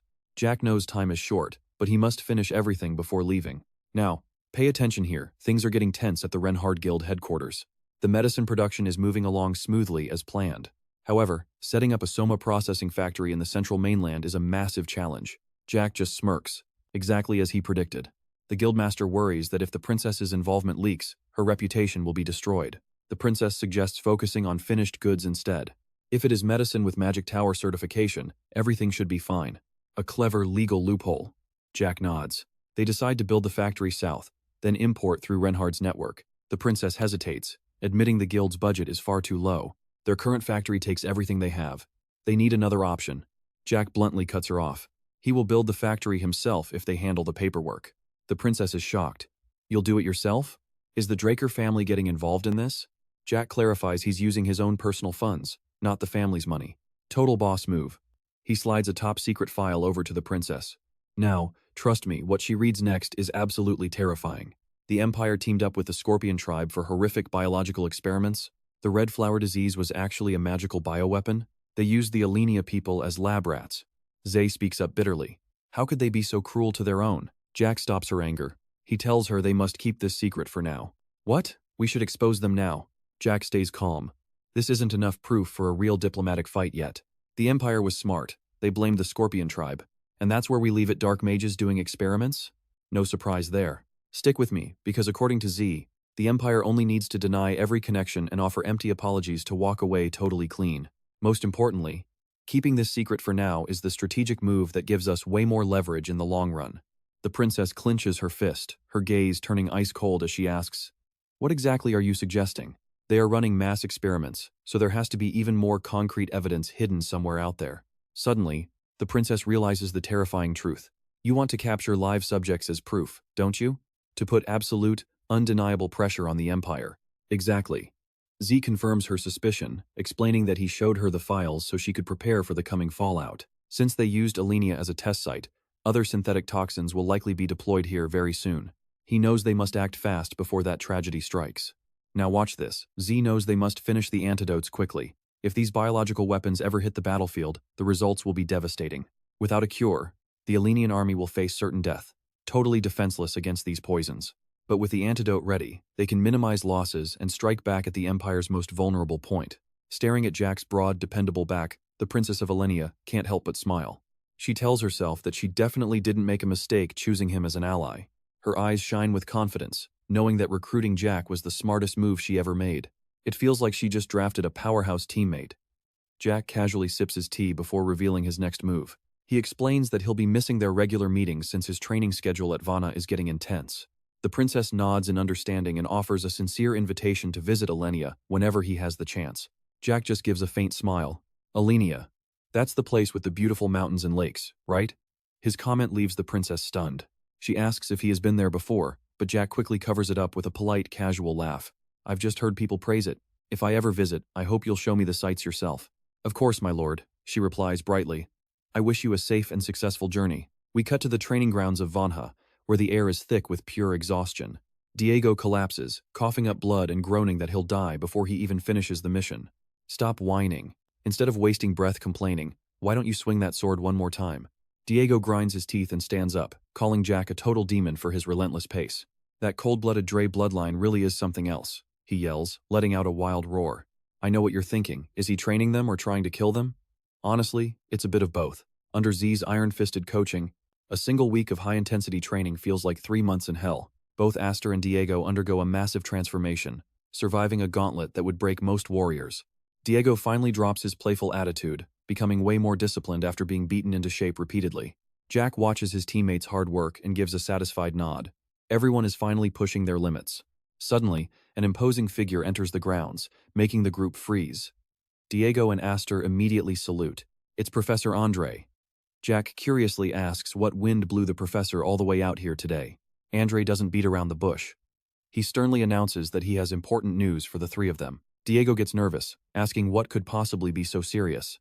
Andre looks them in the eye and declares they're being deployed to hunt down a common enemy of the continent. He won't let his students face danger alone, so he'll be joining them on this perilous mission. Soon, they're on a train racing through dense forests toward the front lines, sitting in a luxury passenger car. Professor Andre looks at them thoughtfully, admitting he didn't expect them to join the Night Owl campaign so soon. He crosses his arms with authority. Like I said, I can't just leave everything to my students. Besides, there's some critical intel I need to explain to you more clearly. Andre looks at Jack and asks if he's heard of the land of Da. Jack calmly says he's read the basics. Mages hold supreme status there. Trust me, you and I are going to want to see what happens next. Alright, let's dive into a world where being a knight isn't exactly the glorious job you'd expect. Knights in Delpa mostly carry small bucklers, which is a massive departure from how other regions gear up. He starts explaining the bizarre tactics of this land. While knights use their shields to pin down the enemy, mages rain destruction from behind to finish them off. Hearing this, Diego can't help but ask the obvious question on everyone's mind. Wait, wouldn't our own guys in the front take massive damage from friendly fire? They're basically sitting ducks for stray spells. Andre smirks. That's a sharp observation. Because of that, Delpa Knights focus more on shield running drills than actual combat skills. This cowardice is exactly why the Delpa Knight Order never gets an ounce of respect from Valhalla graduates. Diego scoffs in pure sarcasm. Seriously? That's what they call a Knight Order? So these guys basically just exist to be servants for the mages. Jack immediately understands why they're looked down upon. You mean they completely despise us, right? Andre looks out the window as a massive, ancient castle comes into view. Your assessment is spot on. But as soon as they step into the base, a cheerful voice cuts through the tension. Is that you? Haha, it really is. It's Professor Penn, approaching them with a wide, friendly grin. Are you doing well? This place is where a mage should come to gain some real-world experience, after all. I felt that research alone wasn't enough, so I volunteered for the front lines. Jack is absolutely stunned by this. The mood shifts instantly as night falls. Professor Penn pulls the boy aside to a dark corner of the castle. Jack, come here for a second. The young man follows, asking if there's something urgent he needs to know. Penn's face suddenly goes dark, his eyes flashing with an eerie, obsessive light behind his glasses. Listen, Jack. Regarding tomorrow's campaign, you absolutely must not take any part in it. Now pay attention, because this is where the truth gets ugly. This is a mission that has been calculated and destined to be a total failure. So whatever happens, do not go. A quiet curse echoes through the night as the moon hangs over the ancient castle. Inside the room, a teammate stretches lazily, complaining about the lack of rest. This is rough. I didn't get a wink of sleep, and now I have to head out and fight tomorrow. Unlike his tired friend, Jack stays silent, his eyes deep with thought. He can't get Penn's death-scented warning out of his head. He tells himself that the professor couldn't reveal anything more, leaving him with a cryptic puzzle to solve. What does a predetermined failure even mean? To solve this mystery, Jack starts connecting the dots with two theories. You and I are probably thinking the same thing. Maybe the commanders are corrupt and this whole march is just for profit. Or perhaps the target of this suppression mission itself is involved in some kind of shady, secret deal. While Delpa is known for mages abusing their power, he wonders if the corruption has truly rotted the entire military. It's hard to believe that the internal rot has spread so far that everything is completely compromised already. He looks at his comrades. If something's fishy, collusion with the target is more likely. He has to prepare for that. Up on the mountainside, the commander begins assigning tasks. Units 1 through 3 will move along the slope. While Units 4 through 6 launch a frontal assault, Jack interrupts the commander with a cold, sharp voice. I have a question. Just what exactly are we supposed to be doing here? The commander snaps. Didn't I tell you to sit still yesterday? I'm a Blue Knight, and my friends here are Death Knights. Do you really plan on leaving such a powerful force on the sidelines? The leader freezes, finally realizing who he's talking to. You're a Blue Knight? Everyone starts whispering in shock that someone so young could hold such a legendary title. They realize this isn't just any group. They're an elite squad directly under the Valhalla banner. The commander grits his teeth in rage before growling an order. Joger, give them a scouting mission instead. Andre whispers to the Blue Knight later. Why did you provoke him? You're not usually the type to start trouble. This mission is suspicious. I suspect there's a secret deal between the suppression team and the Black Yaksha. That confession leaves Andre stunned for a moment. He nods slowly. If you're saying that, you must have a plan. Andre steps forward and announces the new plan. From now on, we're scouting the Black Yaksha camp. Get ready. He looks at Jack and appoints him as the vanguard leader. With the roles set, the groups finally move out. Deep in the forest, a scarred man suddenly signals for everyone to stop. Warning. Stay down. And that's where we leave it for now, trust me. You're going to want to see what happens next. Alright, you and I are jumping right into the chaos as a sword pierces a scarred man's thigh. Before he can even scream, a pack of crazed monsters drops from the trees, tearing into everyone. The soldiers are paralyzed with fear, but Diego and Aster do not hesitate. They dive in, wiping out the beastly threat in seconds. Z steps forward, asking coldly if they are the Black Yaksha patrols. When they stay silent, his tone sharpens, demanding to know the location of their hideout. After squeezing out the intel, the team finally closes in on a massive fortress hidden deep within the rugged mountains. Aster is impressed, noting that the natural stone walls look nearly impossible for a small group to breach. He turns to George, asking where the mages are, since they definitely need heavy backup to take this place down. George looks away awkwardly, claiming the mages will only provide support after the area is cleared. Aster is stunned. What? You are saying we have to clear the fort with just this many people? That is basically a death sentence. Suddenly, Diego points at the sky in pure terror. Artillery incoming. He screams for everyone to scatter and get as far away as possible. It is too late. The shells rain down and explode right in their formation, filling the air with agonizing screams. Josier stands frozen, wondering how things went so wrong. Jack storms over to George, shouting for him to wake up before he kills every soldier under his command. George stammers out a pathetic excuse while Jack grits his teeth. How did the enemy know their exact location?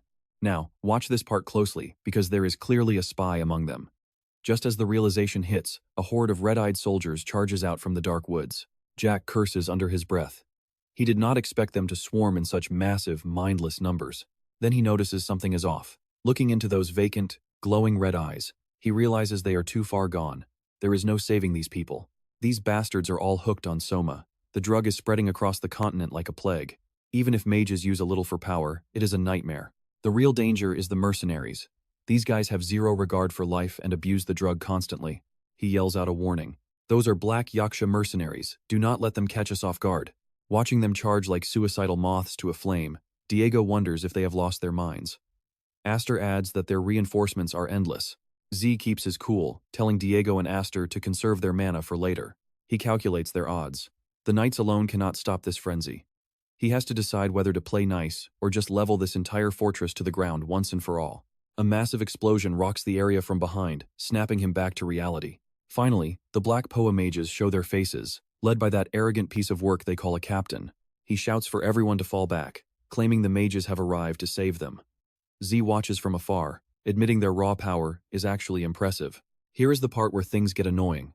Before Z can act, the captain marches up and orders everyone to stop.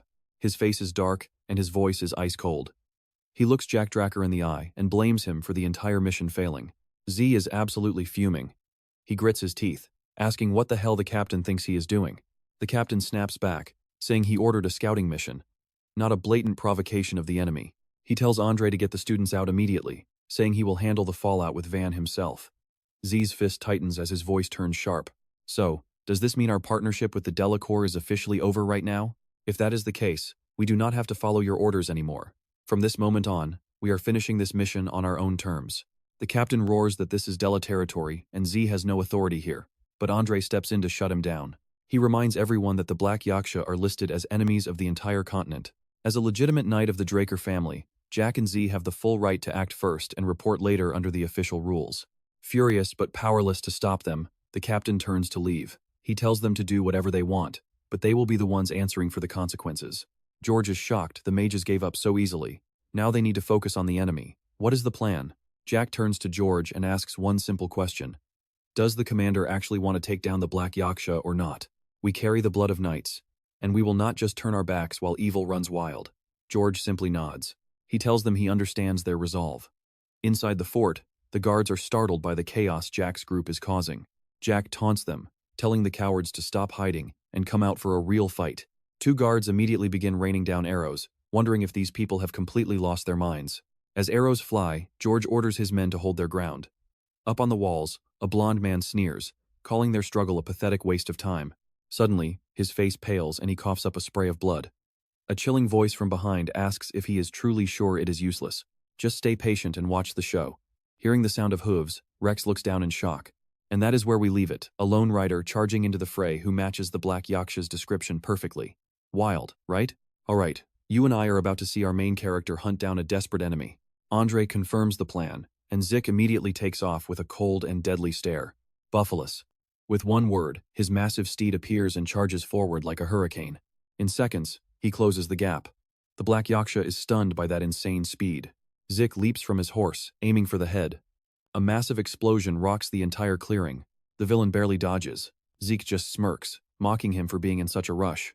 This silver-haired man in heavy armor freezes, eyeing Zik with pure, deep suspicion.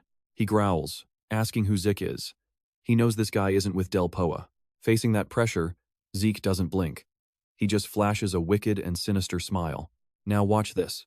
A massive blast of energy knocks them both back, resetting the fight. The Black Yaksha immediately retaliates, launching a wave of thick, green liquid straight at his enemy. System warning: Desert Scorpion toxin detected. But thanks to your perfect constitution, you are totally immune to poisons. Zik stands right in the toxic smoke, casually dusting off his shoulder like it is nothing. He laughs it off. Zik calls the poison weak and these tricks totally pathetic. The villain is horrified. He demands to know if Zik is from the desert or the border. Zeke just keeps walking forward, calm and composed, as if he is just taking a stroll. He asks if the guy is curious. Suddenly, the villain loses it and pulls out iron claws. He screams that Zik is dead, launching a lightning-fast strike right at his head. Zik holds his ground. Metal clashes repeatedly as he deflects every single frantic, desperate swing. It is too easy.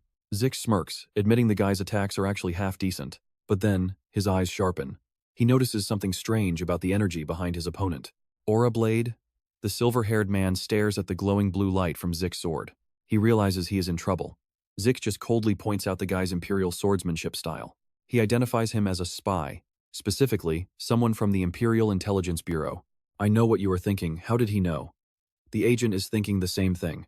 Before he can answer, blue lightning erupts from Zik's blade, frying the man's entire body. Screams echo through the forest as the spy is completely overwhelmed by Zik's raw power.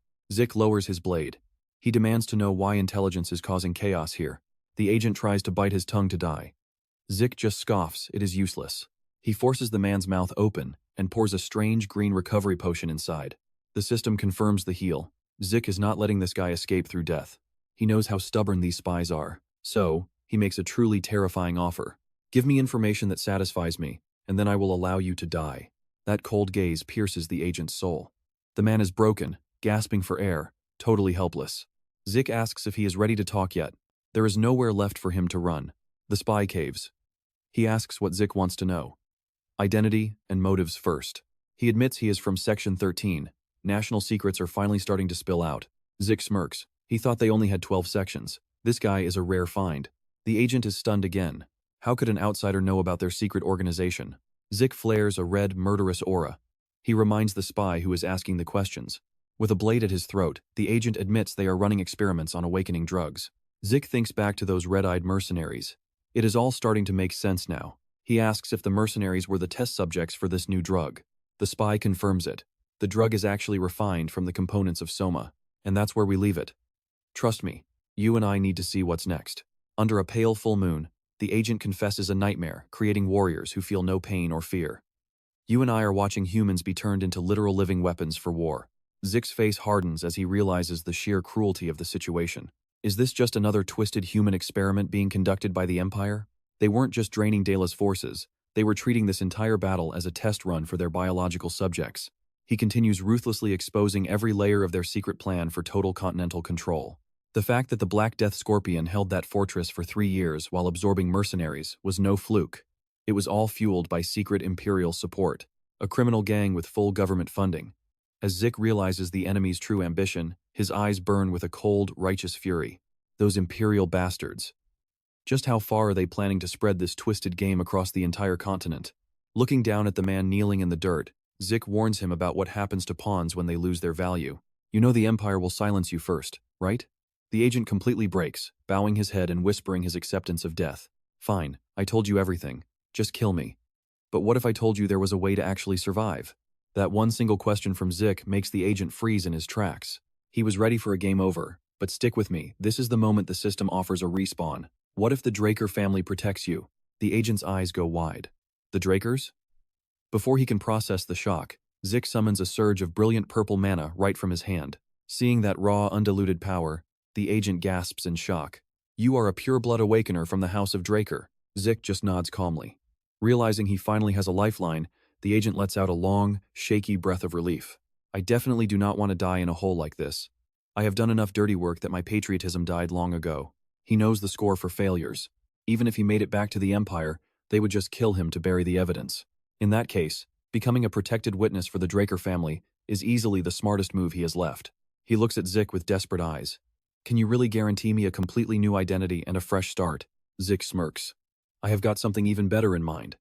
How about I set you up with a brand new job? While the agent looks on confused, Zik explains that skills from the Imperial Intelligence Bureau are valuable. Many places will pay better for a talent like his. Dealing with the agent is done, so Zik vanishes. Now pay attention, the fort is still burning, which shouldn't be happening if the plan worked. Without their leader present, Andre's squad should have been more than enough to seize control of the entire fortress. Did something go wrong? Zik heads back to the knight's camp, but as he lands at the forest edge, he suddenly stops. He narrows his eyes at the crowd up ahead. Why are all these mages gathered here in the middle of the night? The crowd looks more like a mob than mages.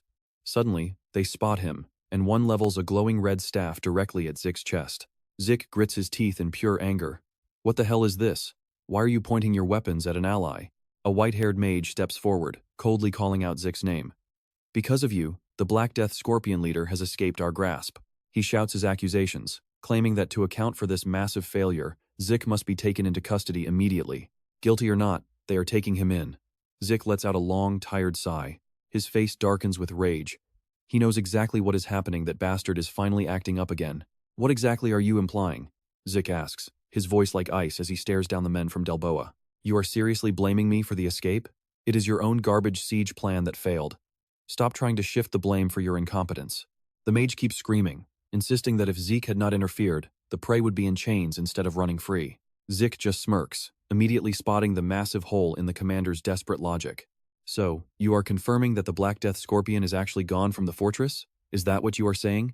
If that is true, your impenetrable defense system was not nearly as good as you claimed, was it? The commander roars. Shut your mouth. I saw him with my own eyes. Someone definitely fled the fort in a massive hurry. Zik stays composed, pointing out it could have just been a messenger sent for reinforcements. How can he be so sure it was the target they are hunting? Zik realizes that the truth behind this whole mess is finally becoming clear. That snake must have secretly tipped off the target to ensure his easy escape. Zik gets it now. This man has been a traitor for 3 years, likely never realizing his betrayal was feeding directly into the Empire's twisted biological experiments. He looks at the commander with pure disgust. No matter how you slice it, the man is absolute human trash. Stop your rambling and come with me. I am reporting every single one of your crimes to the commander. Zik walks away, totally unfazed. Trust me, you and I know he is not the one who should be afraid right now. All right, you and I are heading back toward the fort as night falls. Suddenly, everyone stops in suspicion. Who are those people waiting up ahead? Jack is stunned. Georgia and the other knights are tied up and badly beaten. He immediately demands answers from the commander about what is happening. Why on earth would you treat your own people like this? The commander just sneers. Shut up and stay out of business that doesn't concern you. If you can't understand it, then stop asking questions. Through the pain, Jorger shouts out with determination. Sir, we have no regrets about supporting you through all of this. They only wanted to join the ranks of the honorary knights. But suddenly, a massive surge of magic lightning strikes their bodies. Ear-piercing screams fill the air as the knights are brutally tortured by their own allies. They got hit by friendly fire before the enemy even showed up. Witnessing this disgusting display, Jack coldly speaks up. Is this how you treat your own side? Even prisoners of war do not get abused as badly as this. Ingrid Hassan is livid. He warns Jack to shut his mouth, threatening that one more word will be his absolute last. Just as the tension reaches its boiling point, check this out. A magic explosion rocks the area, and through the smoke, a powerful figure appears to call Ingrid out by his full name. Ingrid Hassan, commander of the Delpha 8th Magic Division. That threat was a direct move against Zare's life. We then cut to a quiet room where Jack is calmly waiting for his guest. So you finally showed up. Professor Penn walks in looking exhausted, sighing as he rubs his temples. Oh boy. It is clear that Penn and other high-ranking magic officials have known about these shady dealings for a long time now. Jack invites him to sit. He has some critical information that needs to be presented to the professor immediately. Jack recounts the full truth he discovered about the secrets of the Black Serpent to Professor Penn. Penn is torn between two choices. Does he expose the internal corruption he knows about, or stay silent to protect his high status? It is conscience versus his comfortable position, the ultimate dilemma for any official. Jack looks him dead in the eye with one final request for the professor. Professor, will you stand with me and help expose all these crimes right here? Back at the Delpha base under the cover of night, a soldier approaches to report to Ingrid. Ingrid Hassan stops in his tracks, casting a sharp, suspicious glance behind him to see who is there. He coldly asks for a status update. After hearing the report, Ingrid smirks, asking a question to confirm what he just heard. Is it true that Professor Penn rejected the offer from Jack? With a nod of confirmation, he laughs. Personal gain always trumps faith. You can't sway someone like that with just a few words. You and I see the villain's plan running exactly as scripted. For now, anyway. Believing everything is under control, Ingrid gives the order to deploy the troops and start the operation. Cause some chaos and then pull out. Make sure the performance looks convincing. The soldier bows and obeys the command. The Delpha mages take their positions, staves glowing as they prepare to open fire on the walls. Watching the chaos from a distance, Ingrid is busy calculating his next move. Every mistake or failure will simply be pinned on Jorger. But as the attack intensifies, Ingrid's eyes narrow in confusion. Something feels off. He stands frozen in the middle of the battlefield, wondering why there is zero response from the other side. Looking at that hauntingly silent wall, he starts getting nervous. They should be faking a counterattack by now. What exactly are they planning over there? It is like waiting for a boss that won't spawn. Suddenly, a blinding white light erupts from within, releasing massive magic pressure. The entire area seems to freeze for a moment. He is paralyzed by this strange turn of events, panicking internally. Activating the teleportation portal was never part of the original plan. His eyes bulge in horror as he roars in shock. How dare you do this? Right then, Jack appears, looking totally unfazed. Jack casually asks what the problem is. Commander Ingrid, what's wrong? Did you just see something you weren't supposed to see? His comrades are right behind him, ready to put some serious pressure on the corrupt commander. Flashing back to just before this, a red energy field had completely filled the room, sealing the space into a secret meeting mode. From here on, not a single word we say will leak out to the enemies. So, you and I have to ask, was that offer to cooperate really genuine, Professor Penn? Exactly.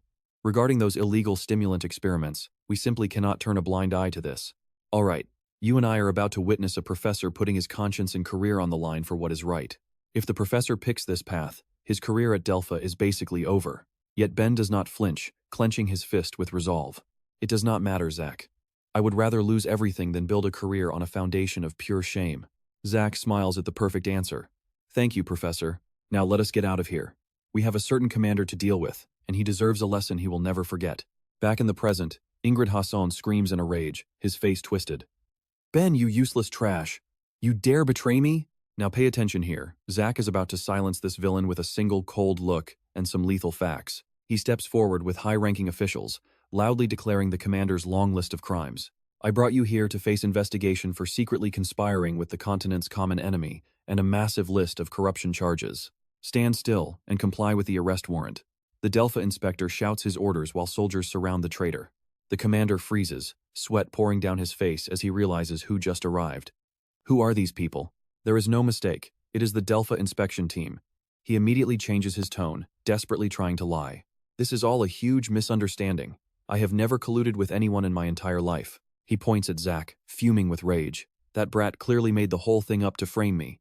But the inspector only glares back. We already have all the evidence we need from inside this fortress, so stop wasting your breath with lies. Trapped and desperate, the villain grinds his teeth and begins screaming about his powerful secret connections. A man with my massive network can end you all with one word. Not just your division, but all of Delphi will shake from the fallout. He tries to lung forward, but Zach is already 10 steps ahead of him. A lightning strike sends him crashing down, coughing up blood. Zach stands over the loser with a look of pure contempt. Ugh, I know what you're thinking. And yeah, Zach really just told a high commander to go ahead and use every connection he has. Zach begins revealing his true identity. Every word cuts deep into the enemy's pride. I am of the direct Dracker bloodline. I am a pure awakened, and the sole heir of the former Black Knight, the legendary Duke Dracker. At the mention of the legendary House of Dracker, the commander's aggression vanishes. He falls to his knees, trembling in despair. I was wrong. I made a terrible mistake. Zach glares with utter contempt. Don't beg me. Go apologize to the knights who died because of a despicable piece of trash like you. Commander Jorger and the knights of the 8th Division step forward, placing their hands over their hearts in respect. We sincerely thank you, sir.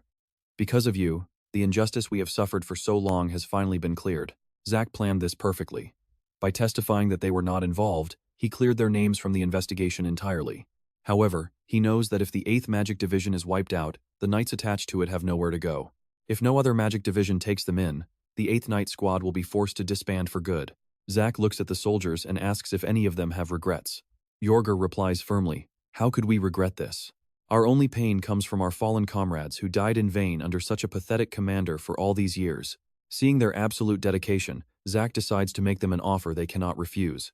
Regarding my side, if you are interested, I have a new job to offer.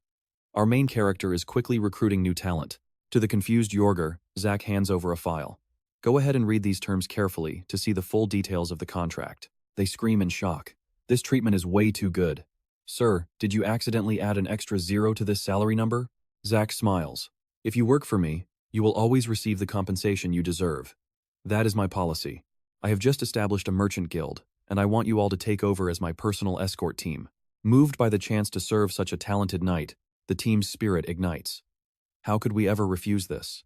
We swear our absolute loyalty to you. Jorger turns to his men. What are you standing there for? Greet your new master. Zach looks at his new subordinates with satisfaction, then turns to the professor. Master Ben, he calls out. Master Ben, once you finish the paperwork here at Delphi, please head straight to Atlas. We will have many projects to work on together soon. Ben bows deeply. I understand everything perfectly. And trust me, after this mission's wild turn, you and I are just as curious to see how the evaluation results finally play out. Z stands tall under the sun, smirking. Stick with me, because this story is about to get wild. After all, the latest mess got handled quietly, so everything should be fine from here on out. In the dim firelight of Midland, Baron Dracker, captain of the Black Feather Squad, finally breaks the silence. He apologizes for interrupting everyone while things are so busy. Regarding this latest incident, he believes it is time for a serious talk with the core Black Feather members. The Baron sits sternly between his top 2 lieutenants, his face a mask of cold, hard seriousness. No more wasting time. Let us get straight to the point, he says, preparing to announce some shocking information. Lately, the southern continent has been showing some seriously strange and alarming signs of instability. A veteran member looks skeptical, noting the South is usually just home to small-time drug runners. Is it really worth our concern? The tension in the room feels like a tight wire about to snap into a massive conflict. Baron Dracker shuts down the doubt instantly. Trust him, things are not nearly as simple as they look. John Doan of Meekeen managed to seize total control of the South through his Soma trade, becoming a wealthy monster with massive resources at his command. If a player like that decides to cause trouble, the consequences will be absolutely catastrophic for everyone. Now, pay attention here. The Baron looks at his nervous vice captain and asks how his elite intel network missed the news that John Doan is already dead. The vice captain's jaw drops in pure shock as he gasps out, "Wait, what?" He stammers in disbelief, claiming reports say John Doan is just hiding from the favela faction's latest raid. The Baron remains ice cold as he continues to break down the actual state of the underworld. Since John Doan vanished, Selmeccan shattered. Their rivals, favela, are also falling apart with their leaders gone. In all this chaotic madness, the man himself has completely fallen off the map without a trace. The Baron triggers a secret recording from last month. A blue light flares, revealing a group of strangers. Both factions reported these mysterious masked figures, but it is their leader who really stands out from the rest. The Baron growls that this shadowy figure backstabbed both sides just to bring their organizations crashing down. Despite the chaos, not a single soul has managed to uncover this ghost's true identity yet. He stares down his subordinates with fire in his eyes. Our mission is simple: hunt this person down. Find out who they are and why they are targeting the South. We need every secret dragged into the light. Wait for it, we are back with Z, who is standing in a lavish office looking totally confused by the general's words. Z asks what the boss is talking about, while the general just smiles and taps a thick file. He tells Z that his performance during the Black Knight Yaksha suppression mission was nothing short of brilliant. Professor Andre recorded every detail with extreme care, and the inspection team even sent a formal document expressing their deep gratitude to the Academy. The general flips through the papers, admitting he did not expect such a glowing report from this mission. On a brutal battlefield, just following orders is the standard. Getting high praise like this is very rare. He is impressed by the results, but a shadow of regret crosses his face as he sighs deeply. It is such a shame that the Black Knight Yaksha died during transport. We lost our only real witness, and now the trail goes cold. Z lets out a nervous laugh, but deep down, he is hiding a secret that would change everything. In reality, Z kept the Yaksha alive. He faked the death report to keep the villain as his secret ace. Between the Empire's human experiment data and a living witness to the Soma project, Z holds all the strategic cards. This is all part of Z's grand plan to put massive pressure on the Empire in the future. Back in the moment, the general looks at Z with high expectations, calling him by name. Given Z's incredible skills, the faculty board has decided on a brand new exam, a demon beast hunt. The general's tone turns deadly serious as he begins to explain the true nature of this test. This is not a normal hunt. It is a twisted cold case that only someone like Z can solve. Z's expression hardens. He knows exactly how dangerous and difficult this new mission is going to be. Unlike standard monsters, demon beasts are unpredictable, making their habits and traits nearly impossible to track. Some high-level beasts possess superior intelligence that makes them nearly impossible to eliminate. There is a strong chance that a smart creature is behind this latest incident. The general's grim assessment leaves the room feeling heavy with an oppressive, suffocating sense of dread. Z catches on fast and asks for the location. Trust me, you and I are going to the Duke's territory. Alright, you and I are about to dive into the ancestral land of the Dracker clan where legends were born. If chaos still reigns in a place this sacred, then whatever monster is out there is definitely no ordinary beast. The chief makes a massive offer. If Jack completes this one assignment, he'll be exempt from every other remaining graduation exam. Basically, this one job secures his diploma. Faced with such a huge opportunity, Jack doesn't hesitate for a single second. Placing a hand firmly on his chest, he declares with the honor of a knight that he will end this matter quickly, vowing that he absolutely won't let the chief down. Right after that, in the Academy's Grand Hall, a black-haired young man with a sharp, dignified aura approaches Jack. He bows with deep respect. It is a great honor to meet you, Lord Jack Dracker. The young man introduces himself as the guide who was specially assigned to support Jack on this dangerous journey. His name is Felix Valencia. Just as he accepts a difficult quest, the system drops in a new companion. Jack offers a polite smile and says he is glad to have him along, but pay attention here, because deep down, Jack is feeling incredibly suspicious. He searches his memory, but Felix Valencia is a name that doesn't exist in either his past or present life. Jack scans the newcomer with a cold, piercing gaze, noticing something completely bizarre. A strange, abnormal flow of mana is vibrating deep within the man's body. Jack evaluates the situation, realizing that for a young knight without Drare blood to reach such a high level of power is truly a rare and strange sight. To test him, Jack asks if he is a local from the Choi region. Felix calmly explains he was born and raised in that land, having joined the Swordsmanship Association as a child, and now working for the Atlas Guards. Jack nods, thanking him for the info, but reminds himself to stay alert. He looks normal enough, but in this world, looks can be incredibly deceiving. Better to stay sharp. Without wasting any more time, Jack orders them to begin the journey to Choi. The sun is already beginning to set over the ancient rooftops as they finally arrive at their destination. A welcoming party is already waiting at the city gates. They cheer, greeting him with massive energy. News of his arrival traveled fast. He's being treated like a very important person before he even does anything. A local official rushes over to shake his hand, honored that a pureblood awakener would actually visit. Jack maintains a humble attitude and politely tells them he is simply honored to help carry some of their heavy burdens. But as soon as they settle in, Jack cuts straight to the chase with the local official. "Can you tell me everything that has happened here, down to the very last detail?" The old man sighs, explaining that it started weeks ago when livestock began vanishing into thin air. Then, the nightmare escalated. People started disappearing on the mountain without leaving a single trace behind. The old man trembles while recalling the terrifying order of the kidnappings, starting with children and women before moving to strong young men, as if the monster is slowly selecting larger targets over time. Did the creature leave behind any clues at the scene of the crime? Felix leads the way, showing him the trail from the farm all the way up to the mountain peak. Once there, Jack examines the dark red bloodstains splattered across the weathered wooden fences. Now, watch closely. Jack senses something hidden and unusual, so he decides to activate his energy to investigate the area. His eyes ignite with a golden glow as his dragon eyes sweep through every inch of the crime scene. Suddenly, massive, glowing footprints appear on the ground, leaving Jack completely stunned. What are these? He analyzes the tracks, realizing the creature is heavy enough to sink into earth but nimble enough to clear fences. This definitely isn't the behavior of a mindless beast. It's something much more calculated. Staring up at the misty peak, Jack's eyes turn cold. This challenge might be harder than we thought. Night falls as they huddle around a campfire. Jack looks at his sleeping companion and whispers that he is exhausted. Honestly, it makes sense that the guy would be totally drained by now. They had been tracking the monster through the rugged mountain terrain until late into the night. Earlier, they had entered a dense, desolate forest where no human foot had stepped in ages. And right there, in that forgotten wilderness, the most horrifying clue of all finally reveals itself. They find a horrifying scene, a corpse completely drained of its blood and withered like a mummy, yet there isn't a single external injury on the body.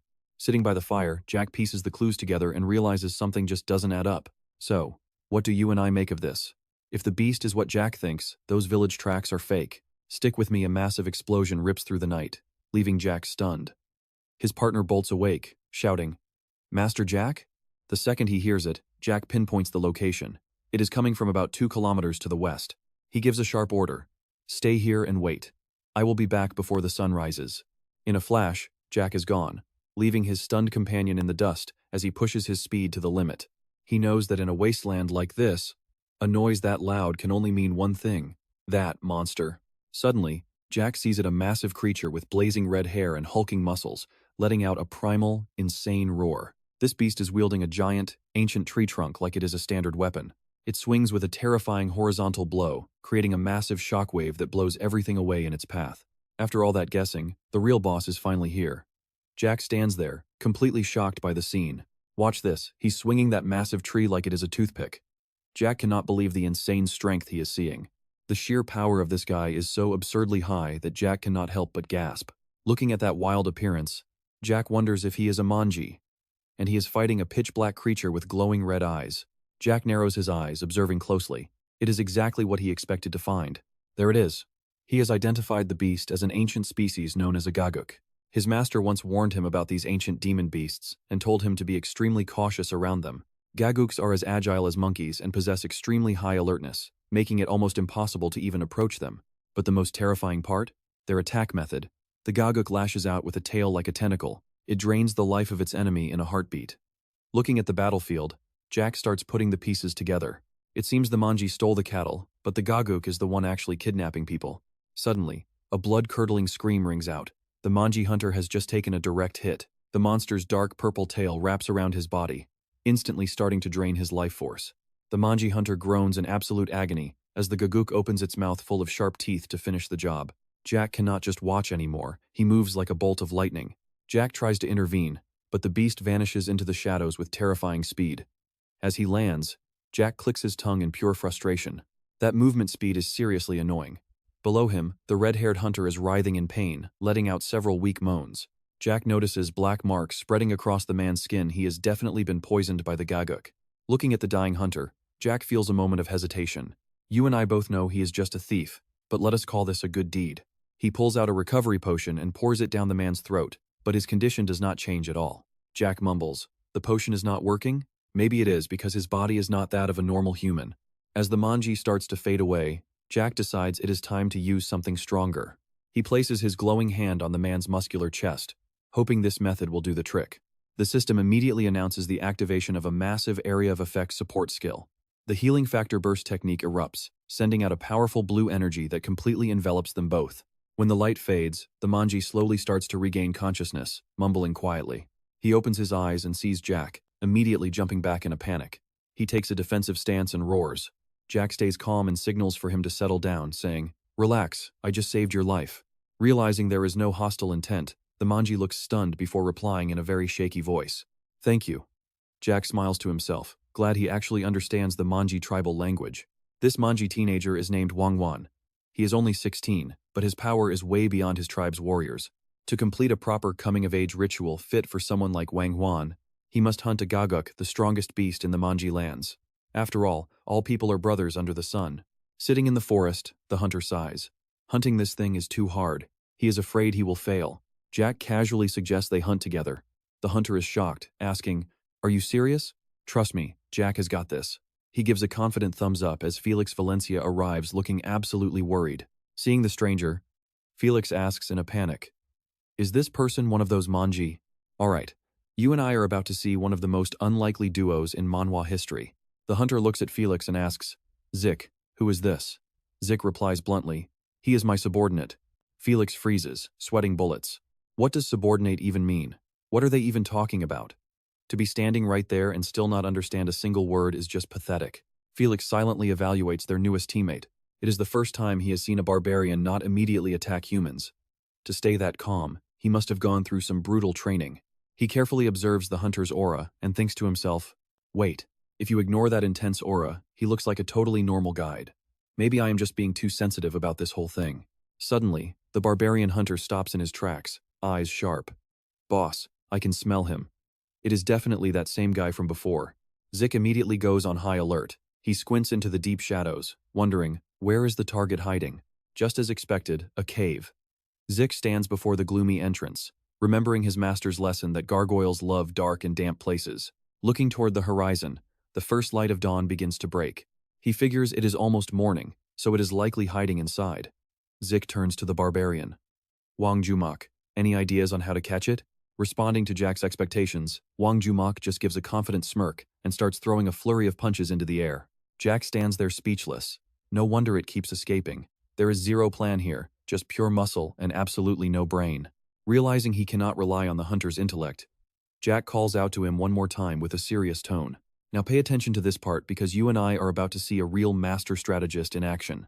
You go down and flush out the prey, and I will coordinate the attack from above. Got it?" Wang Jumak gives a wicked grin and agrees. Understood. A perfect match, one guy crazy enough to plan it, and another crazy enough to actually do it. They head deep into the monster's dark lair. Zik scoffs, narrowing his eyes at the ruins. This is definitely the place. Bones from all sorts of animals are scattered everywhere. The air is thick with the scent of death and dampness, proving this is the territory of an ancient predator. Zik suddenly stops. He feels a sharp killing intent approaching and warns, "Wang Jumak, we are in its domain. Be careful." Before he can finish, from the high cliffs, the gargoyle beast with glowing red eyes and razor-sharp claws lunges down like a black phantom. Wang Jumak is caught off guard, eyes widening in shock at the monster's sudden ambush. No warning, just straight into the action. As the beast lunges, Wang Jumak spins and dodges with a powerful counterattack. A thunderous punch slams directly into the ground, creating a massive, vibrating explosion. Thick dust fills the entire cave, but as the smoke clears, the monster is nowhere to be found. You saw that too, right? I knew it wouldn't be this easy. The damn thing just completely vanished. In his past life, even with his master, they could not catch a gargoyle because it can hide perfectly in the shadows. A monster that loves cheap shots, hitting you once and then vanishing into thin air. Without warning, The creature drops from the ceiling, aiming straight for Wang Jumok's head. Instantly, Zik unleashes a pressure water strike. A massive jet of magical water blasts the gargoyle's hiding spot, making it scream in agony. Seizing the golden opportunity while the prey is exposed, Jack shouts at the top of his lungs, "Wang Jumok! Now is the time. Strike while the boss is visible." Wang Jumok charges like an arrow, his massive hands grabbing the monster's neck and arms. The gargoyle struggles frantically, letting out ear-piercing shrieks, but it cannot escape that iron grip. Wang Jumok grunts, straining every muscle to suppress the beast with sheer physical force. Zik swings his sword. The glowing blade pierces right through the gargoyle, leaving it screaming in ultimate pain. Immediately, he triggers the Gluttony Dragon skill. A surge of golden energy erupts like a predator pouncing on its prey. It completely devours the gargoyle. The system notifications confirm you have successfully consumed an ancient corrupted species. Thanks to the Gluttony skill, Zik's stamina, spirit, and mana are fully restored in the blink of an eye. Even better, he successfully absorbed the creature's bloodline, gaining a rank A active skill called Stealth. Zik turns toward the hunter who is sitting there in a daze. "Hey, Wang Jumok." The barbarian looks back, stunned that the boss is dead before the commercials even started. Zik holds up a sharp claw as proof. He gives a small smile, slips the claw into his bag, and makes it official. "One finger belongs to me. And trust me, you and I are going to want to see what this crazy duo does next." "You are the absolute best, sir." You and I are jumping right into Jack dealing with one hell of a bear hug. As they part ways, Wang Jumok waves his arms like a maniac, begging Jack to visit his tribe very soon. Jack casually asks which tribe he belongs to. The barbarian proudly shouts back that he is from the mighty Boulder tribe, a name that carries massive prestige. Hearing that specific name, Jack completely freezes in place. His eyes go wide with pure, unmasked shock and disbelief. Isn't the Boulder tribe the strongest barbarian force around? Stick with me, because this part gets crazy. Jack stares blankly as the hunter leaves, while Wang Jumok keeps shouting for a visit. Fine, I will definitely stop by your village next time," Jack shouts back. Jack waves goodbye in the silent night before slipping away. Suddenly, the scene shifts to a local tavern where the atmosphere is rowdy and full of life. The entire place is roaring with cheers for the legendary knight who saved their village today. Drinks flow freely as the villagers shower him with praise. They can finally sleep easy now thanks to his incredible protection. Jack smiles humbly, but you and I know better. He hasn't taken his eyes off Felix for a single second. Something is definitely off. Jack remembers that after dealing with Gaguk and returning to the territory, Felix was completely missing from his post. Later on, the guy shows up looking like a complete mess, claiming he just had a nasty, accidental fall. Suspicions start rising. Could he have been lurking in the shadows, watching Jack's intense battle with Wang Jumok? During that brutal clash, sensing someone far away was impossible. Felix could have easily been hiding nearby to watch the whole fight. Jack decides to just keep watching him for now. Better to be paranoid than sorry. Let the suspicion stay for security. Walking back late at night, Jack suddenly stops dead. Someone is waiting for him under the dim, flickering streetlights, and he narrows his eyes. It's Felix. Jack asks what he is doing out here, since his room is in the completely opposite direction. Facing his master's suspicion, Felix starts stammering and looking guilty as hell. He is clearly hiding something very important. Suddenly, Felix bows low to the ground. "Master Jack, please let me serve as your loyal and permanent retainer." "A retainer?" Felix doesn't explain with words. He just tells him to watch closely as he pulls his weapon out. He unsheathes his blade with absolute precision. In that moment, the shocking truth of the situation becomes crystal clear to Jack. It's the legendary Holy Knight sword style. You and I just witnessed a massive reveal. Like for the next part,